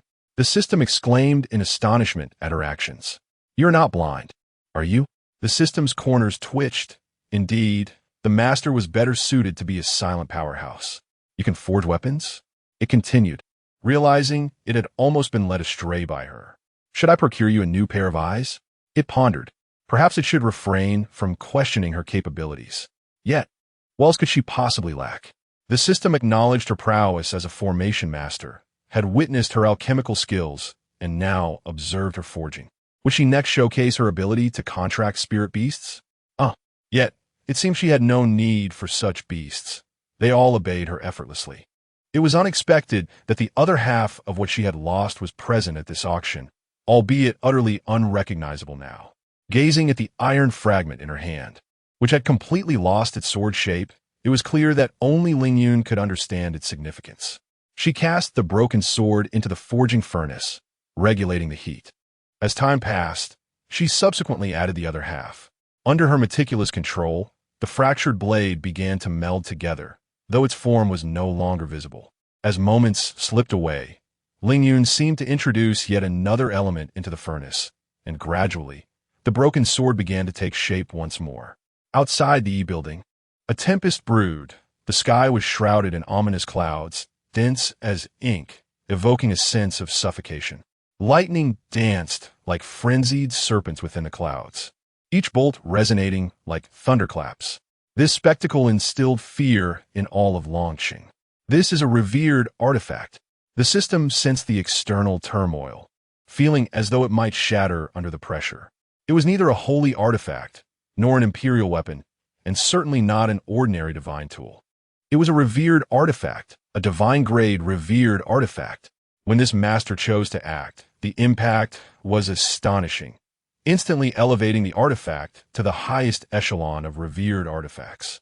Classification of artifacts: profound grade artifacts, lower quality, medium quality, upper quality, immortal quality, divine quality, sacred grade artifacts, lower quality, medium quality, upper quality, immortal quality, divine quality, emperor grade artifacts, lower quality, medium quality, upper quality, immortal quality, divine quality, celestial grade artifacts, lower quality, medium quality, upper quality, immortal quality, divine quality, divine grade artifacts, lower quality, medium quality, upper quality, immortal quality, divine quality, supreme grade artifacts, lower quality, medium quality, upper quality, immortal quality, divine quality. Moreover, the manner in which the master forges artifacts appears almost effortless. When did the crafting of supreme artifacts become so facile? Wait, is it even possible for such artifacts to exist in this realm? A sudden realization struck the system, alarmed. "Master, please, cease at once. If this continues, the profound heaven continent will be no more." It is no jest. The profound heaven continent is already fragile and cannot withstand the emergence of supreme artifacts. Ling Yun had been closely observing the changes in the broken sword, initially intending merely to restore it. However, considering her current strength, She thought it prudent to elevate its level to the maximum. Perhaps she would have to endure such a situation again. How troublesome. She reflected on her previous thoughts that led to the creation of an artifact, and with flaws at that. Otherwise, it wouldn't have shattered so easily. She felt a strong disdain for her former self. Nonetheless, the system was correct. This continent cannot bear the pressure of a supreme artifact's emergence. In her singular focus on enhancing its level, she had neglected this crucial aspect. Once she finds her way back, she must seek out that rascal Shoutian for a thorough repair. For now, however, the trouble she had caused must be rectified by her own hand. Little Black, provide me with some exquisite spirit stones. Upon hearing this, the system's lips twitched slightly. The master truly does not comprehend the value of resources until they are needed. This time, without even mentioning a quantity, she simply asked for some, with no grounds for rebuttal, and knowing it would be futile to argue. The system had no choice but to present a mound of premium spirit stones, inquiring amiably if they would suffice. Ling Yun cast a quick glance, remaining silent as she swiftly set up formations around her. Her speed was such that the system could barely keep pace. Subsequently, Ling Yun departed, concealing her presence, and leapt onto the gathering storm clouds outside. At that moment, amidst the clouds, thunder rumbled, and a soft, billowing cloud swirled in the air, continuously gathering energy. Ling Yun observed it closely, gradually approaching, until she was right behind it. It remained oblivious to her presence. Are you not weary? Crack! Ling Yun's voice suddenly resonated behind, startling the storm cloud into a tremor as a bolt of lightning struck her directly. Ling Yun was momentarily jolted, her lips twitching uncontrollably. Had she committed some heinous act? Fortunately, she was immune to lightning, feeling no discomfort whatsoever. If anyone were to witness this, they would undoubtedly label her a monster. You. How did you get here? Upon recognizing her, the storm cloud was even more alarmed than before. It instinctively retreated, maintaining a safe distance from Ling Yun, not out of fear of harming her, but rather in dread that she might inadvertently harm herself. Alas, how has this esteemed individual found their way here? After our last encounter, they managed to manifest in the vicinity of this prominent figure once more. Is it sheer fortune or perhaps misfortune that has led to this reunion? What do you fear from me? I have no intention of consuming you. While you may not devour me, you could very well confine me to the dark chamber. The chief had previously mentioned that this esteemed individual relishes the act of sequestering others in that very chamber, a place that even the chief fears must surely be dreadful. Thus, it is prudent to maintain distance from this figure. I wish to avoid being confined. Should the system discern my inner thoughts, it might rush forth to embrace me in a fit of tears. So, esteemed one, is there a matter for which you seek me? In the presence of Ling Yun, Jian finds it challenging to articulate their words. Stay composed, do not tremble.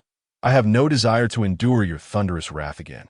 Observing the lightning that coils around Ling Yun, Jian is tempted to remark, must you truly unleash your fury upon me? Have you not noticed that your lightning greets her with far more affection than it does me?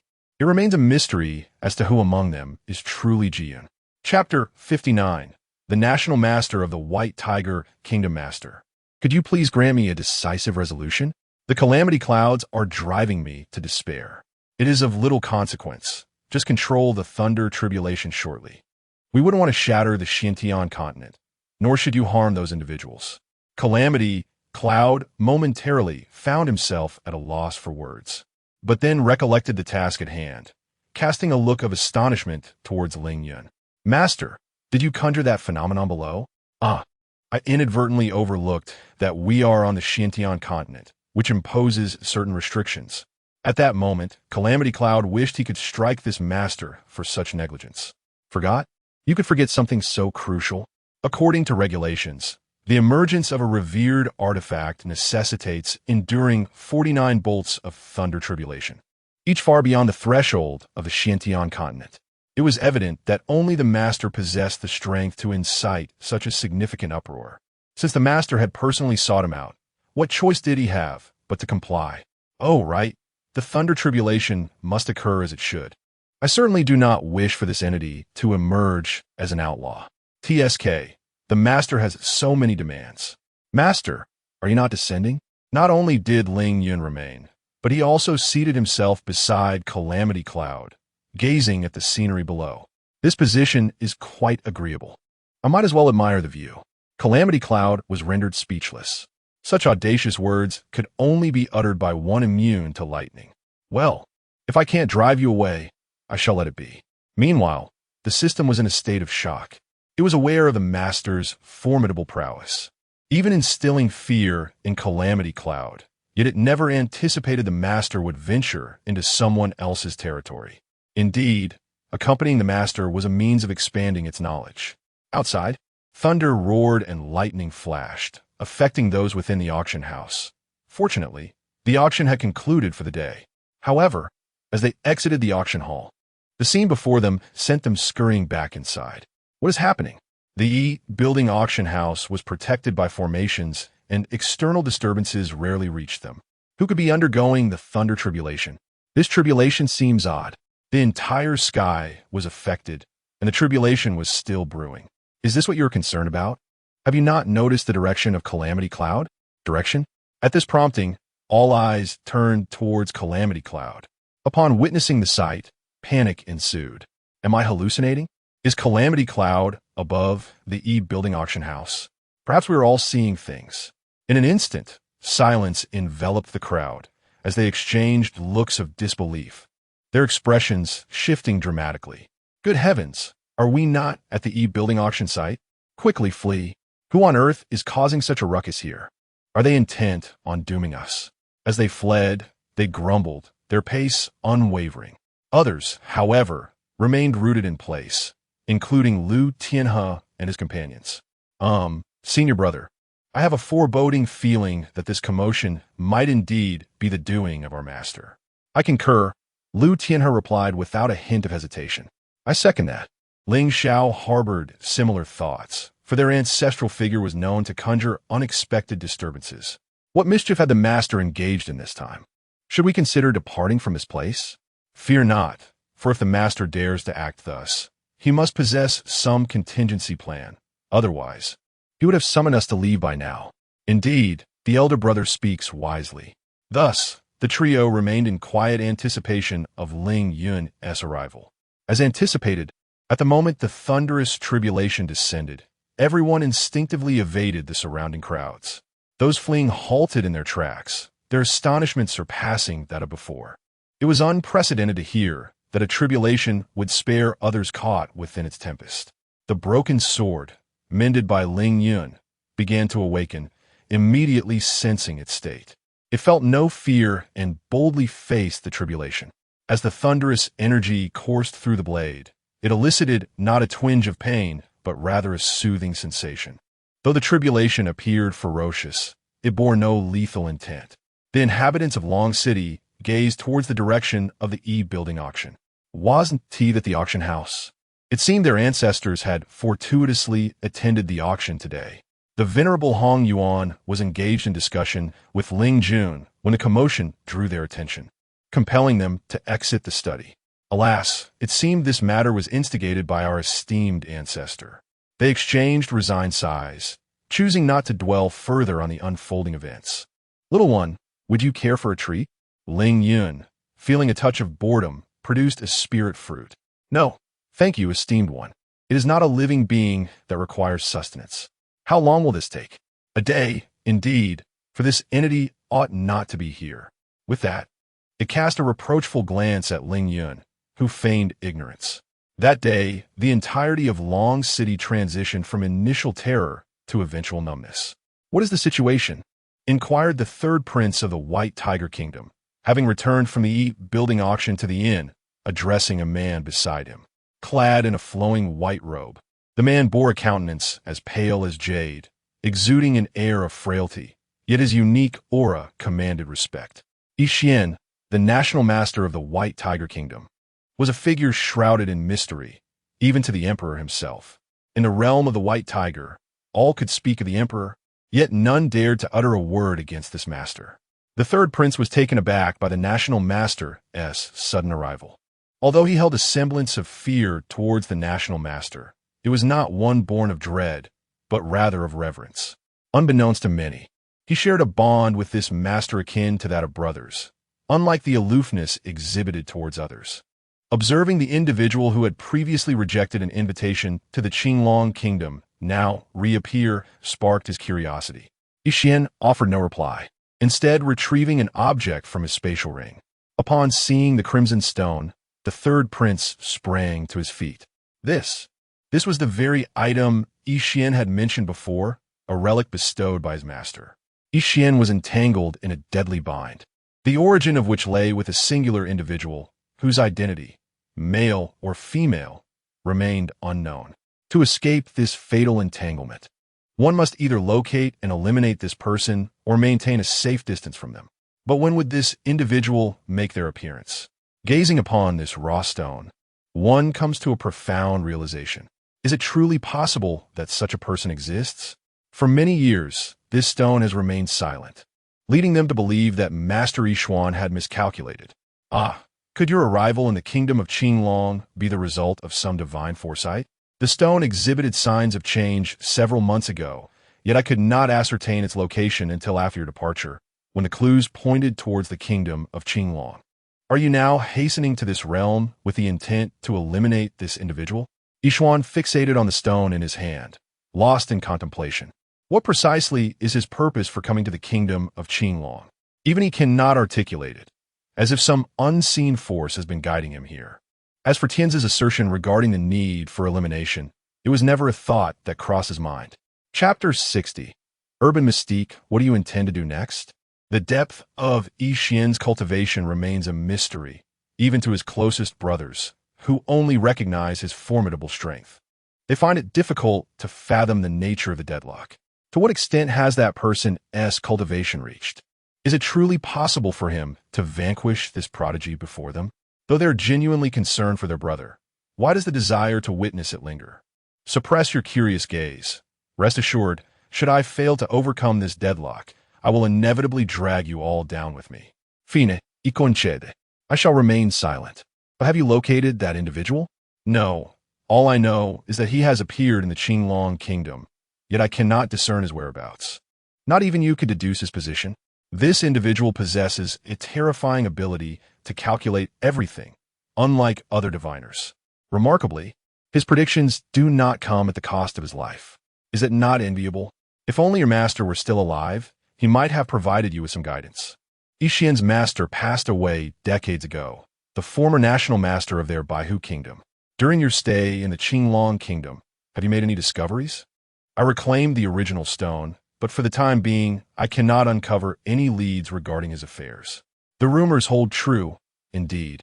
There exists a formidable being beyond the saint realm in the Qinglong kingdom.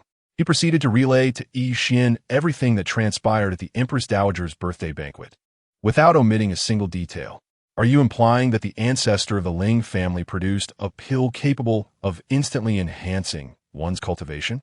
Indeed, I had intended to procure some from her, but alas, she had none available. At this point, he couldn't help but feel a twinge of regret. Why couldn't it have been one of their own Baihu kingdom's ancestors? Now, the Qinglong kingdom boasts yet another saint realm expert. Return to pure pill. Ypsilonixman disregarditian zes emotional turmoil.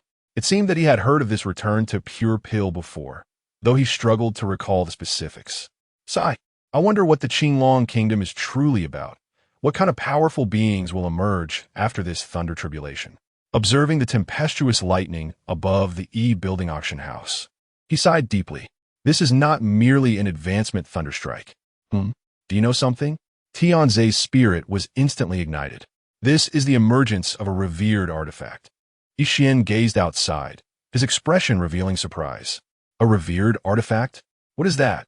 I have never heard of such a thing. You may understand it as an existence beyond artifacts. What on earth is that? Beyond artifacts?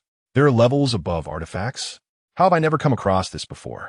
Tianzi leaped up in astonishment. It is not surprising that he had not heard of it. Perhaps no one on the Xintian continent had. It is normal that you have not heard of it, for this entity should not exist here. For some unknown reason, this thunder tribulation does not seem as terrifying as one might expect. It appears to be suppressed by something. Bear in mind, the thunder tribulation of a revered artifact is something the Xiantian continent cannot endure. I say, Yixian, are you concealing something from me? I have previously mentioned that the Xiantian continent is not the only continent in existence. They are naturally aware of this, thanks to Yixian's enlightening guidance. When they initially discovered that the Xiantian continent was the weakest among these lands, they were taken aback. They never questioned how Yixian acquired this knowledge. They unconditionally believed whatever he stated. You can't be implying that this artifact originates from another continent, can you? But didn't you mention that the routes to other continents were severed? Could it be that passage has been restored? No, someone has forged a supreme artifact. Tianzi was stunned. Forging a supreme artifact? What level of craftsman could achieve that? Yixian was equally surprised. It was inconceivable that anyone from the Xiantian continent could produce a supreme artifact, let alone craftsmen from other realms. He had attempted to investigate the matter, but something obscured the truth, rendering him unable to decipher it. This was the first time he encountered such a situation, which only indicated that the opposing force's strength likely surpassed his own. Who could it be? How much do you know about the ancestor of the Ling family? Yuan Sudeni Inwirit. Tianzi was puzzled by the relevance of the question, but answered sincerely, I'm not certain. She didn't interact much with others at the birthday banquet and left shortly thereafter. However, there is one thing that piques my curiosity. The Empress of the Qinglong Kingdom called her ancestor after enhancing her cultivation, and the Emperor did not intervene. Upon hearing this, Yixian furrowed his brow. Did the ancestors of the Qinglong Kingdom have no objections? While the two conversed, Ling Yun found himself growing weary of the idle chatter. Little one, you take your time. I must take my leave. I cannot endure this any longer. It's simply too tedious. How can this Jie Yun remain so patient? Take care, esteemed one. Jie Yun sighed in relief, thinking, finally, this esteemed one has departed. If he had lingered any longer, I would have been driven to despair. Master, you. Lu Tianhe and the others raised their heads just in time to witness Ling Yun descending from Jie Yun, and they lost their composure. Lu Tianhe stammered. Ling Xiao, having seen the ancestor repel the thunder tribulation, was astonished but not to the extent of Lu Tianhe and his companions. Master, did you just ascend to Jie Yun? Long Xiu blinked in confusion. Yes. I inadvertently crafted a small item and consulted that little fellow Jie Yun to prevent this continent from being obliterated, Ling Yun stated candidly, feeling no need for secrecy. The three were once again dumbfounded. What had they just heard? Master Ancestor created something that attracted Jie Yun, and it could potentially destroy this continent? Were their ears deceiving them, or did they simply lack a proper understanding of their Master Ancestor? No, Ling Xiao suddenly looked up at the Ancestor. Ancestor, you can forge artifacts? Yes, it's merely a pastime to alleviate boredom, Ling Yun replied nonchalantly. The three exchanged glances, astonished. Is this truly the manner of speaking one would expect? To forge merely to pass the time? They are not artifact masters. Yet they understand that refining tools and concocting elixirs are no easy feats, and both have resulted in the emergence of heavenly tribulations. Is this merely a way to pass the time? They pondered whether their master or ancestor was engaging in a bit of showmanship. Speaking of which, the ancestor is indeed capable of refining elixirs. Ancestor, might you enlighten us on your other skills? It would be better to gain insight now than to have our perceptions challenged later. Ling Yun contemplated for a moment and replied, I should possess all the skills you can think of. Hissed the three of them involuntarily inhaled sharply. Everything? Master, do you have the ability to tame beasts? A little. Master, can you draw talismans? A little. Master, are you versed in formations? The ancestor is adept in formations, and I have witnessed the ancestor concocting elixirs. Before Ling Yun could respond, Ling Xiao spoke up. Then, Master, is there anything you're not capable of? Did I not mention? I possess a little bit of everything you can conceive. Chapter 61. The Black-Hearted One, after instructing the three to return to the Ling family. Ling Yun made her way back to the artifact refining chamber, observing the spectacle of the sword undergoing its tribulation. The tempest of lightning raged on until the break of dawn, finally ceasing at last. The arrival had been marked by tumultuous winds and clouds, while the departure was swift, as if fearing the ominous figure would pursue her should she linger. The speed was so astonishing that the inhabitants of Dragon City scarcely had time to react. A brilliant light burst forth, signaling the sword's successful passage through the tribulation. It whirled joyfully around the refining furnace. Should you continue spinning, you might just blow up the alchemical furnace, Ling Yun kindly cautioned. Oh, master, you have finally returned. Do you have any idea how much I missed you? Woo-woo. Master, please don't abandon me again. During your absence, I was utterly lost, the sword lamented. Ling Yun paid no heed to the rest of its words, fixating instead on its self-given name. Little sword? Is this the name you chose? She pondered in disbelief. Impossible, absolutely impossible. How could she have selected such an uninspired name? Yet, undeniably, this sword belonged to her. If the system were to hear her inner thoughts, it might very well look at her with disdain. Isn't that name rather unremarkable? Just look at the name of the six-winged flying pong. Pray tell, what is your condition? How did you come to be in this state? Master, when you departed from the Xiantian continent and gifted me to someone, you failed to impart the techniques to wield me, and I have been rendered a mere ornamental sword. It expressed its grievance, feeling humiliated. Once a divine sword, it had now been reduced to an utterly useless blade. Upon hearing this, Ling Yun furrowed her brow. So, you have indeed traversed this continent. Who did I bestow you upon? She recalled giving the sword away, but the recipient's identity eluded her. Who else could it be, other than that black-hearted MOU? Who else would treat me so poorly? The sword seethed at the thought of that individual.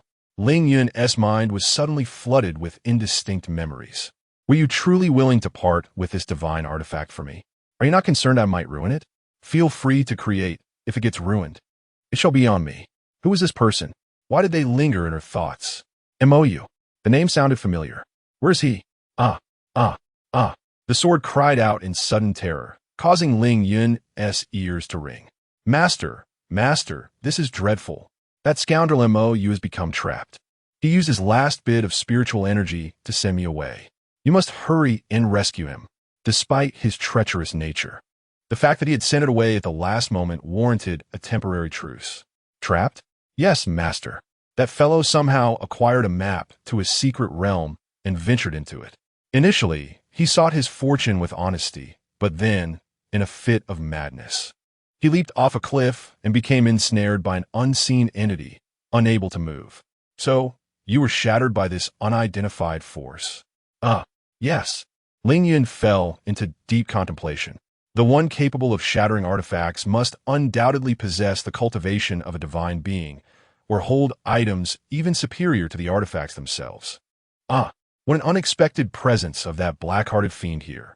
Little Sword suddenly sensed a familiar aura permeating the air, swiftly darting around. Master, could this possibly be the lair of that black-hearted creature? It was certain beyond doubt that this was indeed the case. Ling Yun glanced at Little Sword, then surveyed the surroundings. Could it be that MOU is the proprietor of this extravagant auction house? Do you know where the secret realm he frequents is located? Master, I know. That secret realm will soon be activated within the coming days. The scent of the secret realm lingered in its memory. Who knows how long it had been asleep? Did that black-hearted fiend still linger? Recently activated secret realms? Could it be? Reflecting on her intention to lead the Ling family into a secret realm, she couldn't help but wonder if these two matters were somehow intertwined. It appears that she must venture into this secret realm without fail. Retrieving Little Sword, she made her way directly back to the Ling residence. Lu Tianhe and Long Xiu sat in the courtyard, lost in thought. Master, you're back. Upon seeing Ling Yun, the two sprang to their feet to greet her. Have you two not slept at all last night? Observing their panda-like eyes, she couldn't help but twitch her lips. The two chuckled sheepishly, clearly concerned for their master. Ling Yun felt a mix of exasperation and affection. Here, this cultivation technique is perfectly suited for both of you. With that, she tossed the technique she acquired at the auction to them. Master, did you acquire this technique for our sake? What else could it be? Do you think I have nothing better to do? Although this technique was not of the highest grade, it was still classified as yellow level and was a growth-type technique. Techniques are categorized into human level, earth level, heaven level, saint level, yellow level, emperor level, divine level, immortal level, and venerable level, with each level further divided into upper, middle, and lower tiers. Once again, the two were moved by Ling Yun's thoughtfulness. Rest assured, Master, we will not disappoint your heartfelt intentions. Their resolve was unwavering. Ling Yun hesitated to dampen their spirits with harsh truths. This yellow-level technique, although not high in rank, bore training difficulty that rivaled that of divine-level techniques. Now, here are some weapons I have prepared for you. Use them for the time being. Once I gather the necessary materials, I will tailor weapons specifically for both of you. The weapons were directly acquired from the system. Why refuse that which is freely given? As a mentor, she had to provide her disciples with their own weapons, after all. However, upon seeing these two weapons, she felt a flicker of recognition. Had she encountered them before? Alas, she now felt a peculiar sense of familiarity with everything around her.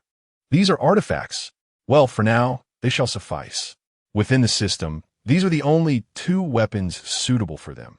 Naturally, there were also superior artifacts, but those would only be beneficial if they possessed the strength to protect them. Otherwise, such items would merely be burdensome. She could not be at their side at all times. Eventually, younglings must venture out to seek their own sustenance, mustn't they? Tianhe, in these days, immerse yourself in the understanding of this technique. As for Xiaolong, he glanced at Long Xiu, who had been following him these days and finally seemed somewhat revitalized. Shortly, there will be a medicinal bath. I shall assist you in replenishing what you have lost. It is merely a supreme bone. If it is gone, it is gone. But I shall procure for you an even more formidable one. However, taking away my disciples' possessions necessitates a return. Yet, this matter must be handled by Long Xiu himself. Upon hearing this, Long Xiu's body involuntarily trembled. To replenish what was lost? What he had lost was the supreme bone. Could that truly be restored? He shook his head. How could that be possible? No matter how powerful the master is, even if restoration were feasible, he currently lacks a supreme bone to facilitate such a remedy. Although he felt a sense of despondency, he refrained from voicing further thoughts. Perhaps the master was referring to the restoration needed for his inadequate physique. Now, remove your garments completely. Chapter 62. Impossible, absolutely impossible. Ling Yun's sudden proclamation left both Lu Tianhe and Long Xiu momentarily speechless. What was he suggesting? Disrobe? To be completely unclothed? Such audacious words. Master, the bathtub hasn't been brought out yet, and the medicine hasn't been prepared either, Long Xiu stammered.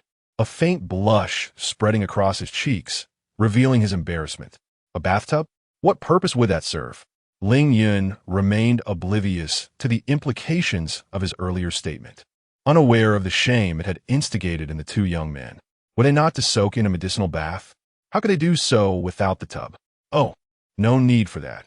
You can simply jump right in, he said, gesturing toward a pool in the courtyard, which contained nothing but water. Long Xiu stood dumbfounded, and Lu Tianhe was equally bewildered. How could one soak in such a pool? Swim? Why are you standing there like a statue? Do you want me to help you undress? Ling Yun continued, seemingly oblivious to the fact that Long Xiu was still just a child at heart. No, master. I can do it myself. Long Xiu quickly protested, retreating in alarm as he realized Ling Yun was about to assist him with his clothing. Surely, there must be boundaries between genders. Even if he was his master, such actions would be scandalous if they were to become public knowledge. Noticing this, Ling Yun refrained from further advances. Yet, Long Xiu remained hesitant, fidgeting and unable to make a move. Ling Yun furrowed his brow. What was the matter with this little fellow? Why was undressing such a drawn-out process? Suddenly, the sound of tearing fabric echoed through the air, followed by a splash. Ling Yun, growing impatient, took matters into his own hands, executing the entire process seamlessly without allowing Long Xiu any chance to react. By the time Long Xiu regained his senses, he found himself unceremoniously thrown into the pool, the cold water sending a shiver through him. Alas, he was bare-chested and felt too embarrassed to rise. Turning to Lu Tianhe for support, he found the latter shivering in response. Master, I think I'll go practice my cultivation now, he stammered, clearly distressed by his master's brusque manner. He hurriedly fled, as if pursued by some ferocious beast. Witnessing his senior brother's lack of integrity, Long Xiu felt speechless. But upon lifting his gaze, he inadvertently locked eyes with Ling Yun, hastily covering himself. "What are you covering for? You know I'll have to touch you anyway. Besides, I left you with a pair of shorts, didn't I?" Ling Yun remarked, dismissing the boy's modesty. This scrawny child, lacking in nourishment, hardly had anything worth hiding. At that moment, Long Xiu's face flushed crimson, akin to a ripe apple, the color creeping all the way to his ears, as though he might burst into tears. Ignoring Long Xiu's embarrassment, Ling Yun proceeded to toss the gathered herbs into the water, igniting a spiritual flame that melded the water and herbs together. The previously chilly waters of the pool transformed into a warm embrace, followed by a wave of heat enveloping him. Do not move, bear with it. Do not resist with your spiritual energy. This little pain pales in comparison to the agony of having your supreme bone extracted. If it becomes unbearable, simply recall the moment your father plucked it from your body, Ling Yun instructed, observing Long Xiu's restless demeanor. Indeed, upon hearing these words, Long Xiu quieted considerably. As memories of the day his father had personally removed the supreme bone surfaced once more in his mind. The merciless hands intruded into his being, disregarding his heart-wrenching screams and his desperate calls for his father, seeking to evoke the slightest flicker of paternal affection. Yet, all that awaited him was pain, an endless, inexorable torment. Even as the supreme bone was forcibly extracted, he received not a single glance from his father. The supreme bone merged with the body of the first imperial brother, whose anguished cries echoed in the air, while he witnessed the tender care bestowed upon him. In stark contrast, he lay on the brink of death, akin to a forsaken pet, neglected and unloved. He was oblivious to how he had managed to survive. He could not fathom why, despite sharing the same blood, his father chose to bestow everything upon the first imperial brother. Why was his own safety disregarded in the pursuit of this act? His cultivation was superior to that of the first imperial brother. Why? Long Xiu, compose yourself. Do you wish to squander your efforts and continue as the fragile prince? Do you not desire to make them pay for their transgressions? Do you not long to reclaim what is rightfully yours? If you cannot regain your composure, what was the purpose of my taking you as my disciple? Should you wish to revert to that pitiful prince, I have no words.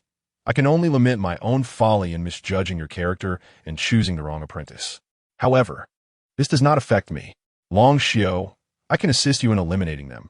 But is this truly what you desire? Do you not wish to avenge yourself personally? To crush them beneath your feet and witness their struggles for survival before you? The bitterness within Long Xiu was profound. To alleviate the resentment festering in his heart, he must identify its root. Otherwise, it would be detrimental to his future cultivation. The turbulent spiritual energy surrounding Long Xiu gradually began to settle. After a considerable time, he felt a surge of power coursing through him, relentlessly impacting his meridians. The space once occupied by the supreme bone felt hollow, yet inexplicably, spiritual energy rushed to fill that void. Subsequently, it seemed something else entered his body, causing the spiritual energy within him to pulse wildly, as if rejoicing. Then, his body shuddered, and a familiar pain radiated throughout, reminiscent of the agony of losing the supreme bone, painful yet unforgettable. Nevertheless, he suppressed any sounds of anguish, biting down hard, causing his lips to bleed. Time passed, and after enduring in silence, he sensed something burgeoning within him. In an instant, the spiritual power surged towards that locus. Ling Yun observed Long Xiu quietly, occasionally infusing spiritual energy into the pool. Esteemed one, are you not defying destiny? The system, witnessing the series of extraordinary actions, could not help but break into a cold sweat. The esteemed one had reattached the supreme bone to Long Xiu, not just one, but a total of 10. Was this to summon the divine dragon? Beyond the supreme bone, there were also the imperial bone, the divine bone, and others. The implications of such an act would undoubtedly incite upheaval. Yet, the esteemed one attached them all to a single individual. Could one truly bear such a burden? Was this not a path to ruin? Rest assured, my disciple, for the finest shall be bestowed upon you. This minor discomfort is of no consequence to him. Since someone has taken away her disciple's supreme bone, she shall provide him with an even better one. If one is insufficient, then let there be 10. Let those individuals regret their past actions. Little Black, today I shall impart a lesson to you. Suddenly, Ling Yun spoke, causing the system to tremble. Its vigilance heightened as it gazed at her, uncertain of her next whim. Little Black, how many fated children can emerge from each continent? Surely just one. The system responded without hesitation. If a world were to have multiple fated children, would it not descend into chaos? Is that so? Yet, you seem to have forgotten. There was Ling Xiao before Lu Tianhe, and now, before you stands Little Dragon, who is also a fated child. Impossible, absolutely impossible. Chapter 63. The ancestor strikes again after so many chosen ones had emerged. This realm was in utter chaos. At this moment, the omnipotent system felt an urgent need for re-education. It had failed to discern even a single one of these prodigious individuals. The system fell into a state of despair. Time slowly passed, and the water in the pool gradually diminished, being absorbed into his body. An extraordinary radiance emanated from him, as beams of light descended from the heavens. Ancient symbols began to manifest upon Long Xiu's form, entwining every part of his being, exuding an air of mystery. The tranquil energy within him was once more awakened, surging violently through his veins before being enveloped by a force that swiftly quelled it, as if it had been subdued. What was that? The Ling family suddenly erupted with 10 beams of light, once again becoming the focal point of Long City. Such a potent aura. Could it be that the Ling family had produced another unparalleled genius? Have you not noticed how frequently the Ling family has been stirring up such commotion lately? One wonders what truly transpires within their walls. Who could say otherwise? The Ling family kept their affairs tightly sealed, leaving no trace of information to be uncovered. Meanwhile, in the imperial palace, the emperor cast his gaze upon the Ling family. Alas, the ancestor has returned. It seems the Ling family is poised to reclaim its status as the supreme power of the Xinjiang continent. Enough. Your envy is nearly palpable. You've already attained the Saint realm. What more could you possibly desire? The Empress Dowager observed her son's petty grievances with a sense of disbelief. How had she never noticed his childish temperament before? The Xinyuan family was also nurtured by the ancestor's hand. Why, upon the ancestor's return, does he choose to remain with the Ling family first? Our Xinyuan family is not lacking in merit either. He mumbled his complaints, yet harbored no resentment towards the Ling family. He was merely a child yearning for sweets. The Empress Dowager shook her head, choosing not to engage further. Suddenly, a resounding boom echoed through the sky, prompting Ling Yun to look upward. She felt somewhat helpless. Just as she had bid farewell to Xiao Jieyun, another disturbance arose. The current state of the little dragon was far too fragile to withstand the tribulation. With a wave of her hand, she erected a barrier around the courtyard, causing the anomaly to vanish.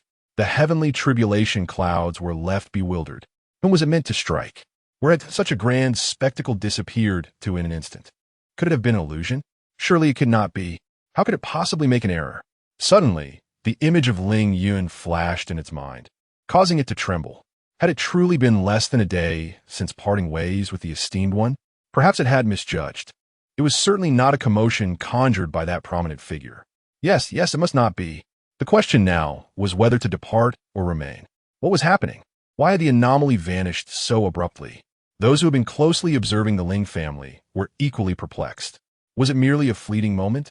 Yet within the Ling family, all remained privy to the extraordinary occurrence. One could only wonder what the ancestor was concocting again. Such grand displays every few days were becoming overwhelming. Well, you are simply lamenting the unripe grapes. Casting a fleeting glance at the old man Han Yuan, I chose to disregard him, for he too was rather irritable. Ziajian, you may return now. With a slight tremor, Jiejuan almost unleashed a bolt of lightning. Damn, it truly is this esteemed figure again. I must take my leave. It vowed that upon returning, it would arrange for a clone. Esteemed one, won't you allow Jiejuan to strike your little disciple? Was it not the case that without the thunder tribulation, one would not be acknowledged by the heavenly path? He could no longer endure the trials, and moreover, he had no need for the thunder tribulation. His bones were already recognized by the heavenly path. As for the thunder tribulation, as the system stated, defiance against heaven always breeds caution. In the span of 3 days, Longxiu underwent a tremendous transformation. The once feeble body restored to its prime condition, and his cultivation soared to new heights. Even his stature seemed to elevate. At this moment, Longxiu felt an unprecedented exhilaration. I have advanced. Master, I have leveled up. Longxiu suddenly opened his eyes wide. Feeling the surge of his cultivation, he joyously rose to his feet, a broad smile gracing his lips, joy radiating from his eyes. Indeed, Ling Yun remarked, observing Longxiu's exuberance. She had connected him with 10 rare bones, supplemented by a pool of elixirs. If he did not advance under such circumstances, he would truly be a fool. Not bad. Now this body is indeed presentable. Longxiu felt somewhat perplexed, following Ling Yun's gaze. In an instant, his face flushed as red as the rear of a spirit monkey. Instinctively, he yearned to hide within the pool. However, at that moment, the pool had run dry of any water to conceal him. How long had he been bare-chested? With a sudden leap, he dashed back to his chamber. Esteemed one, you cannot possibly have done that on purpose? Observing Longxiu's bashful demeanor, the system found it hard not to suspect that the esteemed figure had indeed acted with intention. I am a good person, never do I jest with children. Yet, how could it trust such words? Ling Yun paid no heed to its belief. As long as she did not acknowledge it, who could say for certain? Leisurely, she savored the spiritual fruits gleaned from the system. Before long, Longxiu emerged, fully clothed. His countenance had returned to calmness, yet his heart still harbored a hint of shyness. Master, your grace is boundless. I am unable to repay you. I, Longxiu, vow before heaven that in this life and the next, I shall forever regard you as my supreme, never to betray. With those words, the laws of heaven and earth descended upon Longxiu. Bound by these celestial rules, should he ever entertain a thought of harming Ling Yun, he would face retribution from the very fabric of existence. Ling Yun was taken aback by Longxiu's actions. She had never intended for them to pledge loyalty to her. She had merely done what was right. Why must you go to such lengths? Master, were it not for you, I would likely remain the easily bullied prince, oblivious to the fact that there are still those willing to support me without seeking recompense. He had just realized that something new had manifested within him. He had not anticipated that his master would truly grant him the connection, and not just one, but a full 10. 10, what does that signify? Moreover, each one was bestowed upon him atop his supreme bone. Nevertheless, his master had given them all to him. He would likely never be able to repay his master's kindness throughout his lifetime. So be it. Meeting Longxiu's resolute gaze, Ling Yun chose to remain silent. If this was his desire, you have just ascended. Take the time to solidify your foundation. In a few days, accompany me to a certain location. Yes, master. With that, he proceeded to the training chamber. That place had been specially extracted from the spatial realm by Ling Yun for their use. The cultivation time therein was tenfold that of the outside world. Thus, the Ling family once again fell into its customary tranquility. As time swiftly passed, the moment for the secret realm to open drew near. Chapter 64. Preparations before the secret realm, whether it is one person or an entire team, is all the same to bring along, is it not? Early in the morning, Ling Jun and Hong Yuan rushed to Ling Yun's courtyard. Not for any other reason, but to persuade Ling Yun to include more disciples from the Ling family. Ling Yun felt a bit overwhelmed. The group she had brought back from Beicheng was already agreed upon, yet this old man seemed intent on increasing their numbers. Could it be that he had deliberately orchestrated this? She found it hard to believe that he had not arranged for a suitable leader beforehand. Old ancestor, these are all members of the Ling family. You cannot solely rely on the disciples from Beicheng, can you? Otherwise, what will the other disciples from the main family think? They might speculate wildly about whether they have offended you in some way. What if they wonder where they have displeased you? Indeed, old ancestor, once cultivators start to let their imaginations run wild, it could lead to inner demons during their cultivation, can it? In the end, it will only cause you trouble, and you would feel uneasy about it, wouldn't you? Silence. Ling Yun's lips twitched in irritation. These two old codgers were truly unscrupulous in their pursuit of their goals. Their excuses flowed effortlessly, as if inner demons were already manifesting. If they continued, would it eventually escalate to the point where the Ling family would face ruin? Gather those who were to enter the secret realm in the training grounds. Is it your agreement, old ancestor? If you two do not depart this instant, do not expect to return. Rest assured, old ancestor, it will take no more than half a stick of incense, and I shall have everyone assembled for you. With that, the two of them dashed off, fearful that Ling Yun might change her mind if they lingered. Boss, I am quite curious as to why you would go to such lengths without any memory of the Ling family. In its perspective, the boss was not one to willingly take on burdens. I too am curious. Do you believe me? Question mark. The system was bewildered, struggling to comprehend the boss's meaning. Ling Yun chose not to elaborate. She too harbored an inexplicable sentiment towards the Ling family, as if something intangible was binding her. This feeling was not unpleasant. In fact, she found it somewhat endearing. It appeared that Tianhe had successfully mastered the first layer. Ling Yun glanced towards Liu Tianhe's direction of cultivation. Indeed, just as she finished her thought, Liu Tianhe emerged from the training room, a trace of joy illuminating his face. However, upon seeing Ling Yun, his delight noticeably waned. Master, I have disappointed your expectations. I have only mastered the first layer. That is already quite commendable. Truly, you are the child of destiny. While others may take years to achieve such a feat, you have accomplished it in mere months. The secret realm is about to open. Wait here for Long Xiao. Once he emerges, come to the Ling family training grounds to find me. Yes, master. Liu Tianhe was taken aback. He had heard of the secret realm from the Ling family, but at that time, he had not yet become Ling Yun's disciple. Even after he had become her student, he had never imagined that she would take him along. Who would not desire to visit the secret realm? It was a place of opportunity for cultivators. However, the greatest opportunity now lies in his encounter with the master. At the Ling family training ground, numerous individuals have gathered to participate in this secret realm. Almost everyone who meets the criteria has joined, totaling exactly 50 individuals. Observing the crowd, Ling Yun felt a surge of frustration. Elder ancestor, everyone has arrived, he said, casting an exasperated glance at Ling Yun, who appeared particularly bothersome at this moment. Which elders are present? He inquired, rubbing his throbbing temples. Elders? Ancestor, do you find these individuals insufficient? I shall summon some of the less capable disciples immediately. He was genuinely preparing to call for reinforcements, disregarding the notion that those with lower abilities might face greater peril. After all, the elder ancestor was present. Stop right there. There is something I am uncertain whether to voice, she thought, stifling a desire to scold him. Is it true that this fellow expects me to lead such a multitude alone? Damn it, she muttered. Go and fetch 2 elders who meet the conditions for the secret realm. The thought of shouldering the responsibility alone was utterly unacceptable. Ling Yun sighed in response. As expected, the elder ancestor remains the same, always averse to trouble. Reluctantly, he set off to fetch the elders. When 2 elders were brought to the training ground by Ling Yun, one under each arm, as if they were mere chicks, they appeared dazed and bewildered. Who am I? Where am I? Upon noticing their disheveled appearance, Ling Yun's lips twitched. It felt somewhat akin to catching them in a compromising situation. Elder ancestor, at present, only these 2 elders qualify for the secret realm. The others have retreated into seclusion for cultivation, they explained, spurred on by the Ling family disciple from the North City.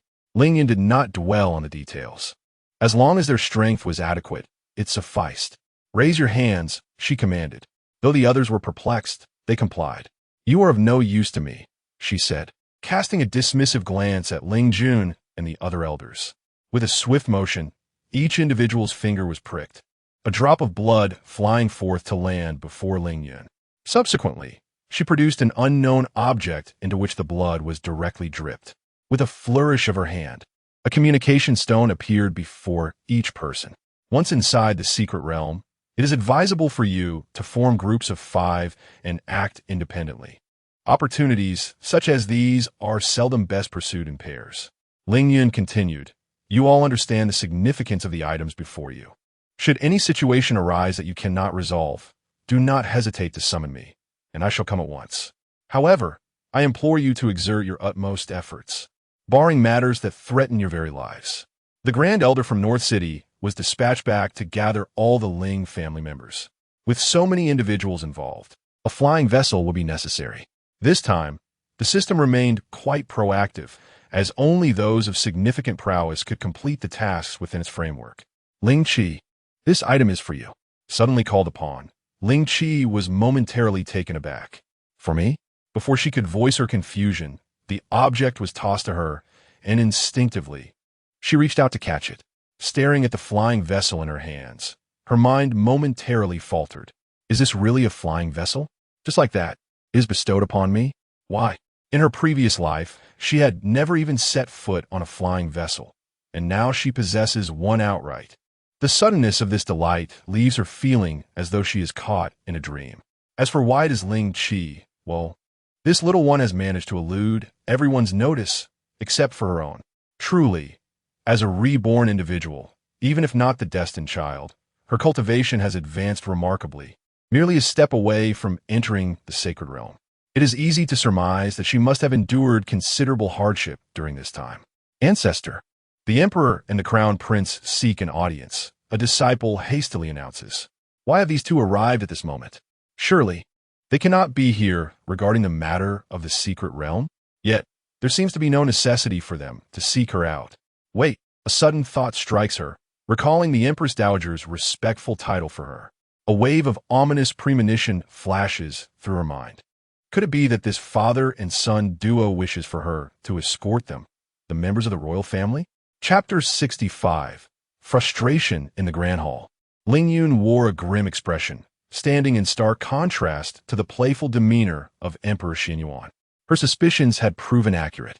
The emperor sought her assistance in caring for several princes and princesses, including Xianyuan Yi. Oh, ancestors! Must we truly be cast aside simply because of forgotten ties to our Xianyuan lineage?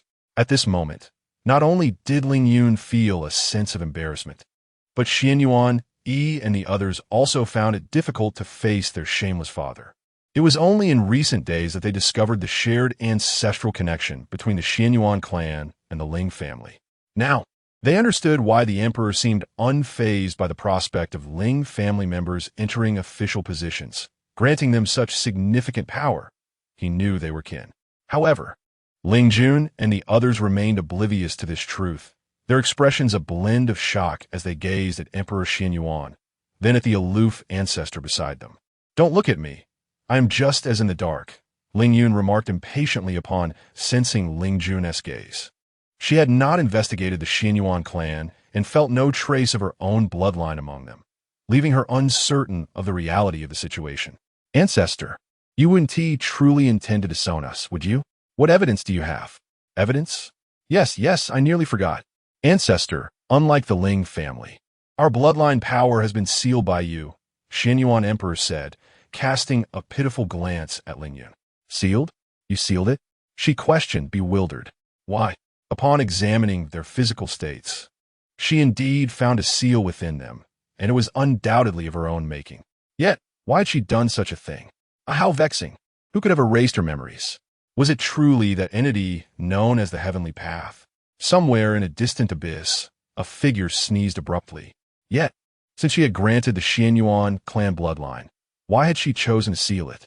Had something transpired that warranted this action? Or had the Xianyuan clan committed some transgression that displeased her former self? But that seemed implausible. Had that been the case, she would have simply extracted their bloodlines. Ancestor, the seal within us was placed at the request of our Xianyuan ancestors," the emperor interjected, as if deciphering Ling Yun's confusion, offering a sympathetic explanation. "As for the reason, only the first ancestor is privy to that knowledge. Others remain in ignorance.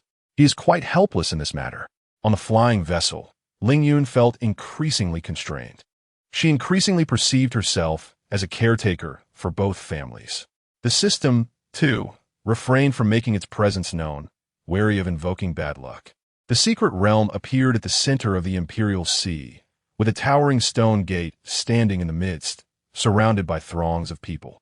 Clans and sects from all directions had gathered, and the atmosphere buzzed with tension as rival factions exchanged hostile glances, seemingly on the verge of conflict. Look over there. Isn't that the holy son of the temple, Shangwan Xiao? And behind him, it appears to be the holy son, Nangong Ting, of the Dark Temple, along with the holy maiden Roy. Unexpectedly, both the holy son and holy maiden from the two great halls had made an appearance, indicating that this secret realm would be anything but ordinary. This secret realm was foretold by the master of the divination sect. Could it be ordinary? Moreover, just look at the people from the 5 gates and 6 sects gathered over there. Perhaps even those from the 4 gates and 1 academy will follow. With so many formidable individuals present, one wonders what treasures we might uncover within. Regardless of what it may be, it is certainly better than having nothing at all. You speak the truth. Ah, Brother Shangwan, I trust you have been well. Brother Xiao, it has been quite some time. Upon seeing Shangwan Xiao, Roy's eyes gleamed with an eagerness that seemed almost desperate.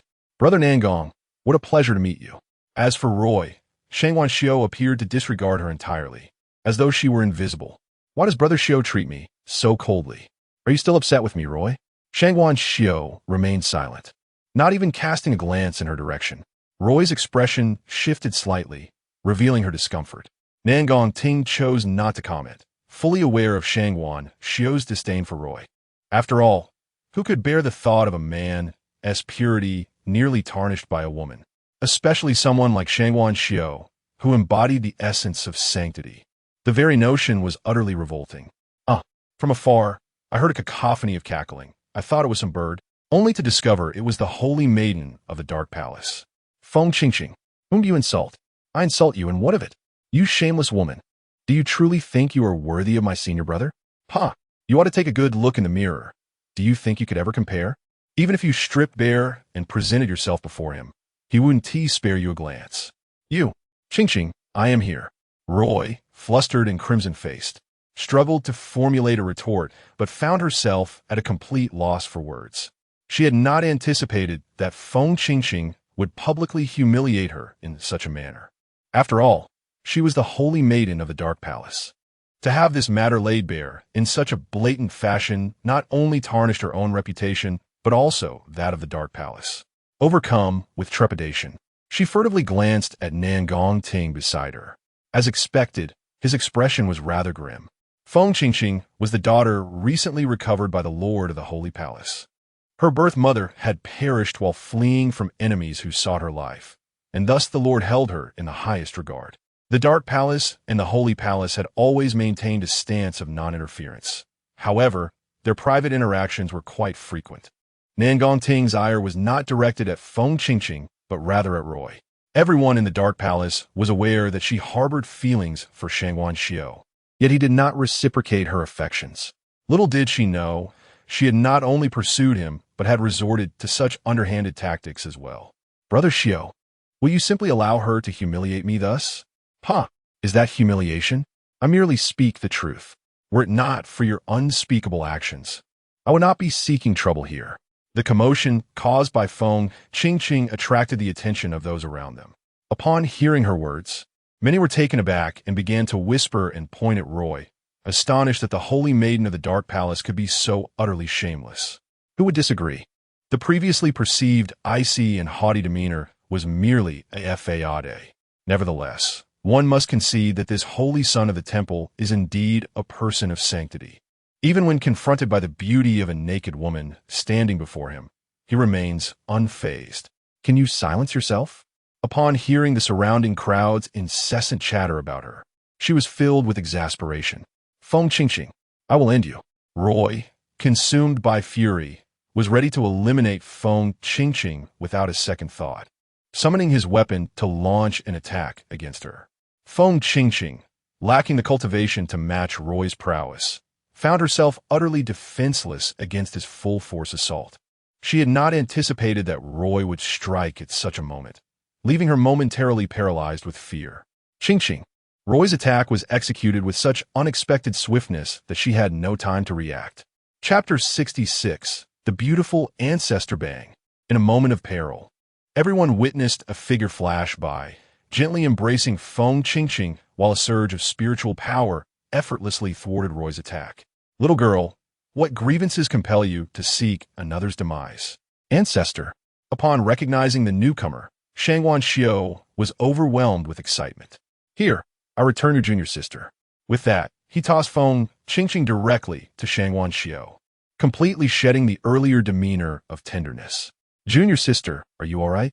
Only then did Shangwan Xiao regain his composure and inquire about Feng Qingqing's condition. She shook her head. Her gaze, however, remained fixed on Ling Yun, her eyes sparkling with admiration. Who are you? Seeing someone rescue Feng Qingqing, Roy appeared displeased, his expression darkening. Evidently unsatisfied with Ling Yun's beauty, which surpassed her own, Roy silenced. Nangong Ting barked, then turned his attention to Ling Yun. He had just heard Shangwan Xiao refer to this woman as ancestor. Furthermore, Roy, who was at the third level of the primary spirit realm, had been easily countered by this woman, indicating her formidable strength. I am Nangong Ting from the Dark Palace. Here, I apologize on behalf of my junior sister, and I hope that you, esteemed one, will not hold it against her. Ling Yun raised an eyebrow, slightly surprised. Why are today's youth no longer as arrogant as those depicted in the illustrations? Whatever happened to their lofty ambitions and condescending gazes? Why are they all so perceptive now? There's no outlet for my pent-up frustration. With a dismissive wave, she found her mood soured. Ancestor, you have arrived. Does this mean Ling Xiao and the others have also come? Upon hearing Shangwan Xiao inquire about Ling Xiao, Ling Yun's eyes suddenly sparkled with interest. Earlier, while board on the flying vessel, she had instructed the system to provide a live broadcast to see if there was any amusement nearby. Coincidentally, she had witnessed Feng Qingqing's entrance, prompting her to come to the rescue. After all, she was the junior sister of Ling Xiao's friend. How could she not intervene? The system rolled its eyes, clearly aware that her desire to vent her frustrations was the true motivation behind her actions, despite her attempts to justify them. Senior brother, who is this beautiful sister? Feng Qingqing stared at Ling Yun, captivated, oblivious to the fact that Ling Yun was anything but an ordinary beauty. Junior sister, do not be rude. This is no mere beautiful sister. She is the ancestor of the Ling family. It seemed his junior sister had entirely missed his earlier address to Ling Yun. What? Ancestor? Senior brother? Are you certain? Feng Qingqing's eyes widened in disbelief.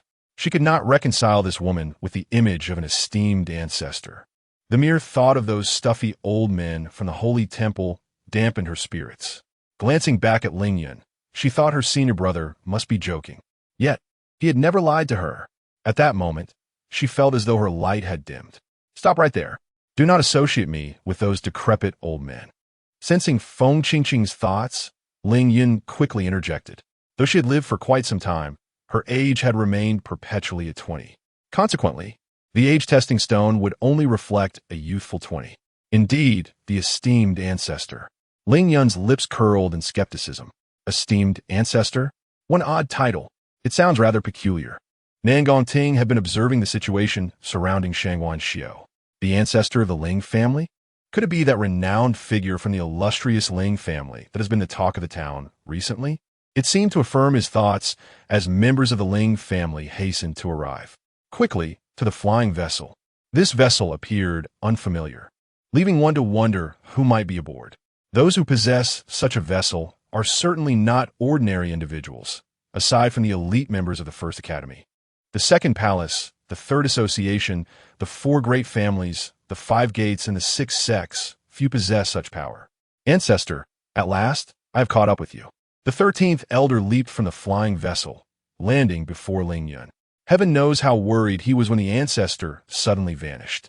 He was not concerned for the ancestor's safety, but rather for the one who might have incurred the ancestor's wrath. Otherwise, they might not even be able to preserve the remains of the unfortunate soul. Even if they were present, they might not have the strength to deter the ancestor. Ancestor, members of the Ling family and the Xianyuan clan descended from the flying vessel. Upon seeing them, Ling Yun felt a twinge of discomfort. Look, that vessel seems to belong to that woman. These individuals appear to be from the Ling family, the foremost hidden family in the world. Behold, there stands the young master of the Ling family, along with the 13th and 15th elders. Indeed, they are from the Ling family. Wait, is that the crown prince? What? The crown prince? How can this be possible? Ling Ju. Ling Ju, the elder brother of Ling Xiao, the young master of the Ling family. The moment Nangong Ting laid eyes on Ling Ju, he was taken aback. He recalled their last encounter when Ling Ju was merely at the intermediate spirit realm, but now he found himself unable to see through Ling Ju's cultivation. Clearly, Ling Ju had surpassed him. There was no possibility that he was wearing a spirit tool to conceal his cultivation. It was utterly unnecessary. Nangong Ting, I did not expect the Dark Palace to permit you to venture into the secret realm. Nangong Ting and Ling Ju had always been compared to one another, leading to a rivalry between them. However, this also meant that they were well acquainted, serving as both rivals and allies. Your cultivation has improved? Nangong Ting asked directly, without preamble. After all, his younger brother was nearing the point of surpassing him. In response, he glanced at Ling Xiao, who seemed reluctant to be used as a shield by his older brother. After all, it was he who was the cultivation enthusiast. Ling Ju's reminder led Nangong Ting to realize that the cultivation levels of the Ling family's visitors were quite impressive, a revelation that astonished him. He was not alone in this realization. Many present shared a similar epiphany, collectively drawing in a sharp breath and instinctively glancing at Ling Yun. The cultivation levels of the young masters and mistresses of the Ling family, whom they often encountered, were well known to many. Yet in a matter of months, each had made remarkable advancements.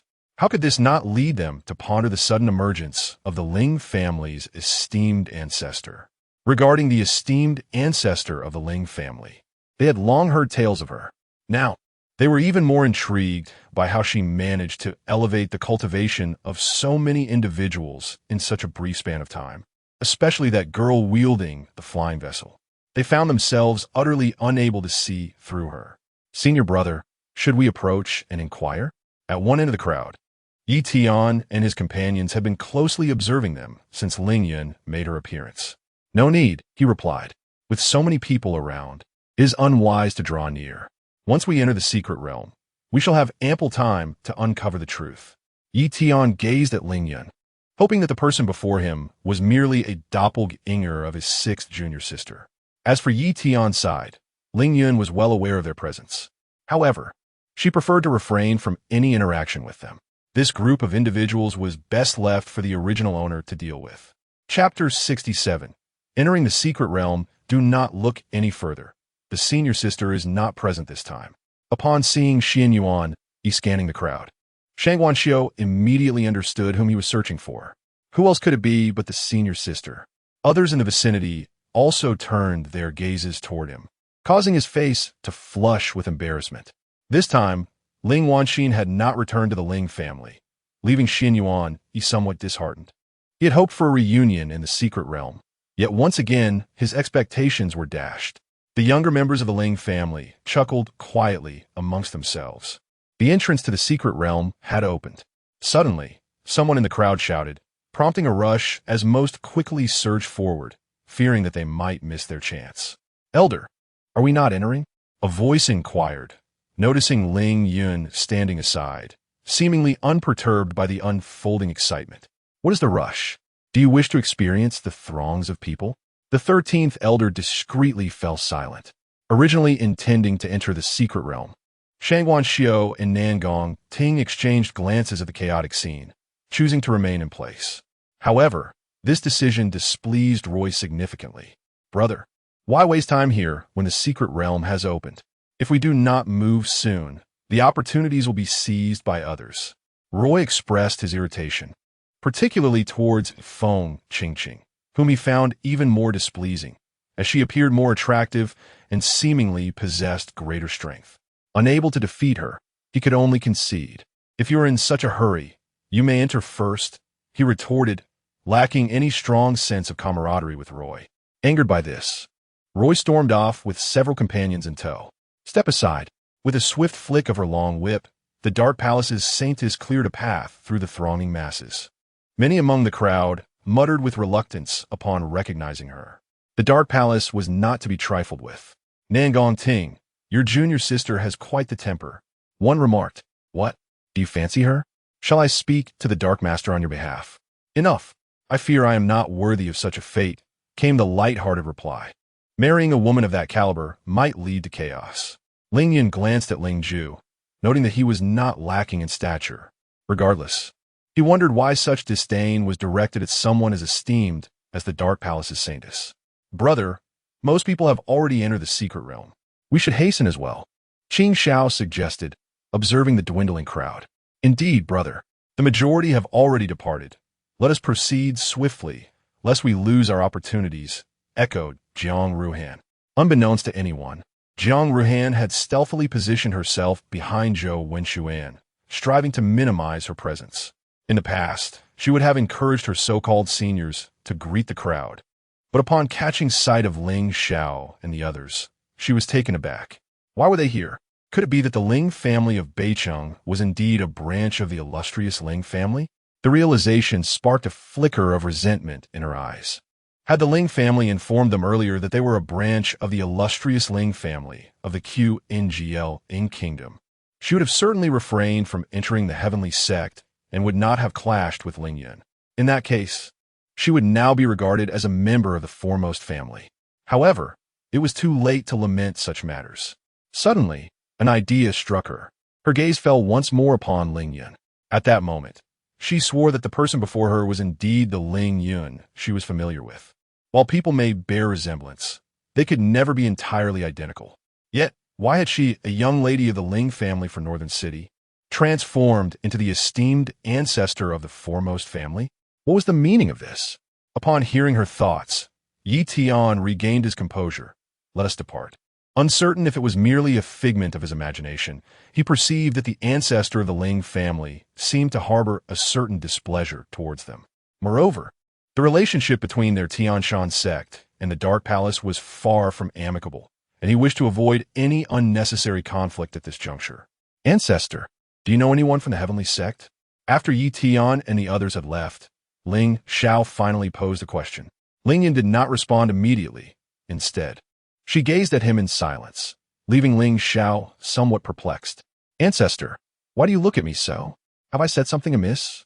Nothing at all. In the past, Jiang Ruhan, in her desire to be close to Ling Xiao, had constantly sought to make her presence felt before him. Eventually, with the original owner's encouragement, she successfully ingratiated herself among Ling Xiao and the others, leading them to privately agree that Jiang Ruhan needn't be addressed as young master or young lady. Subsequently, Jiang Ruhan showcased her somewhat seductive talents, nearly causing Ling Xiao to genuinely develop feelings for her. She had no doubt that had Jiang Ruhan not been bound by that foolish system and entered the heavenly sect, she might have indeed engaged in a romantic entanglement with Ling Xiao. Let us proceed. The secret realm is on the verge of closing. Thus, they followed Ling Yun into the secret realm. Is this truly the secret realm? It feels no different. Upon entering, they found themselves standing on an endless expanse of grassland. At the moment they stepped into the secret realm, Ling Yun sensed a familiar aura permeating the air. She inwardly mused, could this secret realm possibly be related to her? Where have the others gone? At this point, Ling Jiu noticed that a significant portion of their group had vanished. Ling Yun surveyed the remaining individuals. Now, only Ling Fengchun, Ling Jiu, and Ling Qi from the Ling family remained, along with Feng Qingqing from the Holy Temple and Nan Gongting from the Dark Palace, as well as several others from the Dark Palace. Scanning their surroundings, it appeared that the entrance to this secret realm was imbued with a formation that had separated them throughout various locations within. Fear not, they're all safe. The formation at the entrance merely divided us, Ling Yun reassured them. Ancestor, shall we seek out our elder brother? Ling Jiu inquired. No need. Too many people may lead to missed opportunities. Oh, then we shall not pursue them. In an instant, Ling Jiu seemed carefree, as if nothing had transpired, a demeanor that evoked envy in others. Will you two part ways to seek your fortunes, or will you accompany us? Aye, Odisson. Let us go in search of the Holy Maiden.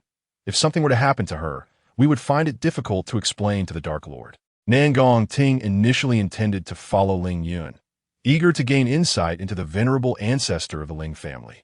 However, the elders of the Dark Palace were evidently unwilling to permit this. They harbored a certain trepidation towards Ling Yun, fearing that should an opportunity arise along the way, They would be ill-equipped to contend with him. At the mention of this, Nangong Ting furrowed his brow at the thought of Roy. Though he was not particularly fond of him, it was indeed, as the elders had stated, if anything were to befall Roy, he would find it exceedingly difficult to account for it to the palace master. Senior, shall we part ways here? You may proceed as you wish. With that, the members of the Dark Palace took their leave. Ling Yun then turned his gaze toward Feng Qingqing. Beautiful ancestor, I am but one, and my strength is woefully inadequate. I shall accompany you. Feng Qingqing promptly replied, as you wish. Master, I have detected the presence of that wicked heart, though it lies somewhat distant, and I find it challenging to discern the exact direction. Chapter 68. Discovery. Xiao Jian was unceremoniously cast into the system's space by Ling Yun. Not only him, but Xiao Peng and Xiao, who were also thrown into the system's realm. The reason for this peculiar function of the system was straightforward. Ling Yun had upgraded the system once more. Now, the system had grown accustomed to such whims from this formidable individual. Each time it occurred, the system experienced a surge of excitement. It was no longer necessary to toil in issuing tasks to the host for upgrades. Life had never been more splendid. Just a vague indication of direction would suffice. Are you suggesting that you intend to take them along? Do you have any objections? Ling Yun was well aware of the system's intentions. It merely wished for her to proceed to the place of inheritance and assist in fulfilling its tasks. This insistence was rather tiresome. The system sulked in a corner, drawing circles in frustration. Meanwhile, the trio of Xiao Peng observed the unfolding drama. Currently, the Ling family and the Xianyuan clan posed no immediate threat, so they were not a concern for the time being. It was time to seek out the nefarious individual that Xiao Jian had mentioned. Xiao Jian had no idea how long he had been unconscious, but it was likely that the situation for that person was dire. He provided Ling Yun with a rough direction. Ling Yun promptly summoned Xiao Peng from the space. What is this? Is this the four-winged flying Peng? No, it has 6 wings. This is the 6-winged flying Peng. Not only Feng Qingqing, but also several members of the Ling family were astonished, as they had never encountered a 6-winged flying Peng. This is unusual. I have never heard of such a spirit beast. Is it a mutation? I have not heard of that either, Ling Jiu chimed in. The most astonished among them was Ling Qi. In her previous life, she had never seen a 6-winged flying Peng. She only knew of a 4-winged flying Peng at the center of the abyss. However, she was aware of the existence of the 6-winged variant, having learned of it only upon entering the upper Xian heaven. Why had this spirit beast appeared in the spirit heaven continent?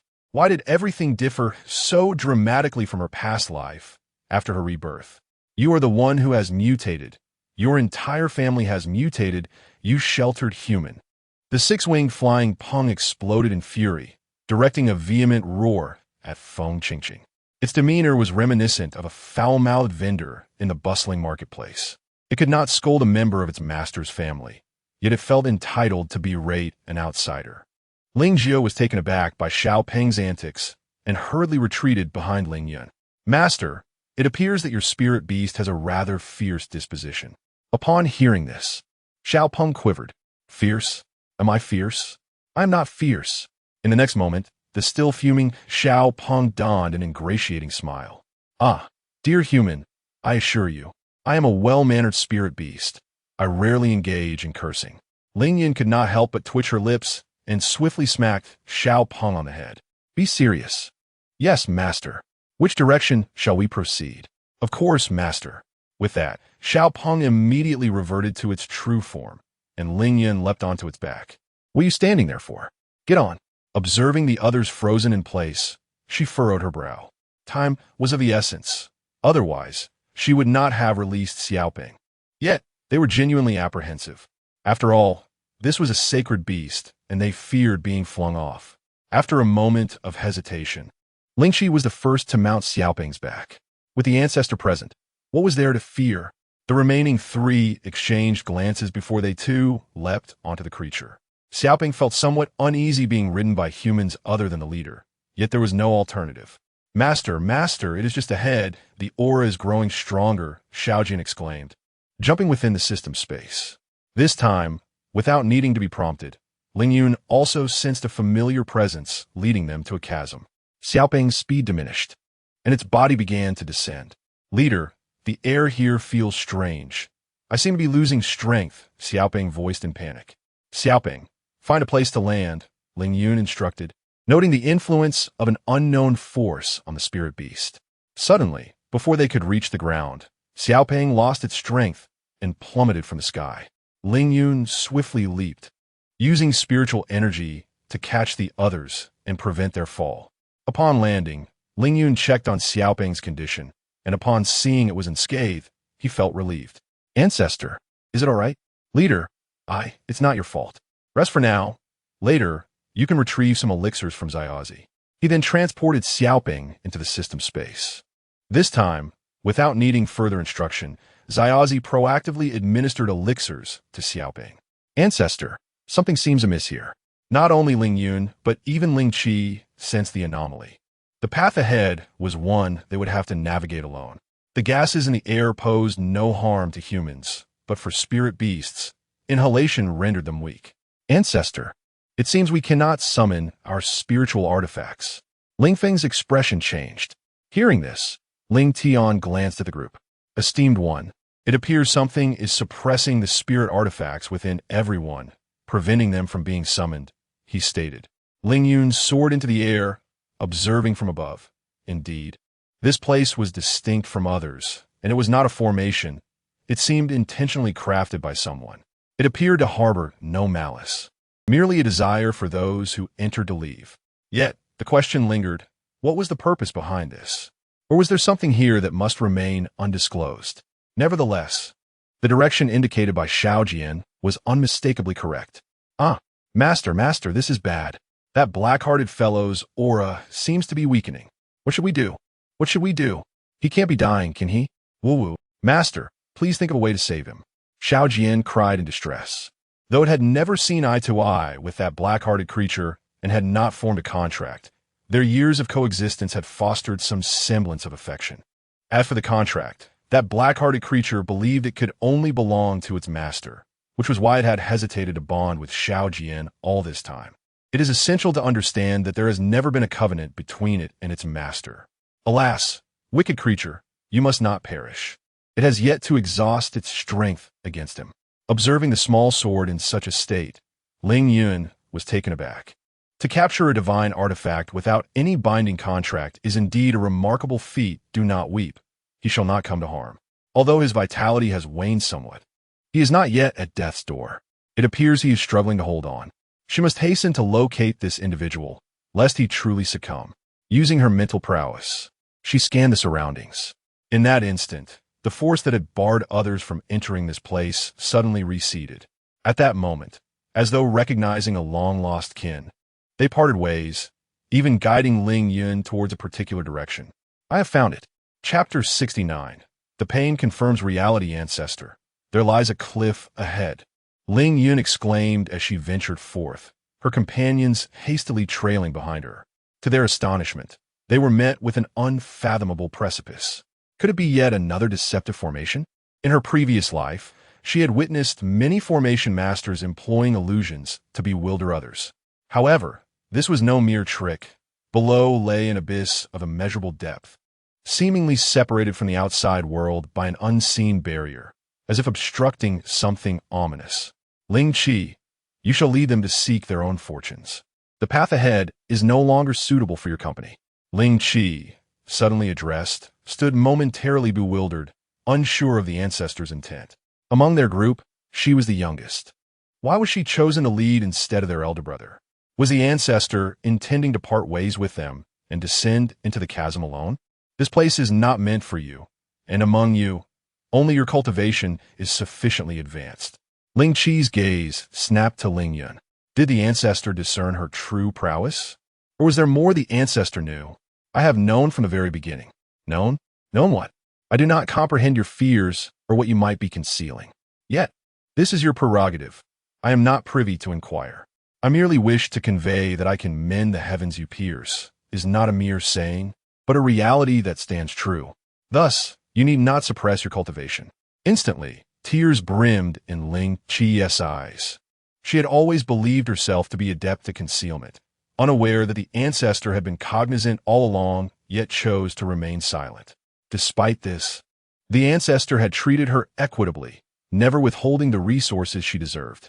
Ancestor, I do not fret. There is no need for doubt. This is your destiny.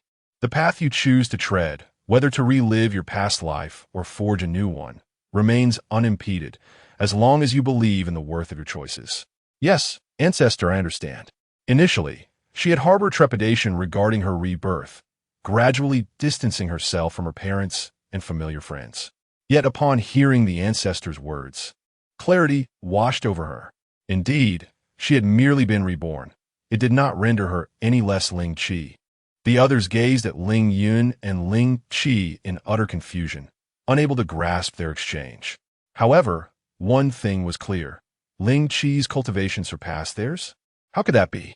Before Ling Qi could elucidate, they sensed an unusual fluctuation of spiritual energy surrounding them. Suddenly, before their very eyes, Ling Qi ascended in rank, achieving the pinnacle of the spirit realm. Brother, am I dreaming? I believe I just witnessed Ling Qi advance to the pinnacle of the spirit realm. Brother, why are you pinching me? Does it hurt? Is that not an obvious question? Let me pinch you and see if it hurts. Pain confirms reality. Thus, this is no dream. Ling Jiu momentarily forgot the sting, staring blankly at Ling Qi, rendered speechless. Ling Fengchun shared the same stunned silence. One could hardly anticipate this scene within the Ling family. Ever since that incident, Ling Qi has resolutely shut everyone out. Initially, there was some concern for her, but it appears she has simply devoted all her attention to cultivation. Goodness, what do you people from a Ling family consume to grow? Are you all innate talents for cultivation? Even the gentle breeze was startled by this spectacle, with mouths agape, as if to swallow an entire apple. Elder, Ling Qi's advancement brought her a measure of surprise. She had originally thought it would take more time to elevate her rank. Go ahead. You must know where to seek opportunities within this secret realm. Rest assured, Elder, I shall not disappoint you. In her previous life, she had entered this secret realm clandestinely. Yet she retained a general sense of direction. Master, there are signs of inheritance below. Having bid farewell to several individuals, the system began to pulsate once more. Ling Yun gazed into the abyss and leaped down the next moment. Indeed, something felt amiss here. Suspended in midair within the abyss, a hazy black mist enveloped her, obscuring her sense of direction. It was only upon reaching the abyss's floor that the black mist gradually dissipated. Surveying her surroundings, she noticed an abundance of venomous creatures. This is strange.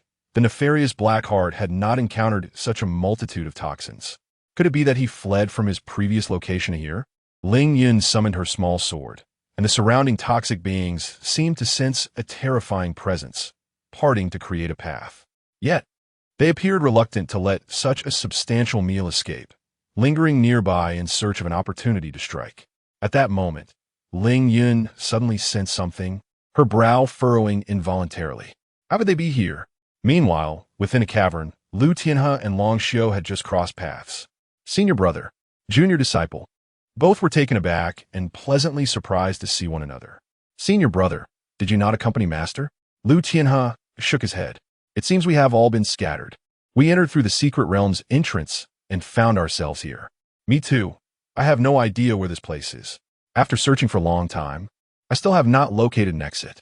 Moreover, I cannot shake the feeling that this place is rather unusual, making me somewhat uneasy. Long Xiu remarked, scanning the surroundings. His nerves taut. Master has mentioned that you possess the bloodline of divine beasts, granting you heightened sensitivity to danger. This location seems perilous. We must leave immediately. Regarding Master's favor towards Long Xiu's 10 rare bloodlines, he felt no envy. He trusted that Master was not partial to anyone and believed those 10 bones were indeed suited for his junior disciple. We have traversed both openings on either side. It appears our only option is this central path. Yet, as they gazed into the impenetrable darkness, both felt a sense of trepidation. What is happening? Just as they hesitated, the cavern began to tremble violently. Lu Tianhe turned to look, his brow furrowing. It seems something is approaching us. Given the noise, that unknown entity is likely quite substantial. It is too late. It seems we have no choice but to tread this path. This place exudes an unsettling aura, and it is unclear what lurks within. Confronting it directly would yield more losses than gains. Long Xiu naturally harbored no objections and swiftly matched Lu Tian's pace. Just as the two had departed, a colossal figure emerged from another passage. Subsequently, a furry creature of unknown origin sprang forth. Alas, at last, it succeeded in scaring the two humans away. Had they lingered, they might have been seized by that being as prey. However, dear brother, continuing in this manner is unsustainable. The seal is nearing its limit, and soon that entity will break free. At that juncture, it is likely that all within these confines will be doomed to face calamity. Chapter 70. The tiny serpent aspires to bewitch the ancestor's disciple, should that moment truly arrive. In our current predicament, my brother and I would be powerless.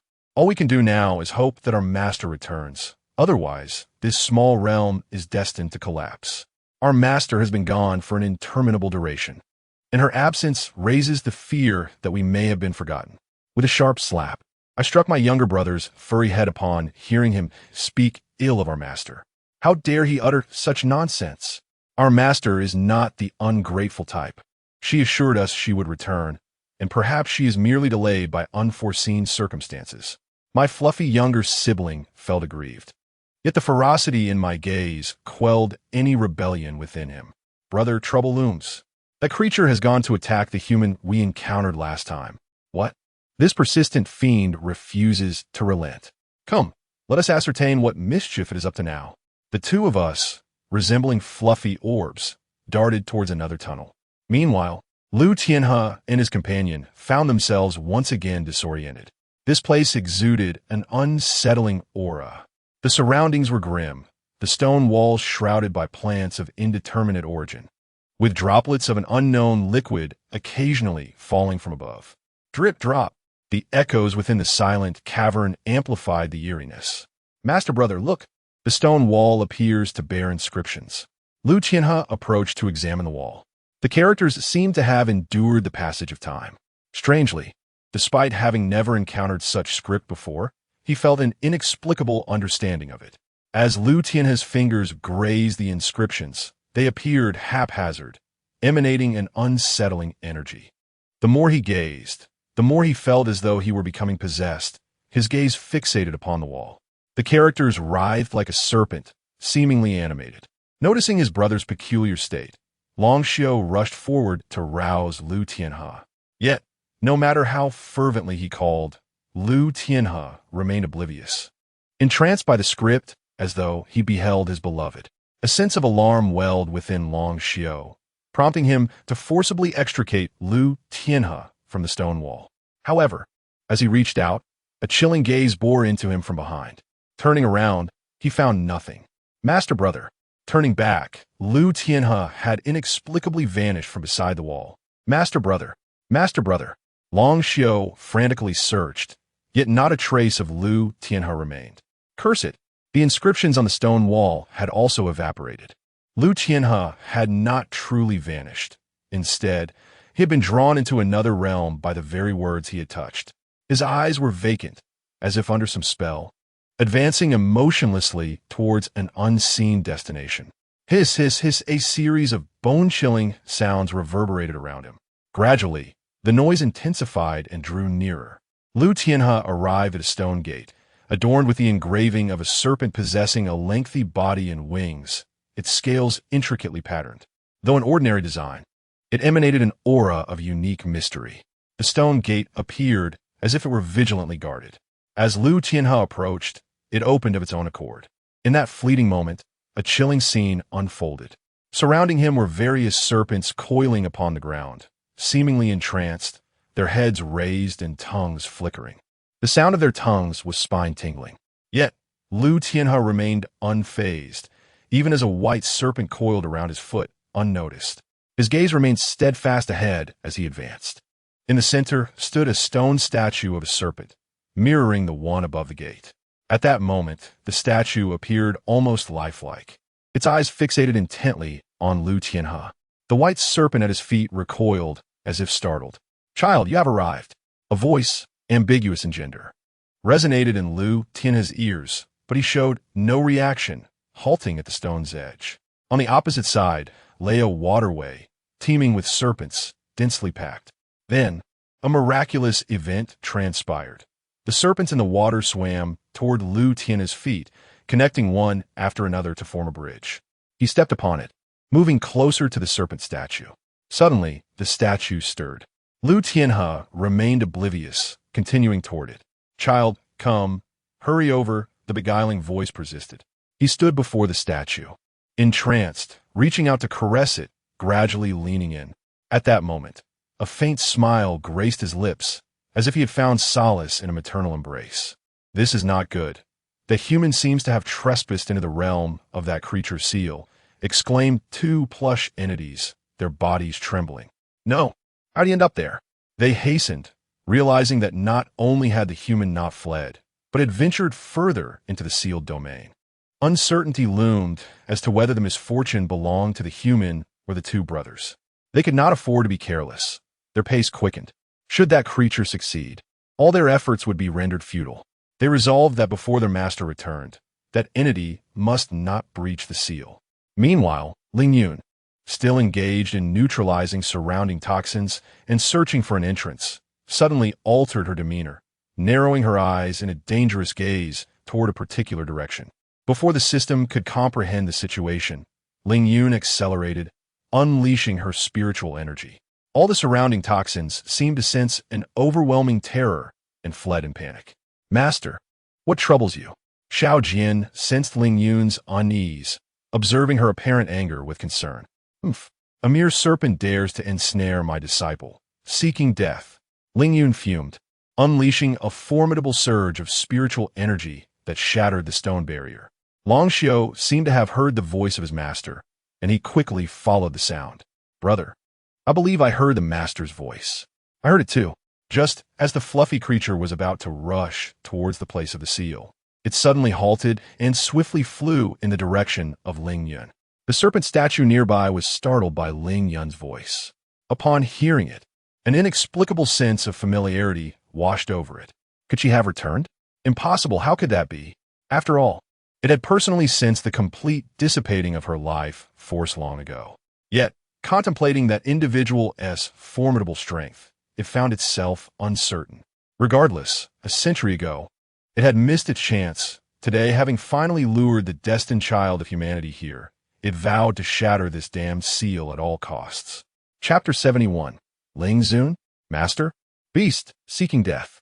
Just as the serpent statue prepared to engulf Lu Tianhe, Ling Yun shattered the barrier.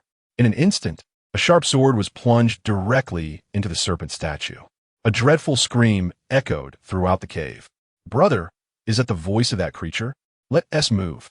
The two fluffy balls quickened their pace. "Master," Long Xiu rushed over, witnessing Ling Yun's entrance. "Beast, do you dare to devour my disciple?" "Ling Yun, you. It's impossible." The serpent statue, also known as Tong Shi, shrank back violently upon seeing Ling Yun, its eyes wide with shock and fear. Ling Yun furrowed his brow, finding the serpent somewhat familiar, as if he had encountered it before. However, who was Ling Yun? Suddenly, images of Tong Shi before its ceiling flashed through his mind. "Tong Shi, you possess great audacity. As a divine beast, you should safeguard peace and bring blessings and fortune to others. Yet, in your quest to augment your own power, you dare to devour both humans and your kin. You truly deserve to perish. I refuse to accept this. I am blameless. Those humans deserve their fate. Their greed is to blame, not me. Tong Shi, you are truly deluded. No, I will not accept this. Why should humans be allowed to live selfishly while I suffer?" Ultimately, Tong Shi was sealed within the statue. Ling Yun gazed upon the petrified Tong Shi, now devoid of any divine aura, surrounded by a swirling black mist. Within the dark fog, red threads entwined like a sinister tapestry. This was the manifestation of a divine beast that feasted upon humans. Clearly, it had gradually transformed into a ferocious beast. A divine beast turned into a ferocious beast? Truly unprecedented. Utterly ludicrous. No, you are not Ling Yun. Though the former Ling Yun was formidable, he did not instill the unparalleled dread that you evoke in me now. Roaring, Ling Yun withdrew the sword from the serpent statue, eliciting another anguished wail. He then seized Liu Tianhe from the grasp of Tang Shi's tail. Master, look at your senior brother. He tossed Liu Tianhe to Long Xiu without regard for whether he would catch him. In a flash, he ascended above Tang Shi, gazing down upon the fallen divine beast. Have you willingly chosen to descend into depravity? If the other Tang Shi were to learn of your lineage's disgrace, they would likely wish to resurrect themselves. The Tang Shi clan is sparse, and to have a successor from such a lineage is a privilege. It is the uncrowned king of the Tang Shi. The next uncrowned king can only emerge after the previous one has fallen. The one who sealed you must have harbored a trace of compassion for your clan. Yet, I wager, she never anticipated that you would not only show no remorse, but would instead plunge deeper into depravity, becoming a ferocious beast. Since you are so unrepentant, there is no longer any need for you to persist in existence. What do you intend to do? Suddenly, a surge of spiritual energy enveloped Ling Yun, surrounding him. This scene instilled panic in Tang Shi. Ling Yun chose not to respond, but instead intensified his spiritual power. The tongue snake felt an overwhelming pressure that rendered it immobile. Wait, stop! At that moment, two fluffy creatures rushed over, sensing the crisis surrounding the tongue snake, and hurriedly called for a halt. Ling Yun halted and turned to the two fluffballs. Master! Upon recognizing Ling Yun, the fluffballs were taken aback, and a wave of joy surged within them as they lunged towards her, only to be evaded by her swift movement. In response, the two plush creatures looked at Ling Yun with a sense of grievance. Master, have you abandoned us? Ling Yun found it difficult to accept that anyone could exhibit such a pitiful demeanor towards her. This made her want to lash out. Look closely. I am not your master. She rubbed her temples, feeling a headache coming on. The two fluffballs exchanged glances. Not the master? They looked back at Ling Yun, who undeniably resembled their master. Yet, she denied any claim to that title. Did this mean their master no longer wished to keep them? The more they pondered, the more they felt their master must be discontent with their failure to keep watch over that individual, leading to their rejection. With this thought, the two fluffballs suddenly turned their gaze to the immobile tongue snake, who was clearly suffering. The air around them began to stir violently in response to the fury of the two fluffballs. Long Xiu suddenly felt an acute discomfort, as though the air had been siphoned away from him, making it difficult to breathe. Moreover, the entire cave began to tremble violently, as if it were on the brink of collapse. The tongue snake, sensing something amiss, cast a sharp glance at the two fluffballs that had been watching over it. What are you doing? Do you intend to destroy this place? It had never realized the extent of power these two fluffballs possessed, which instilled a sense of danger within it. Ling Yun furrowed her brow. With a wave of her hand, the previously tumultuous cave fell into tranquility. Long Xiu gasped for air. You are the guardians of this secret realm. Do you wish to annihilate it and perish alongside those people? Ling Yun looked at them, and in that moment, she comprehended the true nature of the seemingly feeble fluffballs. We did not, the two fluffballs exclaimed in shock, regaining their composure just in time to avert disaster. Master, are you truly not our master? No. Ling Yun showed no trace of tenderness in response to the woeful expressions of the fluffballs. She held no memories of these two creatures. Upon hearing this, their ears drooped, revealing their profound disappointment. Fools! You cannot even recognize your own master.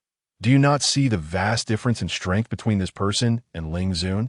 If she were Ling Zun, how could she have fallen in order to seal me? Be silent. This is not a place for your words. The two fluffballs bristled, glaring at the panting tongue snake, yet they absorbed his words. Once more, they looked at Ling Yun and sighed. Indeed, their master lacked the formidable strength of the woman before them, and was not nearly so cold-hearted. Their master was the most gentle woman in the world.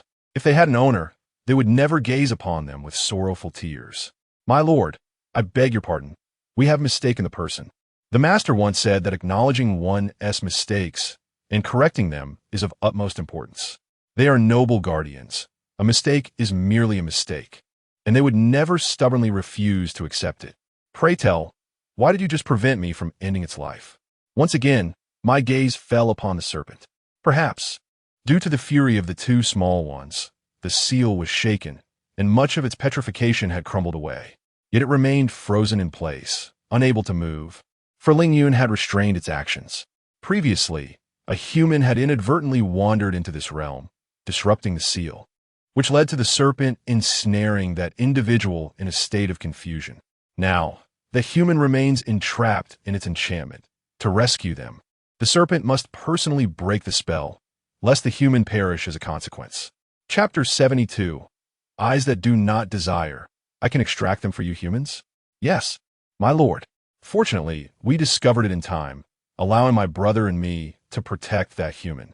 However, he has succumbed to the enchantment of the Tungsha and cannot awaken. Gazing upon a face so reminiscent of their master, a sense of loss enveloped them. Where is the person? Within its body. Ling Yun's gaze involuntarily fixated on the abdomen of the Tungsha. My brother and I have used our spiritual energy to shield that human. It can only confine him, unable to consume him. The two young ones elucidated. Indeed, as they had stated, Ling Yun observed the Tungsha and noted a protective aura surrounding a human within its belly. In the next moment, Ling Yun infused a strand of spiritual energy into the Tungsha's abdomen. The Tungsha was seized by a violent pain, followed by the sensation of something detaching from its body. Master, is that the one they call the black-hearted liver?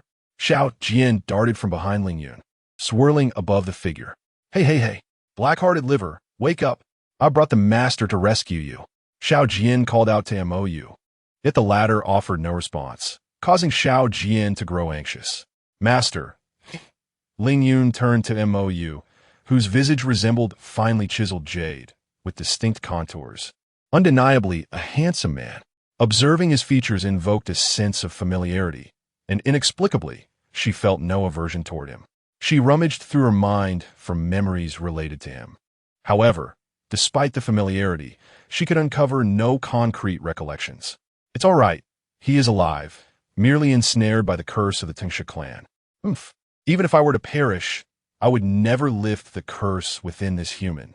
Upon seeing Ling Yun's gaze, the Tungsha adopted a defiant stance, unperturbed by the threat. Yet, in the next moment, it beheld Ling Yun actually breaking the curse on that human. Moreover, the process seemed more adept than its own serpentine abilities, leading it to question whether it was truly a Tungsha or if this woman before it was the real Tungsha. His good heavens, that hurts. Montag you gradually regained consciousness. And upon speaking, he elicited a wave of familiarity within Ling Yun's mind. Suddenly, memories of a black-clad youth, perpetually engrossed in trivial pursuits, flooded back. Though he resembled a dashing scholar, his words were laden with a rogue's essence, creating a stark contrast that was both amusing and exasperating. Wow, black-hearted liver, you're finally awake. I thought you were done for. Upon seeing him awaken and hearing those jarring words, Xiao Jian excitedly flitted before Mou. Yet, in the next instant, Mou instinctively swatted Xiao Jian away with a resounding slap. Ah, that hurts. What are you made of? So hard. Montagu exclaimed, cradling his stinging hand. You are the one made of nothing. Your entire family is nothing. Xiao Jian erupted, embodying the essence of a scorned shrew. Observing a person with a sword, Ling Yun felt a wave of frustration wash over him as he covered his face, genuinely wishing to cast these two individuals out. It was a moment of realization when he finally recalled the identity of one of them. However, what brought him to this place? He certainly did not belong here. Be quiet, or I will have you thrown out, he commanded. Upon hearing the familiar voice, Mou paused, then turned to look. When he beheld that exceedingly familiar face, his eyes brimmed with moisture, and he felt the corners of his eyes redden. I knew you wouldn't deceive me. You promised you would return, and you certainly have. With that, Mou intended to leap forward, but Ling Yun deftly evaded him. The sight of Mou, tearful and snotty, was rather off-putting. Compose yourself, Ling Yun said darkly. What are you doing here? This is not a place for you. Had none of the old fellows noticed his presence? No, you can't possibly have forgotten everything, can you? Mou, upon observing Ling Yun's demeanor, was taken aback. According to Ling Yun's plans, such a scene should not have unfolded. Subsequently, Mou directed his mental energy into Ling Yun's mind. Ling Yun offered no resistance, allowing the exploration of his consciousness. What he discovered was startling. What on earth? Where are your memories? What has happened to your recollections of this realm? Mou's composure shattered, and he leapt up, scrutinizing Ling Yun from head to toe. Did you cause this? Seeing Mou's astonished expression left Ling Yun bewildered. Initially suspecting that Mou was the source of his memory issues, it now appeared unrelated to him. But if not Mou, who else would dare tamper with his memories? What is that look in your eyes? Please do not tell me you are unaware. In Montague's perspectiva, Ling Yun was the progenitor of humanity, a being of unmatched strength. Even if he were to confront Ling Yun, he would have no choice but to concede. How could such a formidable individual not understand the cause of his amnesia? Let's not dwell on me. What about you? What brings you to this realm? And why have you been ensnared by a fallen serpent, forsaking its divine status, nearly facing obliteration? Furthermore, what is the state of your cultivation? Why are you so weakened? Mou did not seem like one who would willingly suppress his strength. Upon hearing Ling Yun's remarks, Mou's expression fell, and he gazed at Ling Yun with a mix of melancholy and grievance. The disheveled state he found himself in was solely due to Ling Yun, the progenitor of humanity. How could he possibly struggle against a mere serpent otherwise? Ling Yun narrowed his eyes at him. Was he blaming her? What did his predicament have to do with her? Was she the one suppressing his power? If he wished to rid himself of his eyes, he could simply say so. She could even assist him in doing so. Who else can you bully besides me? In this universe, who else possesses the power to suppress me? Do you not have any awareness of your own capabilities? He cast her a direct glance. Had it not been for her, would he have any reason to be here? Now, this fellow, having lost his memory, intended to deny his responsibilities? How infuriating, utterly detestable. Yet, upon meeting Ling Yun's calm gaze, the resentment within him inexplicably subsided. He pondered, what precisely have I lost in my memory? Moreover, why do I find myself in this world in such a manner? To rephrase, what connection do I have with this realm? That fragment of memory rendered her actions today utterly disconcerting. The familiar sensation lingered, yet no trace could be found. It was frustrating, exceedingly so. What else could it be? Was it not the result of your own idle whims back then? Chapter 73. Time reversal. As Mou prepared to continue speaking, he found himself rendered utterly speechless, as though an unseen force was inhibiting him from revealing the truth. This force felt eerily familiar. Mou cast a glance at Ling Yun, furrowing his brow, his eyes betraying a sense of perplexity. He yearned to articulate his confusion, yet found himself unable to utter a single word. He could not comprehend why she had acted in such a manner back then. Why? Observing Mou's seemingly constipated expression, Ling Yun was somewhat baffled. You cannot speak? Upon scrutinizing Mou, she instantly grasped the situation. Something was preventing him from voicing his thoughts. It seemed that the answer was meant for her to uncover. Previously, she had harbored suspicions that this individual was orchestrating her troubles, but that doubt had now dissipated. Thus, aside from him, who possessed such formidable capabilities, she needed not to question further. She could confidently assert who it was. Yet, what was his motive? Why had he been indifferent to their plight, only to now intervene stealthily? What was his true intention? Very well, since someone is intent on obstructing my path to the truth, I shall refrain from further inquiry. Unable to fathom the situation, she resigned herself to the notion that he would eventually emerge to provide an explanation. Can you leave this realm? If I could depart, would I still linger here for millennia? The thought was frustrating. For him, eons may seem trivial, but it was not by his choice. Enough, dissolve the barrier, she instructed, observing the surroundings as if they had been paused in time. Ling Yun held little hope for Mou. Given his current predicament, had he been able to escape, he would have done so long ago. Mou waved his hand, disbanding the barrier, and time resumed its flow. Master, why hasn't senior brother awakened yet? As the barrier was lifted, Long Xiu spoke up urgently. Do not worry. He merely needs to rest. Ling Yun reassured him, prompting Long Xiu to relax. However, Mou gaped in astonishment at Ling Yun. You have taken on a disciple? This revelation was more shocking than the prospect of Ling Yun succeeding him. Close your mouth, she retorted, casting him a sidelong glance. What is wrong with taking on a disciple on a whim? How do you intend to handle this situation? Ling Yun inquired of the transformed Tung Shi, now stripped of its divine status and become a ferocious beast. This matter was not her concern. It had merely been the result of someone's absence and a surge of anger that had led her to contemplate its annihilation. With Mou's return, the responsibility to manage it would fall upon him. Mou frowned as he regarded the creature. My powers are currently suppressed, and I cannot deal with it. Perhaps you could assist me in eliminating it? Now that it has turned into a ferocious beast, it serves no purpose to keep it alive, Ling Yun observed, casting a knowing glance at him. It was clear that he harbored ulterior motives. Having suffered at the hands of Teng Shi, he sought to reclaim his losses. Nevertheless, keeping it around indeed seemed futile. As for the next Teng Shi king, it matters not. One shall inevitably arise. No, you cannot kill me, Teng Shi panicked. However, Ling Yun had lost patience with it. With a mere wave of her hand, her spiritual force struck directly at Teng Shi's vital point. There was no time for further words before its breath was extinguished. Upon witnessing this, Mou could not help but swallow hard.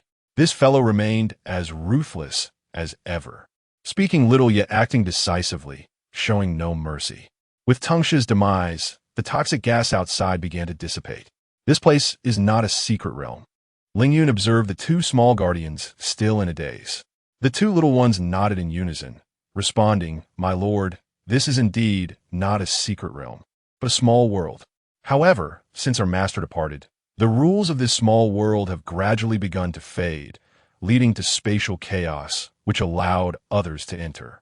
Initially, the two of us could hold our ground for a while, but as the rules continue to diminish, our strength wanes alongside this small world. We are uncertain if we can endure until our master returns." Thinking of their master, the two little guardians fell into sorrow once more. Ling Yun used her mental power to sense the state of this small world.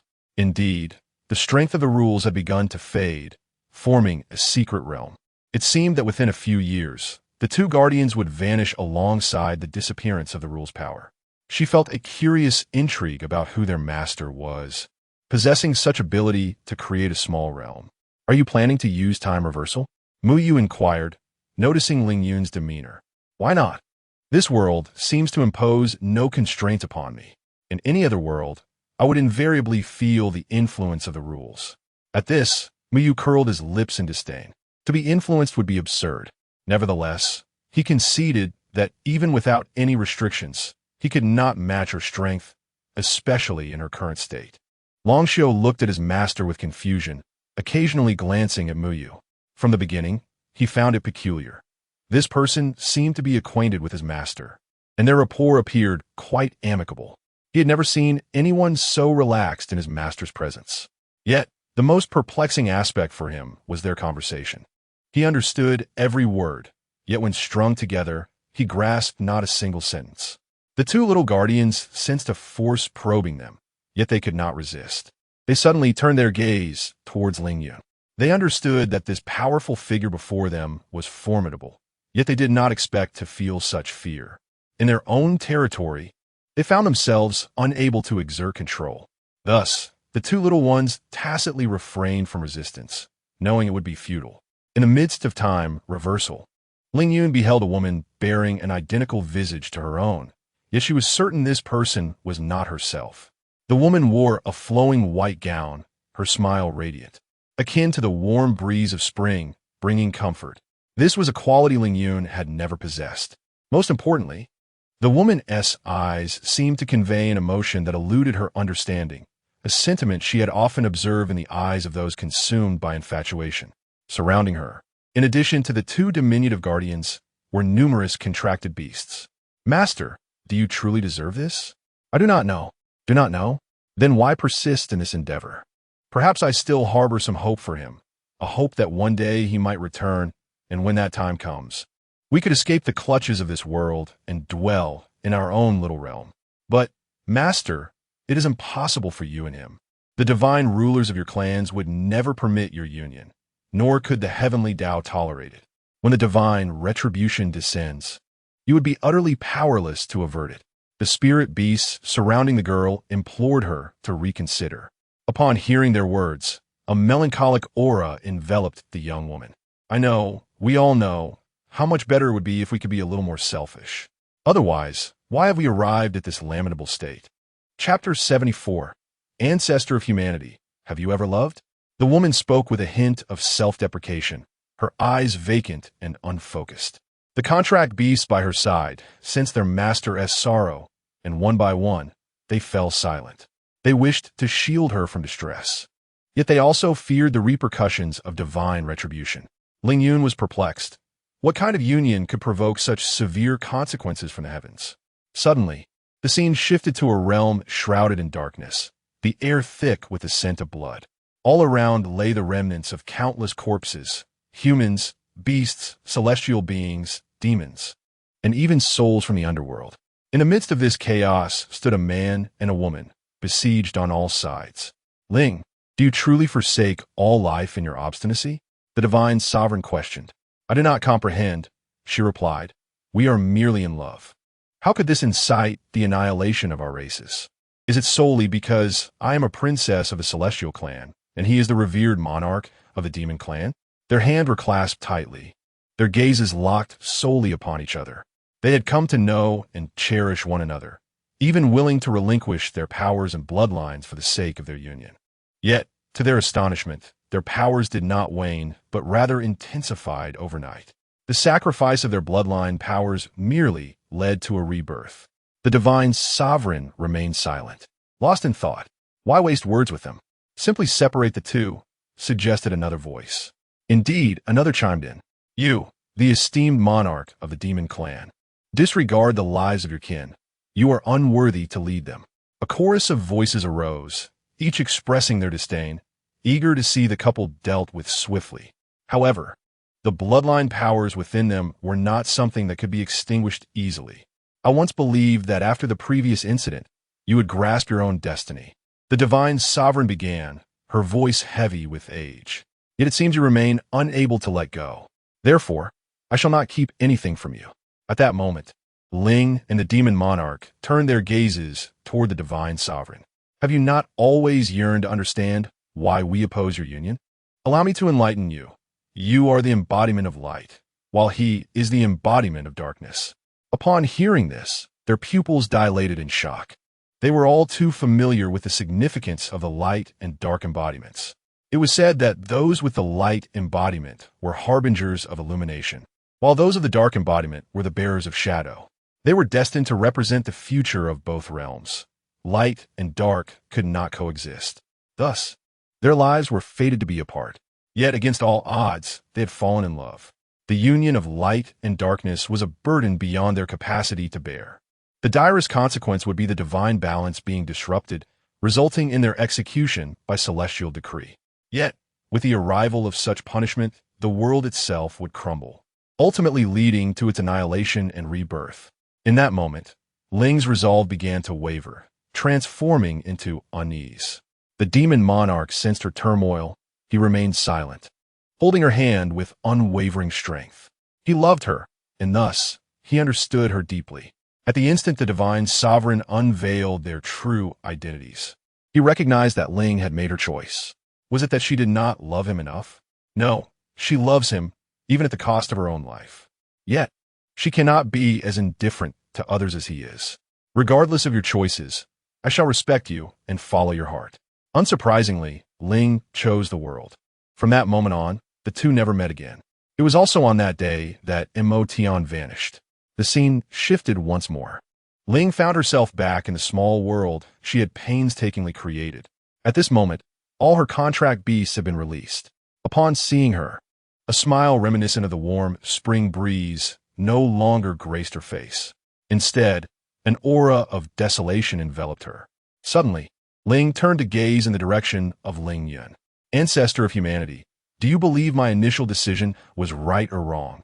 Be it the human race or the demonic race, what does the world matter? What relevance does it hold for me? I am but a manifestation of the spiritual essence of heaven and earth, devoid of any emotions or desires. Why then must the heavenly path compel me to experience them? After experiencing them, why must the outcome be as it is? If my life ultimately culminates in becoming mere light, what was the purpose of it all? Ancestor, have you ever loved someone? Ling suddenly countered. Ling Yun remained composed, offering no reply. She could not resonate with the emotions of humanity. She could not fathom a love that thrived on the brink of life and death, a love so profound that separation meant the end of existence. Nor had she ever loved a human, born with strength that could suppress the heavenly path. Her existence seemed devoid of answers. To her, emotions were superfluous, rendering her incapable of responding. Observing Ling Yun, Ling seemed to comprehend. Ancestor, I could truly envy you, living as you please. When boredom strikes, you can split yourself to experience life anew, discarding emotions that should not exist without a care for whether the discarded part has developed self-awareness. At these words, Ling Yun furrowed her brow. Self-awareness? Ancestor, might this journey allow you to experience it firsthand? What do you mean? However, Ling offered no opportunity for further inquiry. Darkness enveloped her, and she returned to reality. What did you see? Your expression looks quite grim. Upon seeing Ling Yun's eyes open with a troubled demeanor, Mou inquired with concern. Nothing. Yet, her brow remained furrowed. Ling's words echoed incessantly in her mind, yet she could not grasp their meaning. Moreover, how could she see her and know precisely who she was? The thought made her head throb. Never mind, let it go. Do you wish to leave this place? Ling Yun asked the two little ones. In the temporal rewind, only the two brothers remained beside Ling. The little ones shook their heads in unison. This is our home with the Master. We cannot leave. The Master has yet to return. We must guard this place until she comes back. You both know deep down that she cannot return, don't you? No, that's not true. The Master will definitely come back. She has never lied to us. When she says she will, she will. The younger brother, a fluffy ball of emotion, shouted at Ling Yun with tears in his eyes. The elder brother comforted him in an embrace. Yet its eye sockets bore a slight redness, and its gaze towards Ling Yun was no longer amicable. Nevertheless, Ling Yun appeared oblivious, continuing to rub salt into their wounds. The power governing this diminutive realm emanates from her master. However, as this power gradually wanes, it indicates that her residual strength can no longer sustain it. You, forged by her, are individual entities. Logically, you should not be affected by her to the point of dissolution. I surmise that you have chosen to forcibly remain here, transforming yourselves into the very essence of the rules, thus preserving this little world until the present day. Even the original sealing power is quelled by your own strength. How do you know? Upon hearing this, the two little creatures, their eyes reddened, gazed at Ling Yun in astonishment. Could it be that this person knows far too much? Chapter 75. The Way of Heaven. Do you seem quite eager to abduct those two little ones? Stepping out of the cave, Mou inquired with a hint of perplexity. It was the first time he had witnessed such a side of Ling Yun. Ling Yun shot him a disdainful glance. Now that you are free, why do you still follow me? What do you mean? Are you planning to burn bridges? I assure you, I shall not leave. Wherever you go, I shall follow. Mou resolutely acted stubborn. Ling Yun had no genuine intention of abandoning him. This fellow was as tenacious as a stubborn adhesive, impossible to shake off. Master, I am awake. Lu Tianhe finally stirred, his movements languid, as if his vitality had been siphoned away by some unseen force. Here, take this elixir. Yes, master. After consuming it, he gradually regained his strength. Master, I apologize. Why do you apologize? I failed to protect my junior brother and nearly put myself in peril, ultimately causing you to come to my rescue. As he spoke, Lu Tianhe lowered his head, overwhelmed with guilt. You are my disciple. Aiding you is no burden. As for your junior brother, he glanced at Long Xiao. With the roots of a divine beast within him, he was impervious to low-tier spiritual creatures, let alone mere ordinary snakes, which would naturally steer clear of him. Long Xiao recalled the scene vividly. Indeed, the snakes had scurried away at the mere sight of him. As if confronted by something horrifying, Ling Yun deliberately observed Lu Tianhe, noting his shock upon learning that Long Xiao possessed the roots of a divine beast rather than a mere spiritual one. There was no semblance of resentment or jealousy in his eyes. You have a keen disciple, Mou remarked, impressed, communicating telepathically. He is indeed remarkable. Otherwise, you would not have chosen him as the destined one. Would you? What? The destined one? He was chosen? Ling Yun raised an eyebrow at Mo's astonished expression. Then, a barrier descended, isolating others from their presence. You cannot claim ignorance? Of course not. I have no influence over the rules of this realm. Montague, known as the Way of Heaven, was the custodian of the world's powers and regulations. Yet there existed a domain beyond his reach, this very place where he found himself trapped. Is it truly impossible for you to intervene? How can that be? You are the Way of Heaven. Even if her strength surpassed his, her authority was not equivalent. If he could not influence this realm, what manner of place was it? Do you recognize this object? Ling Yun produced the system. Ever since Mo's arrival, the system had become remarkably subdued, seemingly intimidated by him. What is this? Furry? When did you develop a fondness for such things? Mo exclaimed, playfully seizing the system. The texture was pleasant, compelling him to squeeze it a bit. The system curled tightly into a ball, trembling in fear. Mo's brow furrowed in response. Why does this individual possess the power of the Tao? He turned to Ling Yun and asked, do you not recognize this person? Should I? Montague was equally perplexed. Upon further scrutiny, he felt an inexplicable familiarity with the figure before him, yet he was certain he had never encountered him before. Moreover, he harbored no affinity for anything plush and delicate, as he did not have a little princess residing within his heart. Do you not recall the system assigned to the child of destiny? What are you talking about? A system? This fellow? Montague was astonished.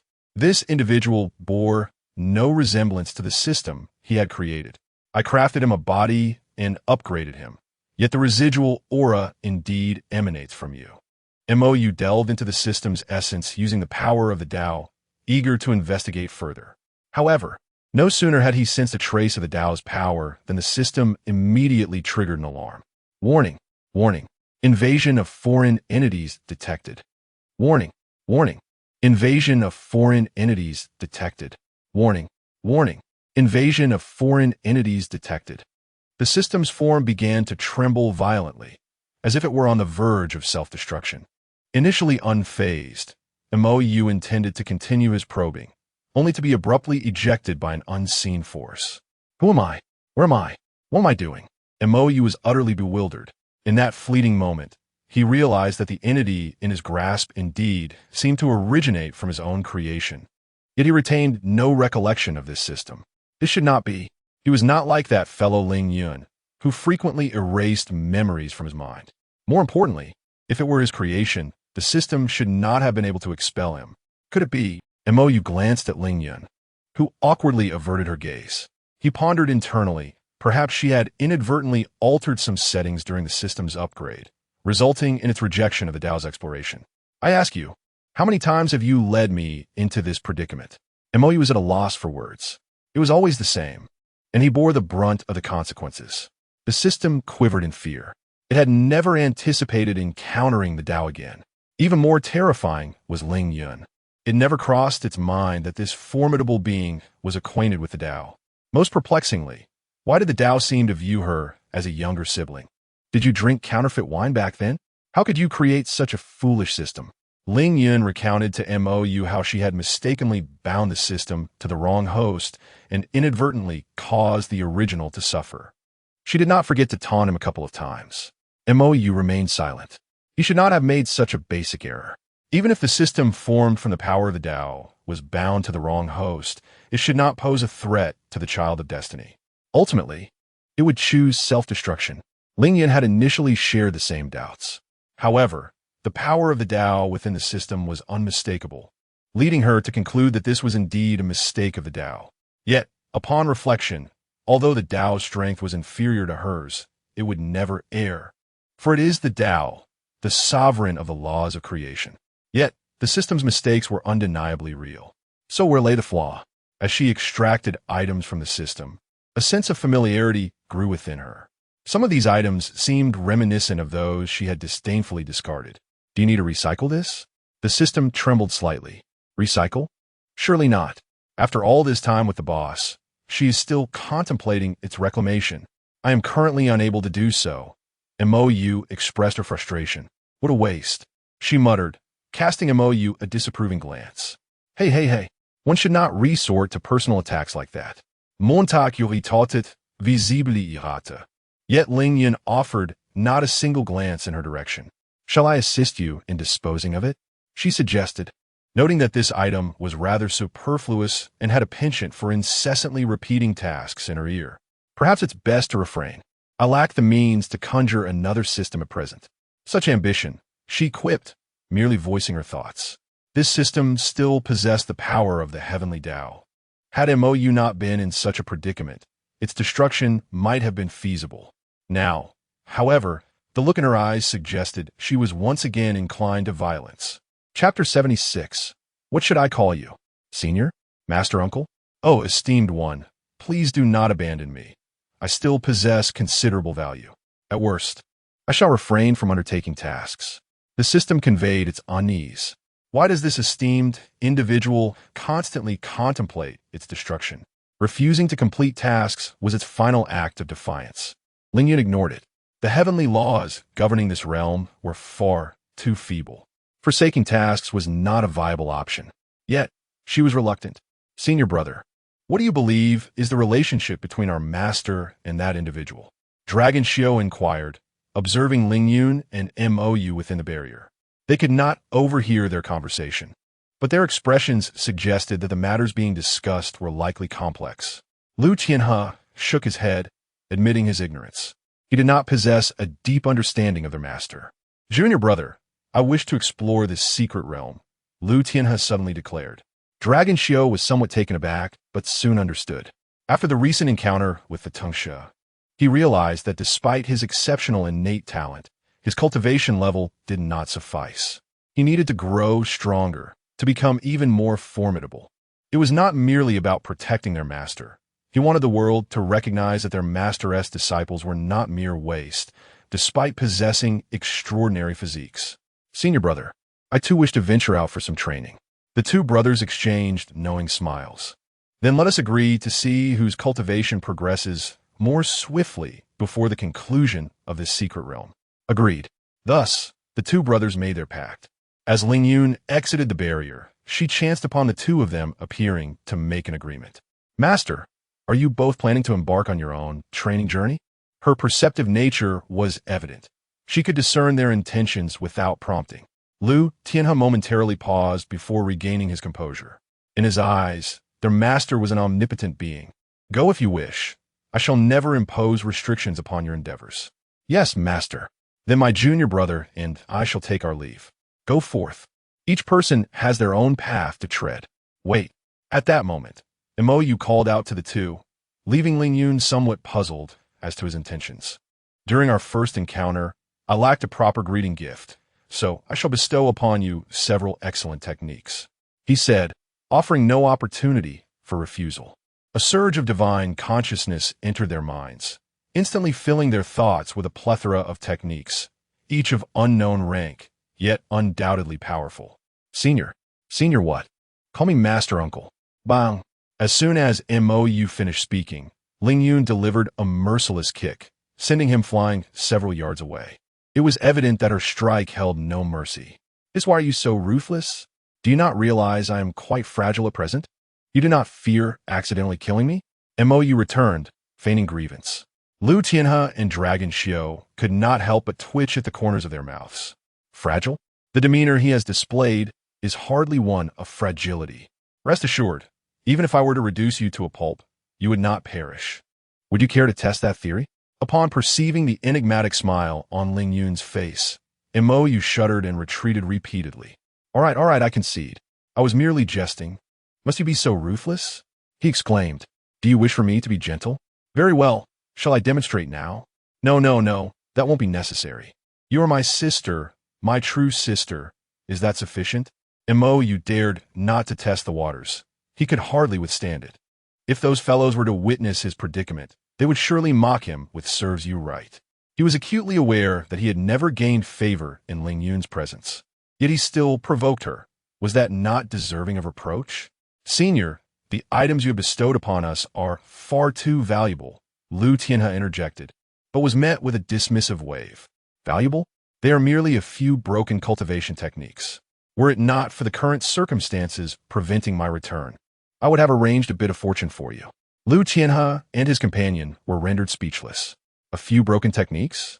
They could only marvel at how this individual was indeed a familiar of their master, sharing a similar tone that was infuriatingly nonchalant. Just accept what he has given you. Ling Yun remarked. Honestly, why are two grown men acting so petulantly? Were it not for the fact that you are her disciples, I would have no interest in your affairs. Thank you, senior, they replied, realizing that with their master having spoken, they ought to refrain from further pretensions. Who indeed desire formidable techniques? I have already told you not to refer to me as senior. I am your master's brother, so call me Uncle Master. At this, Liu Tianhe and Long Xiu instinctively glanced at Ling Yun, apprehensive that their master might yet again unleash her wrath. However, after a moment's observation, they noted that she remained passive. What are you two staring at your master for? Do you believe I would deceive you? Ling Yun scoffed. Of course, you just got sent flying by her, didn't you? Was the retort that they could only ponder inwardly. Nevertheless, seeing that their master did not object, they ventured, thank you, Uncle Master. As for why Ling Yun chose not to intervene this time, it was simply because she and Mo shared sibling bond. However, distinguishing who was the elder or younger was an impossible task, given that they had been conceived simultaneously. You truly refused to suffer any loss. Mo muttered as the two departed. If you could best me, I wouldn't mind calling you brother, he added, his disdain evident. This statement might fool the gullible, but even a child of 3 would not be deceived. Are you truly at ease with sending your 2 disciples forth? This is not a genuine secret realm. After the demise of its original master, this land became a no-man's land, spawning numerous spiritual entities and consequently heightening the dangers within. How can one be deemed a practitioner without enduring some tribulations? Besides, as long as they draw breath, I can still intervene. Mo extended his right thumb in affirmation. Now that your disciples have departed, what are your plans? I shall find a place to rest, Mo replied, displaying an expression of knowing. This fellow remained as indolent as ever. Why not explore a bit? You might stumble upon something entertaining. As Mo spoke enticingly, Ling Yun chose to disregard his presence and proceeded in another direction. Oh dear, I believe that direction would be suitable for a rest. Shall we venture there? Still met with indifference. By the way, didn't those 2 little ones mention that something that ought not to exist has seemingly intruded upon this realm? Should we not investigate? Thus, the system observed one persisting in neglect and the other in persuasion. Speak, what is it you truly wish to accomplish? She found it hard to believe that this individual was merely seeking to partake in frivolity. Had he not already reveled enough in such merriment? If he so desired, he could absorb all the excitement around him. I grant you 1 minute. If you fail to speak the truth, then silence yourself and refrain from uttering another word. I sense the presence of the destined one. Chapter 77. The 8th of the Ling family. The chosen one? Another one has appeared? Do these fated individuals not require any remuneration? Truly, this is the way of heaven. The resonance with the fated ones seems stronger than hers. Mo, as the embodiment of the Tao, is unlikely to let this matter slide. If she does not comply, her ears may never find peace. What to do? She somewhat regrets having rescued this individual. Lead the way. Very well. Mo cheerfully strides ahead. Moron Fong, what are your intentions? Junior sister Wanro, why such ire? After all, we were once classmates in the same academy, were we not? There is no need for such formality. Indeed, Ling Wan Xin, I believe you should yield to young Master Moro. He is quite the gentleman and, moreover, the grandson of the esteemed Murong mentor from the Royal Academy. You two are simply a perfect match. Not long after, Ling Yun and the others heard a commotion nearby. What is happening? Observing Ling Yun come to a halt, Mo appeared puzzled. Ling Yun had not intended to investigate, but upon hearing the name Ling Wan Xin, he instinctively paused. Ling Wan Xin? That name rings a bell. Is she not the 8th of the Ling family, betrothed to Xianyuan Yi? Did Shangguan Xiu not mention she had matters to attend to and would not come to this secret realm? Why is she here? Could it be a mere coincidence of names? Uncertain, Ling Yun extended his spiritual sense to ascertain the situation. He observed 5 men and 1 woman confronting another lady. The woman appeared somewhat agitated, yet showed no signs of fear. Additionally, She concealed her cultivation level. Upon recognizing her features, Ling Yun was certain that this individual was indeed Ling Yun of the Ling family. Rather than intervene immediately, he chose to remain hidden, biding his time to observe. Ling Yun had heard of the Royal Academy on Xintian continent. Although it bore the name royal, it did not belong to any royal household. Furthermore, the Royal Academy commanded a level of respect that none dared to undermine, including the members of the Second Palace and the Three Associations. After all, it was independent of any faction, yet its graduates were scattered across various powerful entities, often occupying significant positions. Gaining admission to the Royal Academy was no trivial feat. It was not merely a matter of talent.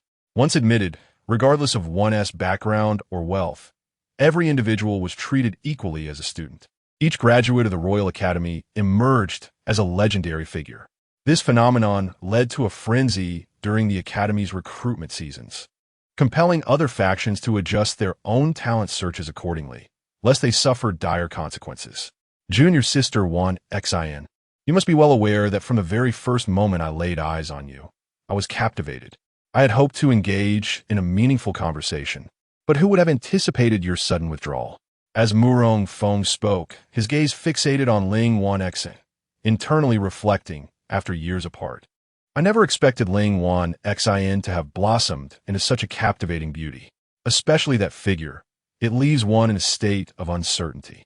Wanxin, dear Junior, are you aware of how much I have yearned for your mother all these years?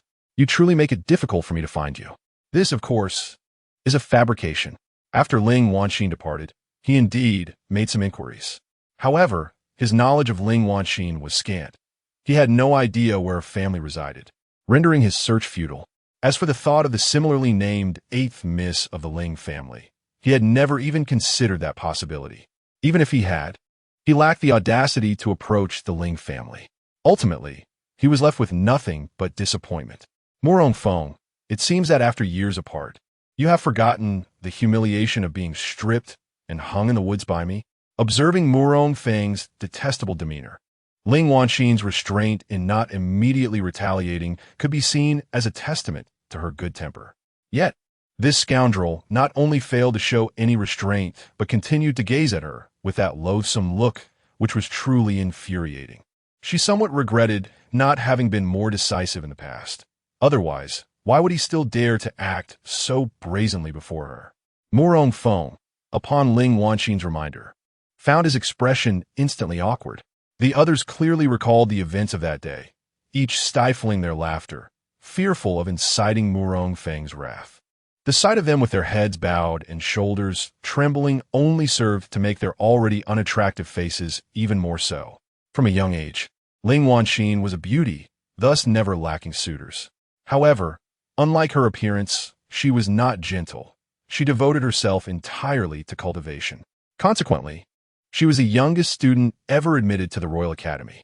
Upon entering the academy, her admirers only multiplied. Moreover, she never spoke of her background nor mingled with the Ling family members within the academy. Even her fiancé was worn away, leading many to believe she had no connections, each eager to tease her.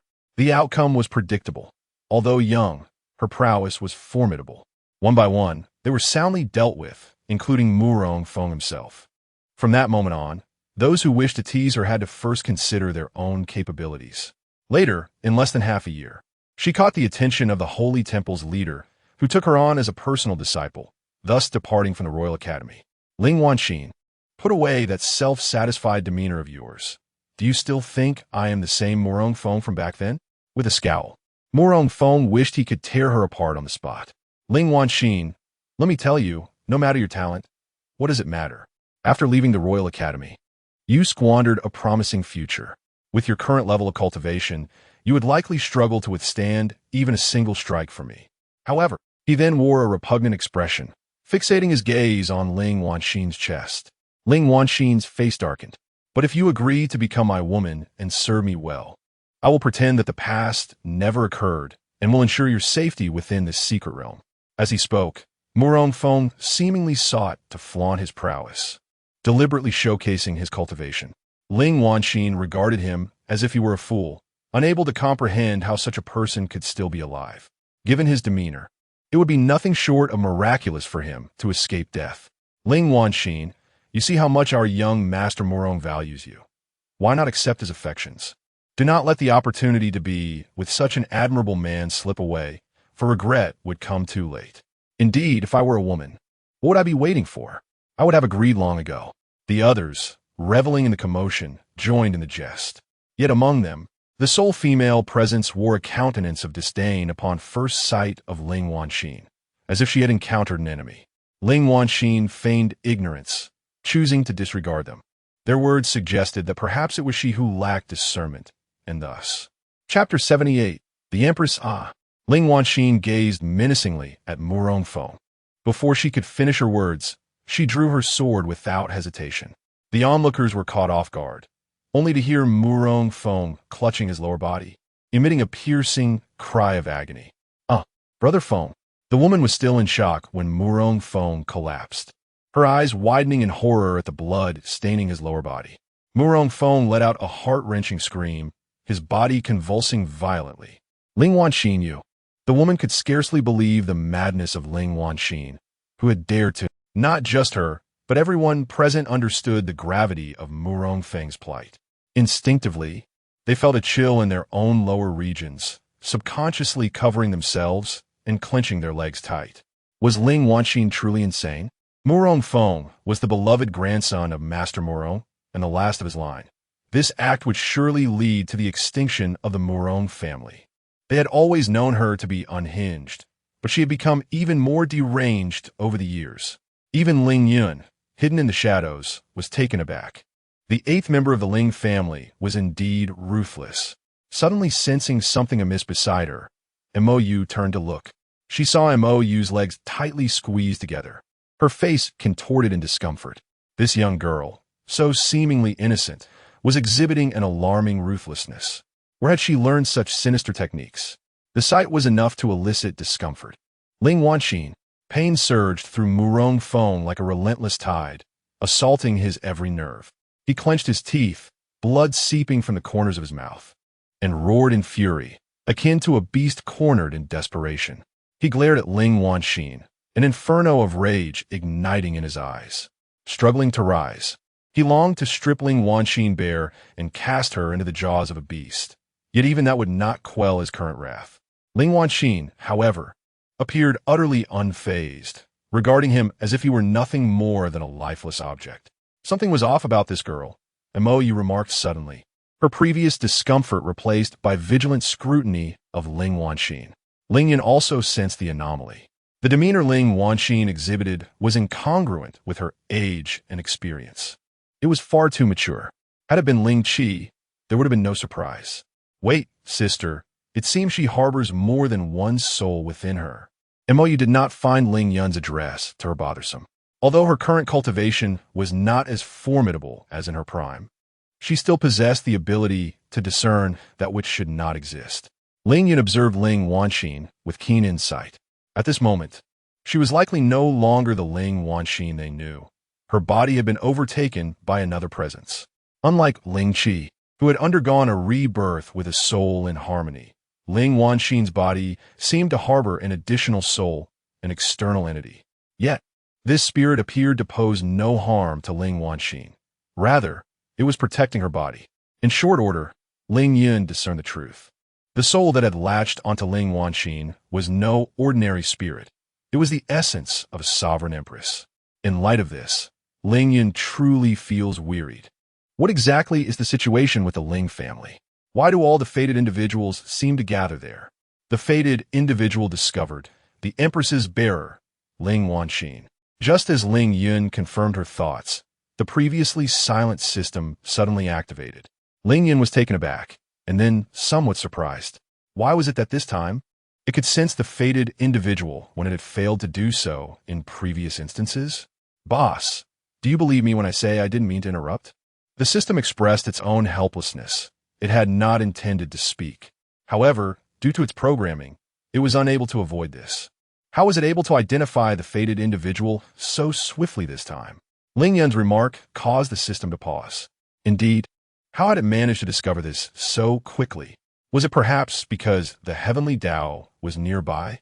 Contemplating this possibility, the system felt increasingly convinced of its validity. Ling Yun, however, did not share this sentiment. Moreover, she harbored a premonition that the system had been tampered with unbeknownst to her, indicating an upgrade had taken place. Upon reaching this conclusion, Ling Yun's expression darkened. She looked around but found nothing amiss. What was happening? Mou was perceptive to Ling Yun's emotional shifts and, noticing her confusion, inquired. The system has been reset, Ling Yun replied, her brows furrowed. This sensation was indeed unpleasant. Mou pondered for a moment, then looked at Ling Yun with a dawning realization. Could it be that old fellow? Who else could meddle without our knowledge? Ling Yun's displeasure mirrored Mou's own discomfort. What could their adversary possibly want? As Mou considered various matters, his expression grew increasingly grave, and he cautiously glanced at Ling Yun, uncertain of how she would react upon discovering the truth. The thought of that scenario filled him with both anticipation and concern, as the intentions of their opponent were utterly inscrutable. Oh dear, what has happened? TSK, TSK, TSK. With so much blood lost, it must hurt terribly, Ling Wanxin remarked, her expression one of astonishment, followed by a sympathetic gaze at Murong Feng. If not for the inappropriateness of the situation, one might have thought, this girl is truly kind-hearted. Alas, the bloodstains. Who knows if that limb can be reattached? Even if it could, it would likely be rendered useless. Ling Wanxin, I shall kill you. Fueled by rage, Murong Feng was imbued with strength, disregarding the excruciating pain below, as he summoned his weapon and launched an assault on Ling Wanxin. Regrettably, his attack failed to even graze the hem of her garment. The intensity of his movements only resulted in further agony. Ling Wanxin, witnessing this, delivered a kick, sending him sliding across the ground for several dozen meters before coming to a halt. Unbeknownst to Murong Feng, it seemed he had neglected to consult the calendar before his departure. At the moment he came to a stop, his legs fortuitously became ensnared on a protruding rock. A heart-wrenching scream pierced the air, compounding his injuries. Even Ling Wanxin was somewhat taken aback. At this moment, she could feel just how much pain Murong Feng was enduring. Ling Yun couldn't help but twitch the corner of his mouth, silently thinking that this matter was likely irreparable. Brother Feng. Murong Feng had already succumbed to the depths of agony, fainting from the torment. Ling Wanxin, I shall kill you to avenge Brother Feng. The woman named Chun He, though hailing from a modest background, possessed remarkable talent in cultivation and had caught the eye of Murong Feng's grandfather, who intended to nurture her. Before she developed feelings for Murong Feng, she was relatively well-behaved. Unfortunately, since falling for him, she had transformed entirely. To eliminate the women who lingered around Murong Feng, she had unwittingly stained her hands with the blood of countless innocents. In this moment, Chun-He had completely lost her sanity, attacking Ling Wanxin with lethal precision. Witnessing her reckless abandon, Ling Wanxin showed no mercy. The disparity in their strengths was insurmountable. How could Chun-He possibly contend with her? Chapter 79. Exchanging her out, the outcome was unmistakable. Chun-He was utterly defeated by Ling Wanxin in no more than 5 moves. And this was only because Ling Wanxin had shown her some mercy. Lying on the ground, Chun-He fixed an intense glare on Ling Wanxin, her fists clenched tightly, her eyes ablaze with fury, wishing she could bore a hole through Ling Wanxin with her gaze. Yet Ling Wanxin, indifferent, did not deign to bestow even a cursory glance upon her. What are you all dawdling for? If something happens to Brother Feng, do you think Minter Murong will let you off the hook? To avoid Minter Murong's wrath, it's best to capture her and hand her over. Chun-He was not lacking in intellect. The stunned individuals around her exchanged knowing glances, understanding the urgency of the situation. Without further ado, they launched an assault on Ling Wanxin. Let us see how you can contend with all 6 of us. Chun-He rose to join the fray. Ling Wanxin, entirely uninterested in her assailants, ceased to hold back her true strength. You have been concealing your power from the very beginning. Chun-He was the first to sense something amiss. Astonished as she observed the 6 of them failing to gain any advantage against Ling Wanxin. This is impossible. Chun-He refused to believe it. Previously, her strength had paled in comparison to Ling Wanxin's, her talent inferior. After leaving the Royal Academy, She had reveled in her own perceived superiority, deriding Ling Wanxin as foolish. Yet, after several years apart, the one who had been truly foolish had been herself. The others were similarly at a disadvantage, their expressions reflecting shock equal to Chuanha's. How could one remain focused in battle while simultaneously being so overconfident or dismissive of their opponent? With a swift movement, Ling Wanxin's demeanor shifted, her form a blur as she lunged forward, her sword exuding a fierce aura, swiftly piercing through her attackers. One strike for each adversary, followed by a powerful kick that sent them crashing against the stone wall, blood spilling from their mouths. This is impossible. How could you be this strong? Chuanha's face was a mask of disbelief. Ling Wanxin's strength exceeded her expectations. What do you intend to do? Ling Wanxin asked, as she dispatched the remaining assailants, steadily advancing towards Chuanha. The latter's expression morphed into one of terror as she stumbled backward, only to find herself backed against a massive rock. With a pointed sword aimed at her, Ling Wanxin expressed her curiosity. I have often wondered why, with ample time to cultivate, you squander your opportunities on someone so unworthy, wasting precious time. To me, men only serve to hinder my progress. As for her betrothed, they had grown up together, and while there was an emotional bond, she was acutely aware that her feelings were far from romantic. He never impeded her, and she allowed things to unfold naturally, as it was her mother who had arranged the engagement, leaving her with no room for argument. Indeed, Ling Wanxin was fearless, save for the formidable presence of her mother. Her attacks bore no hint of sentiment. The pain was excruciating. I hold no grudge against you, and there is no need for this life-and-death struggle.